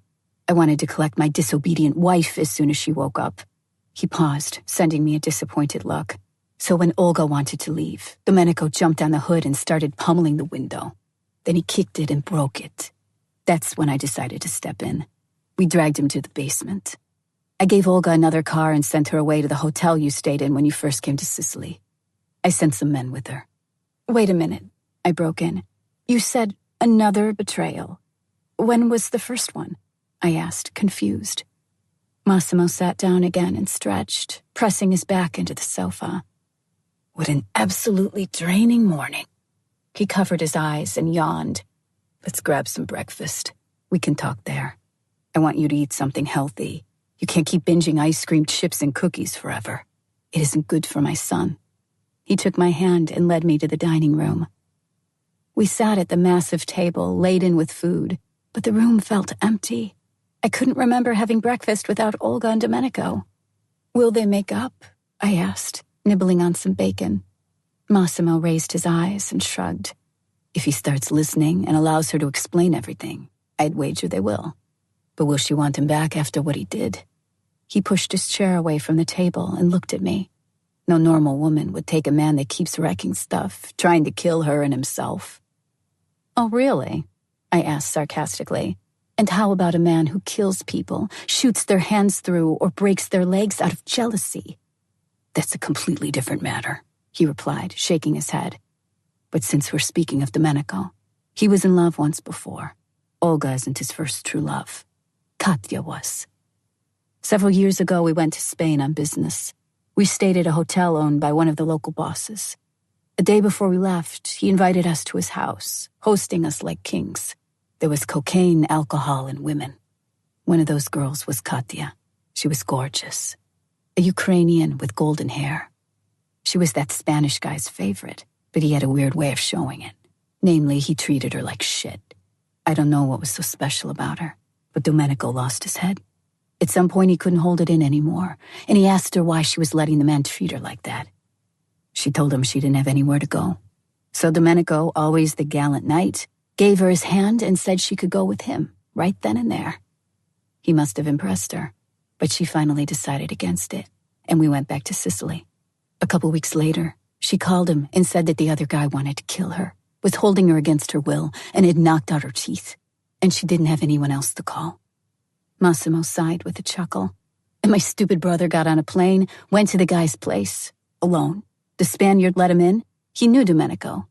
As soon as he went inside, my little brother knocked out the guy's teeth with the handle of his gun, tied him up, and snapped a dozen humiliating photos of him. What do you mean, humiliating? I interrupted. Darling, he replied with a laugh, putting a hand on my knee. I'm struggling to put it into words. For a while, he considered how to best put his meaning across. An amused smile flashed across his face. Well, to be blunt, he put his dick in the man's mouth so it looked like the guy was sucking him off. And he said that if the Spaniard ever went after him, he'd hang one from each lamppost all across the country. Then he took Katya and flew back to Sicily. I went pretty mad, but I couldn't exactly do anything. Nothing happened for another few months. The Spaniard didn't want to do business with us anymore, but at least he didn't try to kill Domenico. But it all went downhill that summer. We were at a banquet in Paris. The Spaniards were there too. He dropped his head and snorted with laughter, shaking his head disapprovingly. Once a whore, always a whore. Domenico discovered her fucking her ex in the bathroom. He didn't go there entirely by accident, but that's not the point. The point is that she did what she did. Domenico broke into pieces then. He started doing drugs, drinking, fucking around, as if she'd give a shit, as if she'd know. Didn't she? The Spaniard took her in again, and she was found dead a week later. Overdose. Massimo sighed. So you see, baby girl, the situation is rather difficult and more complex than it appears. I need to speak with him. Massimo's eyes widened. I'll explain it to him. Okay, but do not make me untie him. Excuse me? You tied him up? He nodded with a smile. You're sick. Come on. Walking down the stairs, I asked Massimo to stay on the ground floor. He agreed but stayed on the mezzanine to hear what was being said. I entered the wrecked gym and looked around. Domenico was sitting in the middle of the room, tied to a metal chair. That nearly broke my heart. I walked over to him and took his face in my hands. He was calm now, or exhausted. He raised his eyes, red with tears, but wasn't able to say anything. My God, Domenico, what have you done? I whispered, stroking his cheeks. If you just listen to me, all will be clear. But please, listen to what I say. She cheated on me, he growled, and his eyes flashed with anger. I pulled away. Another whore betrayed me, he roared, thrashing on the chair. I jumped back, shocked. Domenico tried to break out of his ties, but Massimo was a master at tying people up. I knew that from experience. Fucking hell, Domenico, I cried out of ideas. You fucking egotistical bastard. You might be an idiot, but that doesn't mean everyone else has to be one. I walked back to him and cupped his face in my hands. Now listen to me for 5 minutes. Then I'll untie you. He glared at me for a moment. When I was sure I could start speaking, he released another furious roar. The chair he was tied to toppled over, with Domenico still bound. The man in black appeared and lifted his brother. He walked over to one of the cabinets, still in one piece, and returned with a roll of black duct tape. He plastered it over his brother's mouth. Now you keep quiet and she speaks, then we'll all have lunch, he said coldly, and took a seat astride a boxing bag Domenico had torn down. I grabbed a chair and sat facing the young Italian. I started talking. It took me 20 minutes to tell him all about Olga's sacrifice, Adam's scheme, and sending the parcel as revenge. Massimo confirmed my story, and we ripped the duct tape off Domenico's lips. The man in black untied him. The young Italian crumpled to the ground with a dull thud and started crying. Massimo knelt by his side and picked him up, hugging his little brother. It was the most touching scene between the two I had ever witnessed. I decided to stay away. With each passing minute, I was feeling more and more like an intruder. I went upstairs and stopped halfway so they couldn't see me. For a long while, the two men stayed still, arms wrapped around each other. They spoke in Italian, and I didn't understand a word. Let's go see her, Domenico said, getting up. I need to see her. Take a shower first, Massimo suggested. And I'll tell the doctor to dress those bruises and cuts. He's been waiting for an hour now. I thought we'd have to tranquilize you, to be honest, he said with a smile. I'm so sorry, Domenico sobbed, dropping his head. She won't forgive me. She will, I said, walking upstairs. She's seen worse. I stopped at the door to Olga's room and turned the key in the lock.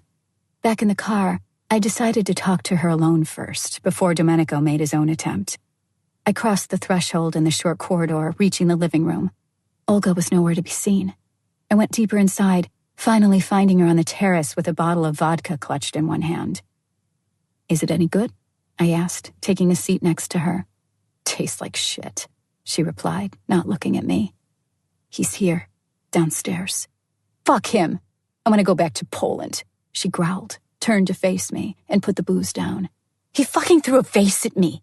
She glared at me as I fought to stifle my nervous giggling. I failed and burst out laughing. Shit, I'm sorry, I stammered, putting a hand over my mouth. Olga sat still, confused, watching me with rising anger as I tried to compose myself. He tried to kill me. With what, a vase? I laughed uncontrollably again, raising my arms.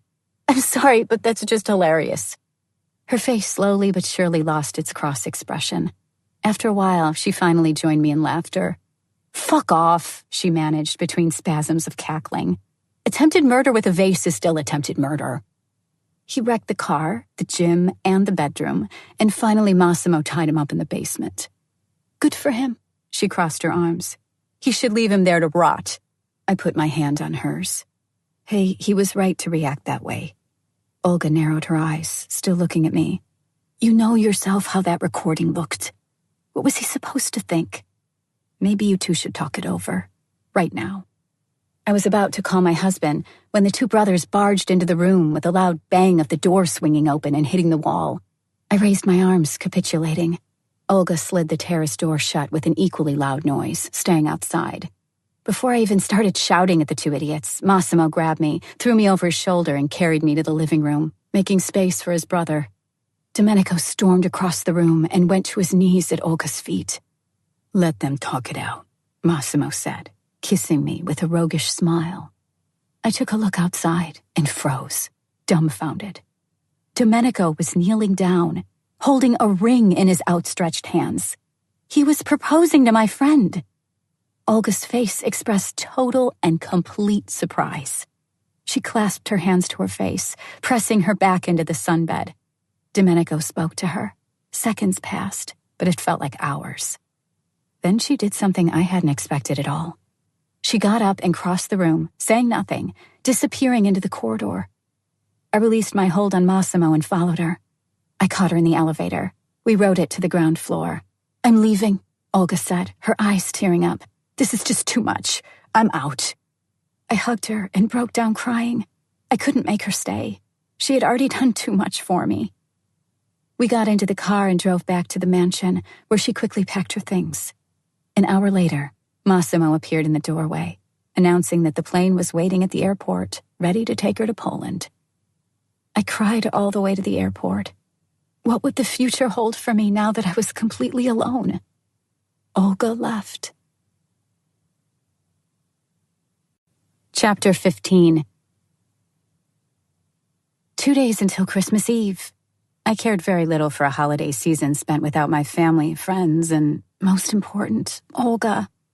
Domenico vanished as soon as she left, and Massimo didn't seem to care at all. He worked, hosted various guests, and came up with the weirdest tasks for me to keep my mind off my loss. I accompanied Maria in picking decorations for the house and tested Christmas dishes with the new chef. Massimo had even sent me to Palermo to shop. None of that had made me happier without Olga. We made love every day and every night, as if that could bring me some solace. It didn't. Slowly, I started realizing my true circumstances. I was completely, totally, absolutely alone. When normal people marry, they usually only lose their freedom to have sex with anyone. In my case, the loss was a lot greater. I had lost my entire life. I called Olga often, but she sounded numb, like a zombie. Maybe she was drunk. I tried chatting with Kuba, but he didn't have time for me. The only thing that kept my spirits up was the fact that my baby was developing correctly and was healthy. The ostensible idol of my new life did not bring me true happiness. The day before Christmas Eve, I needed some time alone. "I'm going to Messina for a day," I said to Massimo as we were having breakfast. He put down his fork and faced me, trying to read my mind. "When are you leaving?" he asked. That took me by surprise. Conflicting feelings flitted through my mind: anger, confusion, and satisfaction. I had predicted he'd start a fight, ask too many questions, or simply look worried. Instead, my husband just accepted my choice. "Right now," I grumbled, getting up. "I'll ask Maria to pack you some food. I don't want my son to eat cookies and ice cream." I sat behind my Bentley steering wheel, watching the security guys load their SUV with tons of food for me. There was a lot of it, too much by far. An hour later, I reached my house. The dour guards unpacked my stuff, leaving it in the kitchen, while I waited on the couch in the living room. I stared at the ceiling, the fireplace, the Christmas tree, with rising ire. I had to talk with someone. Anyone. I grabbed my laptop and switched it on, scanning my friend list, searching for someone I'd like to talk to. There was no one that came to mind. I was just about to slam the computer shut when I had an idea. There was another person that I could and should talk to. I typed the name into the Facebook search bar. It popped up immediately. We were friends, it seemed. For a while, I tried remembering how that might have happened, but since nothing came to mind, I pressed the message button. What should I write? And should I even contact the man? Was it only a subconscious need to provoke my husband, or did I really want to talk to Damien? My finger slipped, sending a single random letter. "Fuck," I muttered. It took only a couple of seconds for the laptop to notify me that Damien was calling me. The app chimed repeatedly. Panicked, I frantically started clicking on everything, trying to close the window, but instead I accidentally accepted the call. "Everything all right?" Damien asked, looking right at me. I didn't respond, dumbstruck, gaping at him. Wasn't I supposed to be the one asking that question? Despite all the bruises on his face, he still looked good. His thick lips were even thicker now, with the swelling. He was resting on a white pillow, watching me closely. "Hey, everything cool?" he repeated when I didn't reply. "Hi there, warrior," I stammered. "How are you feeling?" He smiled and shrugged. "I'd feel better if I got it in a fight, but, you know." He sighed and averted his eyes. "What happened?" "I can't say." His eyes flicked back to look at me, and his lips narrowed into a thin line. "Damn it, Damien," I growled, annoyed. "What does that even mean? If my husband did that to you, I'd like to know." "Husband?" he cut in. "Massimo Torricelli is your husband?" I nodded, and he paused, hesitating. "What did you get yourself into, girl?" He pushed himself up on the pillow. "Do you know what this man does for a living?" "I do well enough." It was my time to interject. "And the last thing I need now is a sermon about morality. Especially from you. You're not a saint either. Besides, it's already done. I'm married and expecting a baby. I tried telling you before the fight, but there was no time." Damien's eyes grew wide and his jaw dropped. Time passed, and I wondered if I should say something else, hang up, or just smack my head into the monitor. Finally, he spoke. "You're going to have a baby." I nodded with a smile. "Now it makes sense." I sent him a questioning look. "If I knew all that, I'd never have done what I did. I'm not suicidal, you know," he replied to my unvoiced question. "What happened to me is my fault, no one else's." I stared at him, waiting for an explanation. As soon as I went downstairs, Carol's men showed up and took me with them. They wanted to have a talk, you see. I went along, still having no idea who I threw punches at back in the hotel. So I challenged Massimo again. Carol was there. He got so angry he called Massimo. Your husband accepted my suggestion to finish what we had started. We met in Carol's villa and fought outside like stupid kids, Damien said, sighed and shook his head. It was slippery with all the snow. I slipped and broke a leg and an arm. Very humiliating. Your husband just finished what I started and got my other leg and arm. But he didn't take my life, and I'm eternally grateful for that. I didn't know who I was fighting. When they told me, I thanked God for my luck. Normally, he would have shot me. I sat back, mulling over Damien's words. What Massimo had told me days before, that not everything is as it seems, suddenly started making sense. I didn't know if I was more angry with Damien or Massimo, or maybe I had no reason to be mad at all. Damien's voice brought me back to reality. "How are you feeling?" he asked. "Great, not counting the bit where my totalitarian husband tried to kill someone on my account." We both laughed. I live on Sicily now, in Taormina, but I had to move out for a day or two, catch my breath. I shrugged. "So I'm alone and wanted to talk to somebody." "Care to show me around?" he asked, crossing his arms behind his head with a grin. He was just too gorgeous to say no to. I grabbed the laptop and turned it around so he saw the house. I passed through rooms, showing him the property, finally reaching the garden, where I sat in one of the big white sofa chairs. I put on my shades and uncorked a bottle of alcohol-free fizzy wine I had grabbed back in the kitchen. So that's that. My humble abode. Well, my humble retreat, where I go when I want to be alone, but... "Is that alcohol?" Damien growled, cutting me off as I lifted my glass. I laughed. "This is 100% alcohol-free. Tastes like the real thing, but that's it. No other effects, unfortunately. If Massimo saw me drinking, he'd lock me up in the basement." "Aren't you sick of all that?" he asked hesitantly. "Wouldn't you like to return to your life? To Poland?"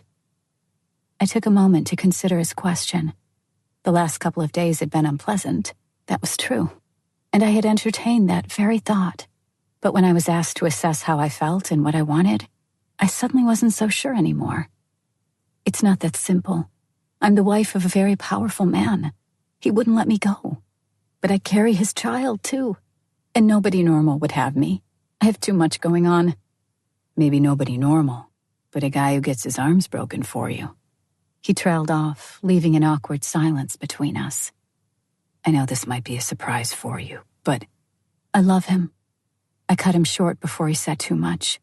I'm madly in love with him, and that's my biggest problem. But let's talk about you, or rather, what you're doing for Carol." I fixed him with a stare, crossed my arms, and waited. Time passed, but Damien only fidgeted uneasily in his sheets. "To be perfectly honest, I'm not doing much at the moment." He frowned. "You know how it is. I was young when he asked me to work as a bouncer at one of his clubs. I used to work out a lot. I was big and stupid, so I agreed. The money was okay, and there wasn't a lot of work. At some point, it turned out I wasn't that stupid after all, so I got promoted. If I hadn't gotten the contract in Spain, I'd probably have known Massimo from a different perspective." "Wait," I lifted a hand. "When we were together, you were, yeah, a bad boy." "Why didn't I ever notice?" Damien laughed, accidentally hitting his cast-covered arm on his head. "Ouch," he rubbed the hurting spot. "Oh, you know, babe, how would that sound? Hi, I'm Damien, and I'm in a gang, but I'm a good guy at heart." "Wait a minute," I interrupted, seeing Rocco and Marco, my identical twin bodyguards, sprint across the garden toward me. They shot nervous glances around, and I stared at them, raising an eyebrow and sipping on my wine. "Don't speak now," I warned Damien, turning the laptop around so the camera caught the two security guys' confusion. "See what I have to cope with?" I asked in a whisper and switched to English. "What's going on, gentlemen? Are you lost?" My sarcasm elicited a snort of laughter from my ex. "Madame, the cameras in the garden haven't been connected yet. Can you return inside?" I sent them a disbelieving look and scoffed. "Get me my husband," I ordered, pointing my chin at the phone Rocco was holding. He dropped his head. "Right now."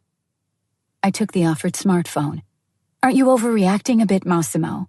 The day is warm and I need some time in the sun," I said before he managed to open his mouth. "Your son needs fresh air. Tell your goons to scram." Silence was his only reply. For a long while he said nothing, but finally he spoke. "They won't be able to see you when you're in the garden. Maybe let Rocco stay around." I glanced at the monitor. The window showing the view from Damien's camera was minimized, but I was certain the bodyguard would report my conversation to Massimo. "Darling," I said softly, knowing this was the best way to change his mind. "If I wanted company, I would have chosen yours. Trust me, and let me be alone now. I'm feeling great, I'm okay, and I'm going to eat lunch in a minute. I can report in every hour if you'd like." "I'm about to have a meeting. It may last until the evening." He paused and sighed after a while. "The security guards will check up on you every so often." I nearly clapped my hands in glee. "I love you," I whispered. "I love you too. See you tomorrow. Now give me Rocco." I breathed out with relief and passed the phone to the man, flashing him a wide smile. He responded with a grim stare and left, barking something into the receiver. "I'm back," I said, opening the window with the conversation. "That's my life now. I'm under constant surveillance." Damien laughed and shook his head in disbelief. We spent another hour or two talking about the good old times. He told me about his life in Spain and all the places he had visited during his career as a successful MMA fighter. He spoke about the people he met, training in Thailand, Brazil, and the USA. I listened intently, inwardly happy that I had sent him that random letter. On the one hand, I felt sorry for him because of the injuries he had suffered on my account. But on the other, I was glad we could have this talk. "I gotta go," he said, as the microphone registered a noise in his room. "Sebastian is here with my food." I smiled, looking at him with fondness. "Will you promise me something?" Damien asked hesitantly. "You know I hate questions like that. I don't know what you're asking for." "Promise me you'll call me once in a while. I can't call you." He frowned and shook his head. "Carol will break the rest of my bones if I do, or your husband will shoot me." "I adore you, my warrior," I replied with a smile. "And yes, I can promise you that. Now, bon appetit." Damien blew a kiss at the camera and ended the call. I was getting a little nauseous after drinking all the fizzy wine. I hadn't eaten since morning. I went back into the house and spent 15 minutes in the kitchen preparing a hefty meal. Then I lugged it all to the garden. I sat at the table, nibbling on an olive, and sank into the depths of the internet. "Madame Torricelli." I jumped to my feet, clutching at my heart. "I'm sorry. I didn't want to scare you." I lifted my eyes, shielding them from the sun with one hand, and saw a man. He edged closer, stepping into a spot of shade and flashing a friendly smile. His head was bald and angular, almost square-shaped, His chin was covered with a light stubble that surrounded his wide mouth. The man offered me a hand, fixing me with a stare of his green eyes. "I am Nacho, your gardener. Nice to meet you." "Not an Italian name, is it?" I replied dumbly. I shook his hand. His grip was strong. "I'm Spanish." Nacho raised his brows, his smile widening as he stepped deeper into the shadow so I could see him clearly. I nearly cried out aloud, seeing his body for the first time. It was entirely covered with colorful tattoos, forming something akin to a long-sleeved shirt on his skin. They began around the wrists and ended on the neck. It was evident the man was accustomed to physical labor. His body was perfectly toned, with not a gram of fat visible anywhere. He wasn't big or overly muscular, though, but wiry, like a footballer or an athlete. His tank top barely covered his shaven torso, and his bright denim trousers were loose on the hips, revealing white underwear. If not for the tool belt, they would have slid even lower, uncovering an even more interesting spot. I gawped at him. I might have drooled a little. I slapped myself hard, though only in my mind, to shake myself out of my daze. "Are you thirsty?" I asked, batting my eyelids, and immediately scolded myself for that blatant attempt at flirting. Thirsty? What a ridiculous question. I shook my head, angry at myself. The only person who's thirsty here is me, I thought. The man pulled a dark bandana from behind his belt and wiped his head with it, taking a seat on the chair next to mine. "I could use a drink, thanks," he said, pouring himself a glass of water. I was surprised by his openness. Normally, people working at the residence preferred to keep their distance. "How long have you been working for my husband?" I asked, helping myself to another olive and pushing one of the plates his way. "I'm fairly new. I will only take care of this house," he said, reaching for a piece of melon. Don Torricelli wanted specific things in his garden. "Will he be available today to talk about them?" "I doubt that," I shrugged, sighing with resignation. "He works late, usually. Besides, I kind of ran from him to here." I raised my wine glass in a sarcastic gesture. "Alcohol-free champagne?" My words seemed to make the man happy, or maybe that was just my imagination. Anyway, he relaxed and glanced at his watch, grabbing another piece of melon. "No matter. We'll talk next time." He got up and started patting down his tool belt, searching for something. Without looking at me, he asked, "Why are you drinking alcohol-free wine?" "I'm pregnant," I replied immediately. He nearly spat out his melon. His eyes widened in something that looked like panic. He quickly zipped up one of the pouches fastened to his belt, and his hands fell to his sides. Massimo Torricelli will have a child. Nacho's behavior was unsettling, and his questions and direct manner were disquieting. "Does this change anything?" I asked. "For the garden, I mean?" "For the garden, Laura? No. But it does for you. And for me too. A bit. My sister is pregnant too. This changes a lot. Yes. Have a nice afternoon." He took my hand and kissed it, before leaving with a glance at the entrance to the house. A short while later, Rocco appeared in the doorway.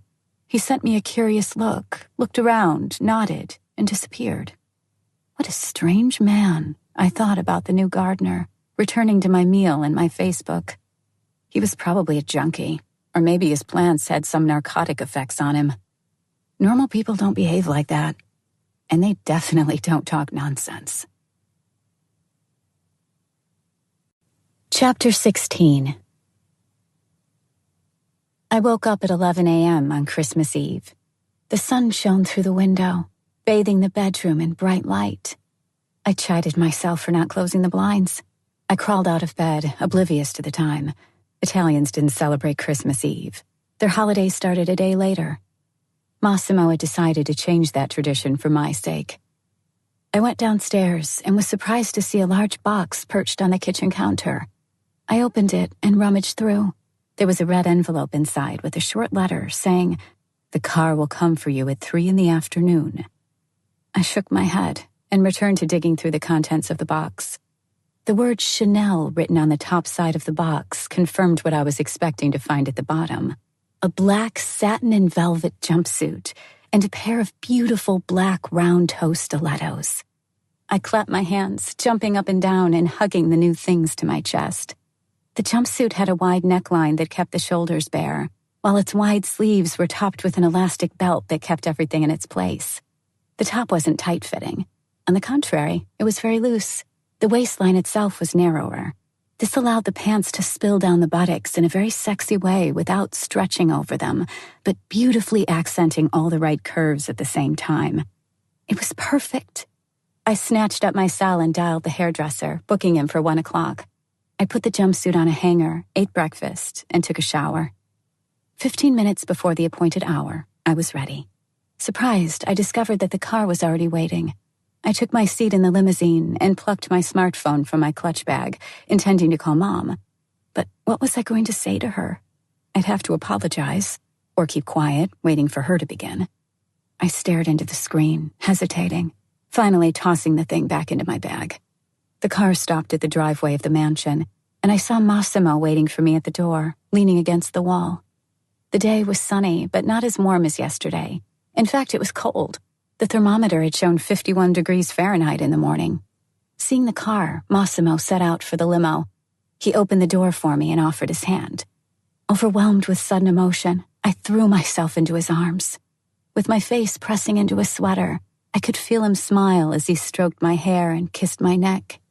"Merry Christmas, my love," he whispered, pulling away. "Now come, before you freeze to death." I raised my eyes to look at him, and my legs buckled. He was so beautiful. Softly, slowly, I ran my fingers through his hair, pulling him into a passionate kiss. I was greedy, as though this were to be our last time. "Let's skip dinner." I bit his lip and grabbed his crotch, completely unruffled by the fact that his cock was hard like a battle cannon. "How about a Christmas fuck, Don Torricelli?" The man in black groaned softly and made himself pull away from my embrace. "I'd love that, but the guests are already waiting. Come," he said, straightening his pants around his erect prick and leading me down the hall into the house.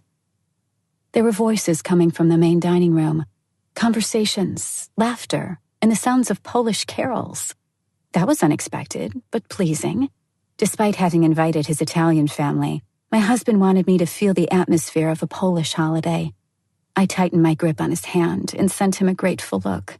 He halted and spun on his heel right in front of the main door.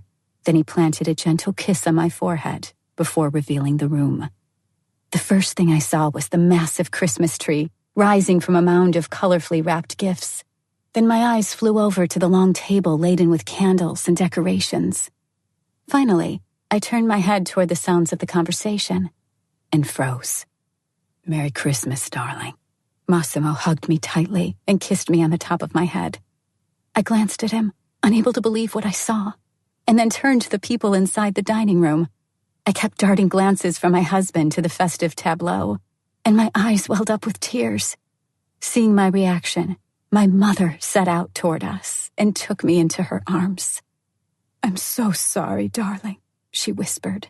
My voice stuck in my throat. I couldn't say a word, instead shaking with sobs. When Dad joined in the embrace, it only made it worse. I couldn't breathe. We stayed like that for a long time, and I felt my exquisite makeup streaking in dark smudges down my cheeks. "Don't cry or the kid's going to end up a wimp." That was my brother. "Hey there, sis," he said, pushing away our parents and wrapping one arm around my shoulders. There was a glass of wine in his other hand. It was too much to bear. "Let's get you cleaned up." Another familiar voice, Olga's. I nodded numbly as everyone burst out in raucous laughter, delighted by my reaction. As we passed Massimo on our way to the bathroom, my hand brushed against his. I looked him in the eyes. "Surprise," he said, winking. I wiped my eyes, my cheeks, and pretty much my entire face, and sat on a chase in the washroom, looking at my friend. I needed to ask her a question, but wasn't sure how to phrase it. "What the hell are you all doing here?" "Don't know about them, but I was kidnapped," Olga replied with a chuckle. "But seriously, he came for me to my parents' house, asking, begging, crying and stuff. And when I told him to fuck off, he bribed my dad. It wasn't too hard to get him on his side. My dad is a simple English teacher, so the vision of me living in luxury until the end of my days did the trick. And him professing his undying love for me, And a subtle hint at a free vacation on Sicily for my parents didn't hurt either. But Domenico didn't end there. He persuaded my dad to take part in a scheme that would break through my wall of indifference. Jesus Christ, what did he do? He rented a theater. I sent her a quizzical look. A fucking theater! You know, with the stage and shit. A theater, she repeated, raising her voice as if I was deaf. At least he skipped the audience. So Dad took me there, right? And there was a choir and a fucking orchestra just waiting for my entrance. They played This I Love by Guns N' Roses. And who was in the middle of that whole shit show? You guessed it, Domenico. Strong, beautiful, and dressed to kill. Her eyes sparkled as she continued. And he fucking started to sing. That's another thing I didn't know he could do. He sang so unbelievably nicely. I just couldn't say no. She stuck out her hand. There was a ring on one of her fingers. I said yes. I sat in perfect stillness, my eyes darting from the massive diamond to Olga's face.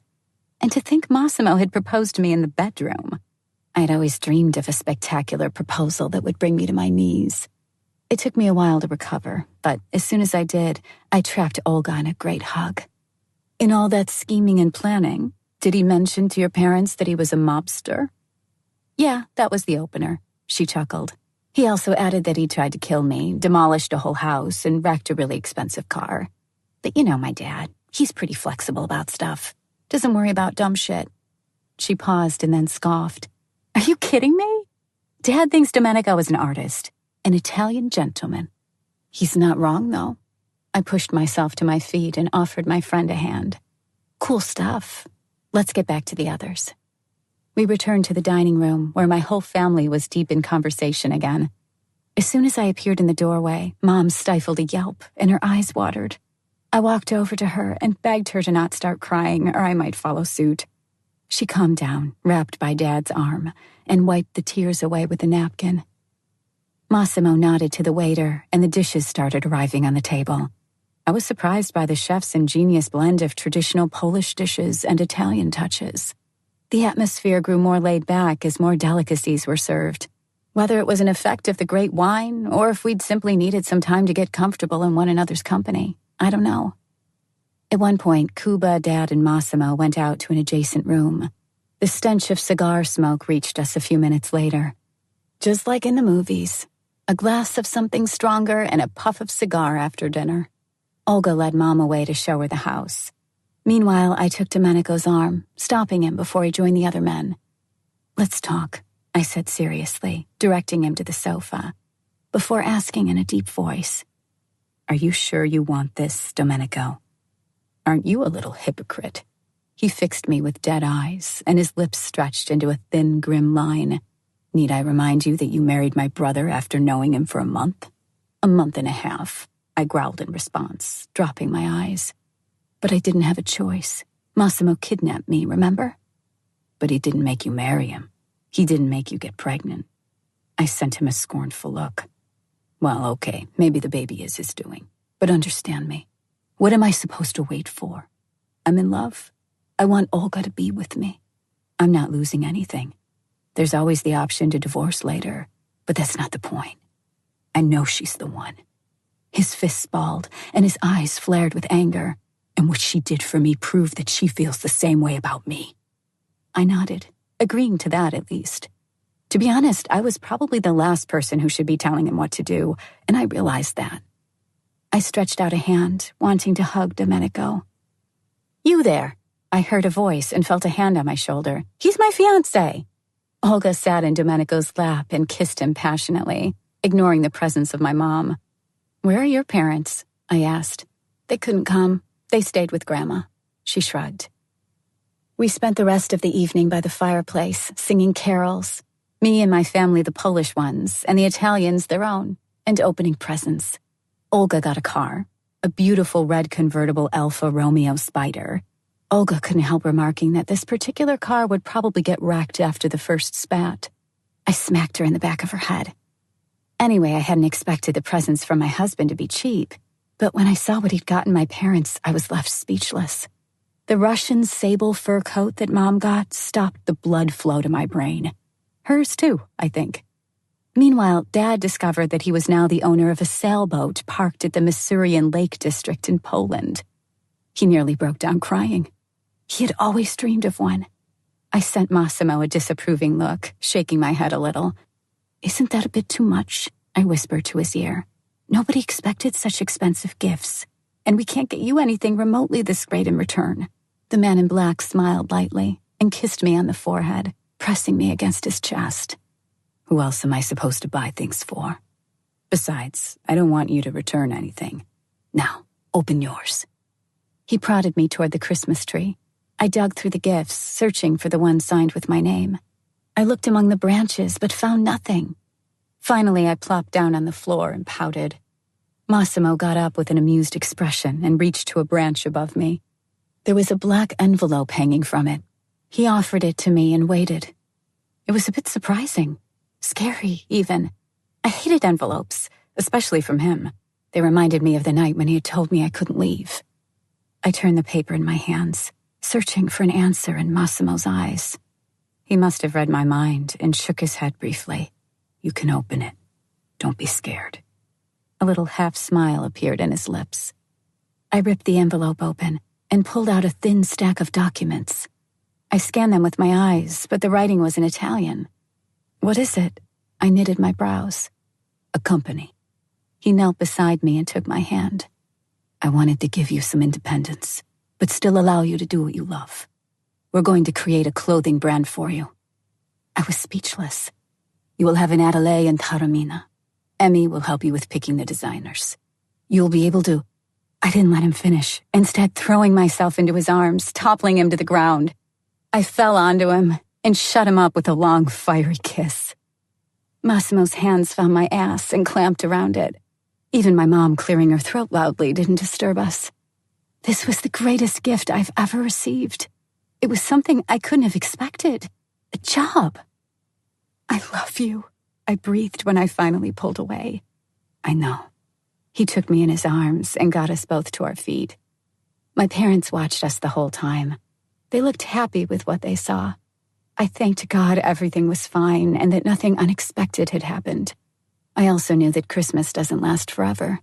With my luck, something would happen soon. I didn't want to think about it. I was only glad my family had no idea they were spending their holiday in a mafia-owned mansion, guarded by dozens of armed goons, or that my husband had shot a man on the driveway just a few months earlier. "I also have a present." I took a step back so everyone saw me. "It's difficult to give something to a man that already owns everything," I said in Polish and repeated it in English, gently stroking my belly. My husband's eyes widened and darkened. "I will give you something you wanted above all else." My voice broke and I took a deep breath. "I will give you a son." Massimo froze. "It's a boy, darling. I know we weren't supposed to check, but..." Massimo's strong arms picked me off the ground, and I squealed as I flew above my family, held by my husband. The man in black grinned triumphantly, putting me back on the ground and kissing me on the lips. "I told you," he cried out, high-fiving Domenico. "I told you I'll have an heir. Luca Torricelli." I sent him an angry glare then, but he didn't care, focusing on receiving congratulations. An heir, I thought. Another mobster? Over my dead body. Sometime later, when everyone had enough and couldn't stifle their yawns, I decided it was time to go to bed. Massimo placed my parents in a room located in the part of the house farthest from our own bedroom, as well as any other spots that could allow them to glimpse his other secretive side. "Darling," I said, placing a hand on my husband's cheek, as we went in the dressing room to get rid of our formal outfits. "How did you do it?" He sent me a quizzical look. "My parents, how did they get here?" Massimo's arms closed around me as he chuckled heartily. "You remember when I had to deal with something when Domenico got arrested?" I nodded. "I met your parents then. I explained some of our current predicament and assured them of my feelings for you. I apologized for everything and took all the blame. I also promised Clara another wedding party for her daughter. I didn't tell them about what I do for a living, of course." "You are the best husband in the world." I tried pushing my tongue between his lips, but Massimo clamped his mouth shut. "I need to speak with Domenico," he said, and kissed me on the forehead. I'll be back before you finish showering. I grimaced. I'd hoped he'd join me, but my libido had to wait. Massimo kissed me again, this time on the cheek, and disappeared down the stairs. I stayed in place, rooted in place, and fumed silently, knowing that fuming in any other manner wouldn't do me any good. When the door closed, I shrieked and stamped my feet. Then I went to take a shower. There wasn't any reason to hurry. I had to shave my legs, which I hated, and wash my hair, which I hated even more. The amount of hairspray I had on my head was staggering. I decided that my damaged hair needed a long, intensive regenerating treatment. I came up with all kinds of treatments, massaging various cosmetics into the skin of my head and my hair. All in all, the shower took me an hour, but I emerged clean, fresh, and with immaculately soft skin. I went to the bedroom wrapped in Massimo's black bathrobe, my hair still dripping with water. I halted at the top of the stairs. My husband was occupied with tossing logs into the fireplace, sipping on an amber-colored liquor. Hearing me, he turned, eyeing me hungrily. For a moment, we just stood there, hypnotized by each other. His legs were slightly spread, his feet bare, and the white shirt he had on was buttoned only halfway up. I took the belt of the bathrobe between two fingers and pulled it, untying the knot. Massimo bit his lip, straightening. I allowed the black fabric to slide down to the floor. When it did, I took a step toward my husband. He narrowed his eyes, and I could see the bulge in his crotch growing. "Put the glass down," I said, stopping. Obediently but slowly, the man in black did as I told him, bending over the coffee table and carefully putting the crystal glass down. I covered the distance between us, halting just a few inches short of the man I loved. Slowly, carefully, I started unbuttoning his shirt, unpinning the cufflinks, and finally taking the shirt off and caressing his bare skin. Massimo stood still, his lips slightly parted, as I kissed the scars on his shoulders, his chest, and his abdomen.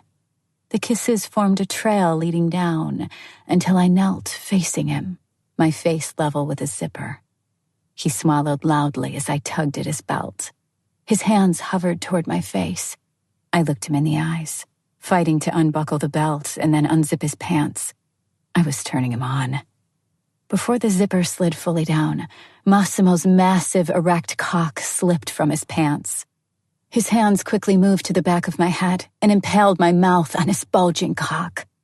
I resisted, which seemed to surprise him, but he released my head and allowed me to pull his pants all the way down. "Why aren't you wearing any underwear?" I asked, feigning anger and rising from my knees. He shrugged with an amused expression and grabbed the glass he had just set down. I turned and slowly walked to the sofa, sitting down and spreading my legs wide. "Come over here," I commanded, pointing to the place on the floor between my legs. The smile on Massimo's face took on a roguish quality. He downed the liquor and went to his knees in front of me. I gripped a handful of his hair, balling my fist, and looked deep into his eyes before I started pulling him in toward my wet snatch. His eyes flared with fire, and his parched lips parted. He fidgeted impatiently, but I punished him for making me take the shower alone.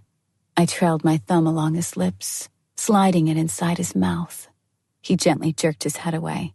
He wanted to dive in already, but I wouldn't let him. Suddenly he had enough. His arm shot out and clamped on my thighs, pulling me down the couch so that my clit was right in front of his mouth. Predicting an attack on my part, he grabbed me by the neck and pinned me to the sofa. With one fluid move, his tongue slid between my wet, glistening pussy lips, and his lips clamped greedily onto my clit. I cried out, digging my nails into the surface of the couch. Massimo latched onto my sweet spot with his mouth, sucking. I nearly came right then and there, before he began in earnest. He spread my labia further, and again reached the most sensitive point, relishing the way my body squirmed and twisted in ecstasy. I tried looking at him, but the view turned me on so much I had to close my eyes and bite into the plush pillow under my head. The torture only intensified as his fingers joined in, as he pushed them inside me in one swift move. They started thrusting to the rhythm of his tongue. I moaned, writhed, and arched my back under his expert attentions. as his slender fingers impaled me harder. A wave of heat seethed inside me, and then a massive shiver went down my entire body. The orgasm came so abruptly, I didn't have time to take in a breath. I exploded, my hold tightening around his fingers, but it only made his movements faster. As soon as the first orgasm died down, another washed over me.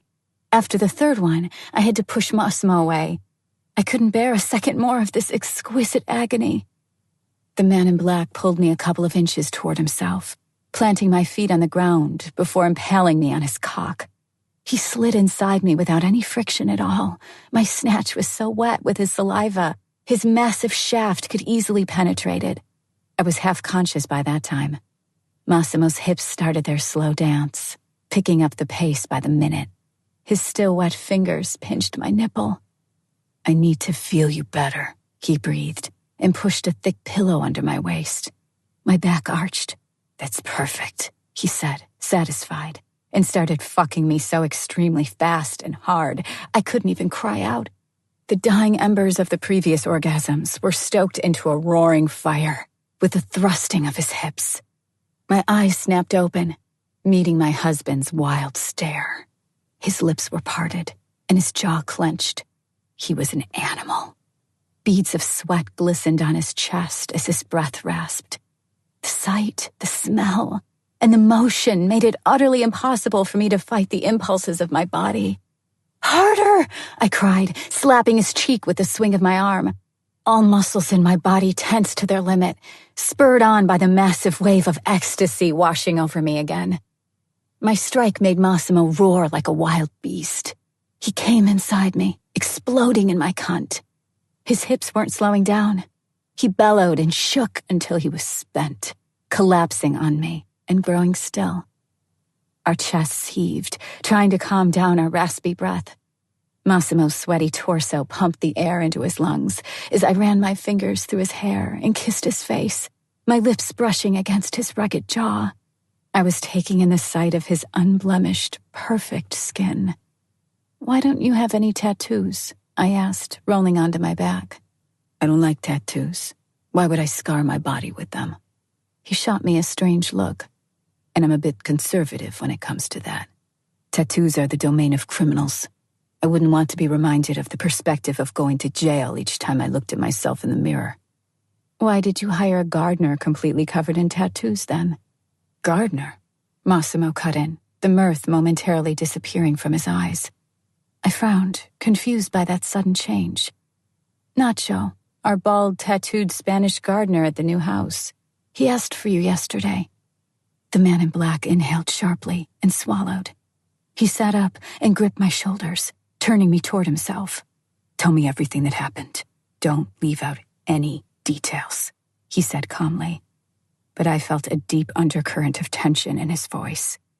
I was getting scared. I pulled away, shrugging his hands off, and got to my feet, starting to pace around the room. "You tell me first. What's going on?"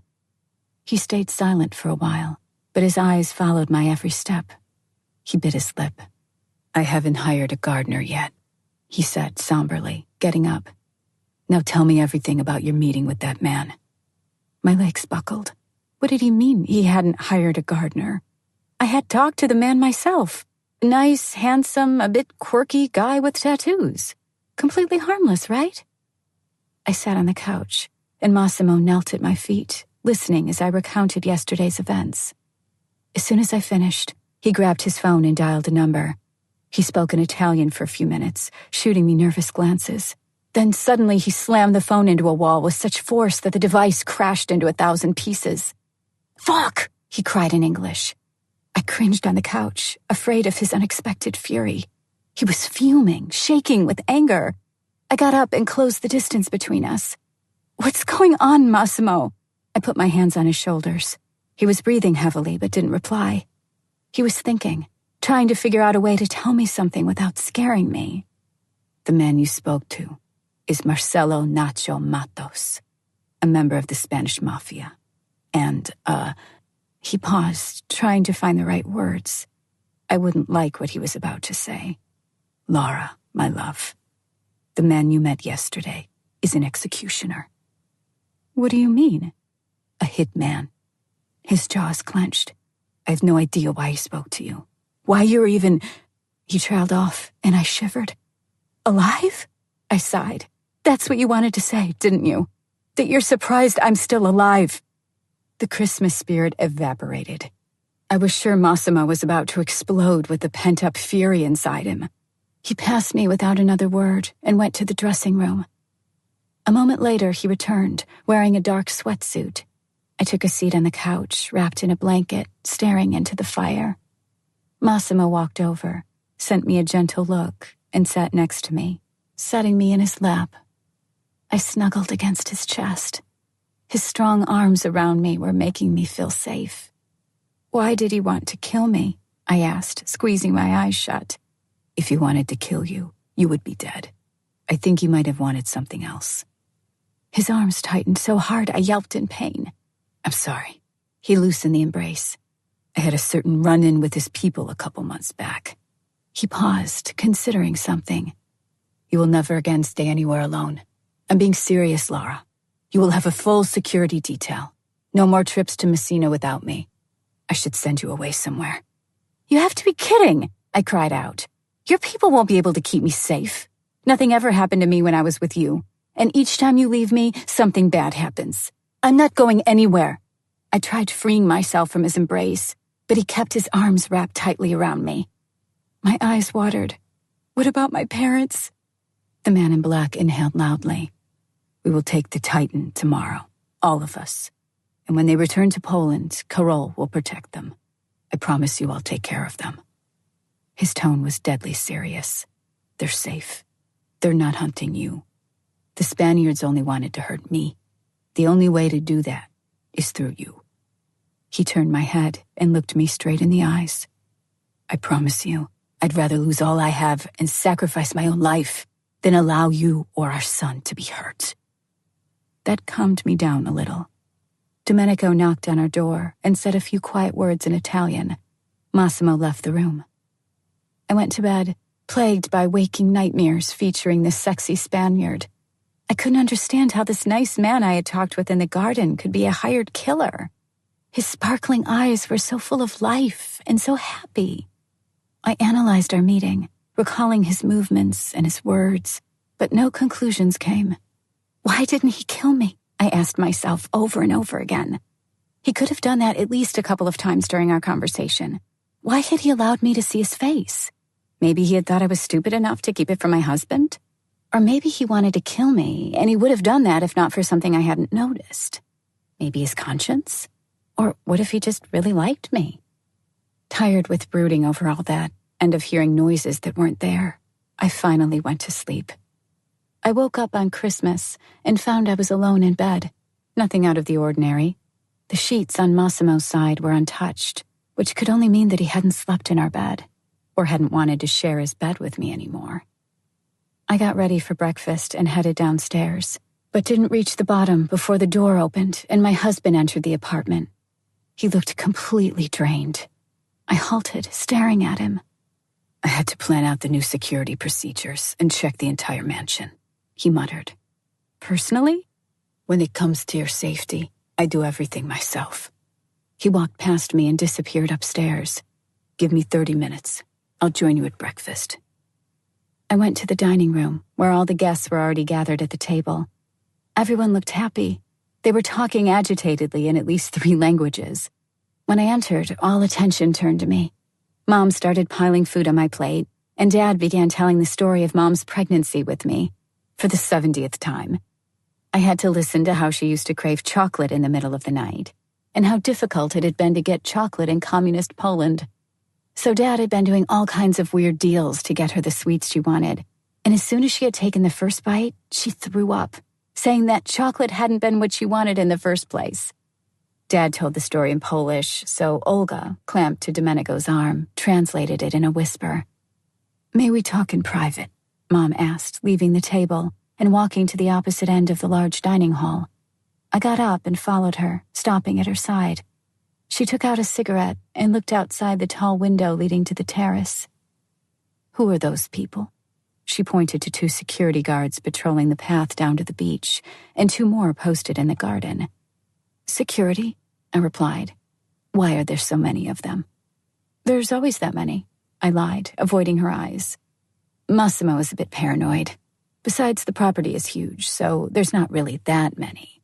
I stroked her back and retreated to the table, worried I'd have to answer more of her incessant questions. Jesus Christ, I thought, taking a seat. These 2 days will be the death of me. I was seriously worried my parents would connect the dots and discover who Massimo really was. Why had he invited them here? He could have cobbled up a Christmas party in Poland. It would have been better for my nerves, that was for sure. I silently prayed that he would finally join us, so we all could board the Titan and sail away. The weather wasn't exactly perfect, but I preferred to freeze my ass off on the yacht than sink into complete paranoia in the villa. To be honest, there wasn't much to complain about. Back in Poland, it was probably snowing. Compared to that, 59 degrees Fahrenheit and a cloudless sky wasn't too bad. Dear guests, Massimo said, entering the dining room, I have an announcement. I felt so relieved I nearly collapsed in my chair. He was finally here and would take us away to safety. I decided to translate from English. We'll attend a Christmas ball in Palermo. God damn it, I groaned, dropping my head. My mother nearly fainted from shock. Dad gripped her shoulder nervously. Disoriented, I sent Massimo a wide-eyed stare, plastering a fake smile on my face. Weren't we supposed to go sailing? Plans have changed. He smooched me on the tip of the nose. Oh, how I dreamed of a calm and orderly life then. I needed boredom. To sit on a sofa at home, eating and drinking wine. To watch a Christmas movie like Home Alone and just delight in sweet idleness. What's going on, darling? Mother's high-pitched voice drilled through the awkward silence. I have nothing to wear for such an occasion. Besides, it's all a bit unexpected. Welcome to my world. I spread my arms and shrugged with an ironic smile. Massimo detected my mother's anxiety, which didn't really surprise me. He would have to be deaf and blind not to see her change of mood. Switching to fluent Russian, he started talking to her, flashing her smile so adorable, it melted my heart. Clara Beale batted her eyelids at him, returning the smile, and I wondered what bullshit he was selling her. A moment later, she was grinning madly, her hand absently stroking my dad's shoulder. That's done then, Massimo whispered to my ear. Come with me. He jumped to his feet and guided me out of the room, surprising everyone. We'll be right back, everyone, I called out with a disoriented smile. He led me through the enormous house so fast, I didn't even have the time to ask what was going on. We passed the door to the library, where the man in black locked us in, and latched onto me in a long, passionate kiss. His lips, teeth, and tongue pressed to me, greedily drinking me in. I need adrenaline, he breathed, and since cocaine is out of the question. His hand slipped beneath my long skirt and grabbed my buttocks, lifting me in the air. He walked across the room and dropped me by the desk, bending me over it. Bewildered, I shot him a quick glance, feeling my heart picking up its pace. Massimo unbuckled his belt and then unzipped his pants. Hooking his thumbs over the rim of his trousers and his underwear, he quickly pulled them down, freeing his erect cock. Kneel, he growled, propping his arms on the edge of the desk. Suck me off right now, he commanded, as my knees touched the floor. Surprised and a little confused, I raised my eyes. His glare was dark and full of lust. I slowly wrapped my fingers around his penis and leisurely brought my lips closer to the tip. Massimo's own lips parted as his chest heaved. I heard him moan softly. I started stroking my hand from the base to the tip of his prick, keeping my eyes on my husband's face. How do you want me to do it, Don Torricelli? I asked seductively, which he ignored. Quick, hard, he barked. His brow beaded with sweat and his legs shook a little. I gathered spit in my mouth and spat at the thick shaft, which grew harder in response. The man in black let out a throaty roar, and his hand slammed into the back of my head, impaling me on his throbbing, erect dick. I had been waiting for it. He slid all the way down my throat. I took it without a hint of gag reflex, which he rewarded by putting his other hand on my head and pressing harder. His hips swung forward, and quickly my sucking him off turned into his fucking my mouth. Another moan rose from his throat, and he spoke softly to me in Italian as I took my favorite part of him even deeper. I clasped my hands on his buttocks, nails digging into his skin. He loved it. In bed, my man in black didn't only like to cause pain. He liked it rough himself. Pain was an inherent part of our sexual life, stimulating us both the same way. I felt his penis ramming against the back of my throat, testing my limits. My teeth bit into the skin of his underbelly. I choked finally, trying to pull away, but his grip on my head only tightened. My eyes teared up, and I couldn't breathe. I dug my nails into Massimo's ass harder and deeper, leaving marks, and felt his hot seed flooding my throat. His hands on my head stopped pushing, but his throbbing cock was still stuck deep down my throat. I wanted to swallow it all, but I couldn't breathe. He withdrew a few inches, his hips undulating slowly, finally letting me inhale. Eventually, his movement stopped as his hands landed on the edge of the desk again. Slowly, I pulled his still hard cock out of my mouth and wiped the tears from my cheeks. My right hand shot out, grabbing his balls, and I licked him clean, all the time keeping my eyes on his. Massimo's thumb stroked my face as I pulled up his boxers and pants. I zipped them up and buckled his belt, pushing myself to my feet, straightening his white shirt. "Enough adrenaline for now?" I asked, raising an eyebrow and wiping away the dark smudges of makeup from beneath my eyes. "For now," he breathed, kissing me on the forehead. Massimo didn't like the taste of his own sperm, which wasn't in itself anything to blink at, but I liked to defy him and test his limits. As his mouth pulled away, I cupped his chin with my hand and kissed him, my tongue penetrating deep into his mouth. He tensed, but didn't push me away. He waited for me to finish, while I tried giving him a taste of himself. "That was from my smudged makeup," I hissed, kissing him once again on the lips, which had stretched into an amused smile. We got ourselves in order and spent the rest of the morning talking, strolling through the gardens, and reminiscing about predominantly my childhood. My parents told Massimo all about my weird quirks as a child. For example, that time I had eaten sand. The man in black replied that he owned a gravel pit, so we could drop by for some lunch. During our walk, Mom still couldn't wrap her head around the fact that I was followed by 4 security guards at all times. But I simply ignored her questions, afraid I'd tell her too much. If not for the increased security measures, I would have all but forgotten my meeting with the gardener and the danger I was in, at least according to my husband. I couldn't make myself believe that the Spaniard posed a threat. The way he had looked at me had nothing aggressive or threatening in it. This time, I just didn't trust Massimo's suspicions. Chapter 17. It was around 3 p.m. when 3 hairdressers and a whole team of stylists arrived at the mansion. Dad and Massimo both sighed with relief, disappearing for a nap, while Mom and Olga and I allowed the coiffeurs to do their magic. Mom told me what the man in black had said to her during breakfast. It turned out he had informed her that there were dozens of dresses bought for her for this specific occasion, waiting in her private dressing room. Either my man had lied to me, or his power was really limitless. Was he able to predict the future now? We were supposed to sail on the Titan, but then the ball popped up at the last minute, and still Massimo had managed to prepare everything for that occasion. Weird. The longer I thought about it, the more logical it seemed that the trip had always been a ruse, only designed to calm me down last night. I didn't want to stay angry with my husband, as there was a party waiting for us, and I was about to play the trophy wife again. I forced myself to settle down. I found Massimo in our dressing room, fighting with his bow tie. I halted in the doorway, dressed only in my bathrobe, and watched him for a while. He was wearing gray pants and a white shirt.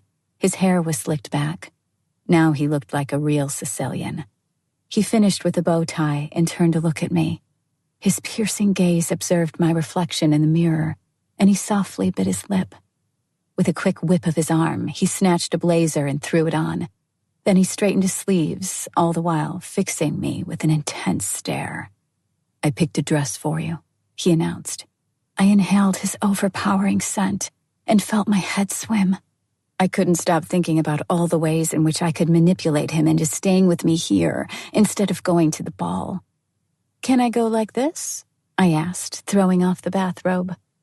Massimo's jaws clenched, and his pupils widened when he saw I was wearing his favorite red lace underwear. "I have a proposal for you." I reached out and unbuttoned his blazer. "You'll lay me down on the counter by the sink and lick me." I pulled the jacket off his shoulders and tossed it over the hanger, watching as his lips parted.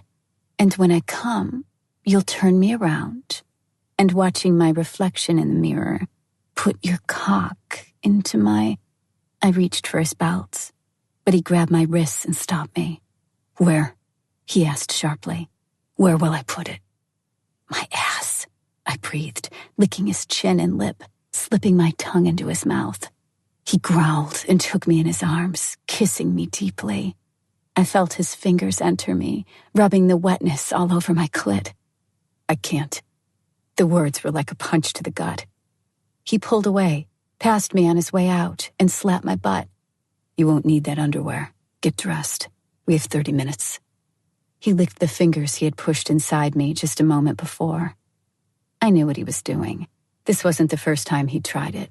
It was cruel. I balled my fists and shook with anger, silently cursing him, before I took a deep breath and walked over to the fabric dress cover he had prepared for me. I unzipped it and discovered a breathtaking gown inside. A Polish brand, La Mania. It was bright, off-white, with silver embroidery. Airy, as if made of spider webs. Delicate and very, very sexy. It was rather revealing, especially on the sides and the back, and fastened over the neck. In places, the dress was nearly fully translucent, while in others it covered the skin with silvery floral motifs. A classic fit-in flare. It stole my heart as soon as I saw it in its full glory. Now I knew what Massimo had meant, saying that I wouldn't need underwear. I couldn't wear a bra with that dress, and my G-string would have to be skin-colored and really scant. As I took the dress off the hanger, I discovered another cover, which housed a silvery gray cloak. Tom Ford had introduced that trend in his 2012 collection, but I hadn't even dreamed of wearing something as gorgeous back then. "The cars are waiting," Massimo said, entering the dressing room 20 minutes later. "My queen," he breathed, eyes widening at the sight of me dressed in that incredible ensemble. He took my hand and kissed it, watching me with visible delight. I did look ravishing. The short bob on my head, which the hairdresser had freshened up, was perfectly shaped. The smoky gray makeup perfectly complemented the darker elements of my attire, and the short tips of my Manolo Blahnik heels topped off the entire raiment. I grabbed a minuscule Valentino clutch bag and turned to face my husband. "Shall we?" I asked haughtily. He grinned, presenting his perfect white teeth. Silently, he took my hand and led me toward the stairs. "How long will the drive take?" I asked as we walked to the exit. "We're going to the airport first. The flight itself will only take 15 minutes. The sound of the word flight made me tighten my grip on his hand. It was a reflex. His thumb stroked the top of my palm, and somehow I was sure he'd be able to distract me in the private jet, even one filled with my family. I found the rest of the crew by the main door. They were happy and a little tipsy. Everyone looked amazing. The men in their tuxedos looked like movie stars, but it was Olga who drew my attention the most. It might have been the first time she hadn't dressed in her signature style. Or maybe Domenico had picked her outfit? She was wearing a long, black, tight-fitting bandeau dress that served to emphasize her curves. Her shoulders were wrapped in a fur bolero. "There you are," Mom said coolly. I spun to take a look at her. My jaw dropped.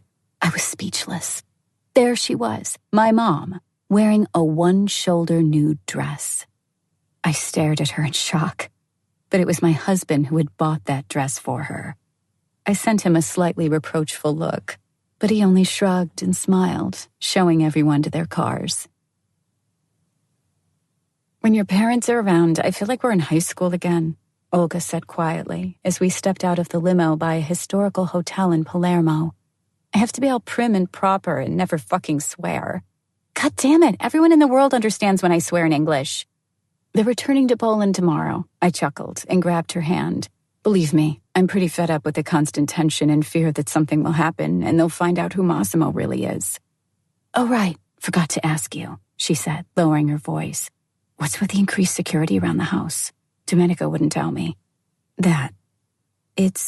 I began, but the man in black appeared out of the blue and put a hand on my shoulder. Ready? He asked, looking at the throng of paparazzi crowding the main entrance. I'd never be ready for something like this. I'd never feel comfortable with this much attention. I tightened my hand on Massimo's arm, and he covered my palm with his as the crowd started calling out. Reporters and photographers pushed through, trying to get to the very front and snap the best possible photo. Massimo stood still, exuding an aura of calm indifference. And I tried desperately not to blink in the flashing lights of the cameras. Signora Torricelli! They were shouting. I raised my head high and flashed them my most glamorous smile. A while later, Don Torricelli nodded, and we entered the building. You're getting good at this, he said, kissing my hand and leading me through the main hall. We took our seats at a table, and I was glad to discover we didn't have to sit with strangers this time. My smile faltered as I remembered we would soon be joined by the dour goons from the security team. I surveyed the monumental ballroom. It was cavernous, with the ceiling at least 3 levels above me. It was richly decorated, carved in fantastic shapes. The massive columns supporting the roof were joined with Byzantine arches. They were stunningly beautiful. Candles were glowing from all around me, and the room itself was lined with large Christmas trees. The tableware was pure silver, and the buffets, of which there were at least a dozen, were laden with various delicacies. Waiters in white tuxedos were serving antipasti, and I couldn't help but wonder how I had become a part of this world. My mother didn't seem to be worried at all. She acted naturally, without a hint of discomfort, focusing the attention of most of the men in our part of the ballroom. Dad sat straight, beaming with pride, completely unfazed that Mom had been asked to dance at least 5 times since we'd arrived. What is this party? I leaned over to Massimo, gently stroking his thigh. A charity ball, he replied, and stop teasing me. He moved my hand to his crotch. He had an erection. I'm not wearing any underwear, I whispered, adopting my most innocent smile as I noticed Mom was watching us. Massimo's hand tightened around mine, crushing it, and his black eyes drilled holes in me. You're lying, he cleared his throat, raising his glass and nodding at Clara. Why don't you check for yourself? Slide your hand down my back. I raised my eyebrows and widened my smile. My husband's hand touched the skin of my back and moved down. It slid beneath the fabric of my dress and froze. Back home, I had put on underwear only to discover it was too visible beneath the translucent dress, so I decided to skip it altogether. Don Torricelli tensed, delicately caressing the spot where my back ended. He inhaled deeply and put both hands on the table. Point for me, I thought. I dropped my hand, pretending to fiddle with my shoe, and slid it under my dress. My fingers found my wet pussy, playing with it for a short while, until I was sure they were covered in its juices. I rubbed my fingers together, and then offered my hand to Massimo, leaning to his ear. Kiss me and taste it. I bit his earlobe. He did as I commanded, softly brushing his lips against the wet spot on my hand. His pupils dilated, and his breathing quickened as he felt the scent and tasted it. You do not refuse me, I hissed, emphasizing each word and withdrawing my hand. The man in black was burning with lust by then, but he took a quick glance at my parents, sipped his wine, and leaned back in his chair. His torso gradually stopped heaving, and he closed his mouth, stretching his lips into a semblance of a smile. I was impressed by his self-control and discipline. The only sign that he was struggling internally was his rock-hard cock bulging in his pants. Those Louboutin stilettos are going to be the death of me, Olga said, plopping down in her chair 3 hours later. Domenico can't dance. I'm no good at it either, but he still keeps dragging me back to the dance floor. It's not Dancing with the Stars, for fuck's sake. I sent her a commiserating look, knowing how she felt. I had been exhausted by Domenico's love for dancing after 2 songs at the Venice Film Festival. I glanced at Massimo, who was deep in conversation with Cuba. At least he was a great dancer. For the entire evening, my husband didn't leave my side. Whether it was my parents or my lack of underwear, he was glued to me the whole time. It was around 1 when Mom and Dad excused themselves, and one of our men escorted them to their room. An elderly man joined us at our table. He greeted everyone politely, including my brother, and the men started talking. "Back to square one," I muttered, glancing at Olga, who was still rubbing her feet. "What did you expect?" she shrugged. "Let's go to bed."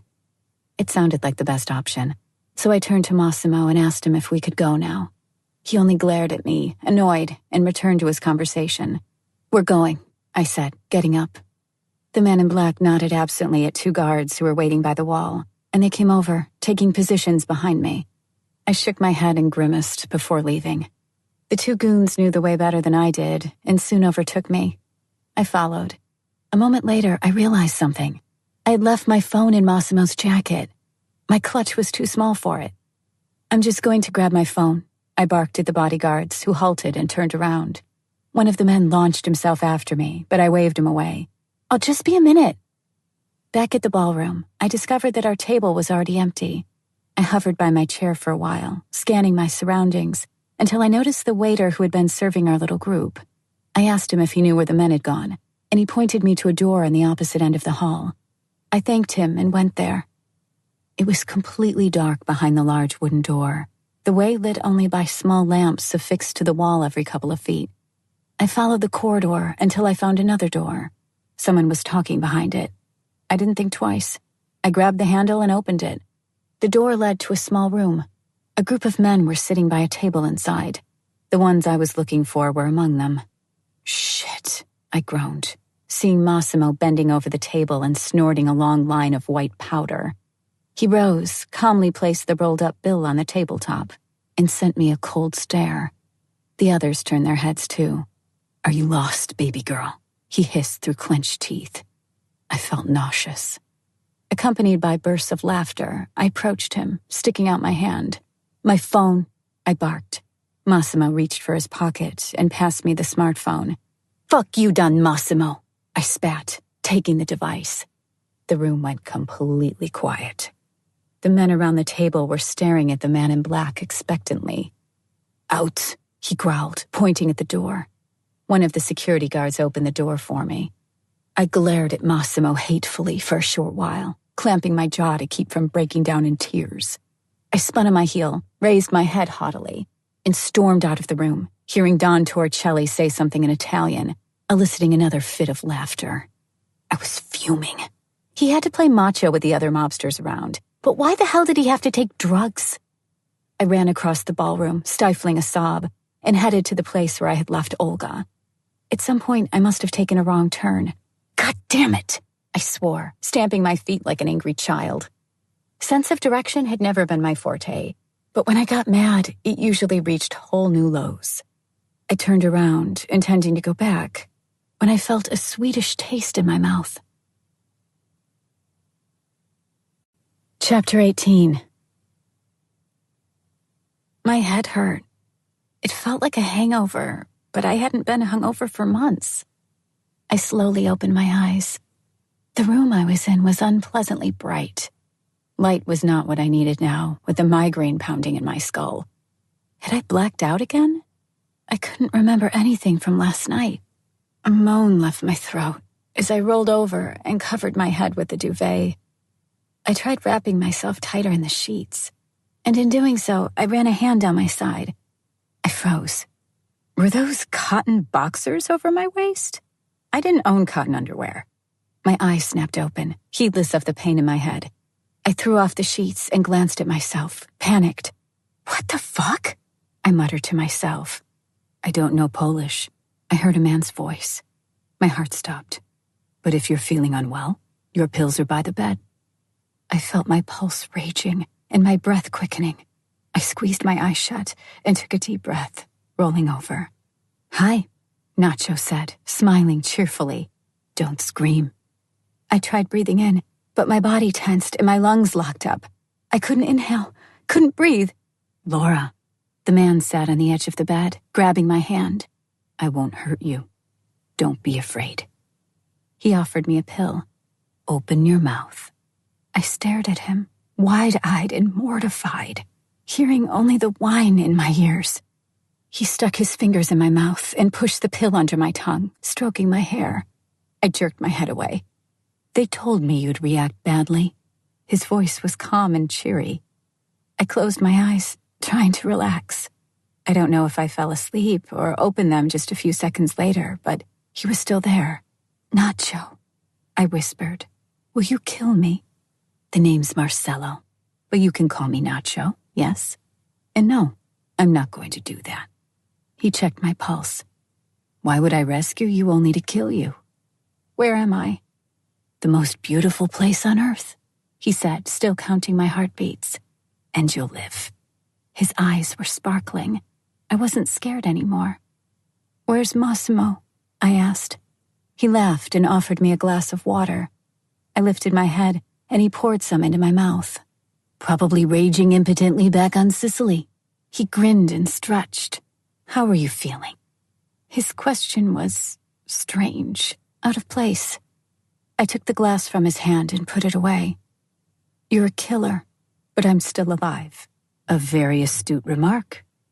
He lay on his side, propping himself up on an elbow and putting his other arm over me. Now, to preempt your other questions. I've kidnapped you, but that's nothing new for you, is it? I don't mean you any harm. I'm only doing my job. If everything goes as planned, you should be back with your husband in a couple weeks, he explained with a more serious expression. His eyes didn't lose their merry glint. He rose and glanced at his watch. Anything else? I gaped at him. Was this some kind of joke? The man in the white tank top, standing over me, had nothing in common with the ruthless killer Massimo had told me about. Nacho pulled up his loose jeans and smiled, sliding his feet into a pair of flip-flops. No questions. Good. I'm going for a swim. Wait, I called. Where am I? And how long have I been here? You disappeared 2 days ago. It is December 27th, and you are on the Canary Islands. Tenerife, to be precise. He put on a pair of shades and went to the door. I am Marcelo Nacho Matos, son of Fernando Matos, who ordered me to bring you here. And once again, you are perfectly safe. No one is going to kill you. We only need to clear up some issues with your husband, and you'll be back home before you know it. He crossed to the door and sent me one last look before closing it. If you get any funny ideas, remember you're on an island, a good way away from the continent, and the bracelet on your leg is a transmitter. I touched my ankle and felt a rubber and plastic band around it. So I know where you are at all times. And if you try to contact your family without my consent, I'll kill them. The door closed, and he vanished. I lay without moving, shocked. Thank God I was pregnant and married. The thought of my life going full circle was making me sick. I stared at the ceiling, trying to digest all that Nacho had told me. I was tired, and I wanted to cry. And to make matters worse, the very moment before I was kidnapped, my husband had treated me like garbage. And that did absolutely nothing to improve my mood. I rolled over, hugged a pillow, and quickly fell asleep. Hunger woke me up in the middle of the night. My stomach rumbled loudly. I couldn't stay hungry for long. I was pregnant. I got out of bed and switched the lamp on.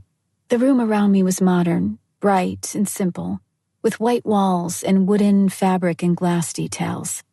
Looking for something to wear, I fumbled through the room, finally reaching a closet with sliding doors. I opened one wing and found myself standing in front of a small wardrobe. It was packed with sweatpants, flip-flops, shorts, t-shirts, some underwear, and swimsuits. I reached for a baggy hoodie and a pair of shorts. They were too small for me. Warm wind gusted through the open window. I heard the monotonous whisper of the sea. The terrace overlooked the ocean. The water was black and calm. Surprised, I discovered the place of my imprisonment wasn't a house at all. It was an apartment block. A small garden with a jacuzzi stretched below the terrace. I went to the door and grabbed the knob. It was open. A nice change after my last abduction, when I had to wait for Domenico to arrive and let me out. I stepped out to the corridor. The crisp coolness of the glass floor invigorated me. There were stairs opposite my room. I descended to the lower floor, passing a pair of doors, and reached the kitchen. Fridge, I moaned, dashing ahead and opening the door to the land of treats aplenty. With a smile, I scanned the contents of the refrigerator, looking at cheeses, yogurts, and lots of fruit, as well as Spanish meats and beverages. I rummaged through the groceries and tossed whatever I wanted to the counter before reaching for some bread rolls. If you're hungry, I can heat you up some paella. Startled by the sound, I dropped a plate. It shattered on the floor. Don't move. Nacho knelt at my feet and started collecting the broken pieces, throwing them into the trash can. There were too many. He took me in his arms and carried me out of the kitchen before returning and sweeping up the shattered fragments with a broom. I watched him, confused. I don't get it. I crossed my arms on my chest. You care about me. That is evident. You worry about my well-being. Why kidnap me? He pushed himself to his feet and looked me in the eyes. You're pregnant, and your problem is that you married the wrong guy? I avoided his stare, but he pinched my chin between thumb and index finger and lifted it so I had to meet his gaze. You did nothing wrong. You're innocent, and you're a pretty girl. What's not to understand? He sat on the counter, and suddenly I became uncomfortably aware of the fact that he wasn't wearing anything aside from his boxer shorts. You, he continued, are a means to an end. You are not our target. He sighed and propped both hands on the counter, stretching. If you were a man, we would have kept you in my dad's basement, tied to a chair, naked. But you're a pregnant woman, so I thought I'd keep you here, cleaning up your mess. Besides, we don't want a war with Torricelli. We only want him to talk to us.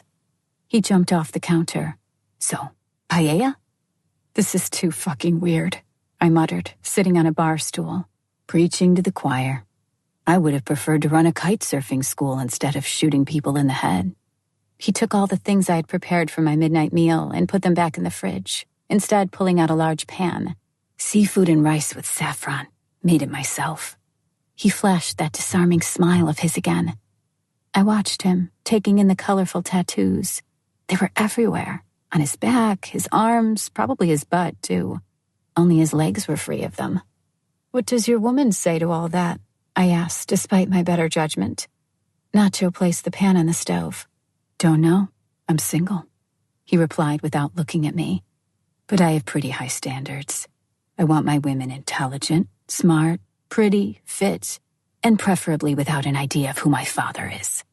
But it's a small island, and women on the continent are... He paused for a moment. Local, if you know what I mean. I didn't, but I nodded anyway. He looked gorgeous, scuttling about in the kitchen. I wasn't really listening. Instead, I watched the man preparing my meal and concluded that I really didn't fear him. But maybe that was what he had planned. Maybe that's why he was acting all friendly, so that I relaxed and dropped my guard. My mind suggested many different scenarios, all ending in him attacking me in the end, until a plate full of delicious-smelling food appeared in front of me. Eat, Nacho said, sitting next to me and grabbing his fork. The food was so delightful, I didn't even notice I'd eaten 2 full portions before feeling stuffed. I slipped off the bar stool, leaving the plate on the counter, and thanking him for the meal. It's only 8 in the evening. You going back to sleep? He asked, as I plodded toward the stairs. Really? I opened my eyes wider. We can watch some movies. He pointed at a couch in the living room. I sent him a confused look, trying to figure out what my role in this was. You kidnapped me, Nacho, and you've threatened my relatives, and now you think you can just watch movies with me? My voice might have been a bit too aggressive. I didn't wait for a response, turning away. Well, the last guy who did that to you will be the father of your child, Nacho muttered, keeping his eyes on his plate. I froze and was about to retort with something, but he was right. I bit my tongue and went to my room. This was too strange. I snuggled into my bed and turned the TV on. When I opened my eyes again, it was still dark. Upset that I might have slept through another day, I launched myself out of bed. My baby couldn't starve for so long. The flat white TV on the wall opposite the bed was showing 7:30. Even in Poland at that hour, it's brighter. I stumbled back to bed, covering myself, happy that it was only morning. The next time I woke up, the room was bathed in the warm light of the sun. I stretched and kicked the duvet off. "You're really pregnant?" A man's voice. I jumped up in alarm. "You're very thin." I rolled over and saw Nacho, sipping something from a cup, sitting in a sofa chair by the bed. I was beginning to think he slept there. "Beginning of the second trimester. It's a boy," I replied, getting up. "Now, explain something to me." I stepped closer to him, stopping at his feet. He eyed my stomach. "What did you want from me back in Messina? In the garden?" I crossed my arms, waiting for an explanation. "Same I wanted in Palermo. To kidnap you." He chuckled. "Those idiots Massimo calls bodyguards wouldn't notice me even if I sat on their ugly mugs. I just didn't know you were pregnant. And the tranquilizer I was about to use might have hurt you. Or rather, your baby." He nodded at my belly. "But that's enough idle chit-chat. Let's call Massimo. You'll tell him you're feeling great and you're safe. No more." He pushed himself to his feet and dialed a number on his cell phone. As soon as the person on the other side picked up, Nacho fluidly switched to Italian. For a few seconds, he talked in a calm, quiet voice, finally handing me the phone. I grabbed it and retreated to the opposite side of the room. "Massimo?" I breathed. "Are you all right?" His calm voice was just a cover. I knew he was crazy with worry. All the thousands of miles between us couldn't mask his anxiousness. I took a deep breath and shot my captor a defiant look. I took the risk. "I'm on Tenerife in some kind of apartment block with a sea view," I sputtered as fast as I could. Nacho wrested the phone from my hand and hung up. "He knows where you are," he growled, "but before my father allows it, your husband won't come here. You've risked a lot right now, Laura. I hope you're happy with yourself. Have a nice day." He spun on his heel and left, slamming the door. I stood immobile for a whole few minutes, feeling a rising fury. My helplessness transformed into red rage, and such emotions rarely led to anything good. I grabbed the knob and rushed down the corridor, heading to the stairs. I filled my lungs with air and started shouting before I even saw him. "What the hell are you thinking? You think I'll just sit here and wait?" I took the steps down 2 at a time, looking down to keep myself from missing one and falling. "If you think I'll—" I trailed off. There was a young woman standing next to Nacho. She stared at me with a half-open mouth. She snapped it shut and turned to him, speaking in Spanish. They talked for a short while, and I watched them, frozen in mid-step on the stairs and wondering what was going on. "Amelia, this is my girlfriend Laura." Nacho wrapped his arm around me and pulled me toward him. "She came a couple days ago. That's why you couldn't reach me." He kissed me on the forehead, and as I tried breaking free from his embrace, he added, "We're in the middle of a little spat. Could you give us a moment?" His long tattooed arms grabbed me and lifted me into the air. He carried me back upstairs. "I'm Amelia." The girl smiled radiantly and waved at me as Nacho lugged me away. I tried jerking away, but he was too strong. We entered the first bedroom, and he closed the door, putting me on the floor. As soon as my feet touched the ground, I took a huge swing, fully intending to smack him in the face. My hand didn't reach its target. Nacho dived, dodging my strike. It only made me angrier. I dashed toward him, waving my arms like a crazy hag, but he kept dodging. Eventually, we reached the end of the room. With a lightning-fast motion, he grabbed my wrists in one hand and pushed me against the wall. I couldn't move. It took him only a few seconds to reach for something in the cabinet we were standing next to. Before I knew it, I had a gun to my head. "We both know you can't kill me," I hissed through clenched teeth, glaring at him with all the hatred I could muster.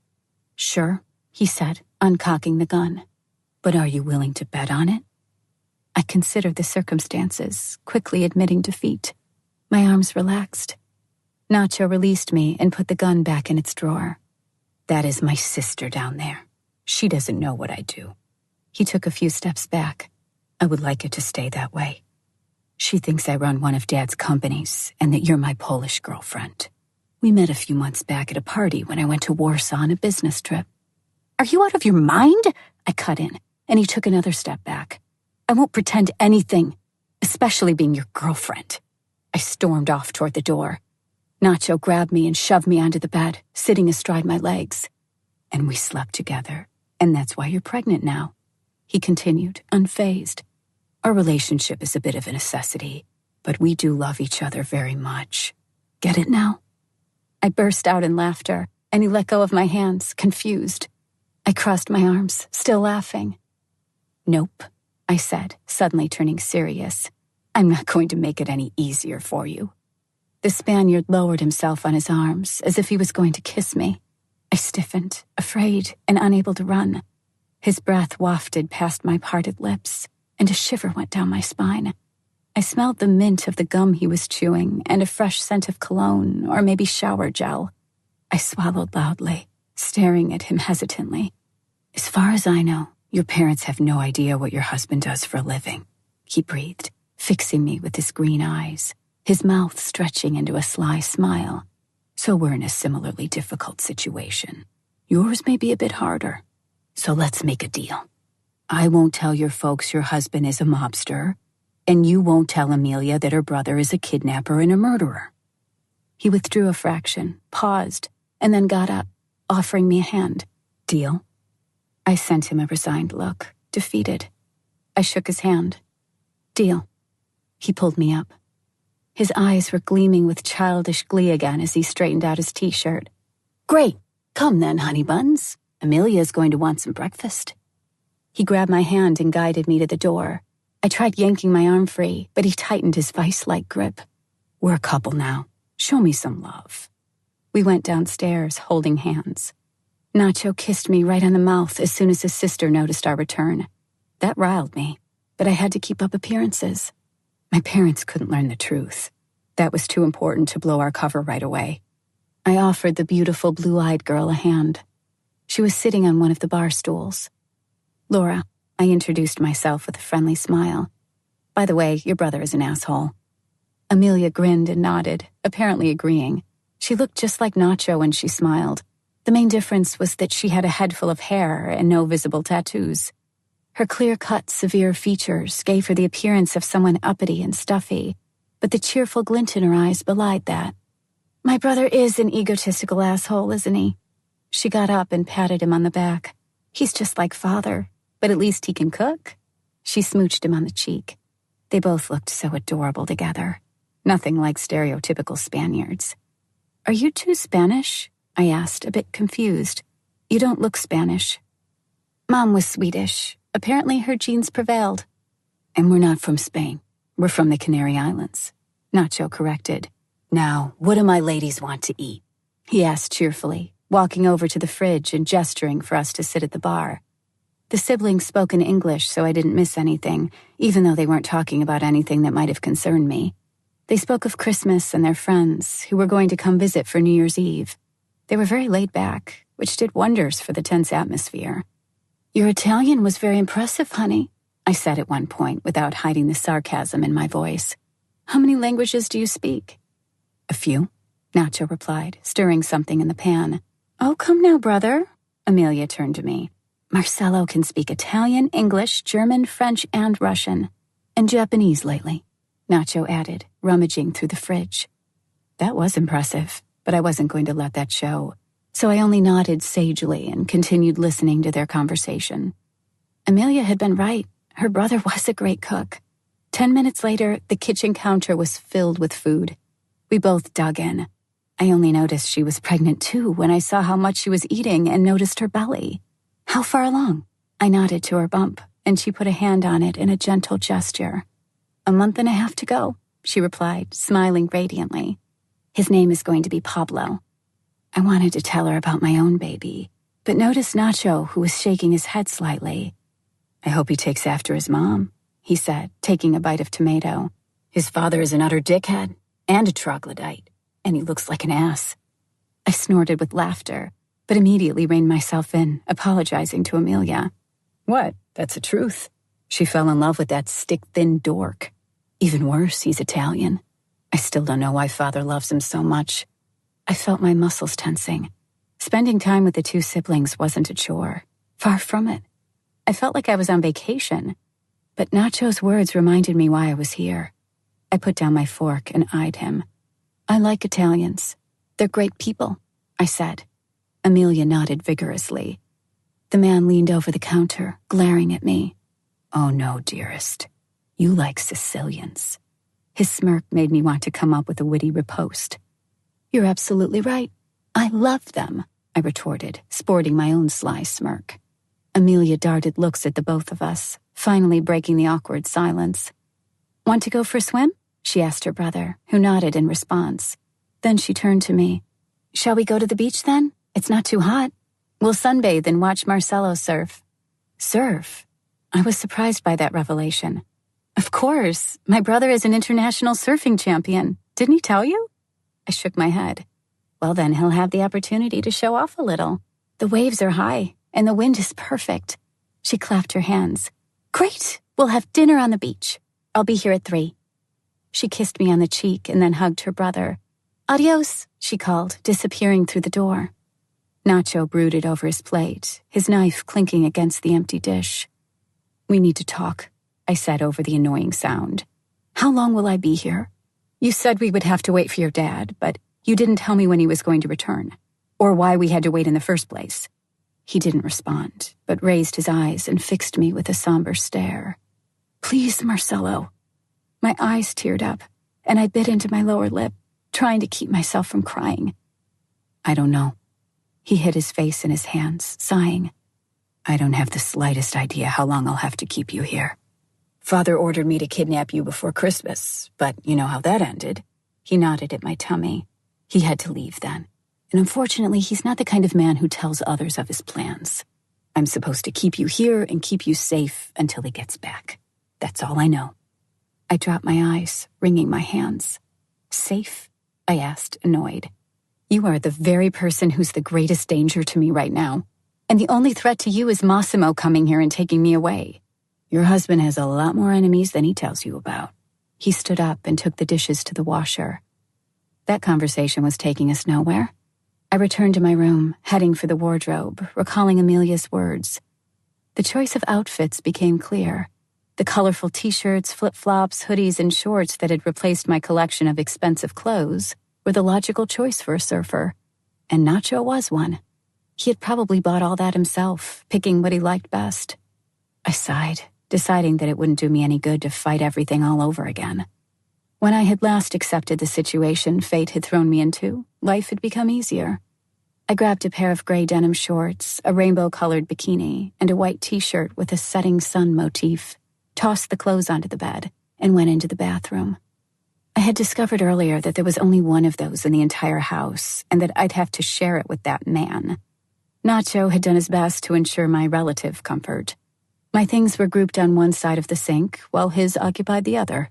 There wasn't much, but it would be enough to satisfy my most basic needs. A facial cream, a body lotion, a toothbrush, and, this surprised me, my favorite perfume. I lifted the Lancôme Trésor Midnight Rose and glanced at my reflection in the mirror. How had he known? I brushed my teeth and took a shower. Then I braided my hair and applied some cream to my face. It wouldn't make sense to do any makeup. For starters, I didn't have any cosmetics on hand. And besides, this was a place where I could potentially catch a tan. A knock brought me back to reality. I threw on a bathrobe that hung by the mirror and walked over to open the door. We only have one bathroom, I said, looking at Nacho through the crack, and only one bathrobe. He grinned.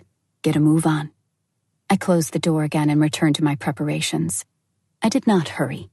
Then I walked over to the bed and dressed before taking the stairs down to the living room. The TV was on. There was an open laptop on the coffee table. For a moment, I listened. The sound of water from the shower upstairs wasn't abating. I had time. I crept closer to the computer and switched it on. My fingers pattered on the tabletop as if that could make the machine start up faster. The screen asked me to enter the password. Fucking shit, I yelled, slamming the thing shut. Careful, it's delicate. I heard behind my back and swore inwardly. I need something. I turned around and froze. Nacho was standing before me, completely naked, dripping with water. I should have averted my eyes, but I couldn't. Instead, I swallowed loudly, feeling my throat going dry. With his right hand, Nacho was covering his penis. His left was propped against the glass partition. I need something. The words reverberated through my head. What would happen now? Would he step closer, uncover his manhood, and ram it down my throat? Or maybe he'd fuck me on the kitchen counter, with me lying on my back and taking in the sight of his wonderful tattoos. "You took my bathrobe," he said. What? In my mind, I slapped myself with all my mental force for cheating on my husband. Even if I only imagined doing that. What can I say? I'm a healthy young woman with a raging libido. Being pregnant made me horny all the time, and I'd probably have fucked anyone right in that moment. I ignored what he had said, staring into his eyes. He chuckled and turned around, walking back upstairs. His butt cheeks were tattooed too.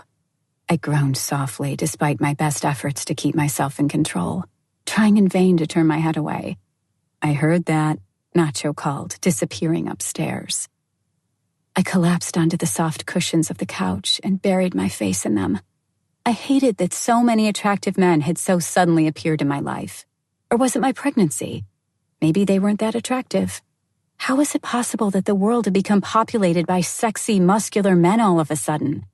I allowed myself a while to silently despair before sitting up and grabbing the remote. I kept switching channels mindlessly when something dawned on me. My parents already knew what Massimo did for a living, unless they had somehow missed my disappearance in the Man in Black's rage. I jumped to my feet. That would give me some kind of advantage and a chance to negotiate. I had started making a plan when I heard steps on the stairs again. Fearing Nacho would still be naked, I kept my eyes fixed ahead. The Spaniard sat down next to me. He wore shorts and a zipped-up hoodie. "Let's talk," I said. He dropped his head, hiding it in his hands. "Really? Again? Is there anything we haven't discussed yet?" Two of his fingers spread, and he sent me an amused look. "My parents already know who Massimo is. The truth must have gotten out when you kidnapped me." I got up from the couch, wagging a finger at him. "Now, give me a good reason not to tell your sister that you're a hitman. The last one isn't that appealing all of a sudden." Nacho only leaned back on the sofa, crossing his arms behind his head. "Nice try." He snorted, stifling a fit of laughter. But I got better. He snapped up the laptop from the coffee table.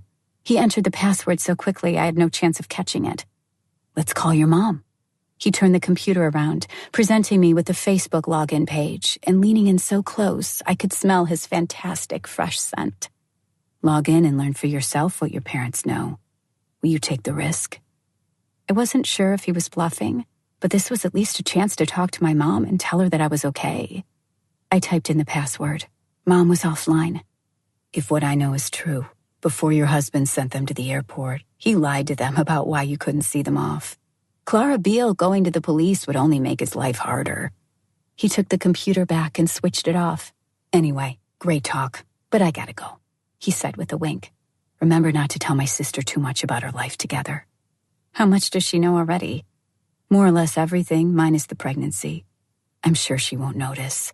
But if I'm the only one that doesn't see it, and she really does notice that microscopic belly, keep to what we've discussed. The kid wasn't planned, and as soon as you discovered you were pregnant, you came here. "See you around," he finished, and grabbed his surfboard from the terrace. "Wait, how will you explain my sudden disappearance when I finally leave here?" I asked, smirking. He halted mid-step and put on a pair of rainbow-rimmed shades. "I'll tell her you miscarried." He grabbed a duffel bag and left. I stayed on the couch, propping my chin on its backrest, considering the strangeness of my new circumstances. Nacho had an answer to all my questions. His plan was flawless. I wondered how long he had been planning the whole operation. Probably a long time. That made me think of the reason I was really here, in his house. I rolled over to my back, sighing deeply. What was Massimo doing right now? He had probably killed half of the security personnel for losing me again. That thought would have made my heart race a while ago, but there wasn't anything left in the world that would surprise, scare, or startle me anymore. How many times can a person be kidnapped? How many more strange men would I meet in my life? I stroked my belly. It was enormous, at least to my eyes. "Luca," I whispered, "Daddy's going to take us back home in no time. For now, we're on vacation." At that moment, I heard knocking on the door. Then someone turned a key in the lock. Amelia entered the apartment. Why do we even knock? I have the keys. Where are your things? Come on. I don't have anything, I grimaced. I came here without giving it much thought, I shrugged. Okay, come with me then. She took my hand and led me out. There are sunglasses in the car. We'll buy you everything when we get there. Chapter 19. We left the apartment and walked to the glass-walled elevator that took us to the ground floor. It was dominated by a cavernous main hall, its walls glass just like the elevators. We passed the receptionist desk and waited on the pavement in front of the building. A young valet drove a white BMW M6 right to the entrance, stepped out, and waited with the door open until Amelia took the driver's seat. The cherry leather inside was a perfect complement for the bright paint job. I hate this car, Amelia said, accelerating. It's so ostentatious. Though there are many gaudier rides here on Costa Adeje, including my brother's, she giggled, glancing my way. Costa Adeje? Where the hell was that? I kept looking out the window as we drove along a picturesque promenade. Amelia continued talking about her family and how they had lost their mother in a car accident. I learned that Amelia was 25 and that Marcelo was 10 years older. I also learned that she didn't really know what her father did for a living, at least not entirely. And she knew nothing about her brother's real job. Amelia was very open and talkative. Besides, she must have really thought I was Nacho's great love. She was doing her best to tell me as much about her family as she could in the short time we had during the ride. She was giddy with excitement when she spoke of her father's return from the continent and spending New Year's Eve among friends and family, which made me realize that she knew when her old man was coming back. And that meant Nacho had lied to me. I nodded politely, never interrupting, hoping I'd catch some more interesting tidbits about the Spanish mafia. We're here, she said finally, parking by a hotel. I live here when Flavio leaves. I looked at her, raising my brows. My husband went abroad with my dad, and I like staying close to Marcelo. She started walking toward the entrance. It's a bit bare over at the beach, so I told the staff to bring us 2 sunbeds and a couple other things. We'll look like tourists or groupies, but I don't care. I'm not going to let my spine break from fidgeting on the sand trying to make the baby comfy. We passed through the hotel, then a garden, another promenade, and finally we reached the beach. The strangest part of the view was that the ocean was calmly undulating along the majority of the coast, but there was a couple 100-foot-long section of the beach where the waves were 2 stories high. A few dozen people were in the water, floating on their surfboards and waiting for the perfect wave. There was something magical in this sight. The sun on one side, the snowy slopes of the Teide volcano on the other.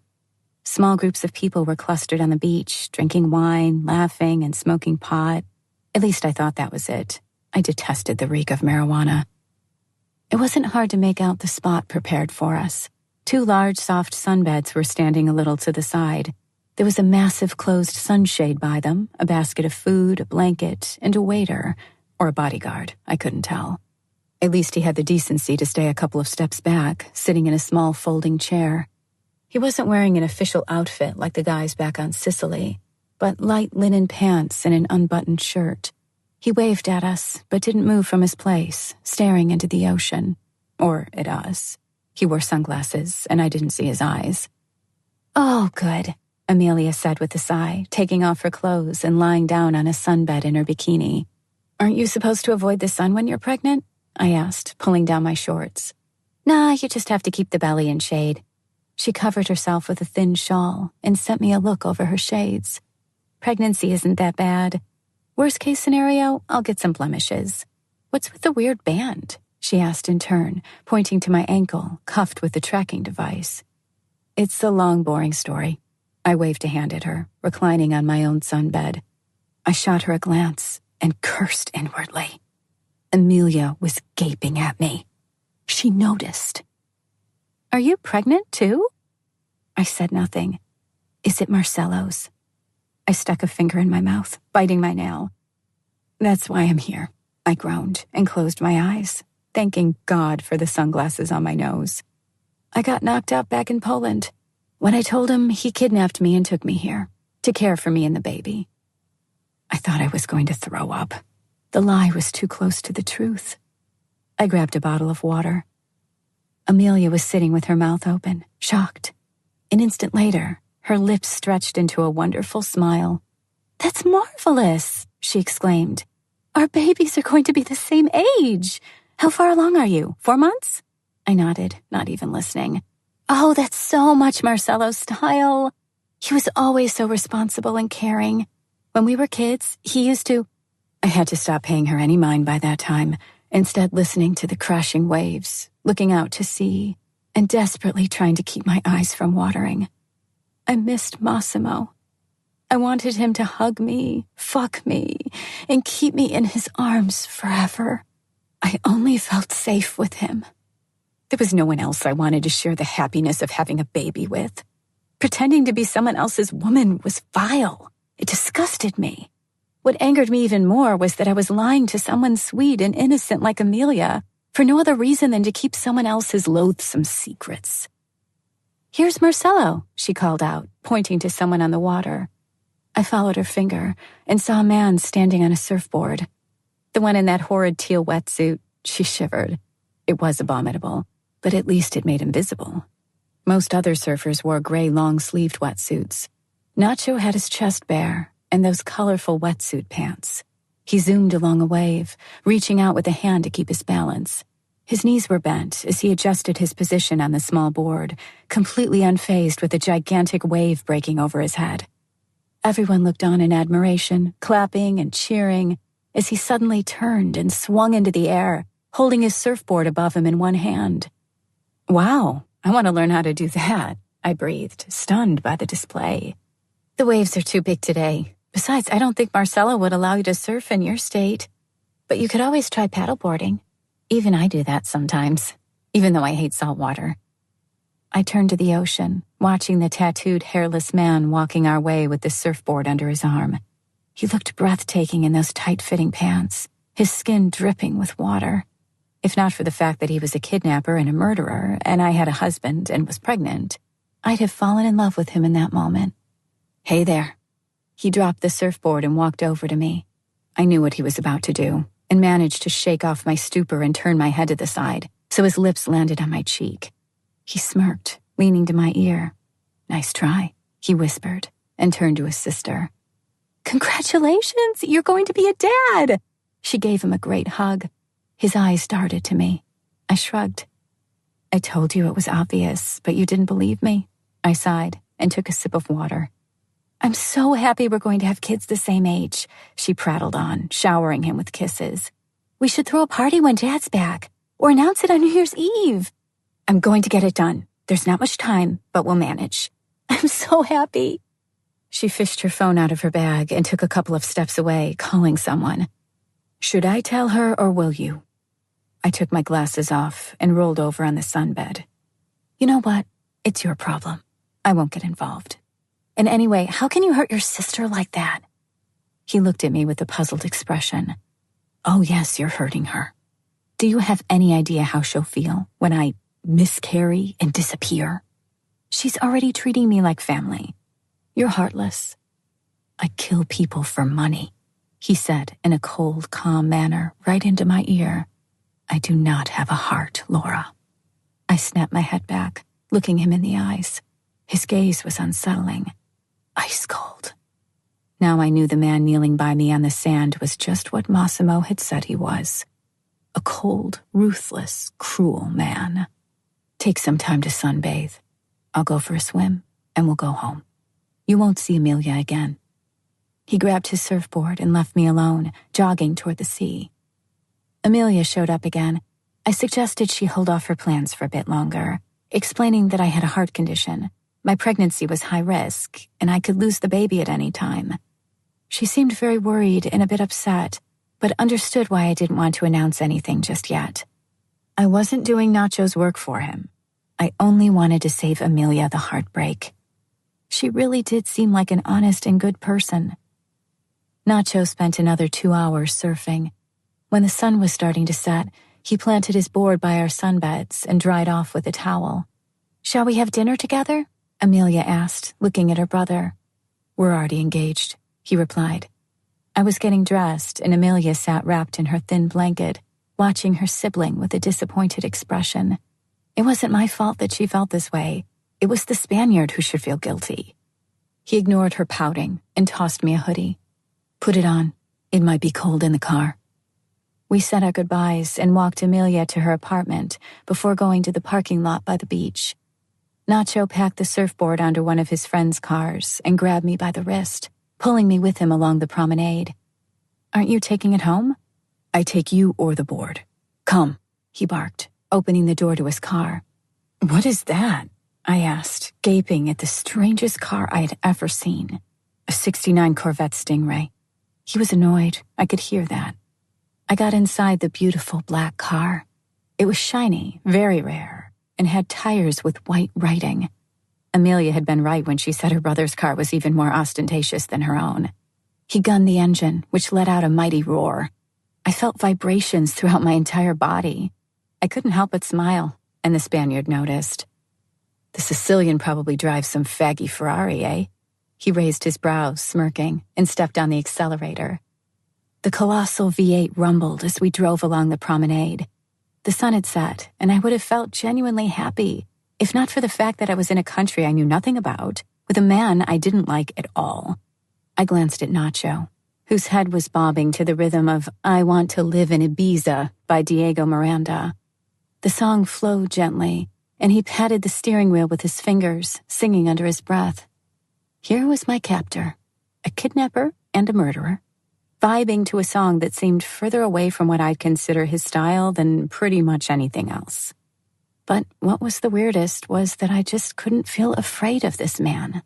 Even when he tried acting tough or scary, my entire subconscious laughed at him. We entered the apartment, and Nacho tossed his bag to the floor by the door before grabbing a towel and walking out to the terrace. I didn't really know what to do with myself, so I just sat by the kitchen bar and nibbled on some grapes. Amelia had been eating throughout our stay on the beach, and I had accompanied her. I had no room left for dinner. "You lied to me. Why?" I said finally, as I recalled what his sister had told me in the car. Nacho returned to the room, leaned against the counter, practically lying on it, and smiled. "Which lie are you talking about?" "Are there so many?" I left the grapes alone. "Pretty much all of it. The situation made lying a necessity. Amelia told me when your father will return. It seems kind of strange that you don't know. Aren't you supposed to work for him?" He grinned. "Why do you lie to me, Marcelo?" "You know what? I think I like it better when you call me Nacho." He turned to the fridge and opened it. "You'll be free in 2 days. Yes, probably." "Probably?" "There's always the possibility that the volcano will explode and your Sicilian prince won't come." He grabbed a bottle of beer. "Or I kill him and you stay with me forever." Dumbstruck by his words, I didn't say anything for a long time. Nacho stayed silent too, sipping on his beer and watching me closely. "Good night," I managed finally. "You didn't say no," he called after me as I walked to the stairs. "Good night." I shut the bedroom door and leaned my back against it, blocking the way in. My heart was pounding, and my hands had this strange tingling sensation. What was happening to me? I hid my face in my hands, trying to calm down. I wanted to cry, but my eyes wouldn't tear up. After what seemed like minutes of inaction, I gathered up the courage to leave my room again and go to the shower. I endured the steady stream of cold water until my body stopped acting up. Only then did I properly wash myself and apply lotion. I did all that in a hurry, afraid I'd run into Nacho at some point, but thankfully managed to avoid him. I got into bed, cuddled up to a pillow, and stayed still for a long time, thinking about my husband and all the wonderful moments we had spent together. I wanted to dream about him. Better yet, I wanted him to be there when I woke up. Steps. I woke to the sound of steps in the bedroom. I was afraid to open my eyes, though my mind was telling me it was Nacho creeping to my bed. I had rolled down the blinds before going to sleep, and the room was completely dark.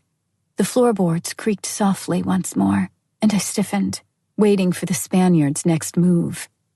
After his admission from last evening, I could only imagine what he wanted from me. Half awake, I frantically tried coming up with ways to deal with what would inevitably happen in a moment. All the muscles in my body tensed as I heard Nacho's breathing in the dead silence. He was close, immobile, as if waiting for something. Then I heard sounds of a struggle. Terrified, I jumped out of bed, scrambling away from the source of the sound, reaching for the lamp. I flicked the switch, but it didn't work. My heart was racing. I crawled behind the bed and kept on crawling until I hit the wall. The sounds of fighting weren't dying down. Was I about to die? My hand slid across the wall, searching for the wardrobe door. I huddled inside the small dressing room, beneath the rows of hangers, pulling my legs to my chest. I was so afraid. The worst thing was, I had no idea what was happening.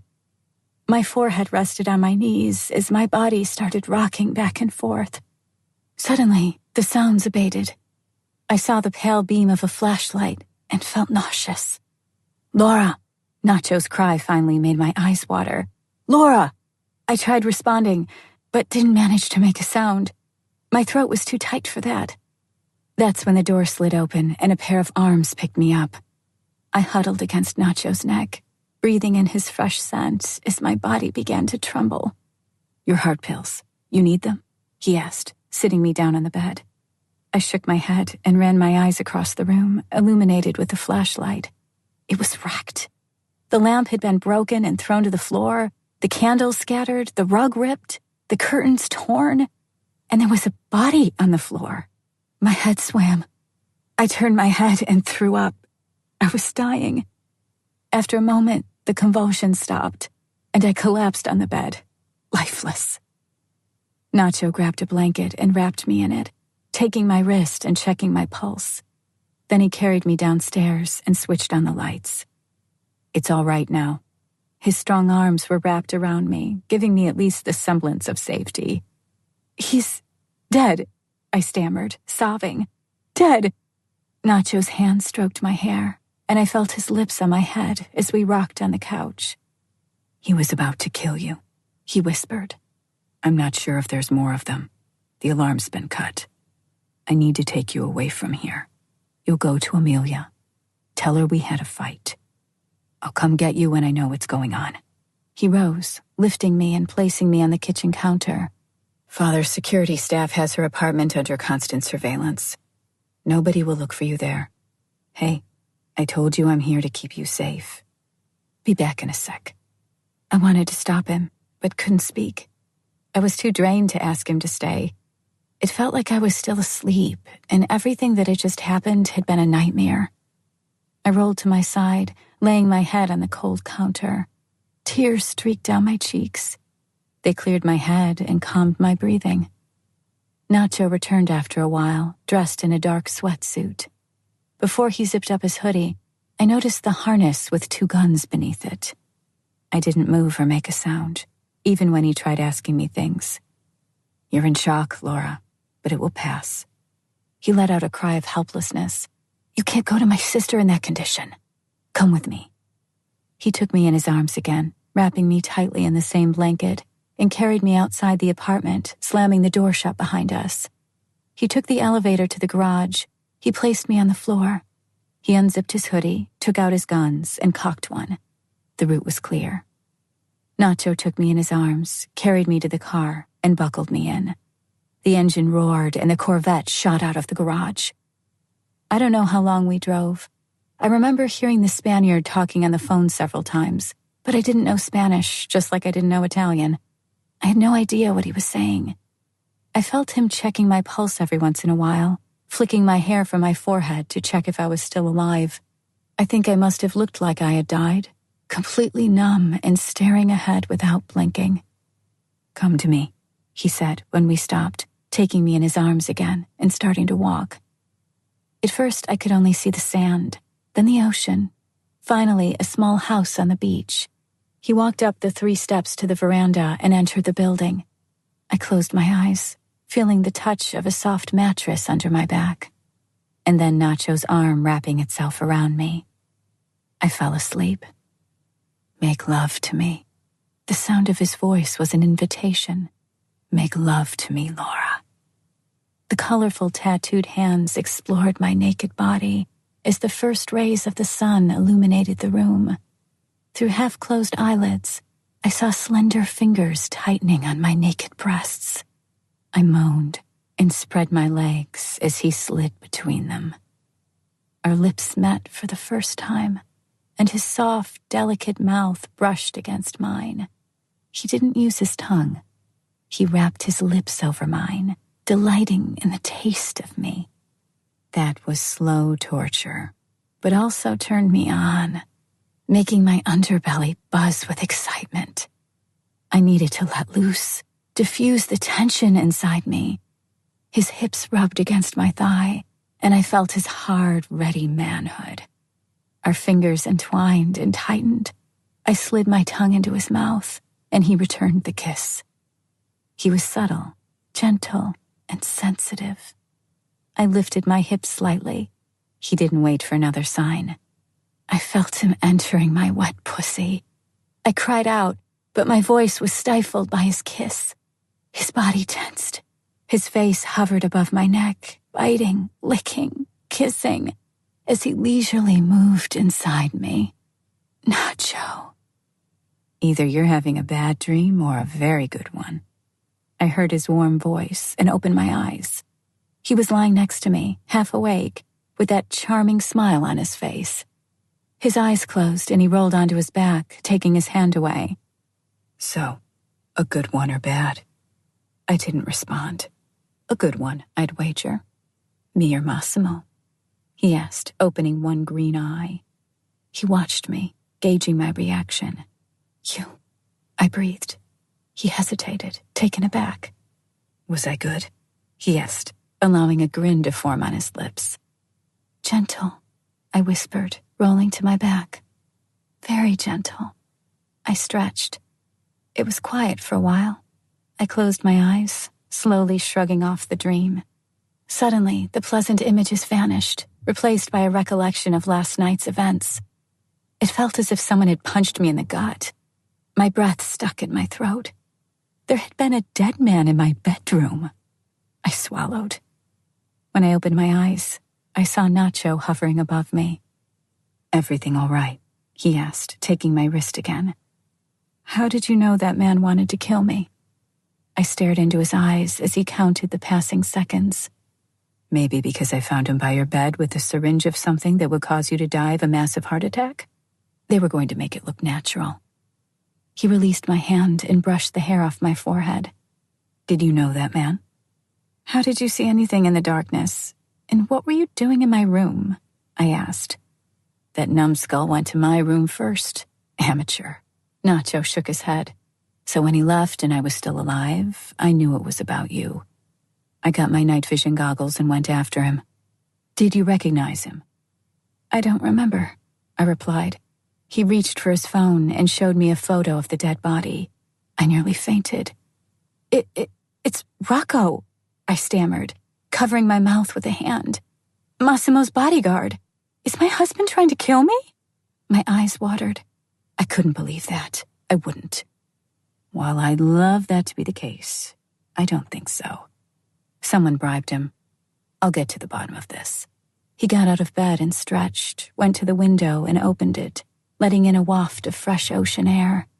If you died, it would have meant all-out war. I believe the people who ordered Rocco to kill you were my father's enemies. I jumped to my feet and faced him, suddenly buzzing with anger. I thought you said nobody could get here without your father's say-so, I hissed. You were supposed to know everything that happened here. You know nothing. I balled my fists and spun on my heels, storming out of the room and outside the house. I sat on the steps leading to the beach and cried. Despaired, more like. I wailed like a wounded animal, slammed my fists on the wooden boards until the pain was too much. And then Nacho appeared. He wore a wetsuit and had his surfboard under his arm. He passed by me and went straight toward the water. I piped down, staring at his back as he plunged into the waves. The audacity! As soon as a conversation had gone the wrong way, he'd just run. Or maybe there was something that he didn't want me to know. I went back inside and made myself a cup of tea, sitting by the table and scanning the room with weary eyes. It was a large open space, a dining room with a kitchen annex plus a living room with a massive fireplace and a large flat-screen TV above it. The decor was minimalist, but the earthy colors made it feel comfortable, home-like. A surfboard was propped against the wall by the door. Another one stood in the corner of the dining room. I looked around and discovered there were more of them, hanging from the walls or lined up on a rack. Some of them, the older ones, had been transformed into furniture. There were colorful rugs on the floor, giving the space a much-needed life, and the large, soft sofas looked very inviting. The windows on 3 walls overlooked the ocean. The house was also surrounded by a wide terrace. I got up and went to the kitchen, opening the fridge. It was full. Had Nacho planned everything? I helped myself to cold cuts, cheese, eggs, and some other things, preparing a hearty breakfast.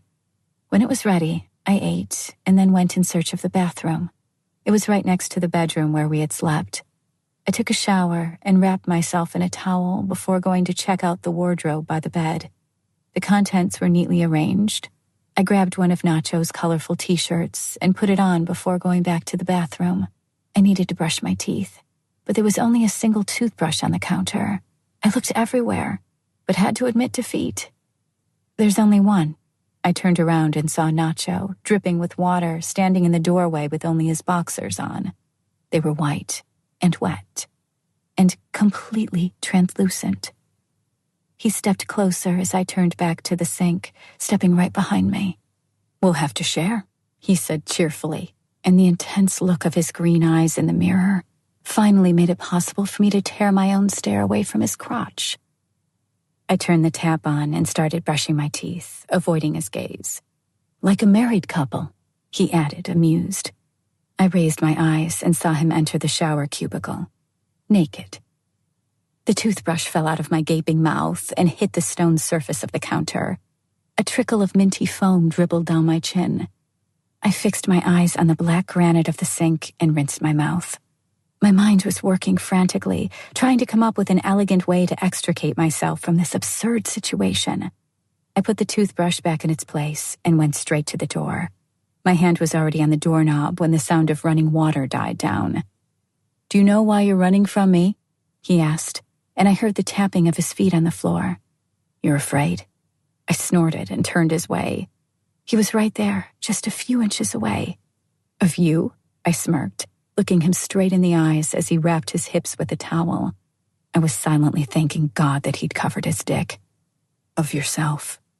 He raised his brows and leaned closer to me. "You don't trust yourself, so you prefer to avoid things that feel more and more enticing." I took a step back, but he followed. With each inch I retreated, my panic was growing. A couple more steps and I'd hit the door. My back touched the wooden surface. I was trapped. The two of us stood immobile, looking at each other as our breathing quickened. "I'm pregnant," I said dumbly. He shrugged.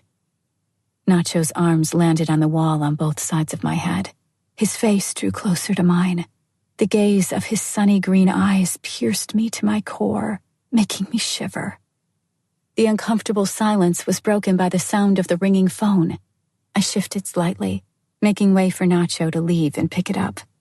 He went outside and sat in a sofa chair by the door and accepted the call, putting on a pair of surfing shorts. "Tomorrow," he growled, his jovial manner replaced with a grim frown as he tossed the cell phone away. "The Sicilians will come tomorrow."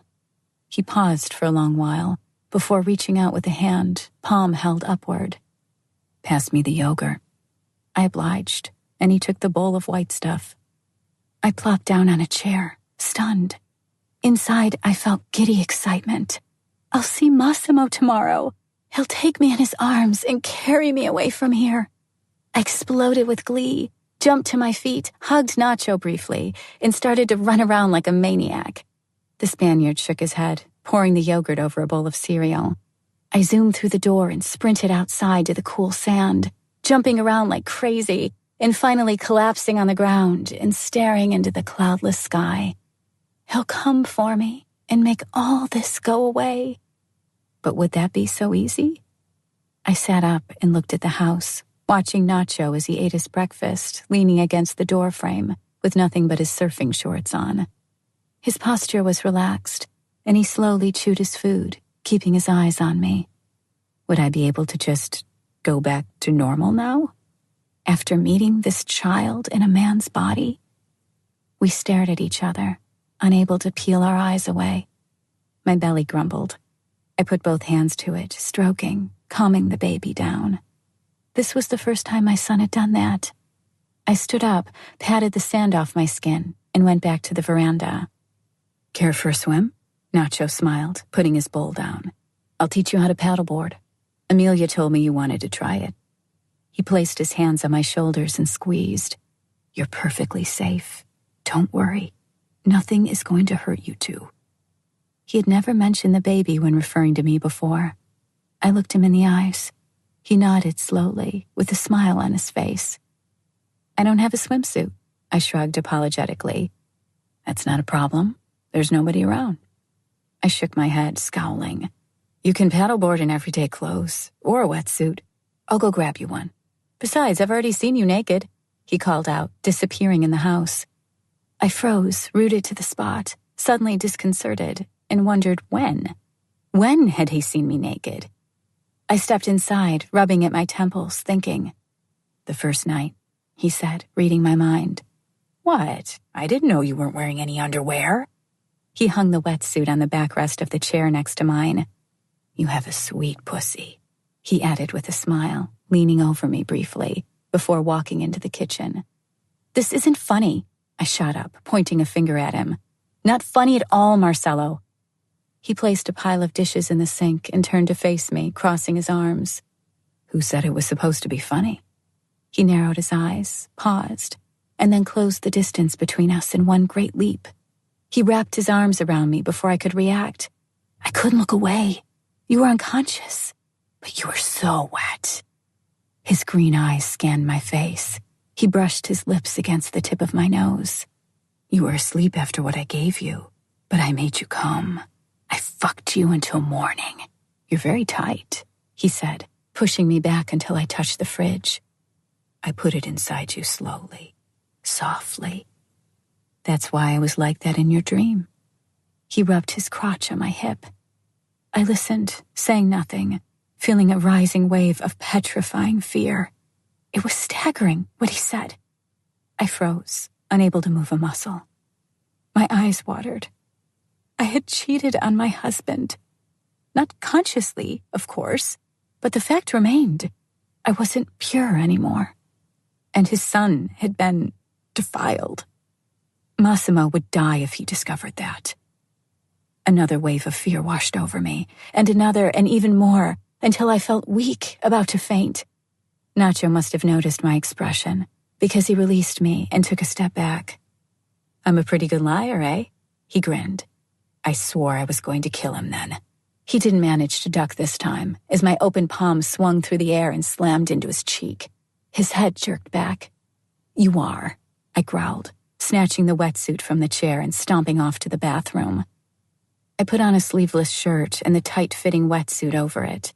I couldn't believe how easy it had been for him to string me along. I swore under my breath, hitting things at random. Still shaking my head in disbelief, I stopped by the mirror and unzipped the wetsuit, freeing the upper half of my body. In my fury, I had sweated through my shirt already. I styled my hair into 2 French braids and smeared some cream over my face. What a dick, I thought, snorting. Nacho was spreading some paste over 2 surfboards on the veranda. He had his gaudy teal wetsuit on. The sight of his little butt made me seriously consider giving him a humongous kick in the ass, by way of punishment. Don't even think of it, he said as I raised my leg, making me halt mid-swing. Start waxing. I knelt beside him, took a small puck of wax, and started repeating his movements. Why are we doing this? I asked. So you don't fall off. I don't have any surfing shoes for you, and we don't want to take any risks. He paused, turning my way. But you can swim, can't you? I screwed up my face. He laughed. I've trained to become a lifeguard, I announced, raising my head proudly. The only person here that needs guarding is you, he retorted and propped the board up. That's enough. Ready for your lesson? He grabbed both boards and headed toward the coast. "There are a few things you need to remember," he said when we reached the water. There wasn't much theory, as the activity we were about to embark on wasn't too complicated. The ocean was calm, but Nacho explained that waves could come without warning and vanish equally unexpectedly, just like the wind. The water around the Canary Islands was predictable enough, and I was sure I'd quickly tame it, unlike Nacho himself. Anyway, after a couple of accidental falls into the salty ocean, I finally got the hang of paddleboarding. My eyes stung, and I felt like throwing up after gulping down a mouthful of water, but I was proud of myself and felt happy. Nacho didn't rush me, paddling right next to me, and I watched the play of his muscles under his skin. "Bend your knees and try not to position your board parallel to the waves." He just managed to say that when an unexpected wave washed over the side of my board and I landed in the water again. This time I panicked. I fell in pretty deep and lost my bearings. Which way was up? I tried swimming, but another wave rolled over me and I spun. Suddenly, I felt a pair of strong hands slide around my chest and pull me toward the surface. I coughed as Nacho threw me over my board. "You all right?" he asked with real worry in his voice, and I nodded faintly. "We're going back to the beach." No, let's stay," I managed between coughs. "I like it, and I've wanted to try it for a long time." I crawled over the board and sat astride it, looking at the Spaniard as he floated next to me with uncertainty in his eyes. The sun was shining warmly, and the beautiful sight of the long black sand beaches made me feel so carefree. "Please," I made the cutest face I could muster, but it didn't seem to work. "You owe me for that vile lie." I got up and smacked him with the paddle. Nacho laughed and jumped on his own board, pulling away. "Are you sure it was a lie?" he asked when he was far enough that I couldn't reach him with my paddle. "You have a small scar on your right butt cheek. Looks like a burn. How did you get it?" I wobbled on my board, nearly falling off again. How the hell did he know about that? I definitely hadn't shown it to him, and I only wore those cotton boxers all the time. He didn't have anything else in his drawer. I started paddling furiously, trying to catch up to Nacho, but he quickly escaped me. We played like that for some time, happy like children, chasing each other, until I felt just how exerting this sport really was. I decided to swim back to the beach. I unbuckled the board from my ankle and left it in the water as I stepped out of the sea. I unzipped the wetsuit and pulled it halfway down, and when I reached the veranda, I got rid of it altogether, hanging it on a peg on the wall. Nacho followed me, lugging both boards. He stopped by the house, leaning them against the railing. He lifted his head, and I saw his smirk vanish from his face, replaced with an expression I hadn't seen yet. I took a look around, wondering what shocked him so much. Finally looking down and realizing my mistake. I'd had only that white sleeveless shirt under the wetsuit. When it got wet, it became completely translucent. "Start running," Nacho said coldly, his wild green eyes fixed on my erect nipples. I took a step back, and he followed me at a run. I rounded a corner and started running, his hand clamped around my wrist as he pulled me to him. Then his tongue slipped past my lips before I could react. He released my hand, and instead put his hands on my cheeks, kissing me deeply and passionately. Why wasn't I trying to defend myself? I didn't want to. I couldn't. Maybe I just wanted it as much as he did. My hands dangled along my sides, and I found that my tongue returned the kiss, as did my lips. Seconds passed, and I didn't retreat, standing with my head raised, allowing myself to be kissed and feeling a wave of lust rising inside me. That finally sobered me up. I clenched my teeth. Nacho stopped, our foreheads touching. He screwed his eyes shut. "I'm sorry. I couldn't help myself," he breathed, his voice drowned out by a gust of wind. "I can see that," I replied, exasperated. "Let me go." He took his hands away, and I turned my back on him, heading to the door. My knees were shaking, and the pangs of guilt that appeared immediately took my breath away. What was I doing? I was alone with a murderer in the middle of nowhere, cheating on my loving husband, who was probably mad with worry by now. I took my clothes off in the bedroom, closing the door first, and putting on a pair of boxers and a shirt I found in the closet. Then I got into bed, covering myself with the sheets, head included. I felt the salty water trickling from my hair to my face. The sound of the doorknob being turned made my breath catch. I listened. "Everything all right?" Nacho asked, staying in the doorway. I murmured something in assent and heard the door close again. I fell asleep. It was sunset when I woke up again. I wrapped myself in a blanket and left the room. The house was empty, but I thought I could hear quiet sounds of a guitar playing outside. I passed the threshold and saw Nacho, standing by a grill, sipping a beer. He was wearing loose, torn denim trousers. They kept slipping off his butt, displaying the white Calvin Klein boxers underneath. A small bonfire was dancing next to him, and a Bluetooth speaker was playing "I See Fire" by Ed Sheeran. "I was just about to wake you up," the Spaniard said, putting down the bottle. "I made dinner." I wasn't sure if I wanted to talk to him right now, but my growling stomach told me I had no other choice. I took a seat on a sofa chair nearby and pulled up my knees, covering myself with my blanket. Nacho moved a small table and another chair so that we sat facing each other. I looked around and nodded. This was beginning to look like a proper romantic dinner. There was bread seared over the fire, olives, tomatoes, and pickled onions. The table was illuminated by candles. Nacho placed a plate before me and grabbed another for himself. "Bon appétit," he said. The smell of grilled fish, squid, and other delicacies brought out the demon in me. I cared nothing for savoir-vivre and devoured my dinner, tearing myself great chunks of the delicious bread and following each bite with olives. "This is my private retreat," Nacho said, glancing about. "This is where I go when I want to escape the world. I'd live here if I could." He paused. "With someone." I lifted my eyes and observed as the Spaniard's eyes changed under my scrutiny. "He'd never know," Nacho added. His smile had vanished as he leaned back in his chair. "It's only you and me." I raised a hand to cut him off. "I'm not interested," I said, which was a lie, but I managed to sound convincing, I think.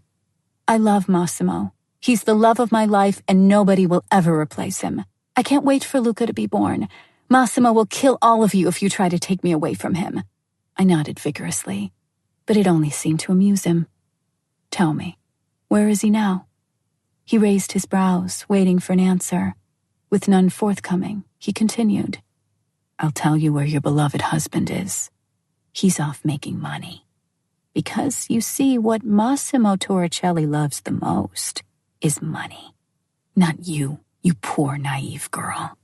He came up with that ridiculous vision and embroiled you in his fucked up life out of sheer egoism. Were you ever kidnapped before you met him?" He leaned in closer and waited for a reaction. "I thought not," he said, hearing nothing in reply. What's more, he couldn't even properly care for what he took responsibility for. "But if you like, I can dispel your doubts." He narrowed his eyes. "The decision is yours.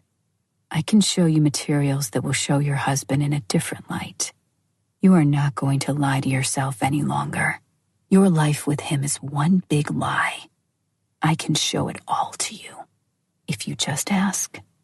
"Listening to you makes me want to throw up," I growled and got up.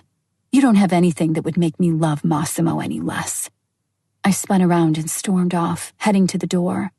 Before I went inside, I turned my head and called out, scowling. "And you're not better than him. You've kidnapped me, blackmailed me, and now you think that what? I'll fall in love with you?" He watched me for a long while, saying nothing, but then his expression changed abruptly, and that familiar smile crept across his face. He clasped his hands behind his head. "Me? No.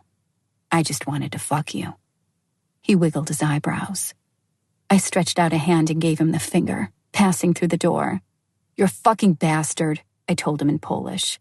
"A piece of trash."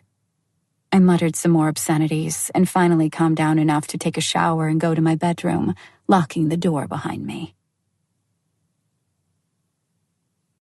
Chapter 20. The next day, we ate breakfast and headed back to town. Nacho took dozens of calls but didn't speak to me at all, not counting the bark of "let's go" when he was ready to leave. We drove into the underground garage of the apartment block, and I recalled the night I was attacked. "What about Rocco?" I asked, staying in the car. "You didn't think I just left him there, did you?" He slammed the door and went to the elevator. I felt sick as he was turning the key in the lock and passing the threshold. It was getting difficult to breathe, and I couldn't follow him inside. Nacho snapped his head back and saw me standing in the doorway. He grabbed my arm. "The house is safe. My people cleaned up." He pulled me inside. "I need to change. Then we'll go to my father. I advise you to change clothes too." He disappeared upstairs. I followed him, but slowly, taking the steps one at a time, afraid of what I'd see on the upper floor. Nacho wouldn't be so cruel as to leave a dead body in my room, would he? I grabbed the handle, feeling my stomach cramp. The door opened a fraction, and I peeked inside. Everything was in perfect order, and the strangled Sicilian was gone. I went to the closet and rummaged through it to find something more appropriate. After almost a week, I was about to see my beloved. I wanted to look dignified, like the wife of Don Torricelli instead of a tattooed surfer's girlfriend. It wasn't easy. My choices were shorts or shorts. Eventually, I managed to fish out something less gaudy. It was a pair of faded gray jeans and a white long-sleeved shirt. I also pulled on a pair of loafers and styled, though that wasn't saying much, my hair. There was some mascara in the bathroom. I was also happy to see that my skin had gained some color in the sun, as there was no foundation to see anywhere. "Let's go. Get your ass moving," I heard from downstairs. I took a last glance at the room, checking if I had left anything. I know, that was totally irrational. I hadn't brought anything, because this wasn't a vacation. I had been kidnapped. I went to the lower floor and froze on the penultimate step. In the middle of the living room stood Nacho, in a suit. His tanned skin and clean-shaven head looked perfect with the white shirt and black suit jacket. He kept one hand in his pocket and the other by his ear, holding a phone. He turned to me and looked me up and down. That outfit looked strange on him, but it was a nice change, and it had to be said. It made that arrogant prick look handsome as hell. "You look nice," he said, trying to keep himself from smiling. He failed. "Well, right back at you," I replied, returning the smile. "Let's go already. I need you out of my life," he said, forcing himself to adopt a more impassive expression. I crumpled my face. I knew he was just pretending, but those words still reverberated in my head, ruining my mood. He didn't think that, but he wanted me to think that it was just business for him. Something dawned on me then. I had grown to like this man. Despite all his flaws, mainly the most jarring one, that he was a murderer, I did like him. On the one hand, I was glad Massimo would take me away, but on the other, I couldn't bear the thought that I'd never see Nacho again. If I was to overlook one little detail, that he had kidnapped me, I was losing a friend. A man that impressed me, and who I had very much in common with. A man that could make me smile or rage in fury, but most important, a man I liked to spend time with. It had only been a week, but I had grown close to him. That happens when you spend all your time with someone. The Corvette sped down the highway, and I thanked God the Spaniard had closed the roof. Otherwise, my hair would have already been in complete disarray. We climbed higher and higher up the slope of the mountain, and the road became narrower and more curvy. Suddenly, the car stopped. "Come on, I'll show you something," Nacho said, stepping out of the car. He grabbed my hand and led me to the edge. "Los Gigantes," he said. "The name of the town comes from those tall cliffs. They're almost 2,000 feet high in some places. When you swim up to them, you really see how enormous they are." I watched and listened and chanted. There are whales and dolphins in those waters. I also wanted to show you the volcano, Teta, but "I'll miss you," I whispered, cutting in. He froze. "It's just so unfair that I met you in those circumstances. We could have been friends," I said without any regrets. He pulled in closer. I felt his heart racing. "You could stay," he breathed. He lifted my chin, making me look at him. I closed my eyes. Look at me, baby girl. His words ripped me apart. That was what Massimo used to call me. My eyes welled up with tears that streaked down my cheeks. I pushed my hand into Nacho's pocket and pulled out his sunglasses. I put them on, hiding behind the mirrored lenses, and went back to the car, saying nothing more. The house of Fernando Matos was a fortress. It was perched on a rock overlooking the ocean, unconquered. There was an expansive garden hidden behind a tall wall. It was more a park than a garden, though. Colorful, squawking parrots sat on tree branches, and there was a lake filled with fish. I had no idea how large the whole thing was, but if I had thought the mansion in Taormina was big, now I knew better. Nacho parked the car by the entrance, passing several armed men stationed along the driveway. I stepped out hesitantly, unsure of how I should behave, before walking up to the Spaniard. 2 goons appeared in the door. They took positions behind me. Nacho told them something in an irritated voice and then started shouting. The 2 men dropped their heads but didn't relent. Nacho grabbed my elbow and pulled me toward the monumental mansion. "What's going on?" I asked, disoriented. "They want to take you. My work is finished." He was serious and angry. "I won't let them take you away from me." My stomach cramped. "I'll take you to my father personally." We walked into the mansion and across an enormous hall, which ended in a great door. The room behind it was massive, too, with tall windows overlooking the ocean. Nothing obstructed the view. This part of the fortress floated in the air, situated on an overhang of the cliff. The view was breathtaking and terrifying at the same time. I didn't even notice the rest of the room until I heard a voice behind me. It was heavily accented. "So, it's you." I spun on my heel and saw an older, long-haired man standing by Nacho. He looked a lot more Spanish, or Canarian, as the locals like to be referred to, than Nacho. His skin was dark, and so were his eyes. The man was elderly, but it was apparent that years back he had been very handsome. He wore cream-colored pants and a shirt of the same hue. "Fernando Matos," he said, placing a kiss on the back of my palm.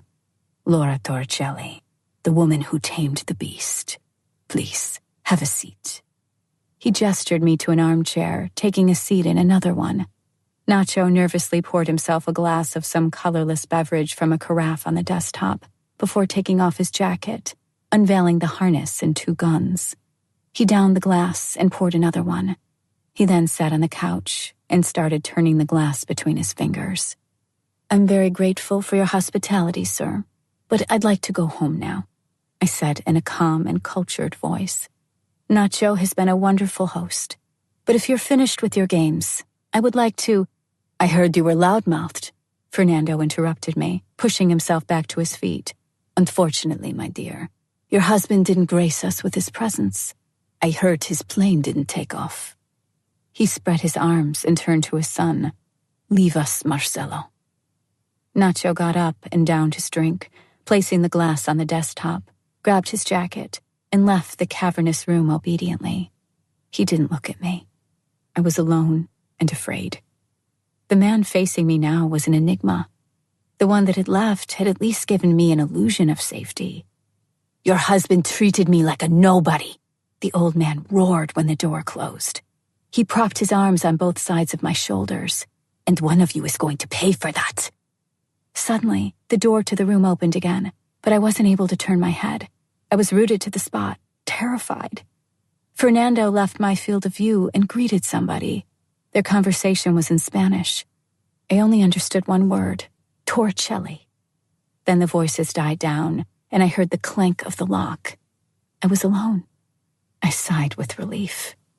"You stupid bitch." A large, meaty hand landed on my head, grabbing my hair and pulling me to my feet before thrusting me onto the floor. I fell and hit my head on the edge of the coffee table. Blood streaked down my face. I touched my temple and raised my eyes. A man the age of Nacho was standing above me. His glare was full of disgust. With a strangely stiff hand, he patted down his hair before taking a step toward me. I kicked out with my legs, trying to scamper away, but didn't manage to escape his own powerful kick. His foot pistoned into my side. I wrapped my hands around my belly, desperately trying to protect my baby from the maniac attacking me. My head swam, and my ears rang, but I knew I couldn't black out. What had I done to this man? I was clueless. "Get up, bitch," he roared, taking a seat in the armchair. I swallowed, pushing myself up on shaky hands, but did as he commanded. The man gestured me to the other chair. "Remember me?" he asked when I sat down. I wiped the blood from my face. "No," I muttered. "So maybe you remember Nostro."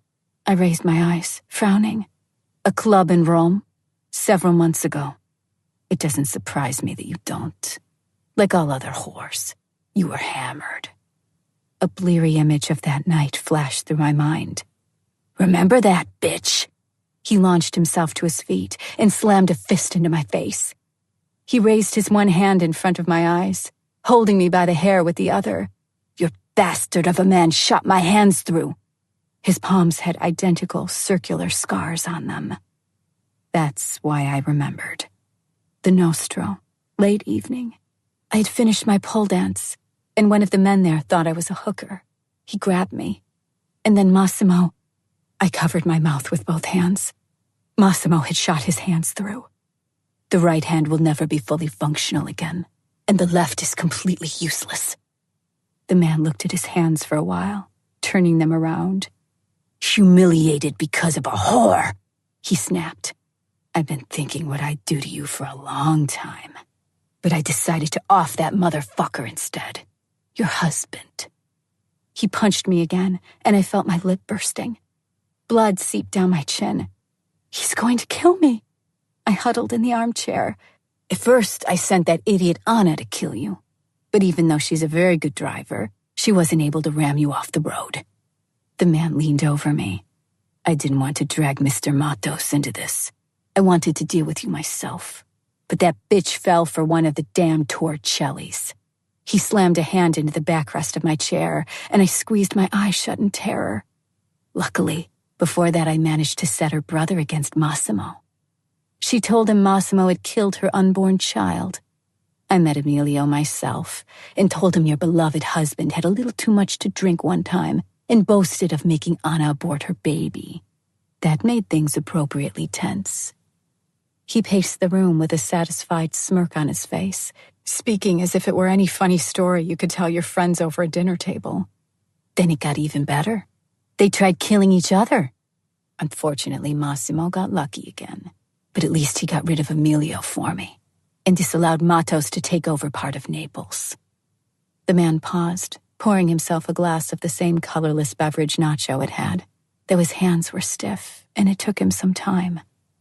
My head hurt, but at least the blood had congealed and wasn't streaking down my face anymore. I felt my lips swelling, but all I could think of was my baby. "What are you going to do to me?" I asked, trying to sound fearless. The man rose from his seat slowly, strolled toward me, and unexpectedly shot out with his arm, punching me again in the same spot. My mouth burst in a cascade of blood. I cried out in pain. "Don't interrupt me, you bitch!" he roared, wiping his hand on my shirt before taking a seat again. "You can scream all you want here. The room is soundproof. If I shot you, nobody would hear it." A triumphant smile appeared on his face. He basked in his victory for a while, before continuing. "I watched Massimo and finally realized nothing would hurt him more than losing you. And that's good, because you're the reason I can barely hold a glass of water on my own." He raised his right stiff hand. I had to learn to use my hand, but my condition is so bad, I can't do a lot of things without help. I had to order a special gun. But as you see, my hands are still good for some things, he said, laughing morbidly. "Before I kill you, I intend to cause you so much pain. You're going to puke out that little bastard you're carrying." The ringing in my ears intensified. I prayed for the strength to survive this. The spot beneath my sternum cramped painfully. I couldn't think clearly with all that pain and fear. "And since your husband decided not to come, afraid for his own life, I'll record our night together for him." He stroked my leg, and I jerked back. "And then I'll send him that brat of yours packed in a nice box." He nodded at my abdomen, smiling horribly. By the way, I didn't think Marcello would find his task so easy. We tried kidnapping you before, but Massimo kept you safe each time. My people caused fights in his clubs and hotels, trying to get his attention off you and bait him out. I turned most other families against him, but he just kept you under guard all the time. He raised a finger and paused. His disdainful tone was maddening. That's when I thought of Marcello. He's the best there is. Ruthless and completely obedient to his father's will. And he had no idea. That spoiled, tattooed little fuck. He just did as he was ordered. Massimo will find you, you piece of shit, I growled. I sincerely doubt that, he replied with a slight smile. He will focus his fury on Marcello. He was the one who kidnapped you. Torricelli will come for him first, and then for the old man. Meanwhile, I'll become the head of the Matos family as the old fart's son-in-law. I started to giggle hysterically. I couldn't help myself. The man threw his glass at the wall, where it shattered into pieces. What's so funny, bitch? You're an ass. I recalled Nacho's description of Amelia's husband. Flavio. Now I remember. How could I not? His hand shot out again, slamming into my face. The swelling grew. I couldn't see with one eye now. Flavio's phone rang in his pocket. He pulled it out and took the call, listening for a while before hanging up and pushing the device back into his pocket. The situation has grown a bit more complicated, he growled. It seems your husband is here. My heart skipped a beat. Tears rolled down my face. I closed my eyes. He's here. He's going to save me. I smiled, but Flavio didn't notice. He was looking for something in the desk. Then I heard a loud crash at the door. Massimo barged in the room, followed by Domenico and a dozen men. Oh, God! Here he was! My beautiful, powerful husband. I burst into tears. The man in black looked at me, and I saw an infinite depth of fury in his eyes. He was just a few feet away, and his pain-filled black eyes were trained on my bloody face. With a wild roar, he reached for his gun and aimed it at Flavio. In that very moment, 2 pairs of secret doors opened, and a few dozen men stormed into the room. Nacho was among them. He froze, seeing the state I was in. The last person to enter was Fernando Matos. Massimo Torricelli, he said calmly. The 2 groups were aiming guns at each other. How nice to see you've accepted my invitation. I felt someone's eyes on me. I looked around frantically. With guns held in both hands, Nacho stared at me, his eyes full of pain and despair. I knew he felt it was all his fault. That's when one of Matos's men put a gun to my head. Put your guns down, Fernando said, or he splatters her brains over the wall. Massimo growled to his men. They lowered their weapons. The others followed, everyone aside from the man behind me. All security guards and retainers left the room, commanded by Fernando Matos. Nacho headed toward me, trying to keep an impassive face. He patted the man behind me on the shoulder, and they swapped places. Laura, he whispered as the gun touched my temple. I'm sorry. Tears streaked down my face, and my throat constricted. Massimo and Domenico faced Flavio and Fernando, and I wondered if this was my last day on Earth. The 4 men talked, rooted to their respective spots. It looked like they arrived at some kind of an agreement. Then I heard my husband's calm voice. Come to me, Laura. Having understood the entire conversation, Nacho lowered his gun. Barely able to walk, I staggered to Massimo. When the Spaniard jumped to help me, Massimo's jaw clenched. Don't you touch her, you bastard, he growled, sending Marcello a withering stare. Nacho released me and took a step back. Before I reached the man in black, I heard a commotion. Out of the corner of my eye, I saw Flavio pull out a gun, aim it at Fernando Matos, and shoot the man dead. Another shot reverberated through the room at that same moment. I saw Flavio crumple to the floor, and then felt my husband pull me behind himself, reaching out a hand and aiming his own gun at Nacho. Nacho, who had just shot his future brother-in-law after the man had killed his father. I stayed behind Massimo, feeling the adrenaline in my veins subside and my knees weaken. I was safe now. I was saved, and I didn't have to fight anymore. I slid to the ground. Massimo spun toward me and took me in his arms, leaving Domenico and Nacho to themselves. Then I heard one last shot. I felt something hitting me, and then a wave of heat spilling all across my body. I couldn't breathe. Massimo's face was becoming blurry. My muscles all weakened, and I slid the rest of the way to the floor. My husband's face screwed up in a grimace of terror.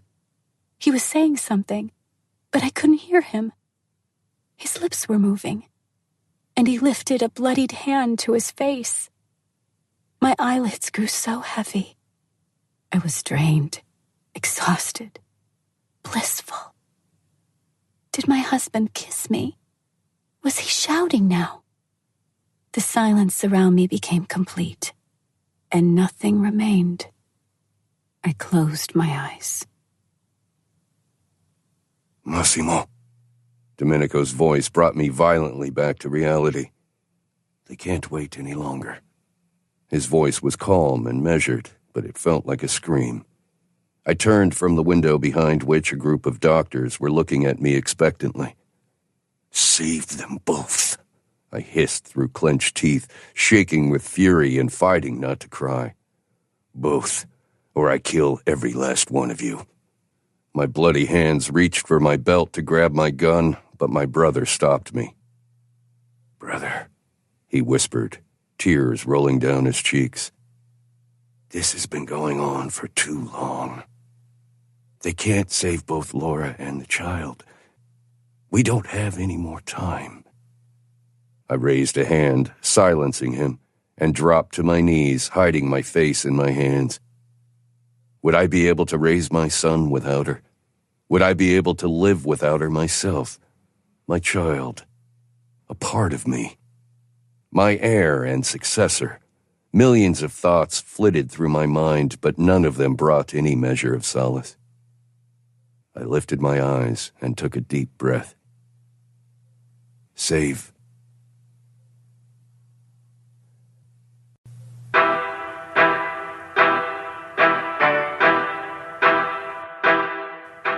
This Day, a Novel, was written by Blanka Lipińska, translated by Philip Sporczyk, and read by Maya Starling with Sebastian York.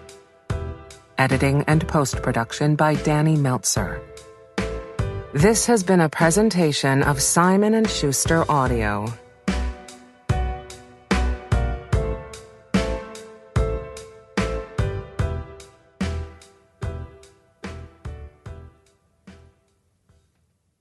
This Day, a Novel, is available in print from Emily Bestler Books.